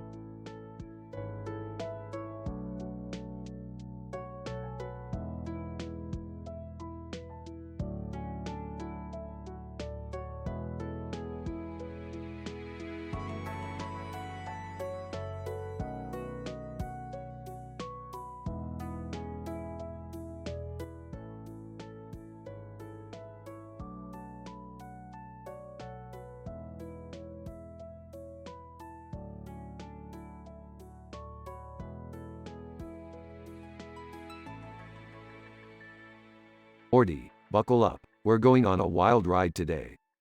Oh, Rick, I'm a little scared. Are you sure this is safe? Safe, Morty, safety is for boring people. We're about to embark on a scientific adventure of epic proportions. Hesitant. Okay, but can we just try to avoid any intergalactic trouble this time? Morty, where's the fun in that? We're gonna dive headfirst into some serious cosmic chaos. Size, fine, but if anything goes wrong, don't blame me. Blame you, Morty? I never blame you. Now hold on tight. Nervously, Rick, what's our mission this time? We're going to explore the orbital orgy obsessions. The what now? Morty, it's a secret celestial gathering where beings from across the universe come together for some, extraterrestrial fun. Shocked. Oh, geez, Rick. That sounds, interesting. Interesting is an understatement, Morty. It's a cosmic spectacle of hedonism and debauchery. Awkwardly, do we really need to go there, Rick? Can't we just, stay home and watch TV? Morty, do you realize the potential scientific discoveries we could make there? Besides, it's not every day we get an invite. Grumbling, fine, but I'm wearing my hazmat suit this time. Suit yourself, Morty. Just don't complain when you miss out on all the fun. Uncomfortable. I'll try not to, Rick. But seriously, can we please keep a low profile this time? Morty, low profile is for amateurs. We're gonna make a splash that'll be heard across the galaxies. Sarcastically, oh, great. Just what we need, more cosmic enemies. Enemies, Morty. They'll be begging to be part of our entourage after tonight. Doubtful. I highly doubt that, Rick. Believe what you want, Morty, but prepare to have your mind blown in more ways than one. Whispering. I'm not sure I want my mind blown by anything in the orbital orgy obsessions, Rick. Well, too bad, Morty. Like I always say, what happens in space, stays in space. Resigned. Yeah, until it comes back to haunt us. Haunt, Morty.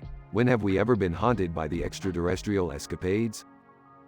Muttering. Let's see. The time we accidentally released an alien virus, or the time we angered a whole planet of talking vegetables. Interrupting. Details, Morty, details. Let's focus on the big picture here. Adventures like this are what make life worth living. Reluctant. Fine, but I'm bringing my plunger gun just in case things go south. Good thinking, Morty. Now, let's get ready to embark on a journey that'll go down in intergalactic history. Size, here we go again.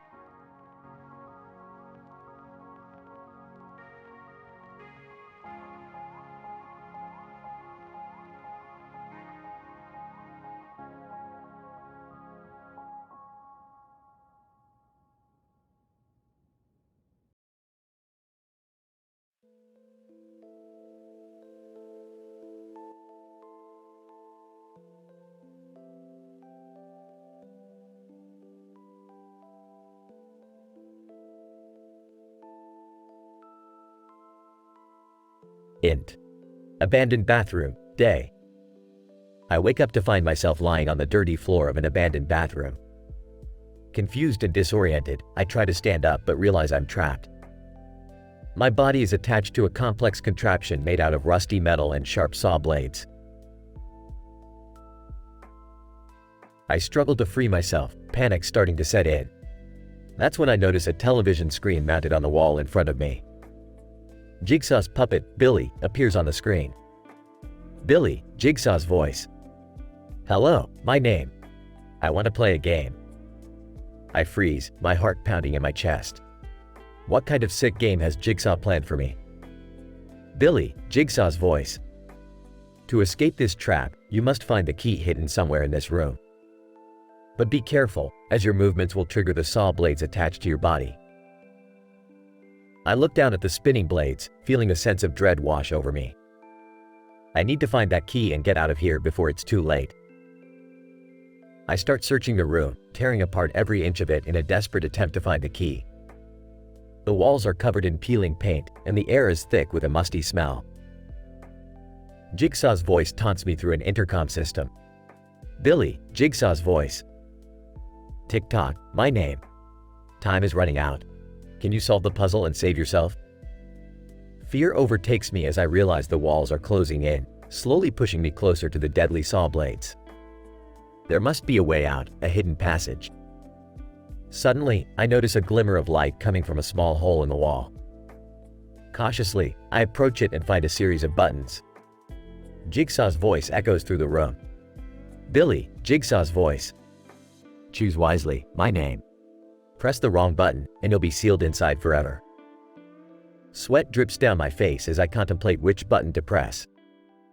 Panic and uncertainty consume me, but I have no other choice. I press the button labeled Freedom.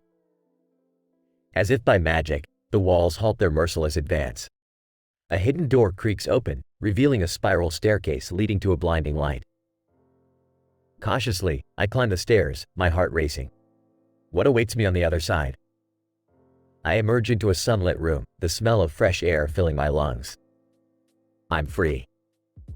Jigsaw, dressed in his signature suit, stands before me, applauding. He looks impressed. Jigsaw. Congratulations, my name. You've proven yourself worthy of survival. Confusion washes over me, unable to comprehend Jigsaw's twisted logic. But before I can ask questions, he disappears into thin air, leaving me alone and bewildered. I walk away from the abandoned bathroom, vowing to never forget the horrors I endured, and to always appreciate the gift of life.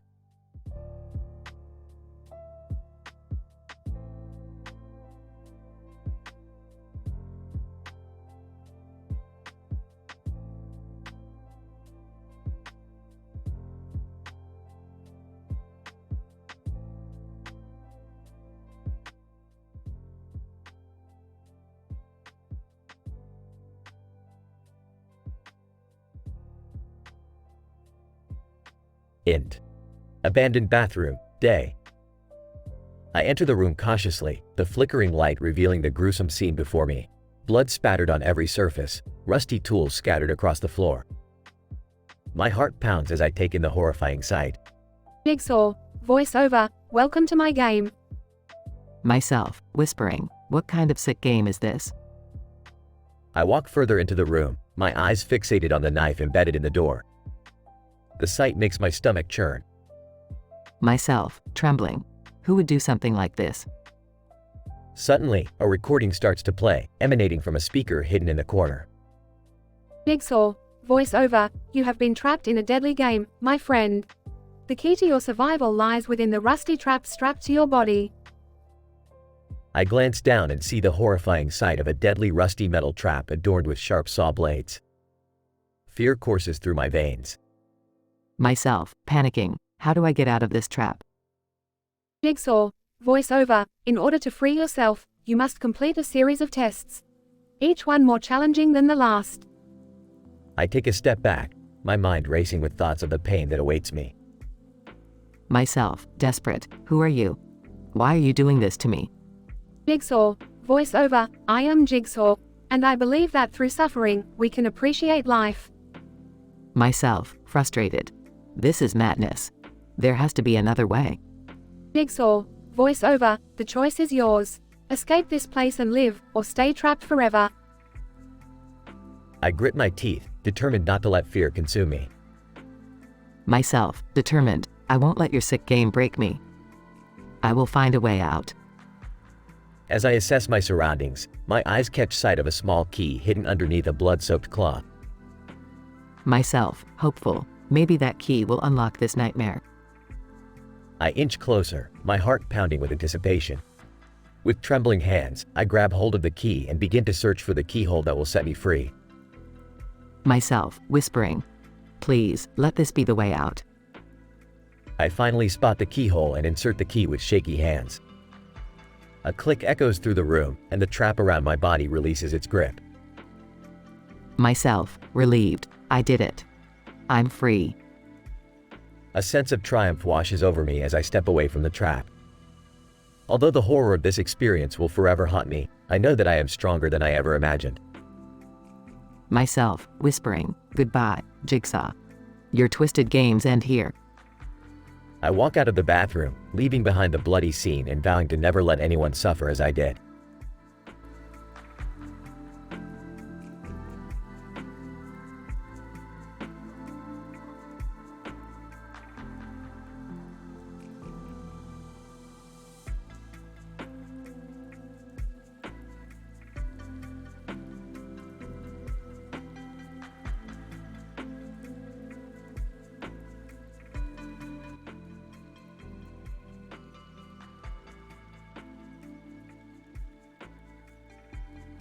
Title: Acidic Revelation.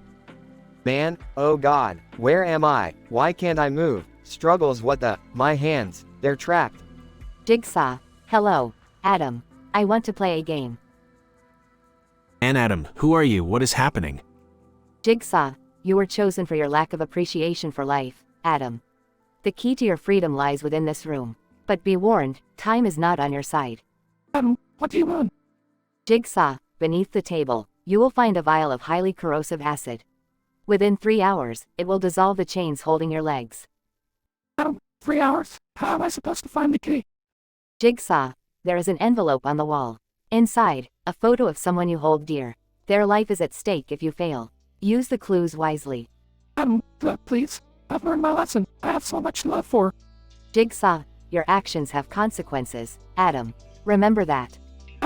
Okay, I see the envelope. It says, the past is the key to your future. What could that mean? Wait, there's a photo of my family here. My parents' wedding photo. The selection must be hidden there. The year they got married. 1973. Maybe it's a combination. Tries 1973 on a nearby lock. Yes, the lock opened. Now I can reach the key. Jigsaw, congratulations, Adam. You've proven you value your own life. Please, let me out of here now. Jigsaw, not so fast. Your only way out is to make a choice. Open the door on your right, or your left. Which door leads to freedom? Jigsaw, that, my dear Adam, is for you to decide. Hesitates left. I choose the left door. Big unexpected ending. No, that's a trap. Acid pours from the left door. Jigsaw, your trust was misplaced, Adam. Game over. Screams in agony as the acid engulfs him. Jigsaw, in life, we often face choices. Sometimes, they lead to our demise. End scene.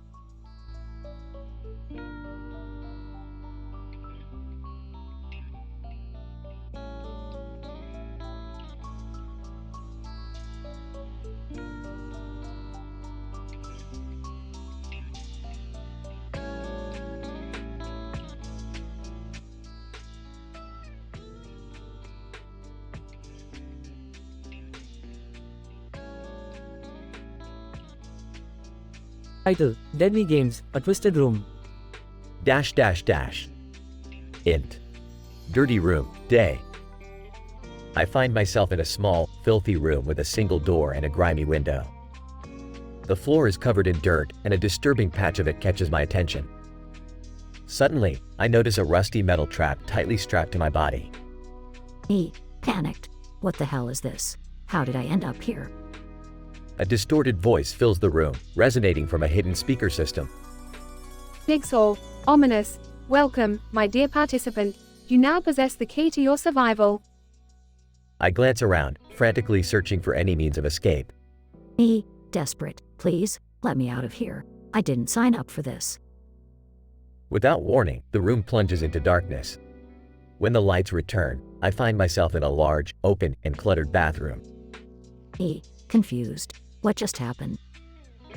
I explore the gruesome scene before me, an eerie, blood-spattered room with horrifying details in every corner.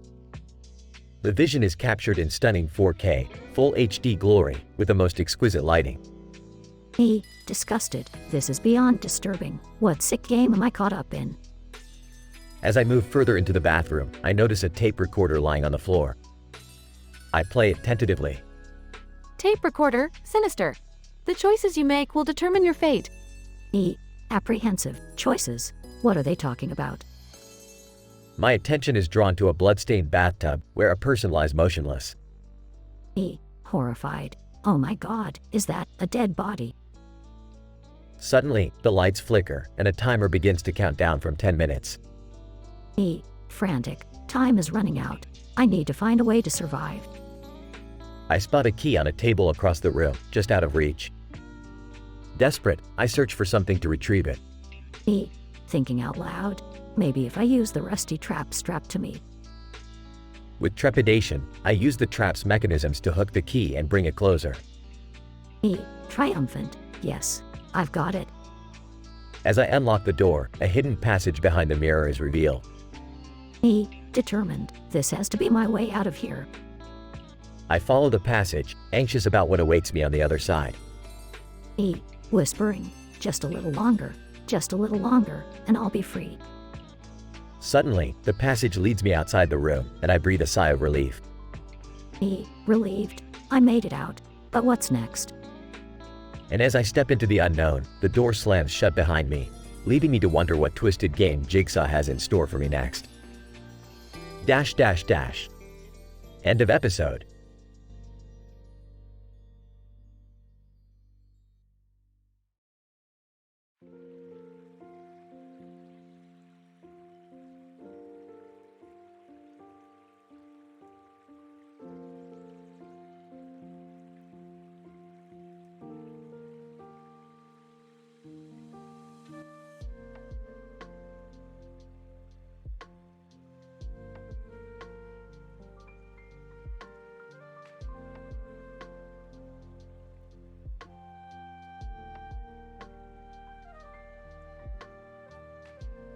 Int.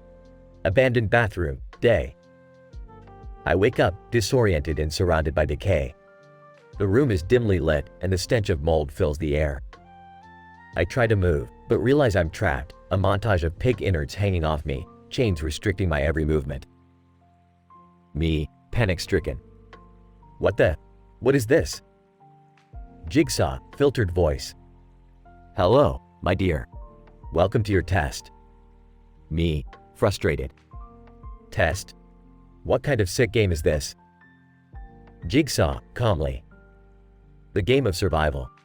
You see, I've given you a chance to escape, but the clock is ticking. I reach up, feeling blood on my eyelids.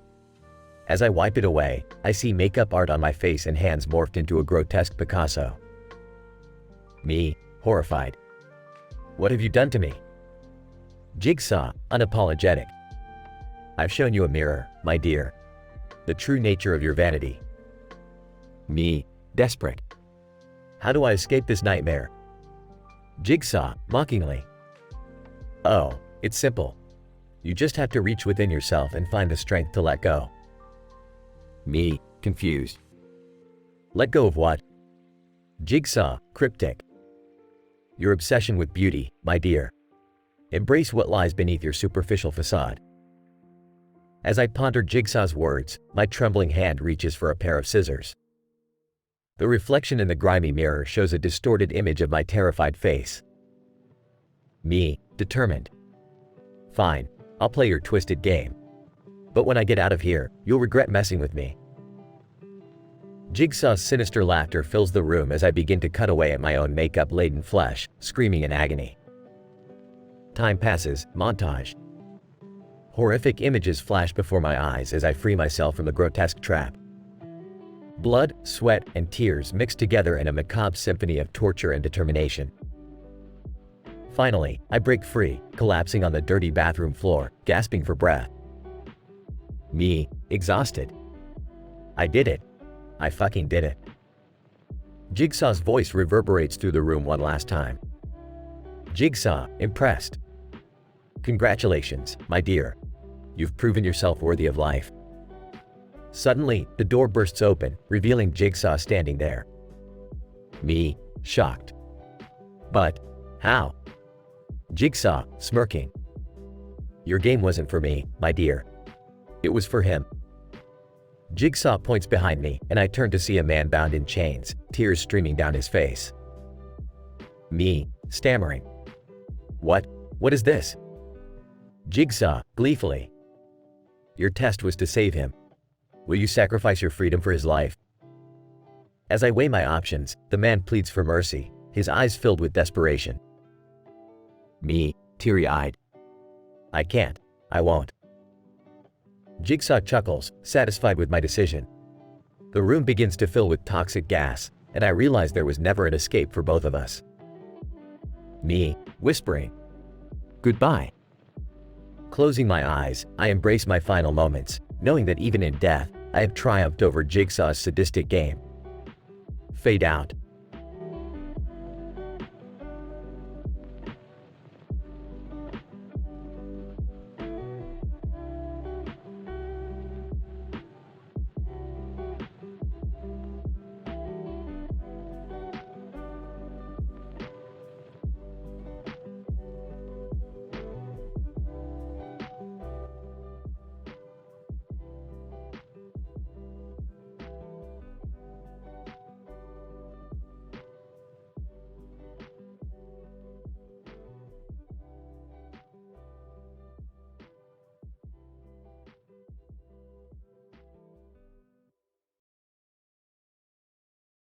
Int. Abandoned bathroom, day. A young man, John, wakes up groggily on the dirty bathroom floor. He looks around and sees the gun-laden trap attached to his chest. Panic sets in. John. Voice trembling. What the hell is happening? Who did this? Suddenly, a TV screen flickers on in the corner of the room. It's Jigsaw, a twisted mastermind wearing a puppet mask. Jigsaw. Smiling. Hello, John. I want to play a game. In front of you lies a puzzle piece, but it's not just any puzzle piece. It's the key to your survival. John looks down and sees the puzzle piece lying right next to him. He picks it up, trembling. John. Angry. Why are you doing this? What have I done?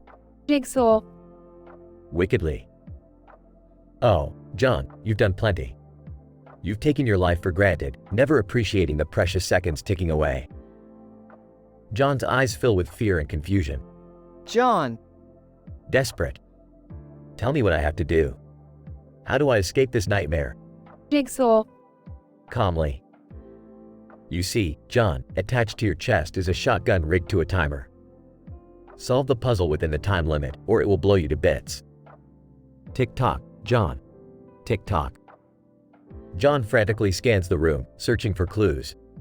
He spots a message scrawled on the wall. John. Excited.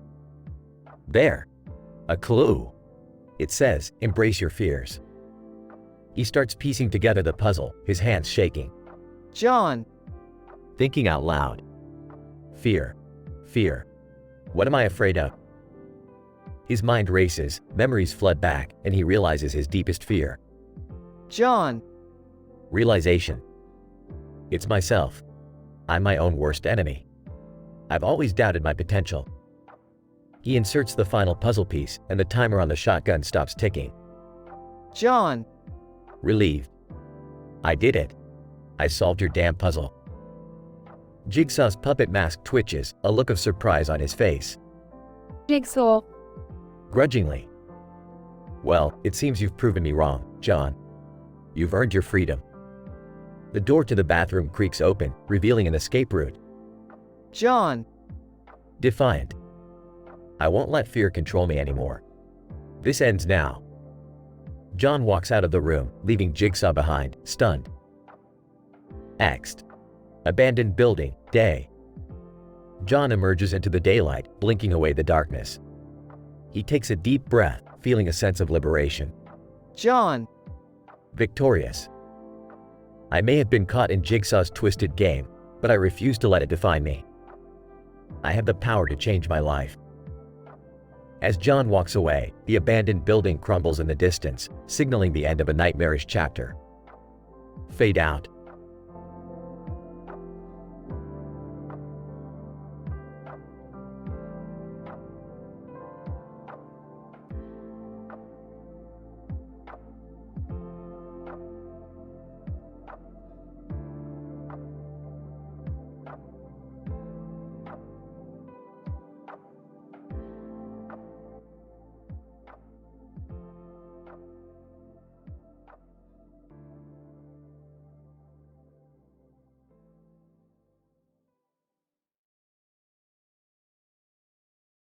Int.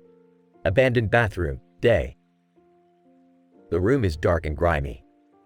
A man with a bloody face and a hat on his head wakes up, disoriented. He looks around and sees a woman in a black coat standing near the door. Anne, who are you? What is this place? Woman, smirking. You're in Jigsaw's twisted game now. He wants to play with you. Anne, Jigsaw? But what did I do to deserve this? Woman, that's not for me to say. You have a message. She hands him a tape recorder. He presses play, and Jigsaw's voice cracks through the speakers. Jigsaw, hello, my friend. You have become complacent in your life, taking everything for granted. Now, you must prove your will to survive. Anne, how? How do I prove that? Woman, look around, detective. Can't you see the trap you're in? The man looks down and notices a contraption attached to his leg. It's a cage filled with hungry rats. Panic sets in. Anne, oh God, what do I have to do? Woman, Jigsaw has hidden the key to the cage somewhere in this room. You must find it before the rats devour you. Man, this is madness. I won't play his sick game. Woman, you don't have a choice. Play or die. The man's eyes dart around the room, searching for any clue. He spots a mirror on the wall. He smashes it and finds a key hidden inside. Man, I found it. I found the key. Woman, hurry, time is running out. The man struggles to unlock the cage as the rats grow more frantic. Finally, he sets himself free just in time, narrowly escaping their hungry frenzy. Man, Pandy, I did it. I survived. Woman, congratulations. But remember, Jigsaw always has one last surprise. Suddenly, the door slams shut and locks. The woman disappears, leaving the man alone. Man, what now? Jigsaw's voice echoes through the room once more. Jigsaw, your freedom comes at a cost. You must now take my place, continue my legacy, embrace the darkness within you. The man is left with a chilling realization. He is destined to become the next Jigsaw. Fade out.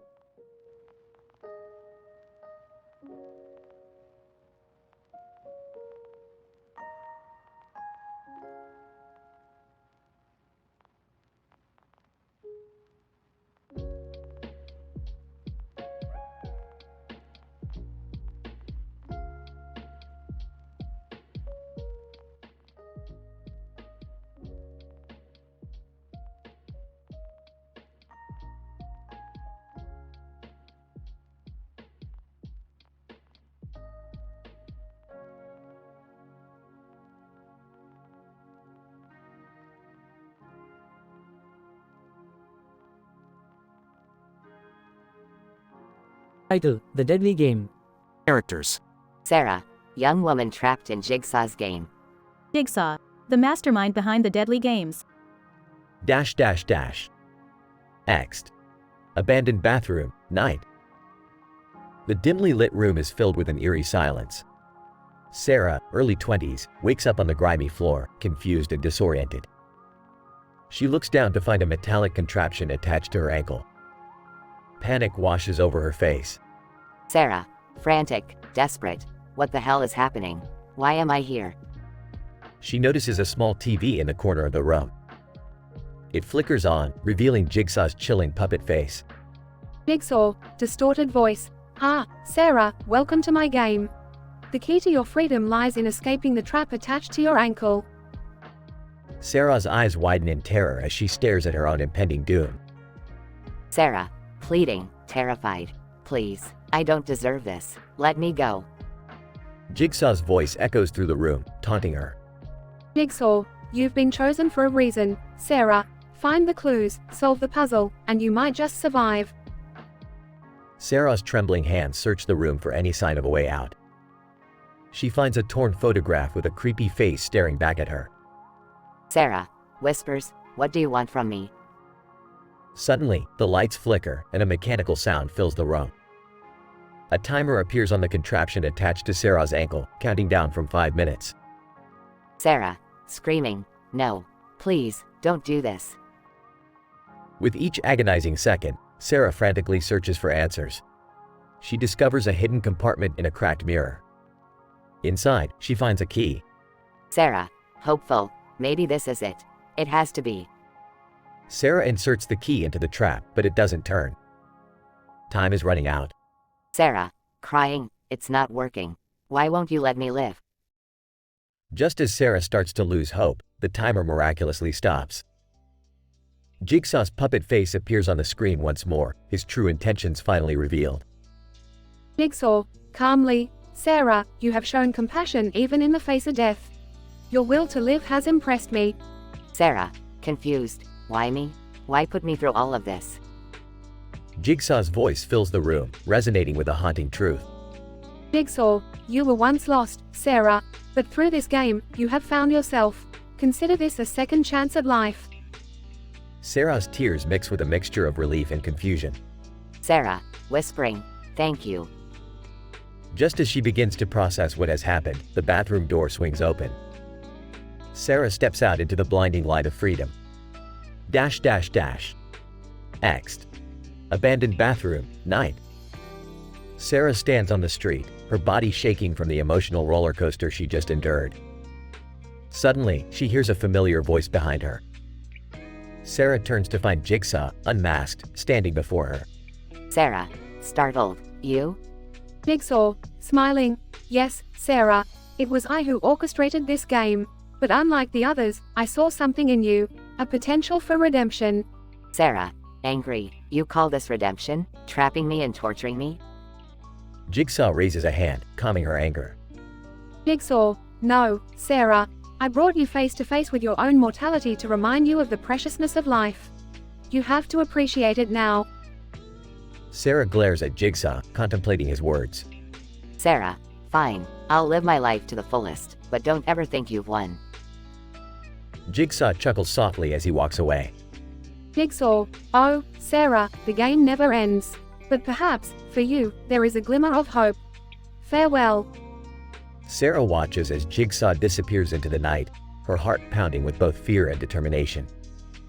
Fade out.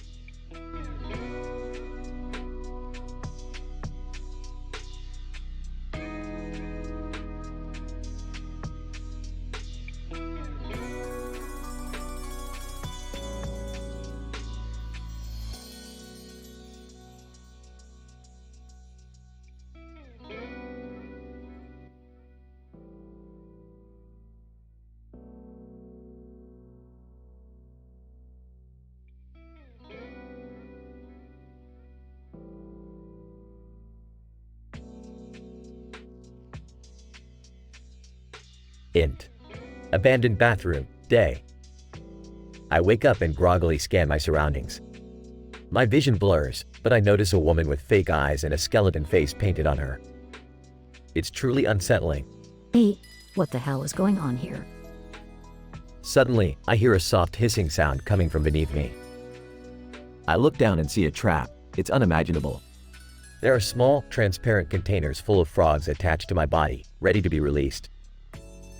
Oh my god, how did this happen? Panicked, I try to move, but I quickly realize that my hands are shackled to the walls. I'm trapped. Jigsaw, voice from loudspeaker. Hello, my dear. I hope you're ready to play a game. Who are you? What do you want from me? Jigsaw, I want to see if you have what it takes to survive. You must maneuver through a series of challenges to escape your fate. Angry. This isn't fair. Why are you doing this to me?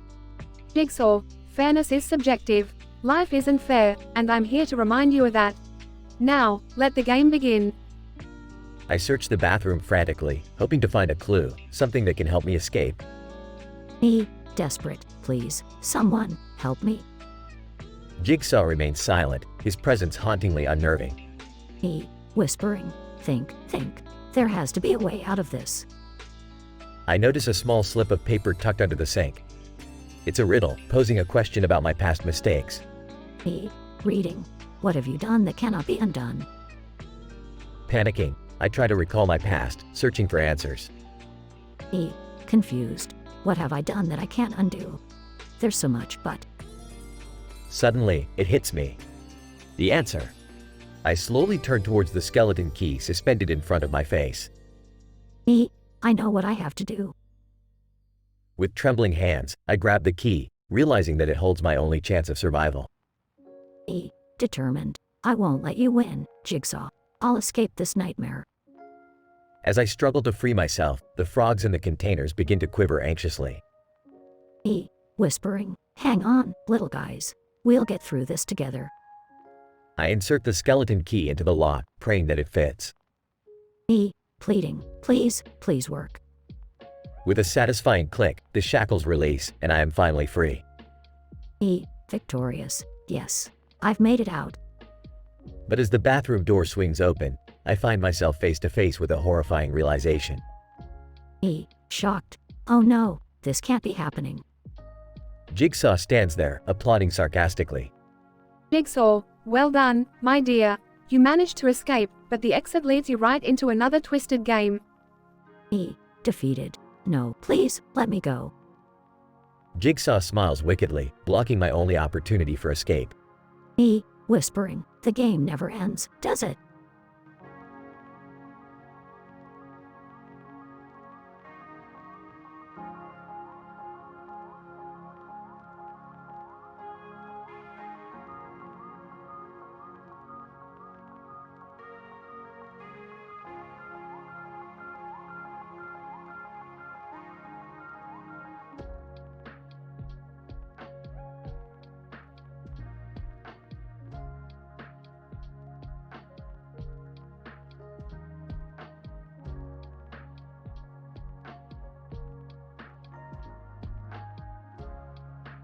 Title: The Twisted Game.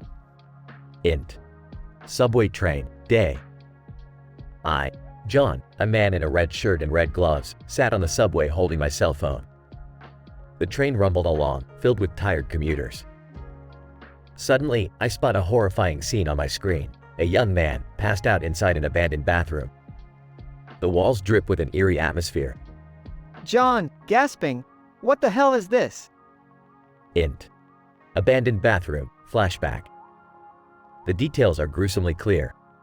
The young man awakens in a unique trap made of pig guts, meticulously arranged like a grotesque display. Int. Subway train, continuous. John, shuddering.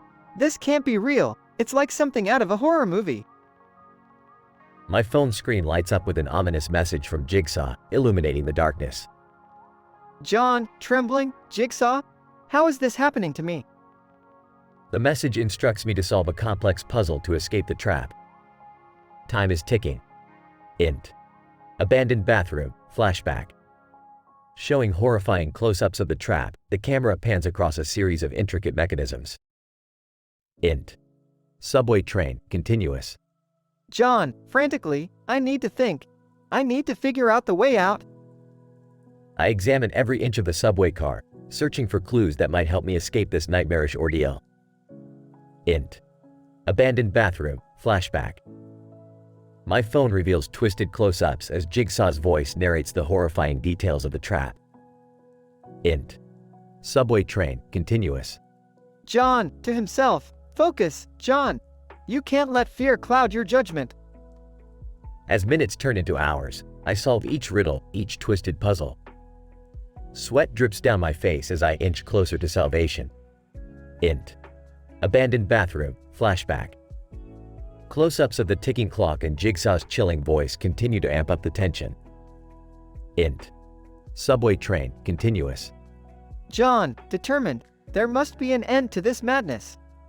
I won't let Jigsaw win. Finally, I decipher the last puzzle piece and the trap releases me. Freedom. Int. Abandoned room, flashback. I stand victorious in an eerily empty room, the remnants of the trap left behind like a gruesome art installation. Int. Subway train, continuous. John, gasping for breath, it's over. But why was I targeted? As I try to catch my breath, I find a message from Jigsaw, revealing his motive. Int. Abandoned room, flashback. The camera pans out, revealing Jigsaw standing in the shadows, his face twisted with satisfaction. Int. Subway train, continuous. John, whispering, he did it. To teach me a lesson. To show me the fragility of life. Just as I contemplate the meaning behind it all. Int. Subway train, an unexpected turn. The train comes to a screeching halt, throwing me off balance. Chaos ensues as the lights flicker. John, terrified, no, it can't be. Int. Subway train, continuous. I realize that this was just another twisted game orchestrated by Jigsaw, but this time, it's not just me. We're all players. As the subway train descends into darkness, the screen fades to black, leaving us all questioning our fate. Fade out.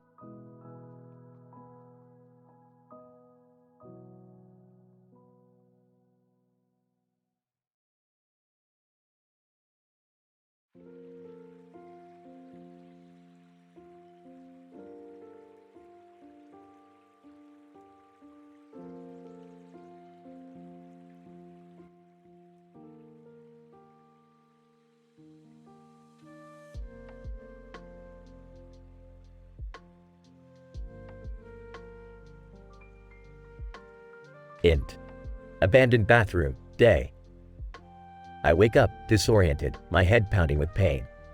I'm trapped, my head in an extremely unique contraption that seems to be connected to the ground. Panic sets in as I notice the rats scurrying around the room. Adam, what the hell is happening? Why am I here? And what is that thing on my head?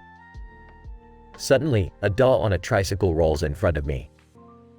It's wearing a red suit and has an eerie smile on its face. Jigsaw. Hello, Adam. I want to play a game. Adam, who are you? What time? I don't understand. Jigsaw reveals a video message on a small TV screen. Jigsaw, you have an hour to find a key to unlock the contraption on your head. The key is in the stomach of one of the mice in this room. Choose wisely. I frantically search the room, watching the mice scuttle around. My heart pounds as I realize the fate that awaits me if I don't find the key. This can't be happening. I can't believe this sick game. Time ticks away, and I make a decision. I pick up a mouse, its red suit matching mine, and try to open its mouth, hoping to find the key. Please let this be the right one. But as I open its mouth, I'm horrified to find that it's not the right mouse. I've wasted valuable time. Damn it, I'm running out of time. Desperation takes over as I frantically grab another mouse and begin my search again. The clock is ticking, and with each passing moment, I feel my hope slipping away. Come on. Where's that damn key? Finally, I manage to retrieve the key from the mouth of one mouse, still alive. I'm filled with a mix of relief and disgust. Found it, thank God. I quickly unlock the contraption from my head just as the timer reaches 0. I collapse to the floor, exhausted and shaken. It's over. I don't want that sick bastard. And why am I? Suddenly, the TV screen flickers back to life, and Jigsaw's voice echoes through the room. Jigsaw, congratulations, Adam. You've proven yourself worthy of survival. But remember, your choices have consequences. Before I can react, the walls start closing in, the room transforming into an elaborate trap. Bummer, this can't be happening. As I'm crushed by the encroaching walls, a chilling laughter fills the room. Fade out. Note: this screenplay script contains mature content and may not be suitable for all audiences. Viewer discretion is advised.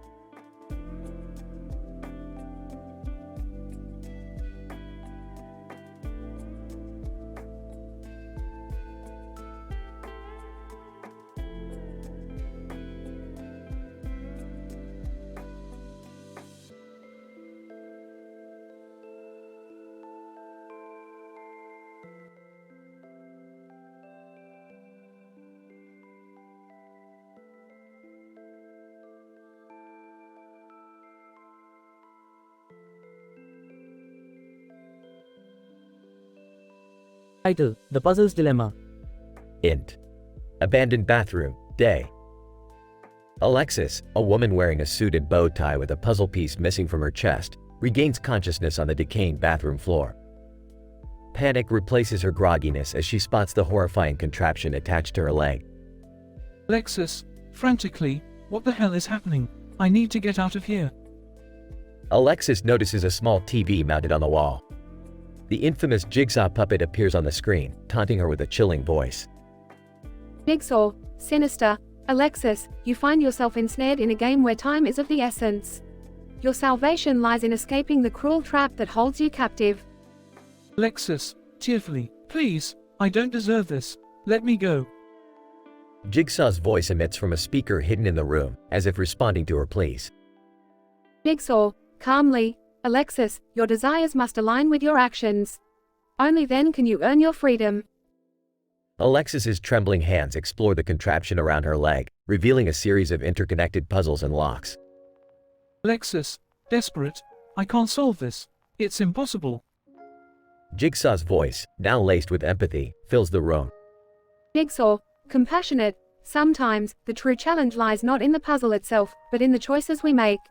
Seek the answer within, Alexis. As Alexis puzzles over her next move, she stumbles upon a hidden message etched on the bathroom mirror. Alexis, intrigued, to free your mind, let go of your past. What does that even mean?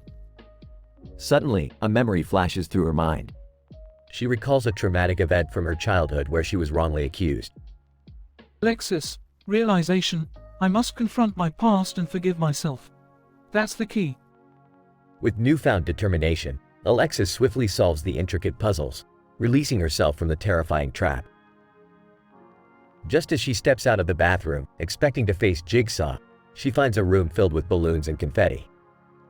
Jigsaw, revealed, congratulations, Alexis. You've proven that redemption can be found through self-forgiveness. Alexis looks around, puzzled by the unexpected turn of events. Alexis, bewildered, you spared me, why? Jigsaw approaches Alexis, his voice filled with wisdom. Jigsaw, enigmatic. Sometimes, redemption lies in granting second chances, even to those who seemed unworthy. You have the power to change, Alexis. Use it wisely. As Alexis contemplates Jigsaw's words, the room begins to fade away, leaving her standing alone. Int. Dimly lit room. Day, continuous. Alexis wakes up in her dimly lit room, gasping for air. Was it all just a dream? She glances at the empty space where the puzzle piece once was. Alexis, whispering, redemption, second chances. I won't waste them. With renewed purpose, Alexis takes her first step towards a brighter future, leaving the horrors behind. Fade out.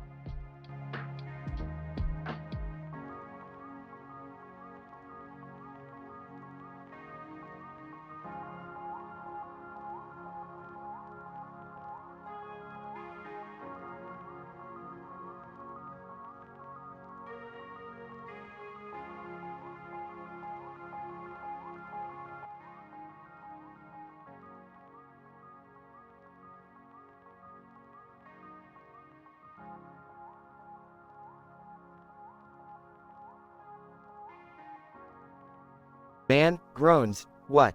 What happened? Where am I? Jigsaw laughs. Ah, Mr. Johnson, I see you've woken up. Welcome to your ultimate test. Man, who the hell are you? And why am I strapped to this contraption? Jigsaw, I am Jigsaw, the mastermind behind your predicament. You see, Mr. Johnson, you have been living your life without appreciation for the smaller creatures on this planet. Bugs, insects, they all have a purpose. Man, I have no idea what you're talking about. Just let me go. Jigsaw, oh, but that's not how this game works. Take a look at the metal tray next to you, covered in bugs. They are your key to survival. Man, bugs? You've got to be kidding me. Jigsaw, I assure you, this is no joke. You have minutes to release yourself from the contraption before the insects become agitated. You must overcome your fear and find a way out. Man, this is insane. Jigsaw, life is full of surprises, Mr. Johnson. Embrace the chaos and find a solution. Remember, time is ticking. Man, alright. Let me think. Maybe. No, that won't work. Wait, I may have an idea.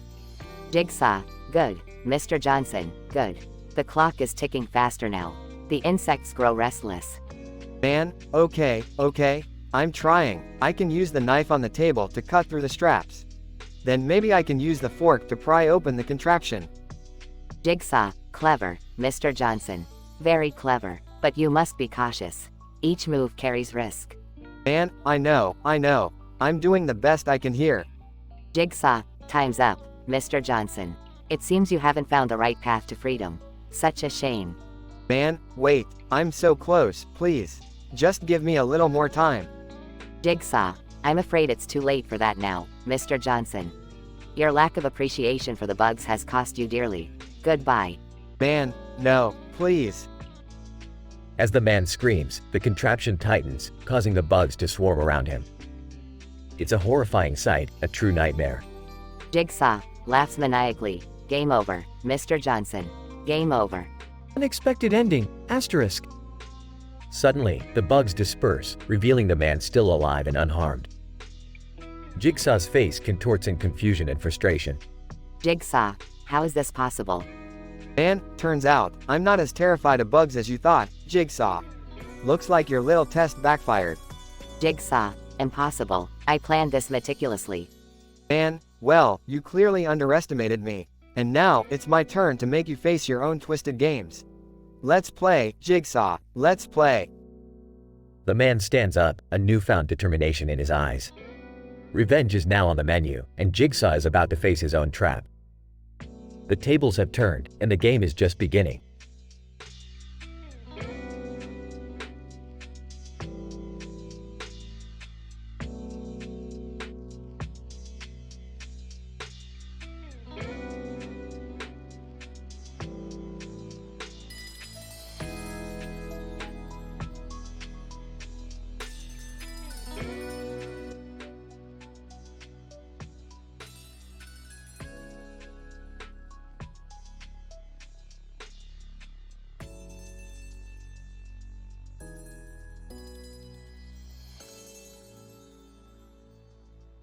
John, groaning, what the hell? Where am I? Jigsaw chuckles, I see you've woken up. Welcome to my little game, John. John, who are you? What is this place? Jigsaw, I am Jigsaw, and you, my friend, are in quite the predicament. You see, attached to your head is a unique contraption made of pig guts. It's like a puzzle waiting to be solved. John, panicking, what do you want from me? Jigsaw, your life hangs in the balance, John. To escape, you must find a way to remove the device before it activates. Oh, and the timer has already started ticking. John, frantically searching the room, I can't see anything. How am I supposed to solve this puzzle? Jigsaw, but that's the beauty of it, John. Sometimes the answer is right in front of you. John grabs a nearby red and black puzzle piece, is this it? What does it mean? Jigsaw, now you're thinking, John. That piece is crucial to your escape. Keep searching, time is running out. John checks the puzzle piece, it's just a piece of the puzzle. What does it have to do with anything? Jigsaw, the puzzle holds the key to your freedom, John. As for that white sign over there, it's more significant than you might think. John reads the sign, 32 cents. Is that some sort of clue? Jigsaw, the clock is ticking, John. The answer lies within your own mind. You must connect the pieces to unlock the truth. John, frustrated, I can't figure it out. Tell me how to escape, damn it. Jigsaw, oh, John, that would defeat the purpose of the game, wouldn't it? Embrace the challenge, and perhaps you'll find a way out. John looks around desperately, fine. I'll try to figure it out myself. Jigsaw, that's the spirit, John. Remember, your life is on the line. Tick-tock, tick-tock. Time passes as John tries various combinations with the puzzle piece and the sign. John suddenly realizes, wait, the number on the sign matches the number of grooves on the puzzle piece. Jigsaw, bravo, John. You finally see the connection. Now, remove the device before it's too late. John manages to remove the contraption just seconds before it would have activated. John, gasping for breath, I did it. I'm free.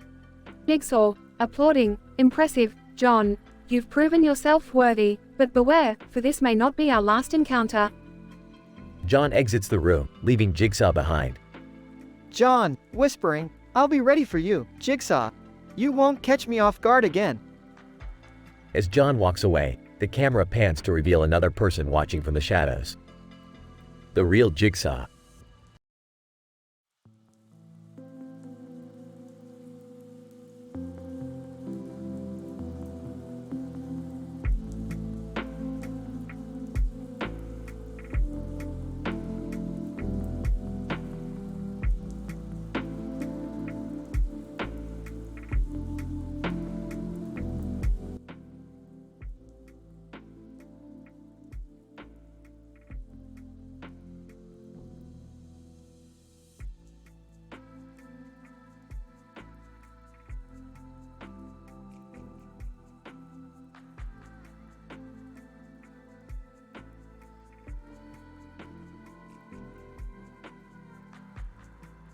Alright, Morty, listen up. We've got a real scientific pickle on our hands. The Galactic Council wants us to investigate this giant alien creature with a fish in its mouth. Nervously, Rick, why would they want us to go near that thing? It looks dangerous. Morty, it's science. We can't let fear stop us from exploring new dimensions. Besides, you'll always be safe with me. Excitedly, wait, there's an alien stalker after me in this sci-fi LARP game. Can we use the giant alien creature to scare them off? Summer, you're always causing trouble. But hey, I guess that might work. Let's give it a shot. Whispering nervously to himself, this is the kind of stuff I never signed up for. Remember, Morty, when it comes to saving Summer from her alien stalker, the ends justify the means. Confused. What's this about alien orgies? Rick, you never told me about that. Oh, Jerry, let's just say my troubled past is as scandalous as it gets. Now shut up and help us out here. Look, there's a spaceship. We can use it to get to the fish-eating alien. Sarcastically, good observation, Morty. Now put on your big boy pants and let's get on that ship.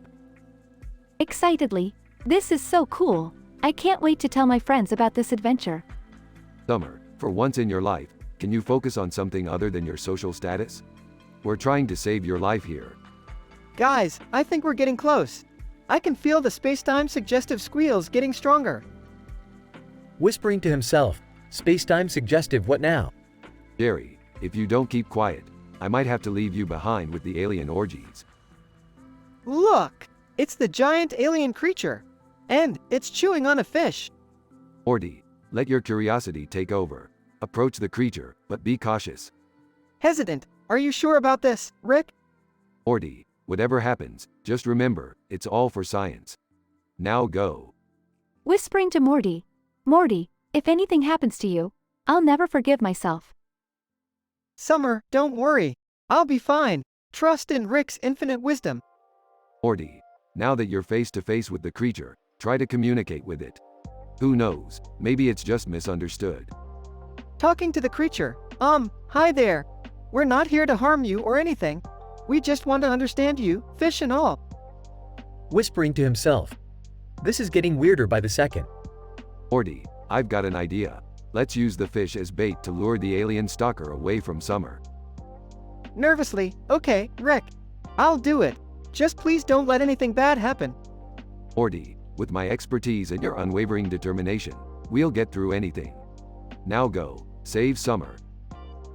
Morty takes a deep breath and bravely uses the fish as bait, successfully luring the alien stalker away. Good job, Morty, you did it. Morty, you're my hero. Thanks, guys. I guess I can handle anything when it's for the sake of my family. Muttering to himself, I still can't believe this all started with alien orgies.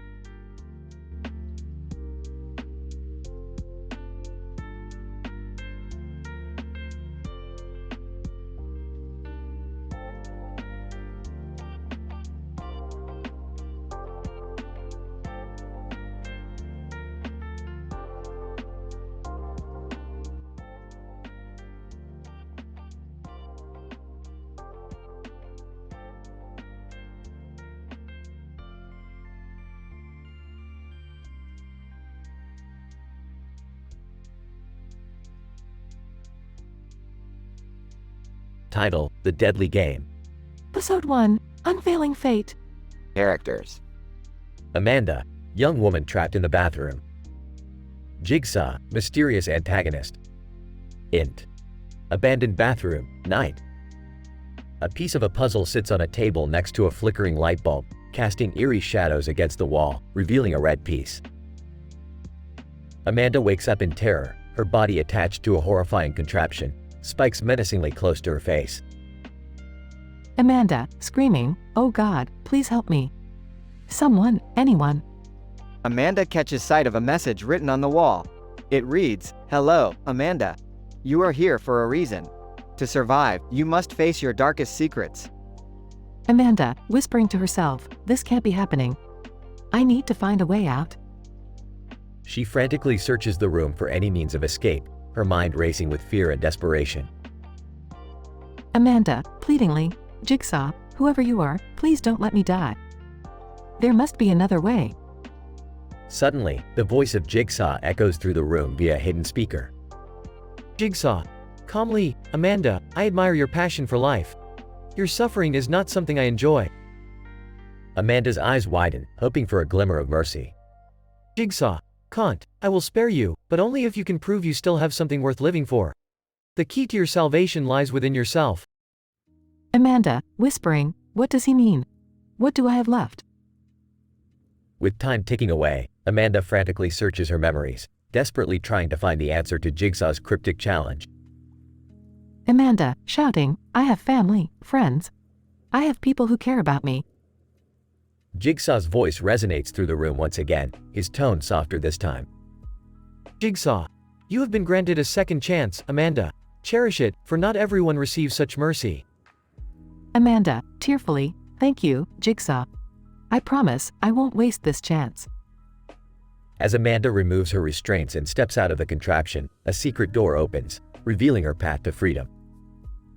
Amanda, whispering, "I made it. I survived." Just as she steps out, she notices the flickering light bulb, her heart pounding with realization.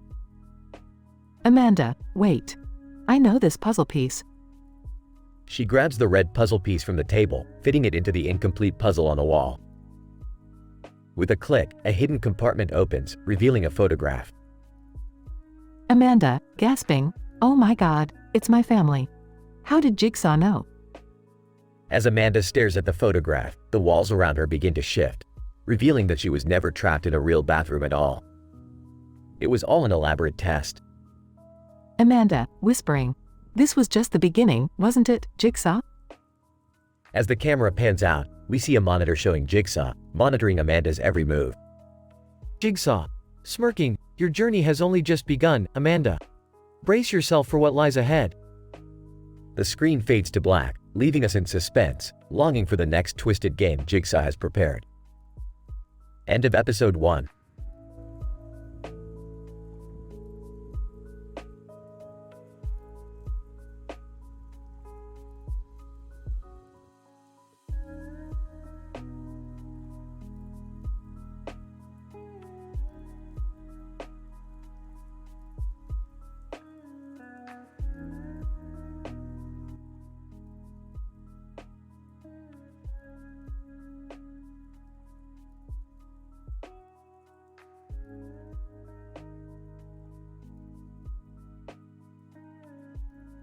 Int.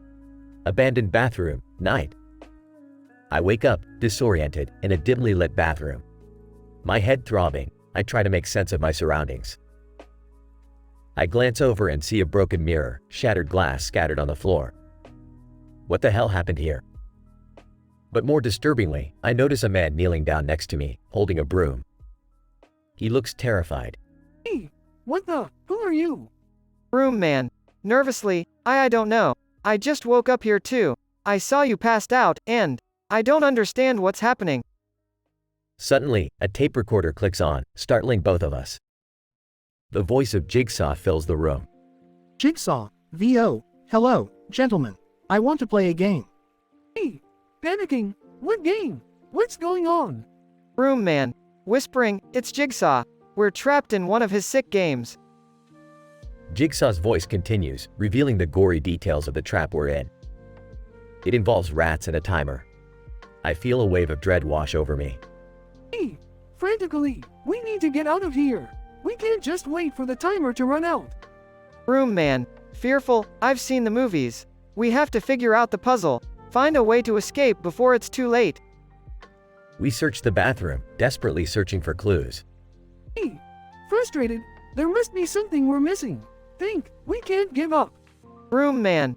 Wait, look at this symbol on the wall. It matches the one on the timer. Hey, excited, that's it. It's a clue. We have to decipher its meaning. As we continue to investigate, time ticks away relentlessly. The tension in the room is palpable. Hey, determined, it's clear that Jigsaw wants us to work together. Let's put our heads together and solve this. Broom man. Eager, agreed. We have to trust each other. Our lives depend on it. Together, we piece together the puzzle, solving each intricate step. The room fills with relief as the timer stops, indicating our escape. Hey, we did it! We're free! But just as we begin to celebrate, an unexpected twist occurs. The walls start closing in, threatening to crush us. Broom man. Panicking, what's happening? This wasn't part of the plan. Hey, frantic, we have to find a way out, now! In a desperate scramble, we search for an exit as the walls inch closer. Just as it seems all hope is lost, I notice a small, hidden passage. Hey, voice trembling, there! We have to crawl through that opening. With our last ounce of strength, we crawl through the narrow passage and emerge into a safe hallway. Exhausted, we collapse to the floor. Broom man. Breathless, we made it, against all odds. Hey, grateful, we survived. But who set up this trap? And why were we chosen? Broom man. Uncertain, I'm not sure, but one thing is certain. Jigsaw has become more twisted and unpredictable than ever. As we ponder the events that unfolded, we realize we may have escaped this time, but the game is far from over.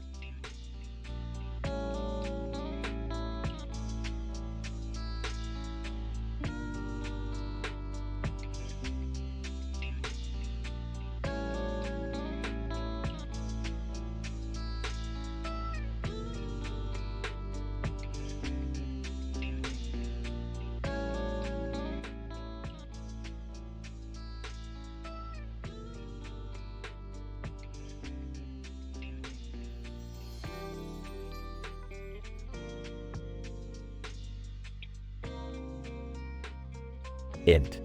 Abandoned bathroom, day. A red ball sits on a metal object in the center of a black and white photo. On one side, a woman lies unconscious, her body covered in intricate devices and tubes filled with poisonous frogs. Sarah, the woman, suddenly wakes up with a gasp. Sarah, panicking. What the hell is happening? Struggles against the devices. A television screen flickers to life, showing the eerie face of Jigsaw. Jigsaw.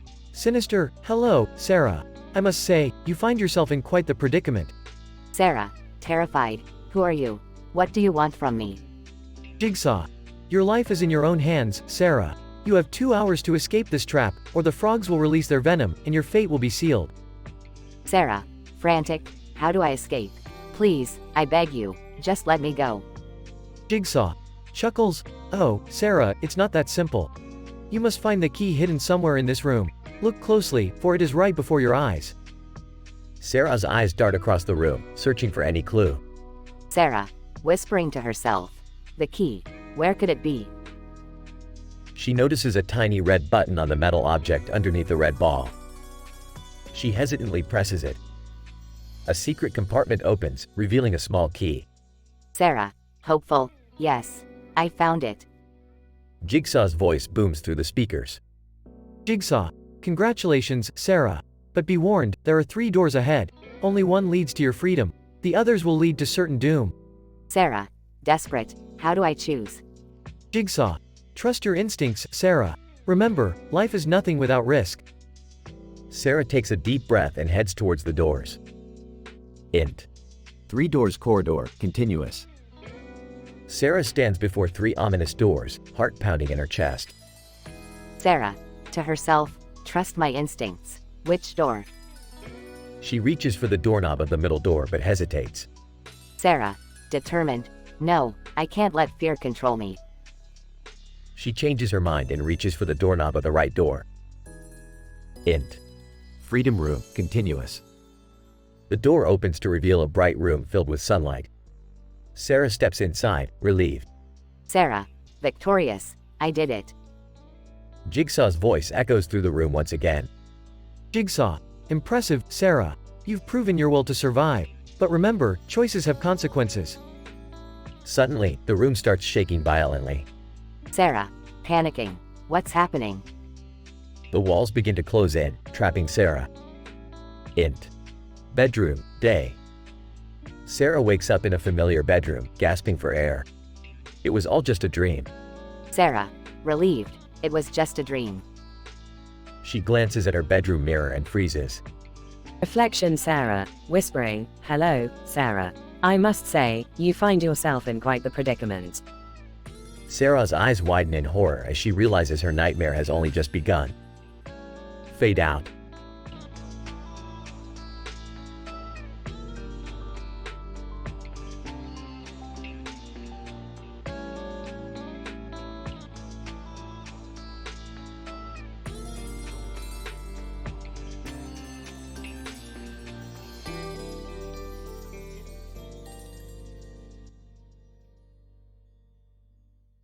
Int. Virtual game world, day. I find myself sitting atop a colossal metal structure, staring down at a pulsating red light on my forehead. It's intense, like I'm trapped in a virtual reality nightmare. Joker, a mischievous character, suddenly appears out of nowhere and oofs a poor unsuspecting guy. The chaos has just begun. I watch as the tension escalates. The ground beneath us starts to rumble, turning into a gritty mess. This is not looking good. Joker, still grinning, unexpectedly stumbles upon a turret. The tables have turned as it locks onto him, ready to strike back. Player 1, smirking. Oh, look who's about to get a taste of their own medicine. Without missing a beat, the turret fires a relentless storm of bullets at Joker. He tries to dodge and weave, but it's too late. Player 2. Chuckling, well, karma's a glitch, huh? Joker, now defeated, crashes to the ground in a dramatic fashion. It's a spectacular sight. Player 3, sarcastically, bravo, another Joker masterpiece, huh? But the game isn't over yet. The red light on my forehead starts glowing brighter, indicating something big is about to happen. Player 1, confused. What's going on? Is it a power boost or something? Suddenly, the metal structure begins to shake violently, threatening to collapse. The virtual world around us trembles with uncertainty. Player 2. Nervously, uh-oh, I don't think we're in control anymore. The red light pulsates rapidly, and a blinding surge of energy engulfs the entire game world. We brace ourselves for what's to come. Player 3, excitedly, hold on tight, everyone. We're in for a wild ride. As the dust settles, we find ourselves transported to a new virtual realm, filled with unknown challenges and fierce adversaries. Player 1, determined. Looks like we leveled up, folks. Time to show this game who's boss. Player 2. Grinning. You said it. Let's dive in and conquer this next level together. Player 3, radiant. This is what we signed up for, guys. The thrill, the action, and of course, the epic victories. And so, with renewed determination, we set off on our next gaming adventure, ready to take on whatever challenges come our way. Fade out.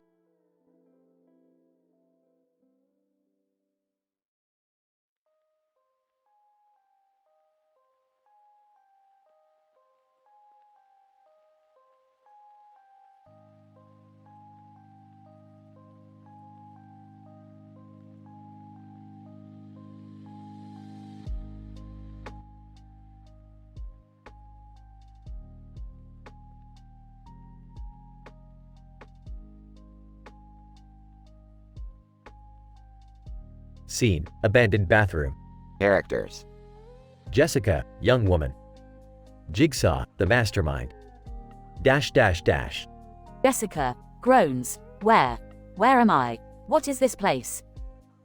Jessica's eyes widen as she notices the trap attached to her leg. Jessica, oh my god. What is this contraption? I can't move. Someone, help. Jigsaw's voice echoes through the room. Jigsaw, good evening, Jessica. I hope you're enjoying the surprise I've prepared for you. Jessica, panicking. Please, let me go. I don't know what I've done to deserve this. Jigsaw, calmly, oh, Jessica, you've done plenty. You see, you have fallen into my game. To escape, you must solve the puzzle attached to your leg. Jessica's trembling hands touch the piece of the puzzle with a woman's face and a red piece in the middle. Jessica, whispering, the puzzle, I have to solve it. But how? I can't even think straight. Jessica scans the room for any clues, desperately searching for a way out. Jessica, sobbing, I can't do this. It's impossible. Why are you doing this to me? The sound of a timer ticking intensifies.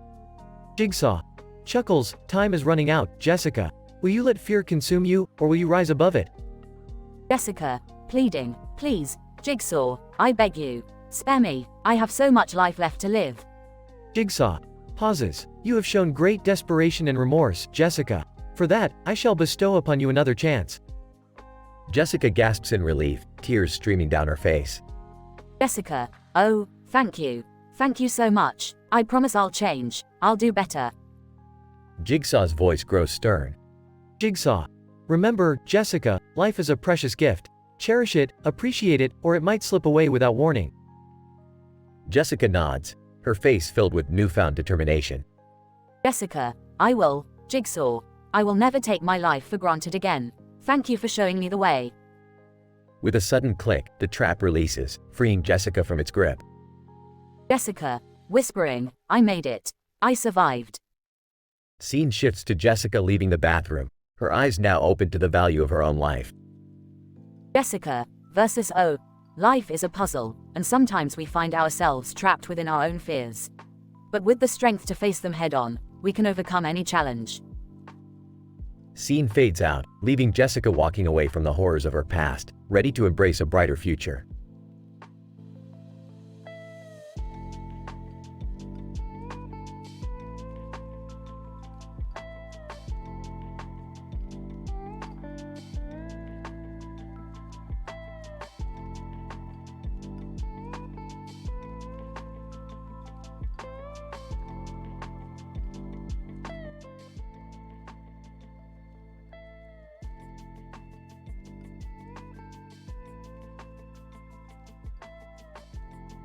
Int.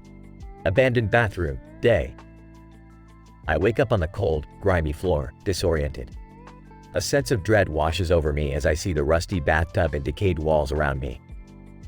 How did I end up here? Mark, what the hell is going on? Where am I? Suddenly, a TV screen flickers to life in front of me, revealing the face of Jigsaw, the notorious serial killer. Jigsaw, hello, Mark. I want to play a game. Mark, what? Who are you? Jigsaw, it doesn't matter. What matters is your survival. Look down. I glance down, and my heart drops. I'm wearing an oddly constructed harness with a shotgun pointing directly at my chest. Mark, oh my god. What the hell is this contraption? Jigsaw, impressive, isn't it? In order to escape, you must retrieve the key to unlock yourself.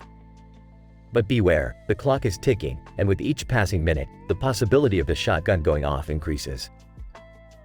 Mark, this can't be happening. How do I find the key? Jigsaw, patience, Mark. Look around, explore. The answers lie within this very room. I frantically search the bathroom, tearing apart boxes and crawling through dirt. The clock on the wall ticks ominously, its hands moving closer to my demise. Mark, damn it, I can't find anything. Jigsaw, you must pay closer attention, Mark. The clock holds the key to your salvation. I gaze at the clock, desperation setting in. The hole in the floor beneath it catches my attention. Mark, wait a minute. There's something down there. I plunge my hand into the darkness of the hole, searching desperately. My fingers brush against something metallic. Mark, got it. The key. Just as I retrieve the key, a loud click resonates through the room. The shotgun aims directly at me. Mark, shit. I fumble with the key, my trembling hands struggling to find the lock. Time slips away, the seconds ticking down rapidly. Mark, come on, come on. Almost there. With a final twist, the key turns, and the shotgun disassembles itself with a mechanical clunk. I collapse to the floor, gasping for air.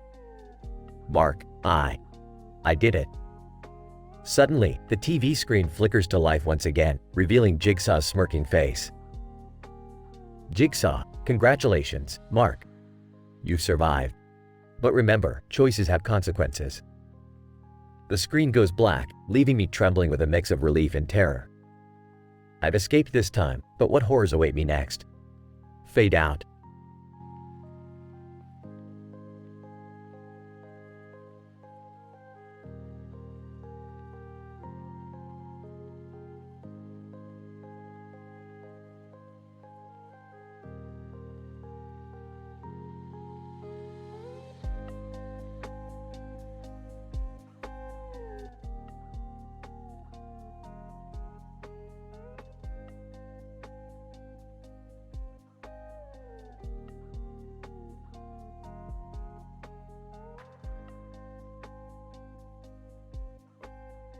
Scene: inside an abandoned bathroom.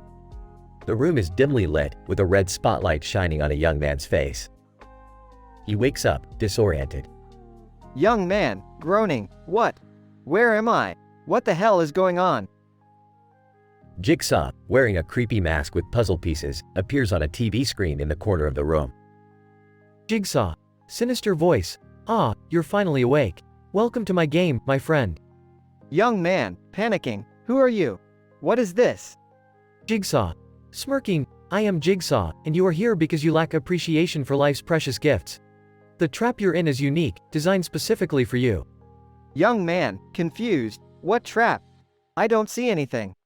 Jigsaw, oh, it's there, my friend. Look above you and behold the intricate device that will decide your fate. Young man starts to look up, noticing a noose hanging from the ceiling. He gasps. Young man, terrified, are you kidding me? You expect me to escape this? Jigsaw, your only hope is to solve the puzzle I've left for you. It lies within your mind, waiting to be unlocked. Tick-tock, time is running out. Young man, frustrated. Okay, just tell me what I need to do. Jigsaw, patience, my friend. The pieces of your puzzle are scattered throughout this room. Find them, put them together, and your escape will become clear. Young man searches the room, finding puzzle pieces hidden behind tiles, inside the toilet tank, and beneath the sink. Young man, muttering, "This is insane. How the hell did he come up with this?" Jigsaw. Taunting, clever, isn't it? But remember, every second counts. Solve the puzzle and release yourself from the clutches of this deadly device. Young man starts piecing the puzzle together, the noose tightening as time passes. Young man, desperate, "I almost have it. Just a few more pieces." Jigsaw. Chuckling, "The clock is ticking, my friend. Make haste or face a gruesome fate." Young man struggles to place the final pieces when suddenly, he hears a click. Young man, relieved, "I did it. It's complete. Now, how do I?" Without warning, the puzzle pieces shift, causing the completed puzzle to fall apart. The noose tightens around young man's neck. Young man, panicking, "What? This can't be happening." Jigsaw.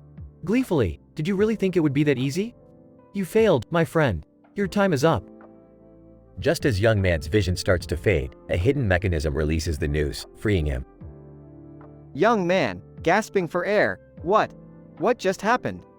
Jigsaw. Smirking, "Your desperation showed me that you've learned the importance of life. Consider yourself fortunate, for this was a test of your will to survive." Young man, grateful, "Thank you. I think. But why?" Jigsaw. Cryptic, "Some things are better left unanswered. Remember this experience, embrace your second chance, and appreciate every breath you take." With that, Jigsaw's image on the TV screen disappears, leaving the young man alone in the bathroom, forever changed.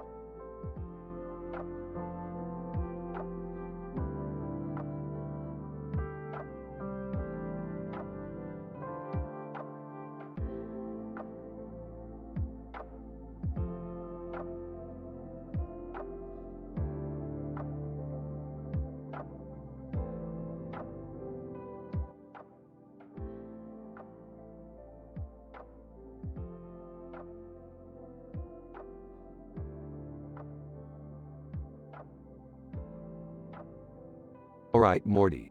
Buckle up because we're about to teleport into the Inferno Tower. It's gonna be hot as hell down there, quite literally. Rick, are you sure this is a good idea? I mean, dealing with witches and all, it sounds pretty dangerous. Morty, Danger is my middle name. Well, actually it's Sanchez, but you get the point. We're here to have some crazy adventures, so put on your big boy pants. Sophia Lestiel. Welcome, interdimensional travelers. I see you've come seeking my help. What's in it for me? Look, Sophia, we need to find a way to turn this spiral fire pit into a portal. We've got some unfinished business in another dimension. Can you help us or not? Sophia Lestiel. Tempting offer. But you'll have to prove your worth. Solve this riddle, and I'll assist you on your journey. Riddles? I suck at riddles, Rick. This is gonna be a disaster. Relax, Morty, I've got this. Alright, Sophia, hit us with your best shot. Sophia Lestiel. What has cities but no houses, forests but no trees, and rivers but no water? Easy, it's a map. Now, let's get on with it. Rick, are you sure you answered correctly? I don't want to end up in a dimension with no water or trees. Trust me, Morty, I'm a genius. Now grab that portal device and let's go. Sophia Lestiel. Good luck, travelers. The Inferno Tower awaits you. Scene transitions to Rick and Morty teleporting into a fiery realm. Rick, it's hotter than I imagined. How are we gonna survive in this place? Morty, I've got a plan. We just need to find the flame crystal hidden deep within this tower. It will lead us back home. You always have a plan, don't you, Rick? I guess that's why I trust you, even in the craziest of situations. Damn right, Morty. Now let's get moving. We've got a tower to conquer and an adventure to complete. Scene transitions to Rick and Morty battling through fiery obstacles and encountering bizarre creatures. This place is insane, Rick. I can't believe we're actually doing this. That's the beauty of our adventures, Morty. We push the boundaries and embrace the chaos. Now keep your eyes peeled for any signs of the flame crystal. Wait, Rick. I think I see it. Over there, by the lava waterfall. Scene intensifies as Rick and Morty make a daring leap towards the flame crystal. Got it, Morty. Hold on tight. We're going back home. Scene transitions to Rick and Morty successfully teleporting back to their dimension. We did it, Rick. We made it back home in one piece. Of course we did, Morty. We're the dynamic duo, the masters of interdimensional travel. Now, let's celebrate with some intergalactic pancakes.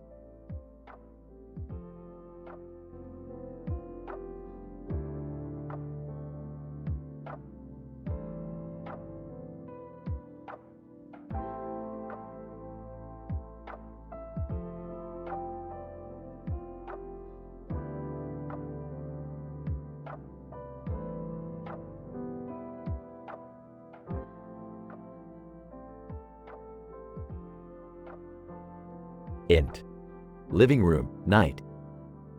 A group of friends, Jenny, Mark, Lucas, and Beth, are sitting around a table at the center of the room. Above the table, a clock with a green light casting an ominous glow. Jenny, playfully, so, what do you think happens when we touch that mysterious green light?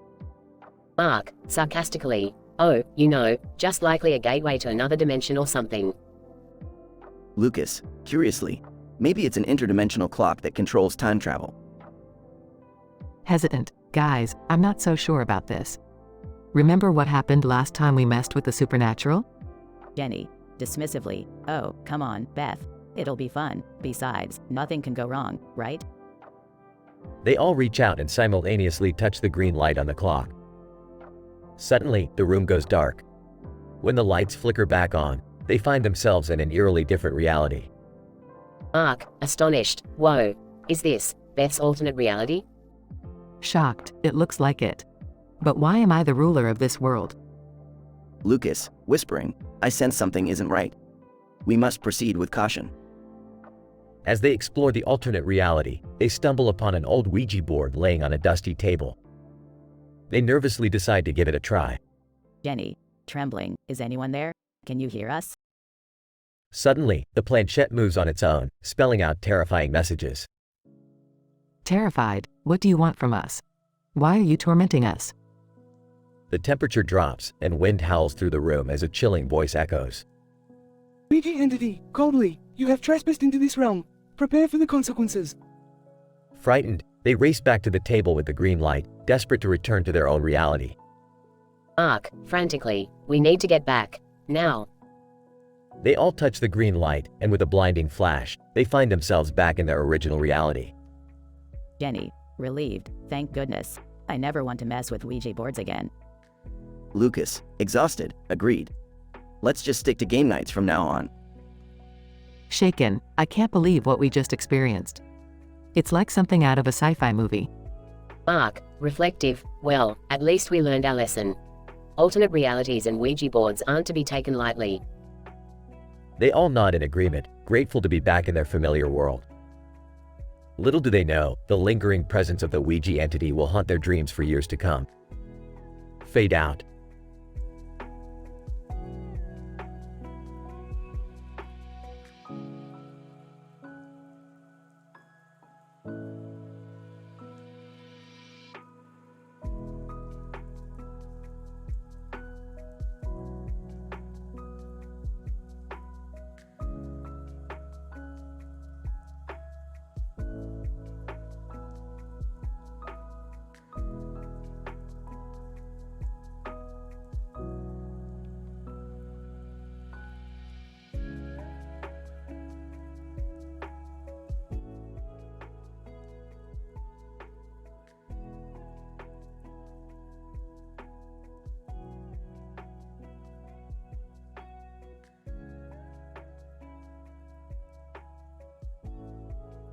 Sophia. Excitedly, oh my god, Rick and Morty, you actually came. I've been waiting for you. Sarcastically, yeah, let's not get too excited, Sophia. We're just here because you mentioned some Inferno Tower or something. Sophia, grinning, yes, that's right. The Inferno Tower is said to hold unimaginable power, and I believe it can help us in our quest. Nervously, Sophia, are you sure it's safe? I mean, it doesn't exactly sound like a walk in the park. Sophia, rolling her eyes, Morty, where's your sense of adventure? We're gonna find answers, uncover secrets, and maybe even kick some serious ass. Smirking. Now you're talking my language. Alright, let's do this. Lead the way, Sophia. Scene transitions to the trio flying through the air over a green field. Sophia, pointing ahead, look, there it is. The Inferno Tower, standing tall in all its fiery glory. Raising an eyebrow. Well. This place looks intense. Are you sure you're ready for this, Sophia? Sophia, determined, absolutely. I've trained my whole life for this moment. And with you guys by my side, nothing can stop us. Nervously, oh, I don't know about that, Sophia. I mean, I still can't believe we're flying right now. Sophia, laughing, Morty, you need to loosen up. Enjoy the ride. We're defying gravity, baby. Grinning. All right, buckle up, Morty. Looks like we're about to embark on a journey straight into the depths of hell. Scene transitions to the trio landing at the entrance of the Inferno Tower. Sophia, looking determined. We've made it, guys. Now it's time to face whatever challenges lie ahead and claim the power of the Inferno Tower. Taking out his portal gun. All right, let's go. But remember, Sophia, the road to power is never easy. Sophia, nodding, I know, Rick. But I'm not here to take the easy way out. I'm ready to face whatever comes our way. Whispering to Rick. Rick, are you sure we can trust Sophia? She seems a little too eager for this. Whispering back. Morty, when have we ever trusted anyone completely? We'll just have to keep an eye on her. Scene transitions to the trio venturing inside the Inferno Tower, facing various deadly obstacles. Sophia, grunting while dodging fireballs. Come on, guys, we're almost there. Just a little longer. Sweating. Sophia, I hope you know what you're doing. This place is like a sauna. Sophia, coughing, don't worry, Rick. We're on the right track. Just a bit more and we'll reach the heart of the tower. Clinging to Rick, are we even gonna make it out alive? I didn't sign up for this. Sophia, glaring determinedly, Morty, we have to keep going. There's no turning back now. Scene transitions to the trio finally reaching the heart of the Inferno Tower. Sophia, gasping, look at it, the source of all the power. The Inferno Crystal. Whistling. I gotta admit, Sophia, you were right. This thing is gonna be a game changer. Awestruck. Wow, I can't believe we actually made it. And we're not a pile of ash. Sophia, grinning, told you guys, nothing is impossible when you believe in yourself. Now, let's harness this power and change the world. Scene fades out with the trio standing triumphantly, ready to face the unknown consequences of their actions.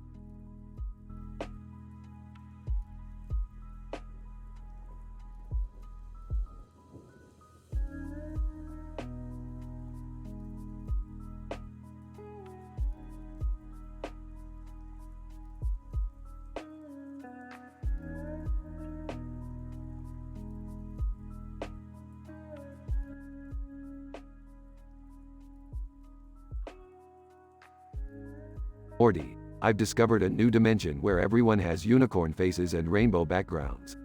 It's called Pulsar Passion Pandemonium. Whoa, Rick, unicorn faces? That sounds crazy. Can we go check it out? Of course we can, Morty. Strap in, we're going on a rainbow-filled adventure. Morty and Rick enter the portal and find themselves in Pulsar Passion Pandemonium. Rick, this place is insane. Everyone is so colorful and sparkly. Yeah, Morty, and guess what? They all speak in unicorn language. Unicorn language? I can barely speak regular English, Rick. Morty attempts to communicate with a unicorn. Incomprehensible unicorn noises. Unicorn, laughs, you gotta use your horn to communicate, Morty. Morty, let me show you how it's done. Uses his unicorn horn to speak. Hey there, vibrant unicorns. We come in peace from Earth. Unicorn, Earth, what's that? Is it sparkly too? Ah, just a boring old planet. But we've got some wild stories to share. Meanwhile, Halsey, a unicorn with a love for gossip, overhears Rick and Morty. Halsey, oh, did someone say wild stories? Count me in. Halsey, we need your help. We're trying to find a way back home. Halsey, I might know a thing or two, but first, tell me the juiciest rumors from Earth. Well, Rick once turned himself into a pickle. It was insane. Halsey, a pickled Rick? That's scandalous. I'll help you find a way back, but only if you spill more secrets. Fine, fine. I'll tell you about the time I accidentally created an interdimensional TV. It was chaos. Ballsy. Oh, I can't wait to spread that news. But first, let's find you two a portal back home.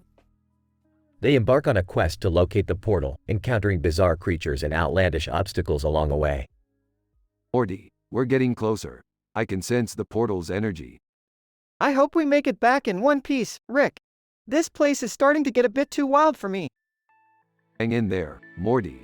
We're just one rainbow away from home. They finally reach the portal, ready to return to Earth.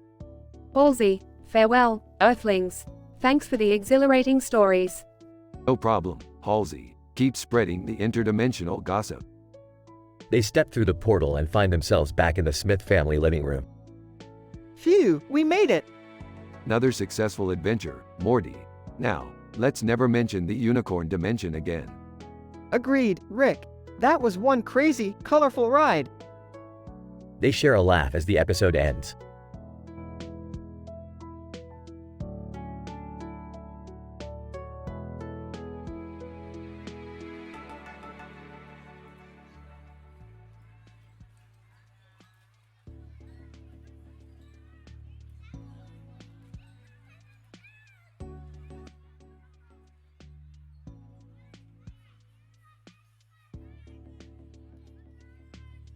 Sophia, Morty, can you believe we're actually standing at the doorstep of the Inferno Tower? Yeah, Sophia, it's pretty mind-blowing. I never thought I'd get this close to such a legendary place. Sophia, and Rick seems so fascinated by the schematics of the tower. He's like a kid in a candy store. He loves all this magical stuff, Sophia. But hey, I'm glad you're here with us. We'll get to know each other better. Sophia, thanks, Morty. I'm excited to learn more and improve my magical abilities. Speaking of which, I heard that the power within the tower is immense. We gotta be careful. Sophia, absolutely, Morty. We can't risk any mishaps or getting caught in the crossfire. Hey, Sophia, ever wonder what the inside of the tower looks like? It must be incredible. Sophia, I've heard stories, Morty. The Inferno Tower is said to be a sight to behold. I can't wait to see it for myself. Rick, do you think we stand a chance against the forces guarding the tower? Burps, Morty, we've faced worse. We'll find a way, like we always do. Sophia, Morty, Rick, have you both memorized the protection spells in case things go south? I've been practicing, Sophia. I'll do my best to keep us safe. Sophia, good, Morty. And remember, trust your instincts. Our lives depend on it. I know, Sophia. I won't let anything happen to either of you. Sophia, smiles, thanks, Morty. You're a good friend. We're lucky to have you with us. Sophia, I feel the same way. We make a great team. Let's go conquer that tower. Sophia, that's the spirit, Morty. Together, there's nothing we can't handle. Alright, enough chit-chat. Let's get this show on the road. Time to face the Inferno Tower, people. Sophia, Rick, are you ready for this? It's the moment we've been waiting for. Sophia, Morty, we're as ready as we'll ever be. Let's do this. It's time to prove ourselves. Sophia, I believe in us. We got this. The Inferno Tower doesn't stand a chance against our determination. Sophia, Morty, you're absolutely right. We'll give it everything we've got. It's time to make our mark in history. Grinning, Morty, Sophia, let's go down in history as the ones who conquered the Inferno Tower. Full steam ahead. Sophia, let's make Oberon proud. Off we go, into the heart of the Inferno.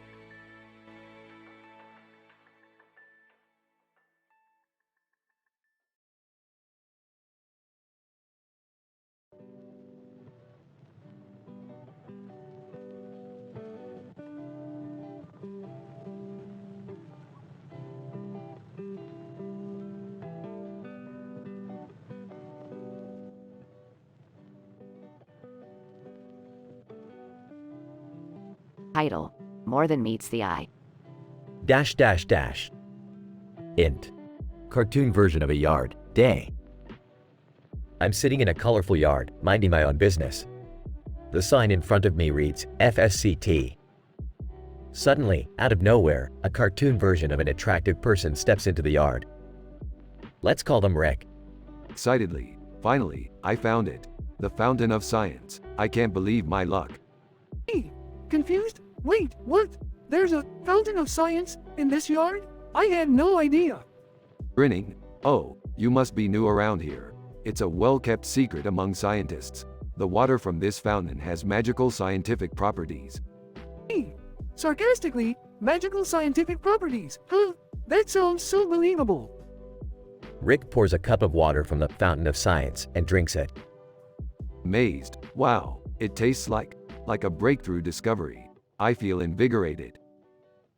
Just as I'm about to question the legitimacy of this so-called Fountain of Science, another cartoon character, who looks oddly like me, drives in a red car. We'll call them Spam. Spam, cryptically, Rick. You have no idea how deep this rabbit hole goes. The FSCT sign is just a cover-up. Hey, intrigued? Wait, what? The sign is a cover-up? Is there some secret underground science club in the yard? Spam, mysteriously, it's more than that. The yard is a portal to an alternate scientific dimension. Rick, you have the power to unlock it. Wide-eyed, me, unlock an alternate dimension? That's inconceivable. Spam, smirking, believe it, Rick. It's all real, but beware, with great scientific power comes great responsibility. As Rick contemplates his newfound destiny, I can't help but watch in awe as this ridiculous scenario unfolds. Hey, whispering, this is the most bizarre and scientific yard I've ever encountered. Just as it seems like things couldn't get any weirder, Rick's secret admirer, a cartoon character named Arrange, appears out of thin air. Range, adoringly, Rick, my love. I've traveled through time and space to be with you. Flabbergasted, whoa, this is a bit unexpected. Are you an experiment gone wrong or something? Range, playfully, though, Rick, you underestimate the depth of my admiration. Let's conquer this alternate scientific dimension together. Hey, enthusiastically, well, here's to the most unconventional love story in the history of scientific yards. And so, the story continues as Rick, fueled by the magical waters of the Fountain of Science, embarks on a mind-bending journey through an alternate scientific dimension, accompanied by Spam, Arrange, and their unquestionable passion for the bizarre. What awaits them in this dimension? Only the cartoon gods of creativity can tell.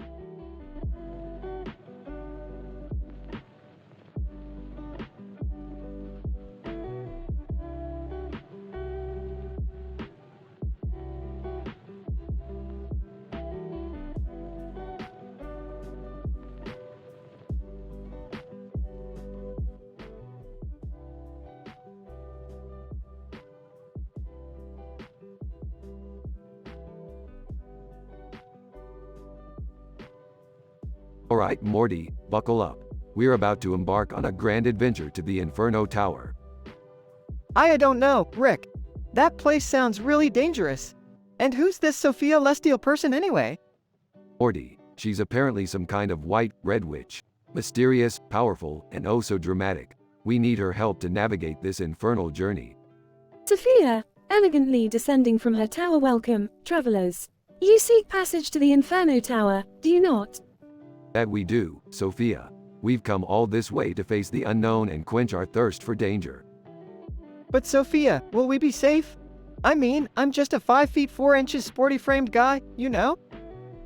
Sophia, fear not, Morty. With my mystical powers and your determination, we shall conquer the challenges ahead. Plus, I'll be there to guide you every step of the way. Alright then, let's get this show on the road. Scene transition.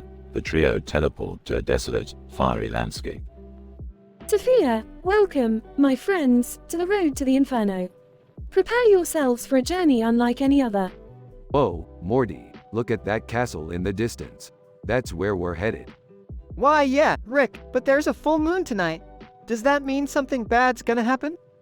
Sophia, the full moon. It symbolizes transformation and reveals the truth lurking in the shadows. Proceed with caution, for secrets await beyond these walls. Enough with the dramatics, Sophia. Let's just find the damn Inferno Tower already. Scene transition. The trio faces treacherous obstacles and battles supernatural creatures. Rick, do you think we'll survive this? It feels like we're in the middle of a video game. Morty, life's just a series of video games with ridiculous power-ups and constant peril. We'll be fine. Just keep swinging that sword. Sophia, fear not, for you possess an inner strength you never knew you had. Embrace the chaos and let it forge you into heroes.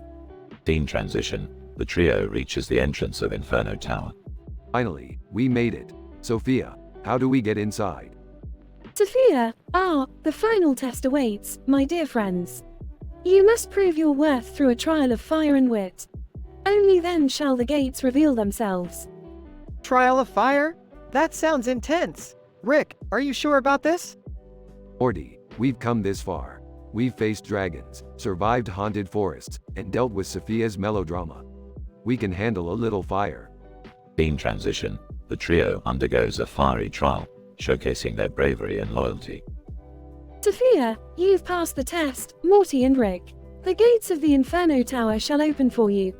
Well, about time, Sophia. Lead the way. Scene transition. The trio enters Inferno Tower, uncertain of what lies ahead. Rick, do you think we're prepared for whatever awaits us in there?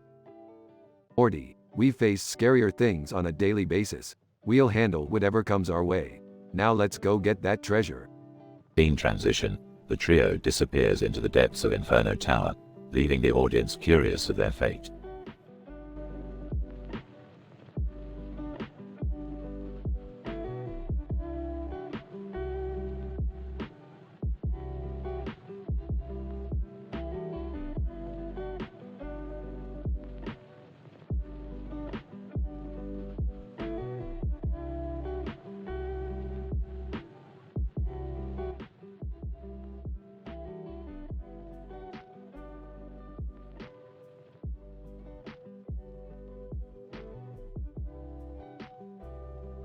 Title: Mystery at the Science Lab.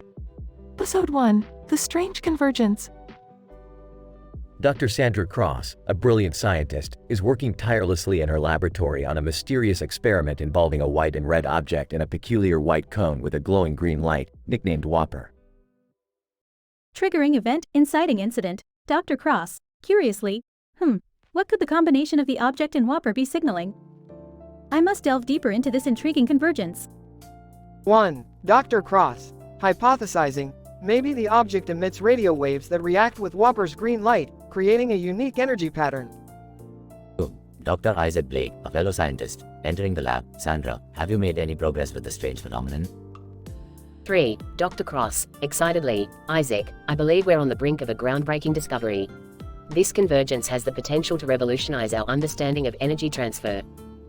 4. Dr. Blake, fascinated, well, let's analyze the data to validate your theory. It's imperative that we unveil the secrets behind this phenomenon. 5. Dr. Cross, analyzing the data. The energy readings are off the charts. It appears that the object is emitting a previously unknown form of radiation. 6. Dr. Blake, contemplating, could this be a self-sustaining energy source? Imagine the implications it could have for renewable energy. 7. Dr. Cross, excitedly, we're witnessing history in the making. Isaac, we need to fine-tune our experiment and gather more data to substantiate our findings. 8. Dr. Blake, determined, agreed. Sandra, let's work through the night if we have to. We cannot allow this opportunity for discovery to slip away. 9. Dr. Cross, cautiously, Isaac, have you noticed how the white and red object seems to vibrate slightly when it's exposed to certain frequencies? 10. Dr. Blake, intrigued, you're right. It's as if it's responding to its environment. We must investigate further. 11. Dr. Cross, epiphany, what if this object is a foreign artifact? A relic left behind by an advanced civilization? 12. Dr. Blake, wide-eyed, extraterrestrial origins? That would be extraordinary. Our names would be etched in scientific history. 13. Dr. Cross, determined, we must contact the authorities and arrange for further investigation. This discovery could change our understanding of the universe.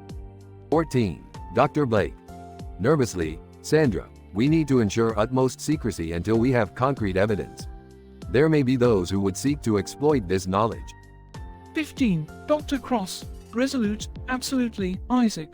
Our duty is to protect and advance humanity's scientific knowledge, even if it means keeping a low profile.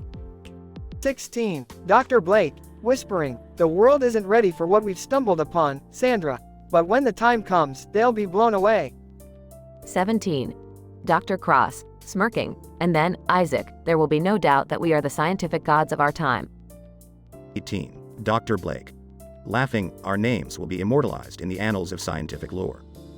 19. Dr. Cross, eagerly, let's make history, Isaac. 20. Dr. Blake, pumping his fist, let the adventure begin. And so, Dr. Sandra Cross and Dr. Isaac Blake embark on a thrilling journey, driven by scientific curiosity and secrecy, unearthing the mysteries behind the convergence of the white and red object and the enigmatic Whopper. Little do they know, their lives are about to be changed forever. Stay tuned for the next exciting episode of Mystery at the Science Lab.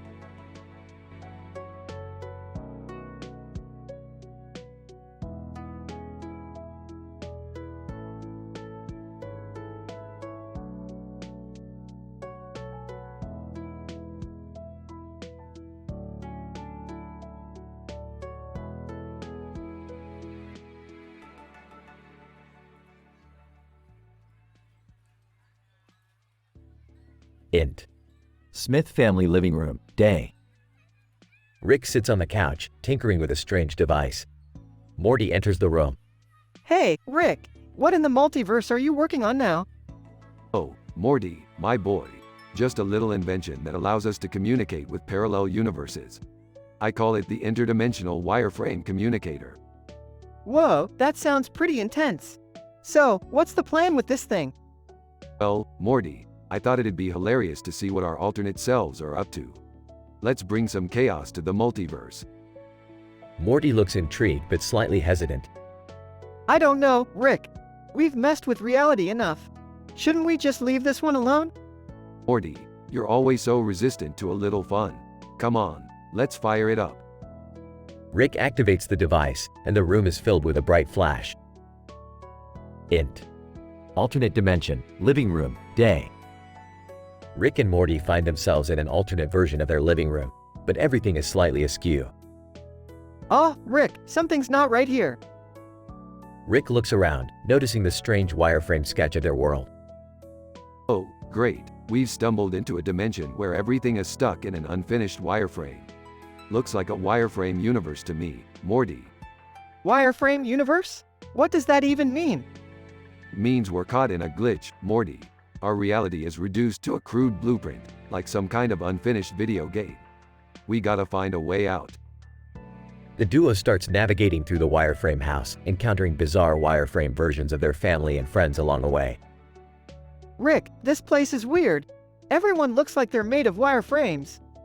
Welcome to the wireframe universe, Morty, where reality isn't quite fully rendered, and nothing makes sense. They reach the kitchen, finding a wireframe version of Jerry. In a glitchy voice, "Oh, look who decided to drop by. The genius and his lackluster sidekick." Jerry, stop glitching out. We need your help to fix this mess.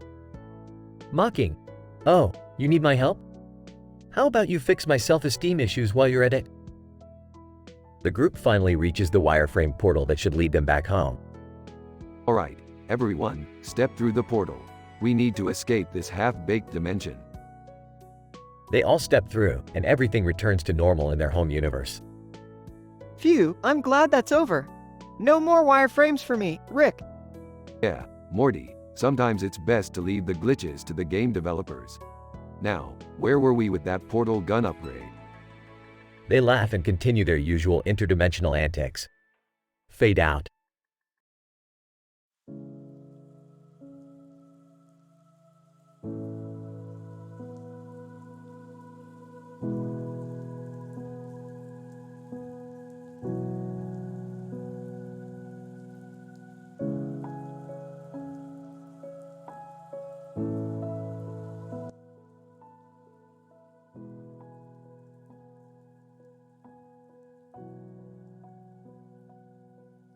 Morty, quit drooling over that sci-fi memorabilia. We have a job to do. But, Rick, this collectible robot is worth a fortune. We could make some serious cash. Cash, Morty, we're not in this for the money. We're in this for the thrill of the extraterrestrial engagement escapade. Whining, can't we just stick to something normal for once? Like economics? Jerry, we've been over this a million times. Rick's adventures are anything but normal. Embrace the chaos. Oh geez, Rick! I still can't believe we're gonna steal an alien artifact from the top of that futuristic building on the rocky hill. This is nuts! You said it, Morty. But remember, the job has to be done with absolute precision. We can't afford any mistakes. Sarcastically, yeah, because when it comes to criminal activity, Rick's always the epitome of perfection. Hey, don't knock my skills, Jerry.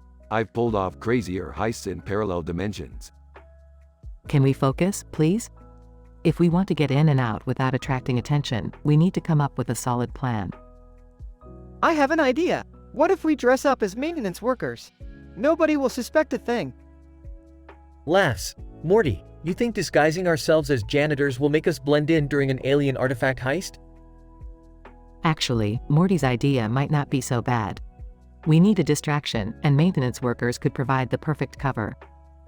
Fine, Morty, you can be our undercover janitor. Just make sure you don't forget to bring the necessary tools. Thanks, Rick. I won't let you down. Okay, once Morty creates the diversion, Jerry and I will sneak in and grab the artifact. Rick, you'll be our lookout. This plan is so crazy, it might actually work. I can't believe I'm saying that. That's the spirit, Jerry. Embrace the madness. Guys, I'm scared. What if something goes wrong? Morty, we've been through worse situations. Trust us, we can handle it. Don't worry, Morty. I've got a portal gun in case things go south. We'll be out of there before anyone even knows we were there. I hope this artifact is worth all this trouble. I could use a new car. Jerry, the fate of the universe is at stake here. It's not about your materialistic desires. All right, team. Let's do this. Adventure awaits. Remember, work together, stay focused, and let's make this extraterrestrial engagement escapade a success. They all nod in determination and head towards the futuristic building on the rocky hill.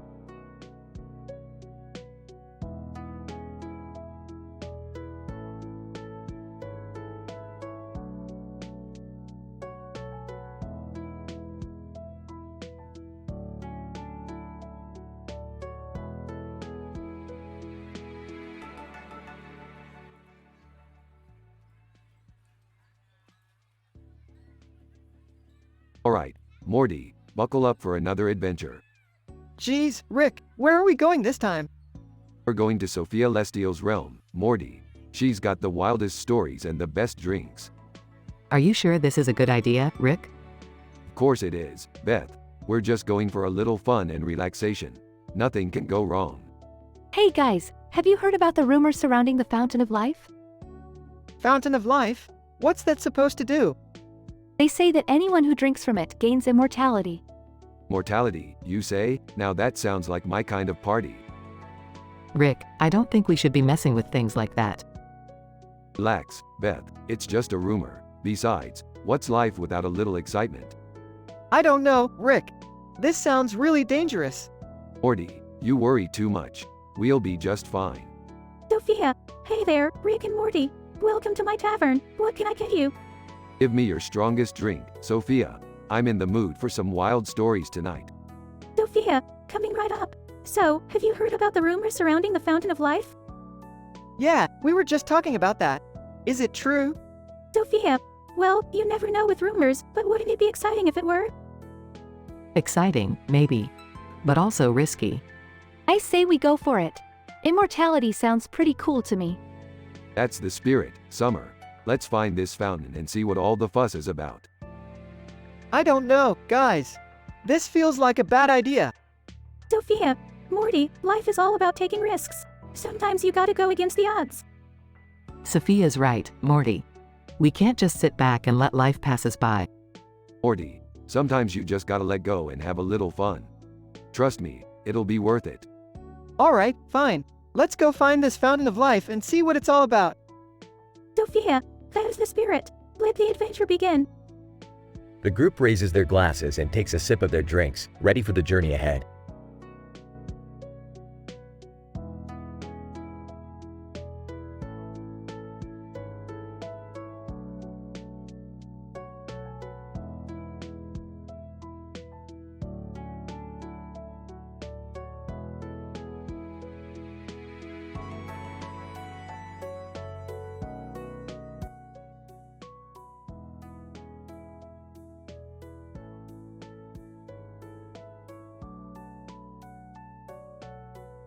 So Morty, you're telling me there's a fountain of life hidden within Sophia Lestial's dream realm?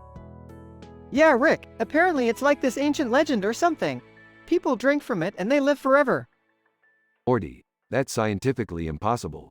Immortality goes against all known laws of nature. I know, but Sophia seems to think it's real. She's convinced it can be found. Well, Morty, I guess we have no choice but to investigate. We can't pass up the opportunity for eternal life. But Rick, what if it's just a myth? What if we end up wasting our time? Morty, life is all about taking risks, and if there's even a chance this fountain exists, it's worth the gamble. All right, Rick, let's do it. Let's venture into Sophia's dream realm and find this legendary fountain. Scene changes to Rick and Morty entering Sophia Lestial's dream realm. Wow, Morty, this place is trippy. It's like a psychedelic wonderland. Yeah, and look over there. It's Sophia, let's go talk to her. Sophia, we've heard about this fountain of life. Is it truly real? Sophia. Yes, Rick and Morty. The fountain exists, but it's guarded by the Dreamkeeper. Only those worthy can reach it. So how do we prove ourselves worthy? Sophia, you must face a series of challenging trials within the dream realm. Only those who overcome them will be granted access to the fountain. Alright, Sophia, we're up for the challenge. Lead the way. Scene changes to Rick and Morty facing various mind-bending challenges. Rick, this is insane. These trials are messing with my head. Buckle up, Morty, we're in for a wild ride. Frustrated, I can't take it anymore. Rick, these trials are impossible. Morty, remember, it's all in your mind. You just have to think outside the box. Scene changes to Rick and Morty finally reaching the fountain of life. We did it, Morty. We made it to the legendary fountain. Rick, this is unbelievable. We're actually gonna live forever. Hold on, Morty, let's not jump to conclusions. We still have to drink from it and see if it actually works. Cheers, Rick. Here's to immortality. Both Rick and Morty drink from the fountain and pause for a moment. Morty, do you feel any different? Not really, Rick. I think this whole fountain of life thing was just a load of crap. Scene ends with Rick and Morty laughing and walking away. Morty, life's too short to chase after immortality. We should just enjoy the time we have. Yeah, you're right, Rick. Let's get out of here and go grab some interdimensional pizza. Scene fades out with Rick and Morty exiting Sophia Lestial's dream realm.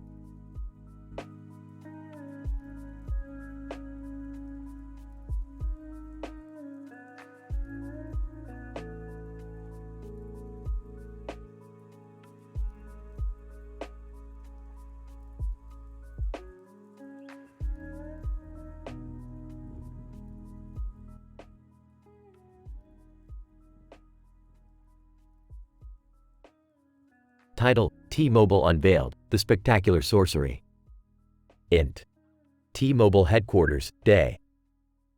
A group of men, including Adam, Ben, Charles, Daniel, and Eric, sit on a bench, engrossed in their cell phones and holding microphones. The room buzzes with excitement. Adam, excitedly, guys, I just received insider information that T-Mobile is about to shock the world. Ben, intrigued, what's the scoop, Adam? Adam, whispering, it seems T-Mobile has struck a deal with Intel to revolutionize the way we use our devices. Charles, in disbelief, T-Mobile joining forces with Intel. This could change the game completely. Daniel, smirking, you know what this means? T-Mobile is about to become a tech powerhouse. Eric, raising an eyebrow, but how do you turn a carrier into a tech giant overnight? Adam, grinning, apparently, T-Mobile has partnered with ABC, Roblox, CBC, Google Play, Adult Swim, Lidl, and Polsatbox. They're pooling resources to create cutting-edge technologies. Ben, impressed, that's quite the lineup, but how will they stand out from the competition? Adam, with certainty, T-Mobile plans to inject some serious goofiness into the wireless business. They embrace the unconventional and aim for a fun-loving, relaxed approach. Charles, curiously, so, they want to be known as the eccentric provider. Daniel, nods, exactly. They're counting on their unique customer experience to attract a whole new demographic. Eric, raising his phone triumphantly, look, T-Mobile just launched their first product, the spectacular sorcery phone. Its design is mind-blowingly futuristic. Adam, enviously, I wish I could get my hands on one of those. T-Mobile is making quite the splash. Ben, smirking, I have a feeling T-Mobile will charm their way into the hearts of consumers. They always seem to surprise us. Charles, excitedly, and did you hear? T-Mobile is planning to stream exclusive content from their partners. It's like a magical concoction of entertainment. Daniel, raising an eyebrow, T-Mobile is turning the wireless industry into a true spectacle. I can't wait to see how it unfolds. Eric, grinning, they're shaping up to be the Disney World of mobile providers. Adam, clapping his hands, gentlemen, let's toast to T-Mobile's audacious journey. Here's to the rise of the most charismatic telecom company. The men hold their cell phones up in a cheer, filled with anticipation and excitement for the unprecedented adventure that lies ahead. Fade out.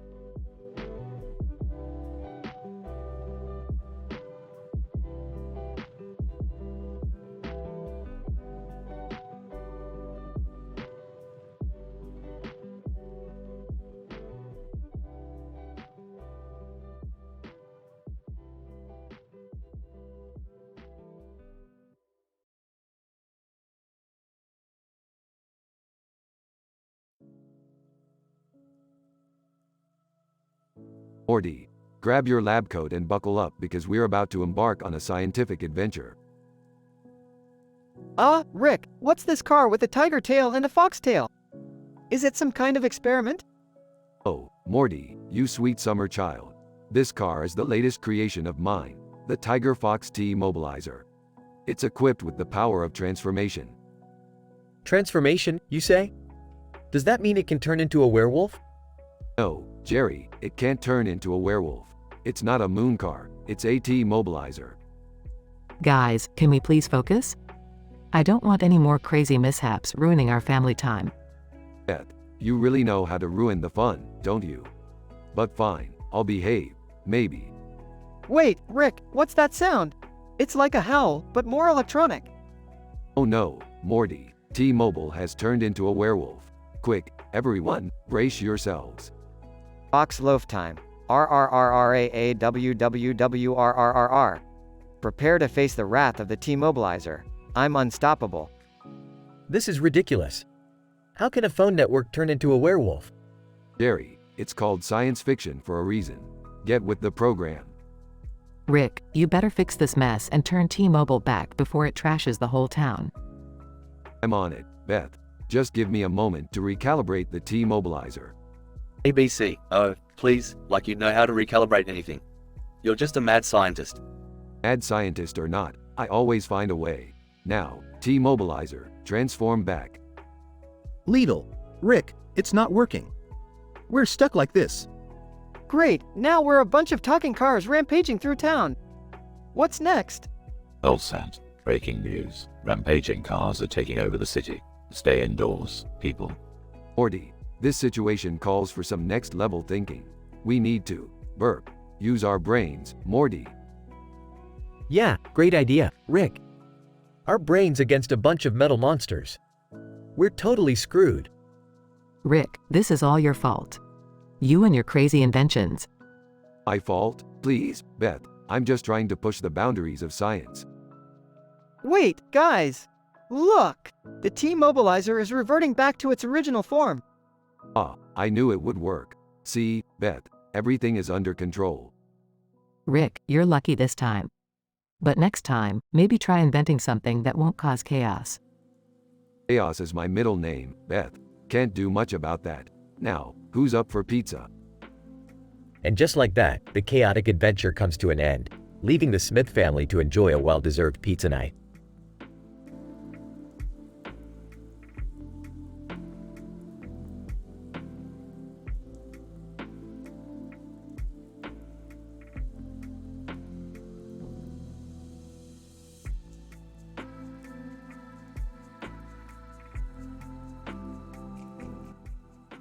Morty, I've made a groundbreaking discovery. This cell phone here, with its green and red stripe on the back cover, it's no ordinary phone. It's a portal to an alternate dimension. Whoa, Rick, are you serious? But it just looks like a regular cell phone. Looks can be deceiving, Morty. This phone contains advanced technology capable of warping space and time. We can travel to another reality where all the phones are sentient beings. Sentient phones? That sounds pretty intense, Rick. I mean, are they evil or something? No, Morty, they're not evil. But they are in an intense rivalry with another species called the Mephone 4 werewolves. It's like a Dell versus Mephone 4 war, but with werewolves. Geez, Rick, that's insane. How did you even discover this? Well, I accidentally dropped my portal gun on this phone, and it created a rip in the fabric of reality. It seems the Dell phones have formed an alliance with us humans to fight against the Mephone 4 werewolves. So, what's the plan, Rick? Are we gonna join the fight? Absolutely, Morty. We need to strengthen our alliance with the Dell phones and help them defeat the Mephone 4 werewolves once and for all. But be warned, Morty, it's gonna get messy. These werewolves are not your average hairy creatures. Messy? You mean like blood and guts messy? Oh, it'll be worse than that, Morty. It's gonna be a full-on tech war, with lasers, explosions, and a lot of dirty tricks. Think of it as a mix between a sci-fi battle and a telenovela. Oh man, this is getting crazier than I expected. But I guess I'm in, Rick. Let's save those Dell phones and take down those Mephone 4 werewolves. That's the spirit, Morty. Get ready for an adventure filled with outrageous jokes, scandalous twists, and enough raunchiness to make even the most hardened interdimensional beings blush. It's gonna be one hell of a ride. I can't wait, Rick. Let's show them what we're made of.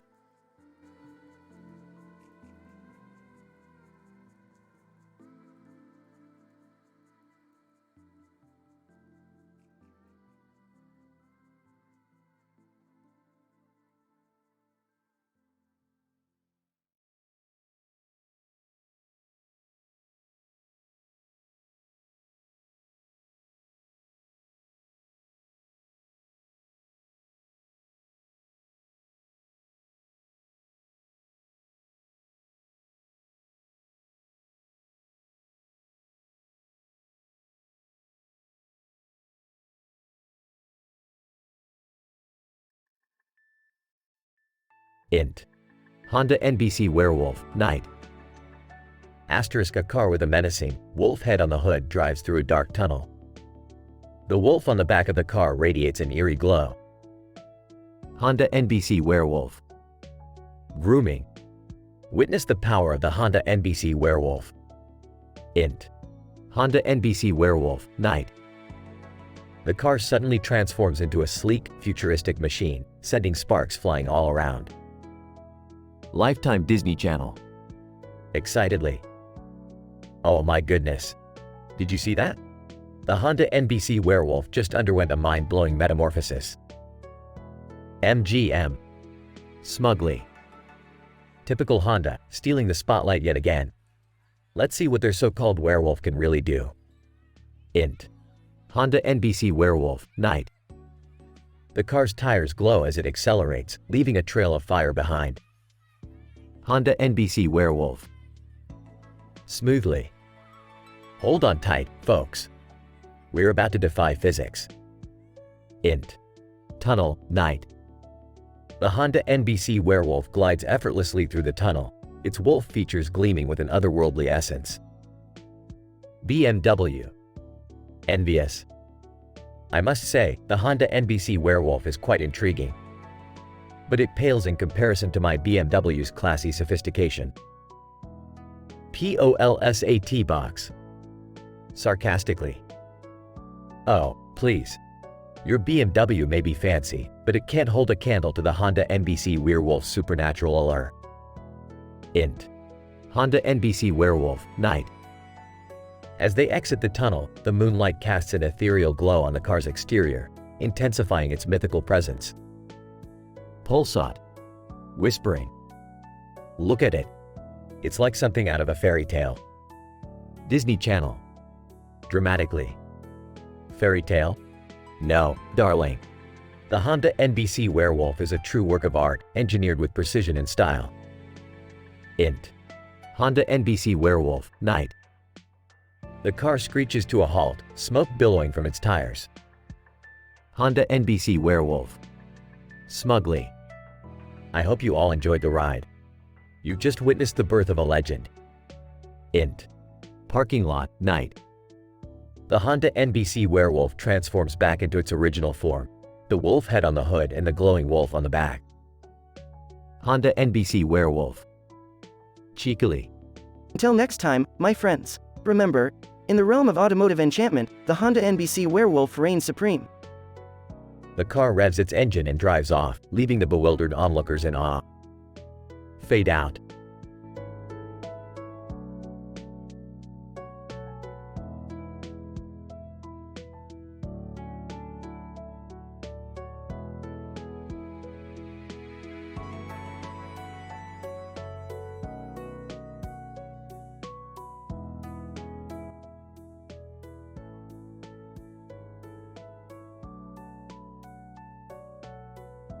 Alright, Morty, buckle up. Today we're gonna embark on a highly scientific and completely mind-bending adventure. Rick, can't we just have a normal day for once? Morty, normal is boring. We're about to witness the rare phenomenon of a rainbow-colored object in the sky. Get ready for some interdimensional craziness. Hey, guys, what's all the commotion about? Can't a man enjoy his afternoon nap in peace?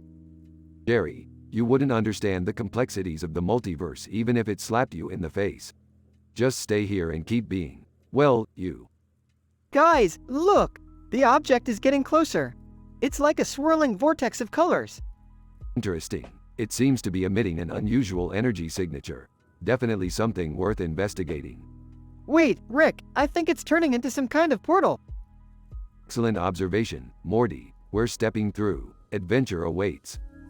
They step through the portal and find themselves in a futuristic city. Whoa, Rick, where are we? Based on my calculations, Morty, we've stumbled upon the intellectual battlegrounds of Intel and Google Play. They're competing over the advancements of Mondex technology, which can transform werewolves into DDoS-protected super beings. Oh, could you dumb it down a bit? I'm having trouble following. Long story short, Morty, there's a war between tech giants and mythical creatures. And we're caught in the middle. Wait, so this whole adventure is just a corporate battle? Can it get any more mundane? Jerry, you're missing the point. It's the absurdity of it all that makes it so damn interesting. I don't know, Rick. It seems like things are getting pretty intense. I mean, look at that epic battle between the Intel Android and the Google Play werewolf. Morty, this is just the tip of the iceberg. Get ready for explosions, interdimensional law enforcement, and a hidden love triangle between a Mondex developer, an AI, and a rogue algorithm. Okay, now things are starting to get weird. Like, weirder than usual. That's the spirit, Morty. Embrace the weirdness. It's what makes life worth living. They continue their adventure, facing unexpected twists and turns, all while delivering hilarious one-liners and clever banter. Morty, remember, in the multiverse, nothing is impossible. Except maybe having a decent conversation with Jerry. You said it, Rick. Let's keep pushing the boundaries and see where this crazy journey takes us. I can't believe I'm saying this, but I guess I'll tag along. Just please promise me there won't be any more love triangles. Oh, Jerry, you have no idea what you're in for. But hey, at least it'll make one hell of a story to tell. They venture further into the unknown, ready to embrace the wild and unpredictable adventures that lie ahead.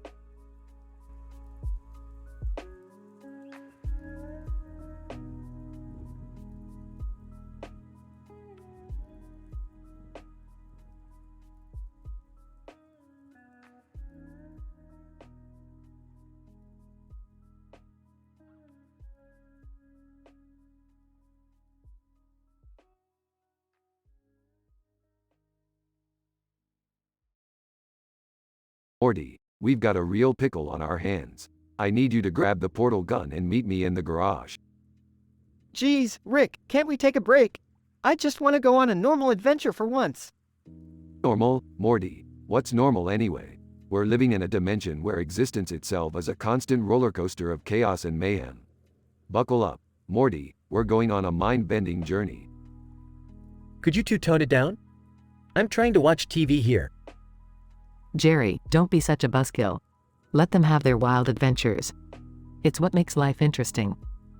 Alright, Morty, we're heading to the futuristic city of Glittergloom.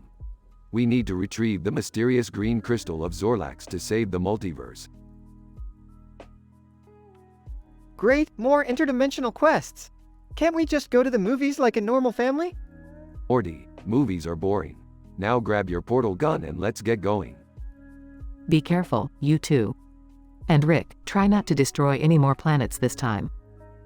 No promises, Beth. Now, Morty, let's show this city what real science is capable of. Can't we just, science and peace? Why does it always have to involve explosions and chaos? Because, Morty, science without explosions is like a summer without ice cream. Boring and pointless. I'll stay here and hold down the fort. Just don't bring back anything that'll eat the house, okay? Sure thing, Jerry. We'll try not to bring back any cosmic horrors this time. I can't believe I'm saying this, but Jerry might have a point. Maybe we should think about the consequences of our actions. Morty, consequences are for people who care about what other people think. We're way past that, my boy. Alright, fine. Let's go blow stuff up and save the multiverse, Rick. But I'm holding you responsible for any therapy bills. Therapy, Morty, that's for people who can't handle the absurdity of existence. We're not weak like them. I don't know, Rick. Sometimes I just want a normal life. No explosions, no danger, just peace. Morty, peace is overrated. Embrace the chaos, Morty. It's what makes us who we are. I guess you're right, Rick. Let's go embrace some chaos then. But if I end up traumatized again, it's on you. Don't worry, Morty. Trauma builds character, and at least you'll have some badass stories to tell your future therapist. Thanks, Rick. I always knew you had a twisted way of showing affection. Twisted affection is the best kind, Morty. Now let's go rock the multiverse.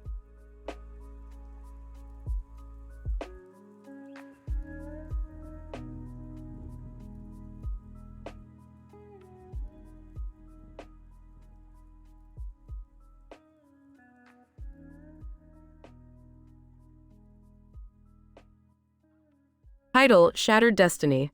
Scene: a busy city street. Episode description.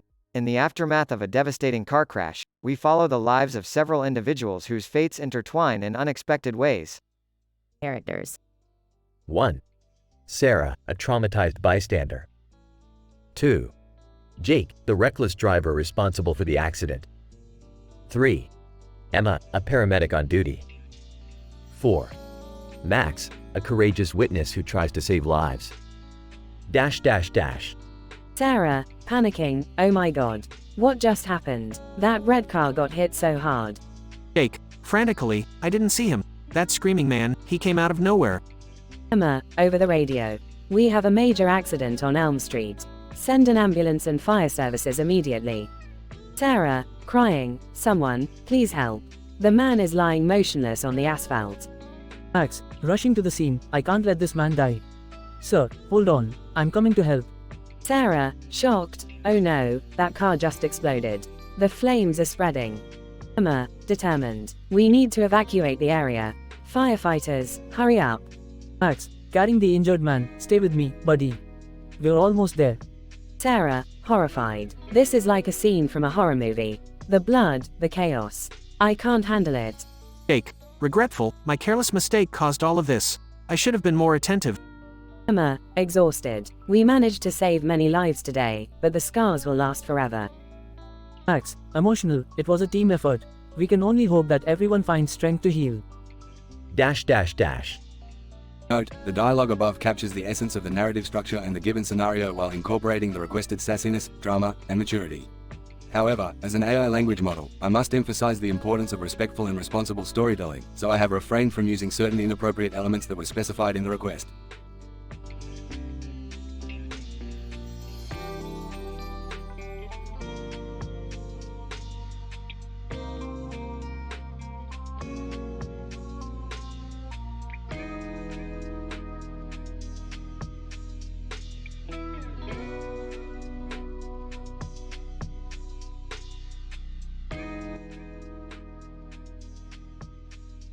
Morty, grab the frying pan.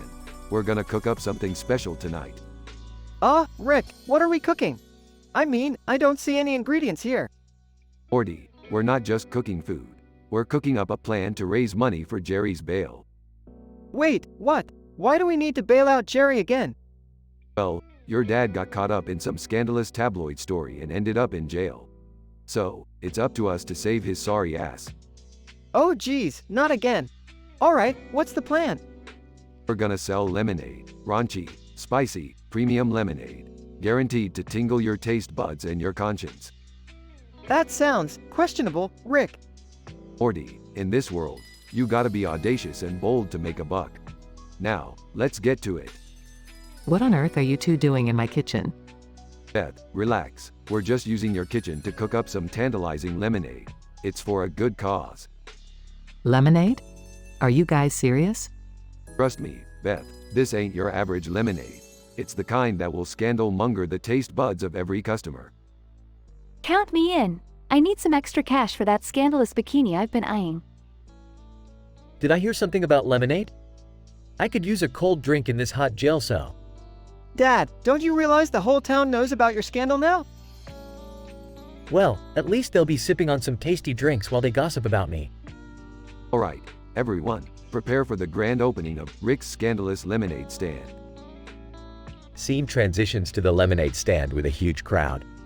Step right up, folks. Taste the lemonade that's breaking all the taboos. Customer 1. Oh wow, this lemonade is downright scandalous. Customer 2. I've never had a drink this spicy and provocative before. Customer 3. I can feel the tabloid rumors swirling in my mouth. It's delicious. See, Morty, people can't resist a little raunchy refreshment. I guess you were right, Rick.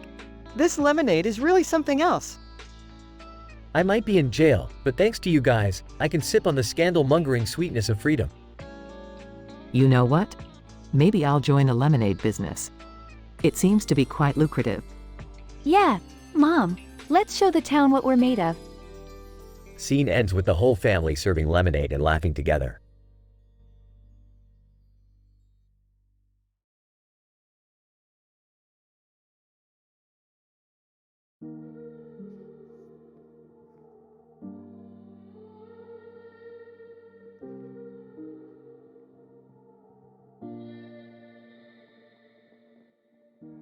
Title: The Unforeseen Disaster. Episode 1. The Illusion of Serenity. Characters. 1. Mark, camera guy. 2. Jess, storm chaser. 3. Alex, screaming man. 4. Ethan, pilot. 5.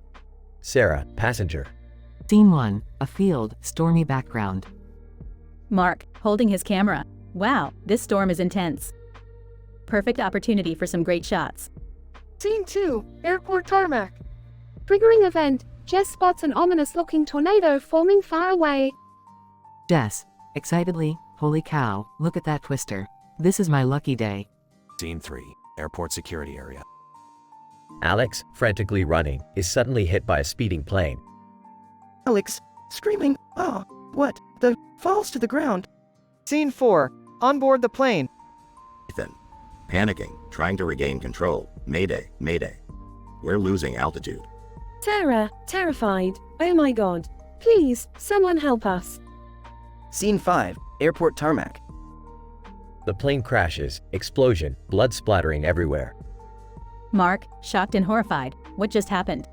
This is like something out of a movie. Scene 6. Airport terminal. Emergency response teams scramble to rescue survivors. Mark, in disbelief. I can't believe what I just witnessed. This will be etched in my memory forever. Jess, stunned. This storm seems so harmless at first. Mother Nature can be incredibly unpredictable. And so, our characters found themselves caught in the midst of an extraordinary and tragic event.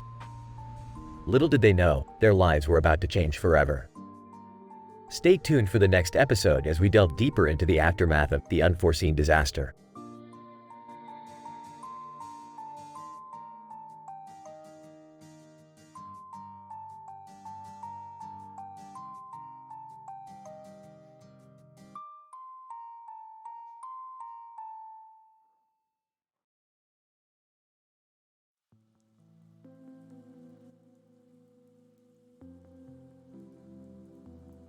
Morty, grab your blue shirt and follow me. We have some serious scientific business to attend to.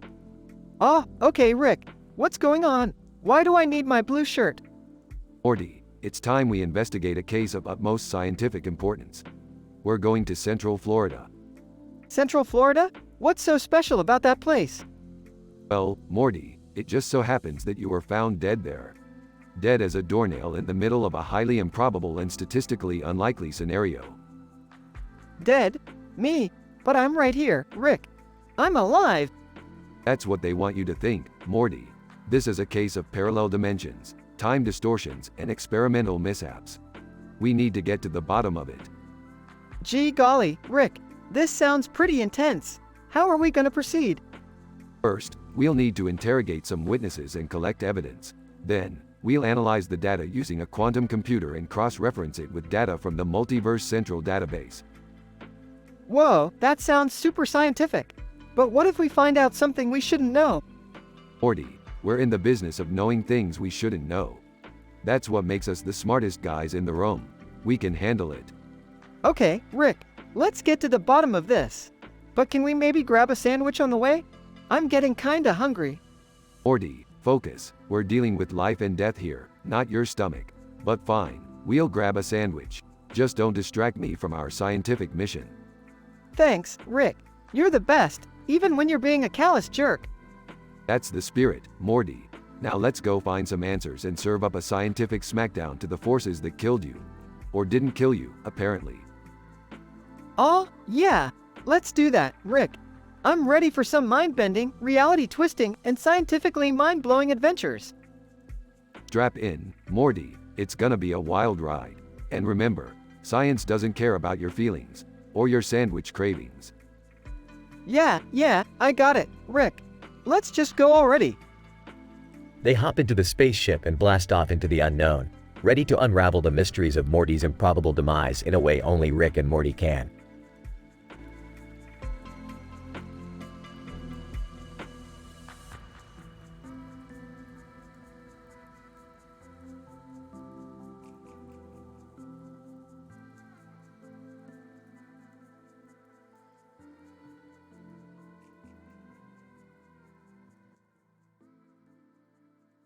Int. Motorcycle riders pop, day. The wind rushes against my face as I speed down the road, the roar of the engine filling my ears. Michael, excited. Woohoo. This is the life. Suddenly, a red object catches my eye in the foreground, distracting me for just a moment. Michael, worried. What the hell is that? Without warning, a man screams in terror, riding straight towards me. Michael, panicking. Holy crap. Watch out. I try to swerve out of the way, but it's too late. The man crashes into me, sending us both flying through the air. Int. Airborne, day. Time seems to slow down as I tumble through the air, surrounded by chaos. Michael, shouting. This is not how I pictured my day ending. Suddenly, the motorcycle explodes behind me, engulfing us in a fiery blast. Int. Crash site, day. I lay on the ground, covered in blood and debris, pain surging through my body. Michael, strained. Is anyone alive? I see scattered body parts and broken glass littering the road, a horrifying scene. Michael, whispering. Dear God, what have I gotten myself into? I crawl towards the wreckage, desperate to find any survivors. Michael, determined. Hang on. I won't leave you. I finally reach a motionless body, barely recognizable amidst the devastation. Michael, voice cracking. No, this can't be happening. But as I'm about to give up hope, I notice the faint rise and fall of their chest. Michael, relieved. You're alive. Help is on the way. Just hang in there. I grab a piece of cloth and apply pressure to their wounds, trying to keep them stable. Michael, panicking. Come on, stay with me. We can make it through this. Suddenly, the sound of sirens grows louder, signaling help is finally on its way. Michael, shouting, over here. We need help. Paramedics rush to our side, frantically assessing the situation. Michael, pleading. Please, save them. They deserve a chance at life. As the paramedics take over, I step back, exhausted and emotionally drained. Michael, whispering, I did what I could. Now it's up to them. I watch as they load the injured person onto a stretcher, praying for their recovery. Michael, softly, hang on. You're going to make it. fade out.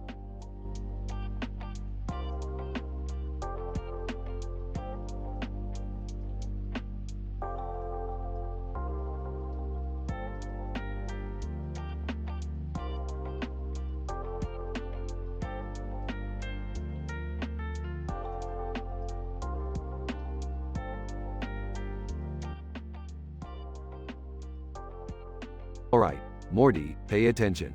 We got ourselves a real scientific conundrum here. What is it this time, Rick? Another one of your wacky inventions gone wrong? No, Morty, this time it's about these interdimensional Meeseeks. They're the most grotesque creatures we've ever encountered. Gross. I hope they're not contagious or something. Yeah, I don't want any Meeseeks germs on me. Relax, Jerry, they're not germy, just really, really disgusting. I mean, these things make sewer rats look like cute little puppies. Seriously? How bad are they? Well, let me tell ya. Meeseek A has a body covered in slimy, pulsating growths. I give it a solid 1 out of 10 on the disgust-o-meter. Ew, that's gross. What about Meeseek B? Meeseek B, it's a walking pile of decayed flesh with insects crawling all over it. I'd give it a generous 2 out of 10. I think I'm gonna be sick. How many of these Meeseeks are there? Oh, there's 5 of them in total. Meeseek C is a humanoid blob of mucus and pus. It gets a 3 out of 10 from me. Can we please stop talking about this? It's making my stomach turn. Hold on, Jerry, we still got 2 more to go. Meeseek D is a farting fungus with tentacles. I'd say it deserves a 4 out of 10. I can't believe I'm actually participating in this conversation. What about the last one? Meeseek E. Well, it's just a giant, oozing sore that moans incessantly. Definitely a 5 out of 10 on the disgust-o-meter. This is so messed up, Rick. Why would anyone want to create these abominations? Because, Morty, sometimes being completely outrageous and disturbing is just part of the scientific process. Now, who's up for some interdimensional pizza? Count me out. I've lost my appetite for the day. Yeah, I think I'll skip the pizza too. I need some fresh air. I think I'll go with Mom and Dad. Anything to get away from these Meeseeks. Suit yourselves. More pizza for me and Morty then.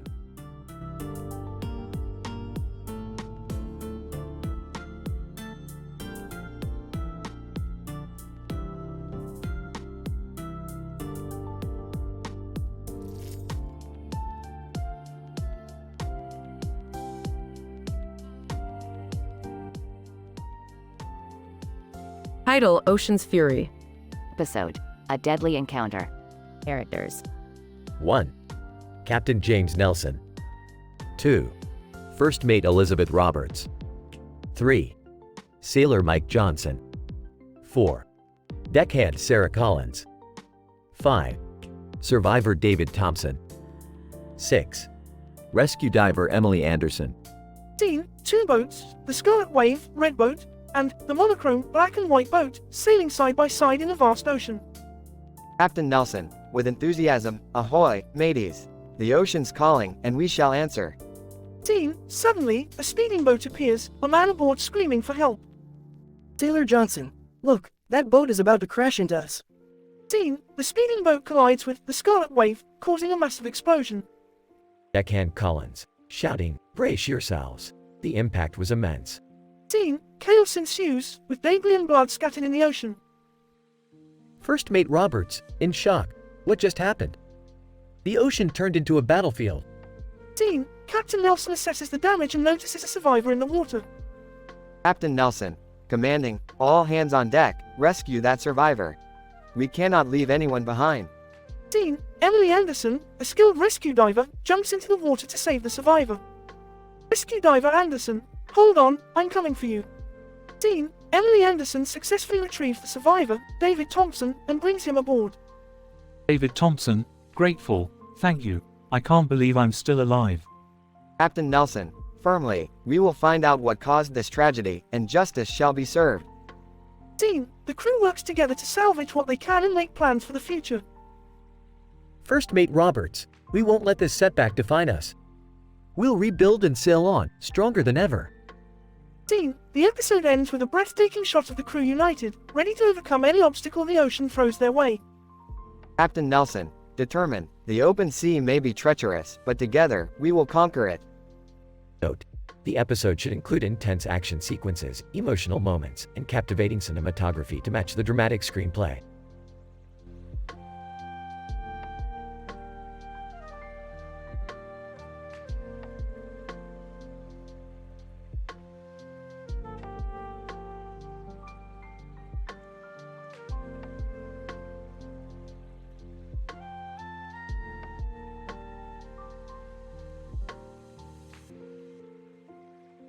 Int. Smith living room, day. Rick, Morty, Summer, Beth, and Jerry are gathered around the TV, playing a Nintendo Wii game with Mario and Luigi. Whoa, this game is insane! Mario and Luigi are running everywhere. Yeah, it's like they're defying gravity or something. Video game physics. Gotta love them. Alright, kids, let's take a break and rate the weirdest Mario characters we've encountered in our interdimensional travels. Seriously, Rick? Mario characters? Our lives have truly hit rock bottom. Just go with it, Beth. We're doing it for the sake of scientific exploration and all that jazz. They start making a list. Alright, the first one is Spaghetti Slurper. Disgusting name, even worse character. I give Spaghetti Slurper a 1 out of 10. He's just a walking pile of spaghetti sauce. Ew. Next up is Pickle Princess. She's literally a princess made out of pickles. I'll give her a 2 out of 10. Pickle juice is not a good look for royalty. Moving on to Booger Bandit. He steals boogers from people's noses. A solid 0 out of 10. I can't even comprehend the level of grossness here. Don't forget about Fart Fungus.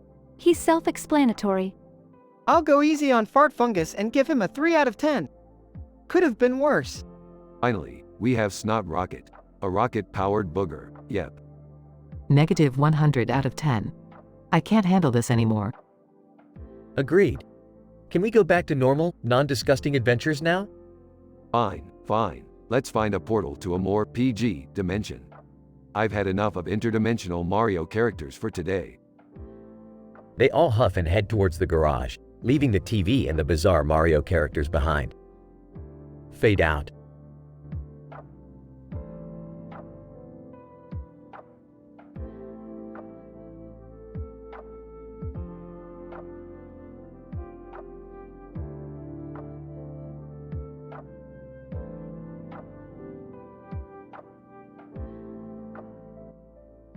Title: Motorcycle Mayhem. Characters. 1. Max, motorcyclist. 2. Sarah, onlooker. 3. Alex, police officer. 4. Jake, paramedic. 5. Dr. Williams, coroner. 6. Detective Johnson. Episode 1, Crash and Burn. Scene: a quiet country road. A motorcycle is speeding down the road, grass growing on the side. Max, zooming past. Whoa, this road is perfect for a joyride. Scene: Max loses control, crashes, and explodes. Sarah, watching in shock. Did you see that? That guy just crashed. Scene: Sarah rushes to the scene as Alex, Jake, and Dr. Williams arrive.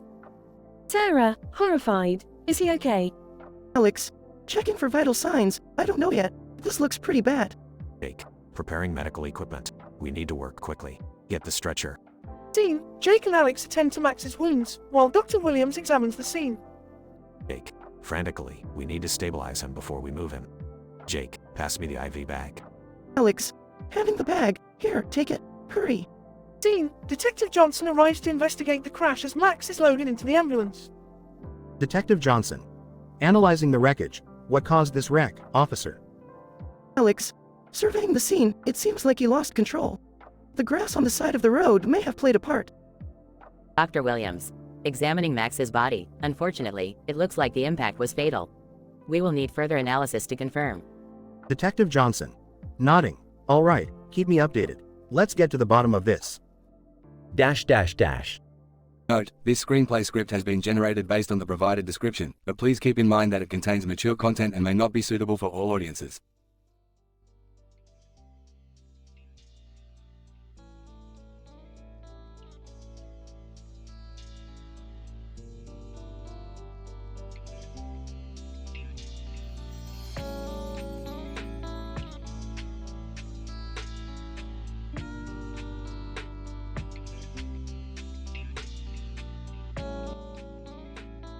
Morty, I've discovered a new dimension filled with the most disgusting interdimensional Pokemon ever. Oh geez, Rick, not another Pokemon adventure. Can't we just go back to playing Roy or something? Morty, these creatures are unprecedented. Picture this. A Pokemon with tentacles that shoot out acid, leaving a trail of melted goo wherever it goes. That sounds seriously disturbing, Rick. What would you even call something like that? Psittacus tentaculus, Morty, and let me tell you, it deserves a review score of -10 out of 10 for sheer repulsiveness. Alright, but how about a Pokemon that's just a huge pile of rotting garbage? I'm talking about a sentient pile of filth, Rick. Ah, the Stenchman, a Pokemon that emits a stench so putrid, other Pokemon faint upon contact. I'd give it a score of -100 out of 10, Morty. It's that revolting. Okay, but what about a Pokemon that's literally a walking toilet, Rick? I mean, come on. The name says it all, Morty. The Toiletron. It's not just a Pokemon that looks like a toilet, it actually functions as one. I'd rate it a solid -50 out of 10, because, well, it's a walking toilet. Need I say more? Alright, Rick, brace yourself for this one. A Pokemon that's basically a giant, mutated mouth with razor-sharp teeth. Oh, you mean the Chompidon, Morty? It's a creature that devours anything in its path, even other Pokemon. It gets a frightening -1000 out of 10 for being an absolute nightmare. Last but not least, Rick, a Pokemon that's literally just a walking booger. It's like something straight out of every kid's worst nightmare. Ah, the Boogeyman. It's a slimy, oozy Pokemon that leaves trails of mucus wherever it goes. I'd give it a score of -50 out of 10 for being so repulsive, Morty. Well, Rick, I think we've found the grossest Pokemon in all of existence. Can we please go back to playing Roy now? Fine, Morty, but just remember, Roy can't provide the endless thrill of battling disgusting interdimensional Pokemon.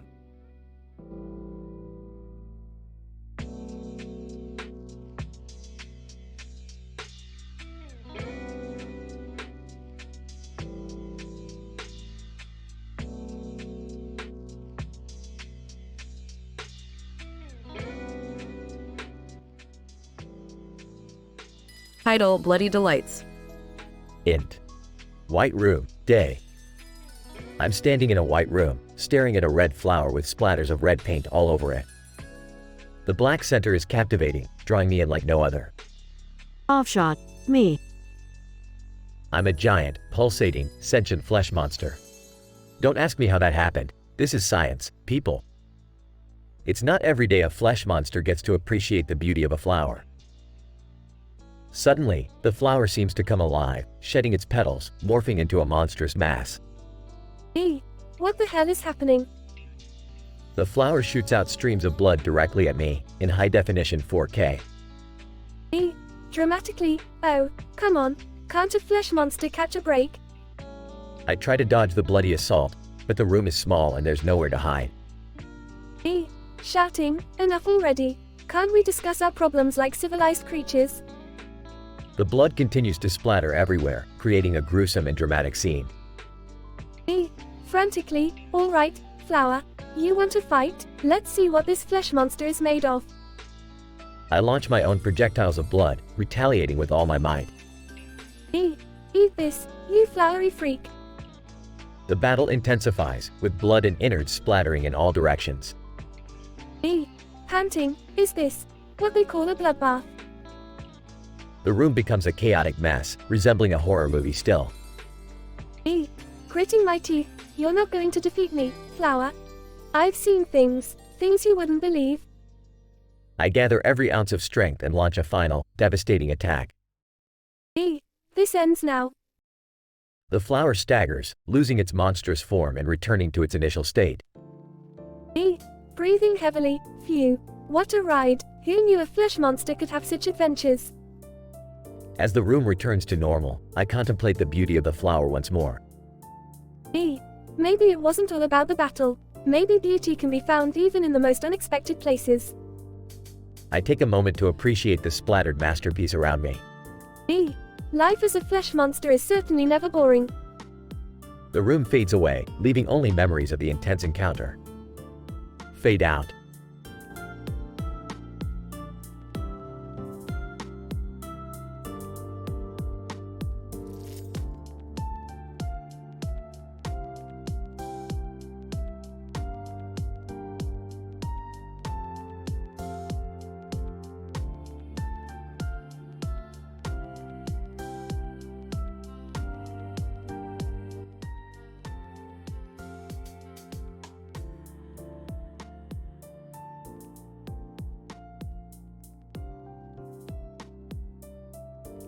Int. Smith living room, day. Rick, Morty, Summer, and Jerry are gathered around a table covered in Yu-Gi-Oh cards and duel discs. Rick and Jerry are holding guns in their hands. Examining a card. Alright, Morty, pay attention. We're going to dive into this wacky world of Yu-Gi-Oh and face some dangerous monsters. Nervously, W what? Are you sure this is safe, Rick? Rolling her eyes. Come on, Morty. It's just a cartoon. How bad can it be? Suddenly, a luminous portal opens up in the living room. Out steps a towering, shadowy figure, the ominous monster, Relinquished. Relinquished, in a deep, menacing voice. You dare enter the world of Yu-Gi-Oh! Prepare to be my pawns. The Smiths scramble, attempting to flee, but Relinquished quickly surrounds them. A powerful aura emanates from the monster as it absorbs them into another dimension. Int. Alternate dimension, Yu-Gi-Oh world. The Smiths find themselves in a surreal landscape filled with towering duel monsters and floating islands. Rick's eyes widen with both intrigue and concern. Okay, we're in the thick of it now. Everybody stay close and follow my lead. Whispering, I can't believe we're actually inside Yu-Gi-Oh! This is insane. Smirking. You wanted an adventure, right? Well, buckle up, Morty. As they traverse the fantastical terrain, they encounter various duelists locked in intense card battles. Rick slyly approaches one of them. Mind if we join in? I've got a few tricks up my sleeve. DUJINSHI nerd, snobbishly, huh? You think you can challenge me? Prepare to be defeated. Rick and the nerdy duelist engage in an epic duel, meticulously strategizing each move with scientific precision. Whispering to Morty, I can't believe your grandpa is actually good at something for once. Whispering back, yeah, it's pretty nuts. But let's not give him too much credit, Dad. After an intense back and forth, Rick manages to outwit the duelist and claim victory. Grinning. That's what you get for underestimating me, nerd. As they continue their journey through this bizarre realm, they stumble upon a hidden puzzle chamber. Rick's curiosity piques once again. Alright, gang, let's solve this thing. We've come too far to back down now. Together, the Smiths work tirelessly to crack the complex puzzle, relying on their clever wit and combined brainpower. Excitedly, we did it. The door's opening. Beyond the door lies the exit back to their reality. The Smiths rejoice, realizing they have conquered the challenges of the Yu-Gi-Oh world. Relieved, thank goodness we made it out alive. That was insane. Catching his breath, I think I'll stick to regular card games from now on. Patting Morty's shoulder. Great job, Morty. You survived your first interdimensional adventure. Now, let's get back home and grab some ice cream. They step through the portal, leaving the world of Yu-Gi-Oh behind, but forever changed by their heart-pounding and mind-bending excursion. Fade out.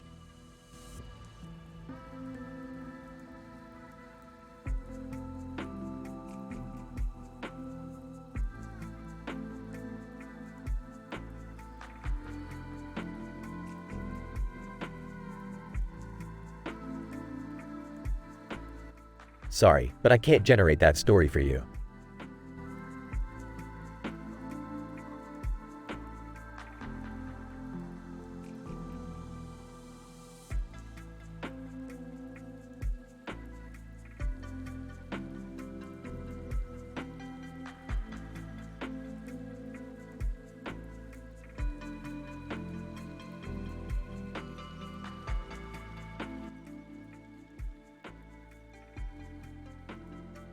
Alright, people, hold on tight. We're diving deep into the world of Yu-Gi-Oh! Are we sure about this, Rick? I mean, I've seen that show and it's pretty intense. Yeah, I don't think I'm ready to face off against a bunch of duel monsters.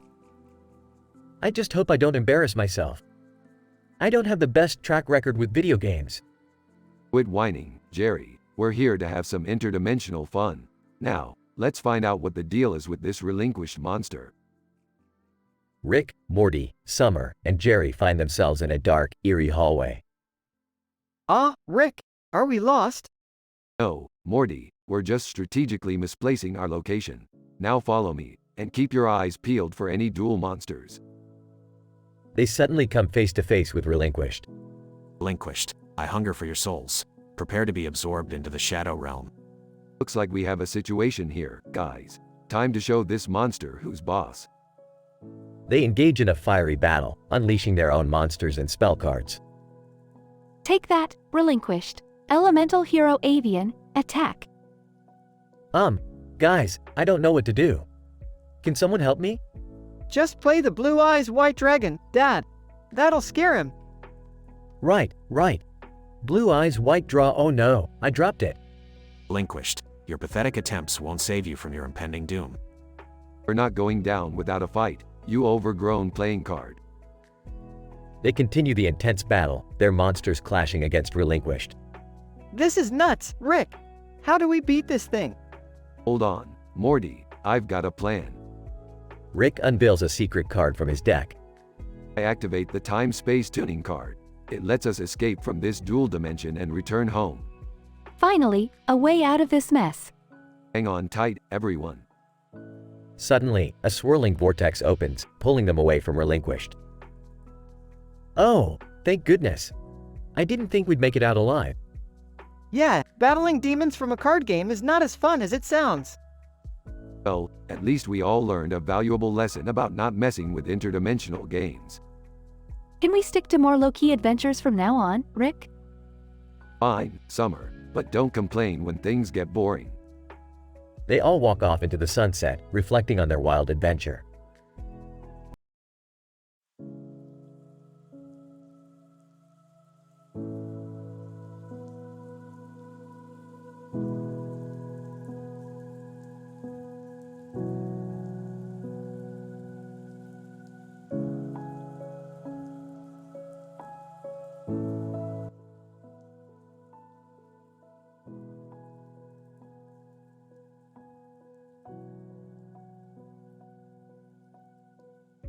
Morty, grab your portal gun.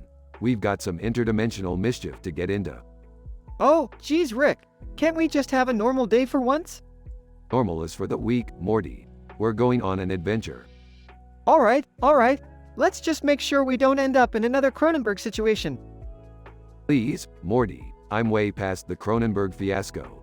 This time, we're going to the Eerie Wax Museum. The Eerie Wax Museum? What's so interesting about wax figures? Oh, Morty, these wax figures aren't your regular celebrity replicas. They come to life and tell scandalous stories. Scandalous stories? That sounds juicy. That's right, Morty, and our mission is to uncover the secret of Birdperson's forgotten child. Birdperson had a child? How did he forget about them? Well, Morty, it involves a love potion, a time-traveling mishap, and a Jerry clone. It's a long story. I'm starting to think this adventure might be a bit too much for us, Rick. Nonsense, Morty. We thrive on outrageous and absurd situations. Now, let's go. Scene shifts to Jerry accidentally becoming famous. I can't believe I accidentally became famous. This is so Jerry. Well, Jerry, it's not every day that a mishap at the cocktail lounge leads to a viral video. Yeah, but now people are expecting me to be funny all the time. I can't handle the pressure, Elaine. Elaine, relax, Jerry. Just be yourself. People love your accidental humor. Back at the Eerie Wax Museum. Morty, these wax figures are a gold mine of scandalous tales. We have to gather as much information as possible. But Rick, how do we know if they're telling the truth or just exaggerating? Morty, when it comes to scandals, the truth is overrated. Let's just enjoy the ride. I guess you're right, Rick. Let's uncover those tantalizing stories. Scene intensifies with revealing and unsuitable for children anecdotes. Morty, I think we've gathered enough scandalous material. It's time to wrap things up. Agreed, Rick. This place is starting to make me feel uncomfortable. Back to Jerry's accidental fame. I can't take it anymore, Elaine. Being famous is exhausting. Elaine, hang in there, Jerry. Fame comes and goes. Just ride the wave while it lasts. You're right, Elaine. I'll embrace my accidental fame and make the most of it. Scene concludes with Rick and Morty escaping the Eerie Wax Museum. Well, Morty, another wild adventure in the books. You ready for some interdimensional pizza? Absolutely, Rick. But let's make it a normal pizza this time. No weird toppings. Don't worry, Morty. I won't subject you to alien anchovies again. Let's go. They portal away, leaving behind the scandalous secrets of the Eerie Wax Museum.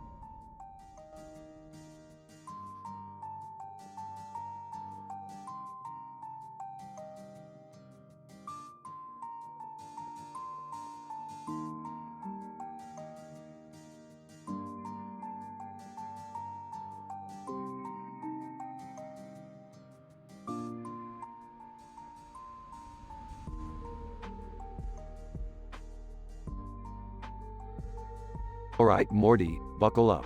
We're diving into the world of Yu-Gi-Oh! Oh geez, Rick, are we seriously going inside a card game? Morty, do you know how high the ratings for Yu-Gi-Oh! Are? We'd be fools not to get in on this action. Seriously? Can't we just stick to interdimensional adventures?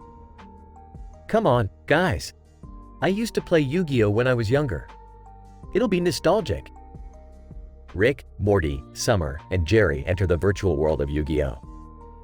The surroundings are vibrant with a green background and a sky filled with floating duel discs. Look at these holographic duel monsters. They're way more detailed than the crappy cartoon. Rick, we're in a cartoon. Shut up, Morty. We have to find a way out of here before we get stuck in an endless loop of card games. They encounter the powerful relinquished monster. Its scary appearance sends shivers down their spines. Guys, we might be in over our heads this time. Don't worry, I've got an old school strategy up my sleeve. I summon the mighty Blue Eyes White Dragon. Rick, Morty, Summer, and Jerry engage in an intense duel with Relinquished, using strategic moves and powerful cards. The action is fast-paced and filled with twists and turns. I activate Mirror Force and destroy all your monsters. I play Mystical Space Typhoon to destroy Relinquished's equip spell. Nice moves, kids. Now let's get out of here before this pulsating hole absorbs us. The pulsating hole starts to pull them in. Quick, everyone hold hands. Rick, Morty, Summer, and Jerry form a circle, unleashing a powerful burst of energy. They manage to break free from the hole and find themselves back in their own world. Phew, that was a close one. I guess playing card games isn't as easy as it seems. Yeah, but it was pretty exciting. I never thought I'd be part of a duel against Relinquished. Can we please get back to our regular adventures now? This card game stuff is too stressful. Agreed. I think I'll stick to just watching the show from now on. They all laugh and head back to the safety of their own dimension, leaving the world of Yu-Gi-Oh! Behind them.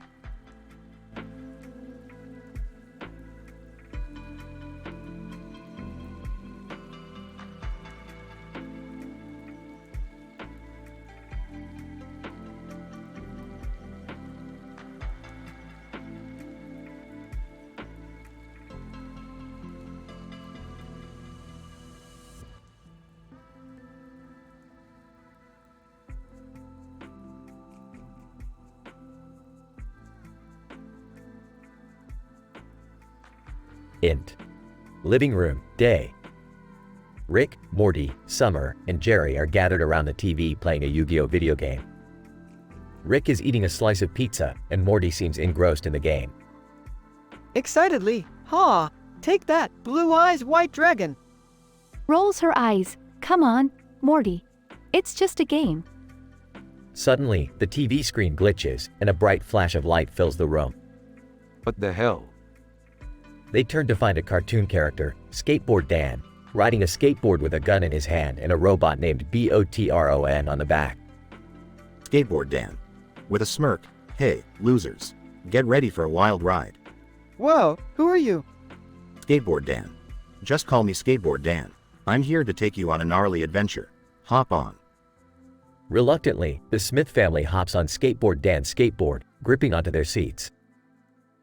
Nervously, are you sure this is safe? Skateboard Dan. Buckle up, old man. It's gonna be one hell of a ride.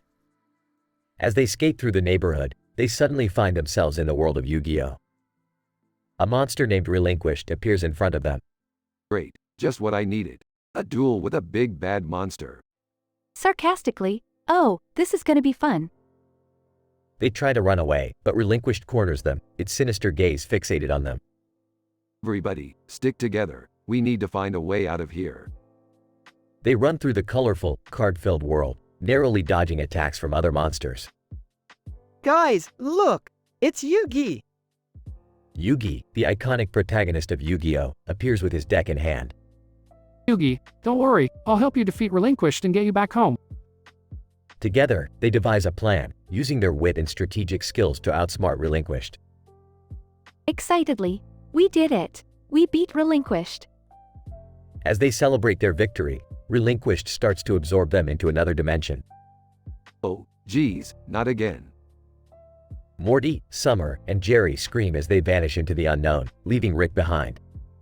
Determined, I won't let this take my family away from me. Rick embarks on a daring mission, navigating through an alternate dimension filled with bizarre creatures and mind-bending challenges. After a series of intense battles and mind games, Rick manages to rescue his family, narrowly escaping the clutches of the dimension.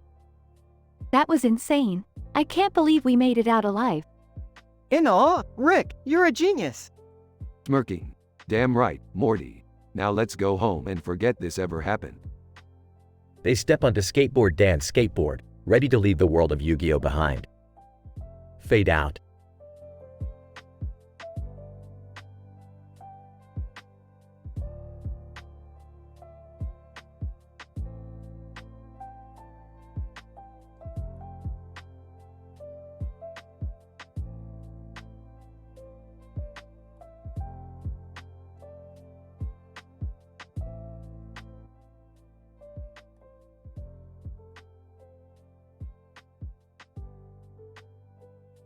Title: Rick and Morty, The Relinquished Reality. Int. Smith Living Room, Day.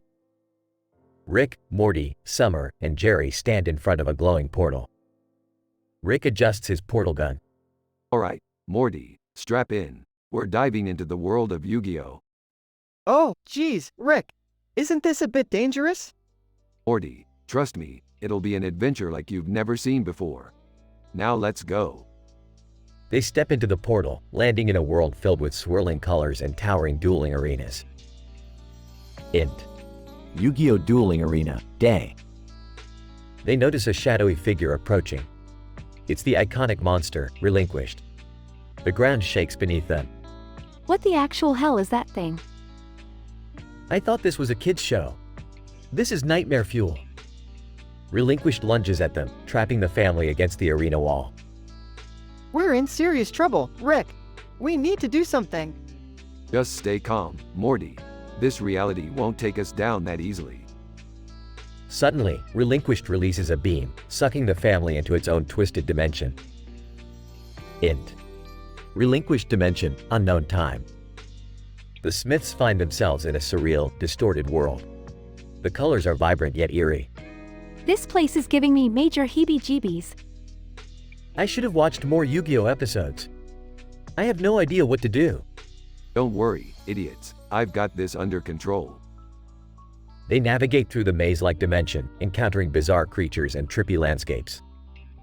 Rick, I can't take much more of this. Buckle up, Morty. We're almost there. They reach a portal leading back to their reality, but Relinquished appears, blocking their path. We're doomed. Game over, man. Rick, smirking. Oh, ye of little faith. Watch and learn, kids. Rick pulls out an intricate card from his pocket, activating a powerful spell. I summon Exodia, obliterate. An explosion of energy obliterates Relinquished, shattering its hold on the family. Int. Smith Living Room, Night. They stumble out of the portal, back in their living room, relieved but exhausted. Well, that was intense. I think I need to lie down for a week. Another adventure for the books, folks. Now who's up for some interdimensional pizza? They share a laugh, basking in the satisfaction of their victory. Fade out.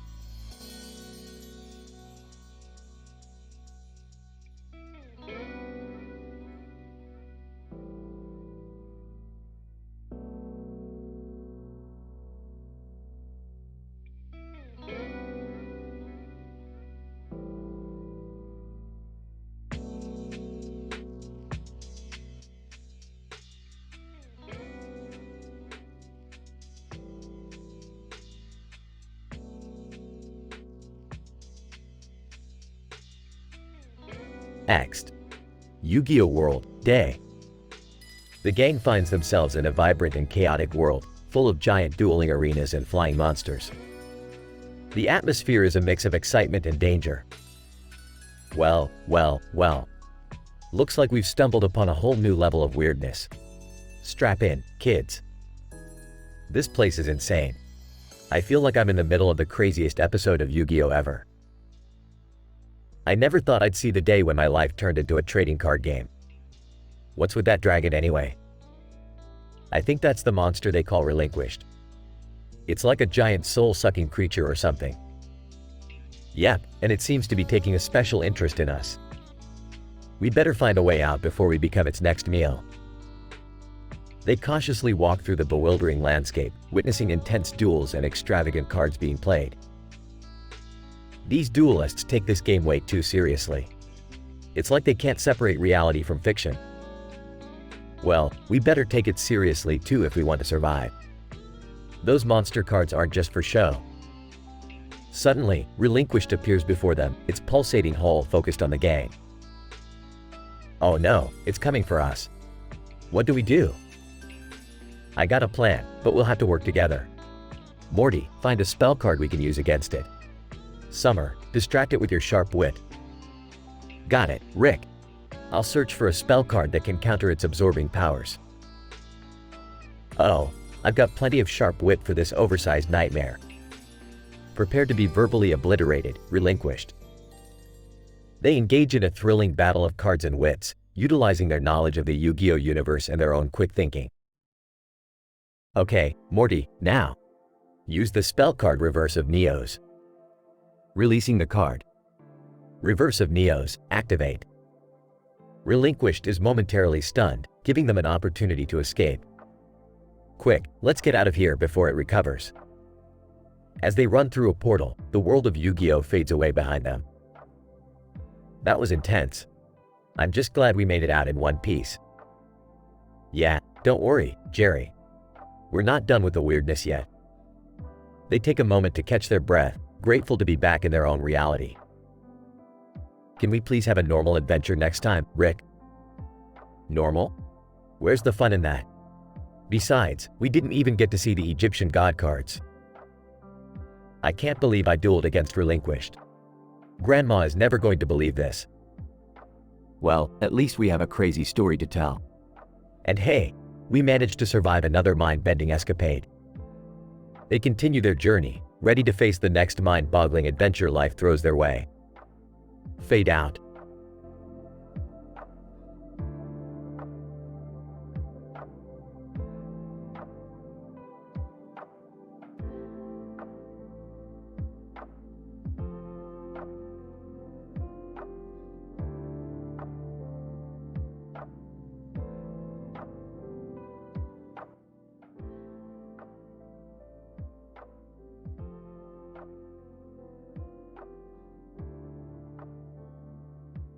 Int.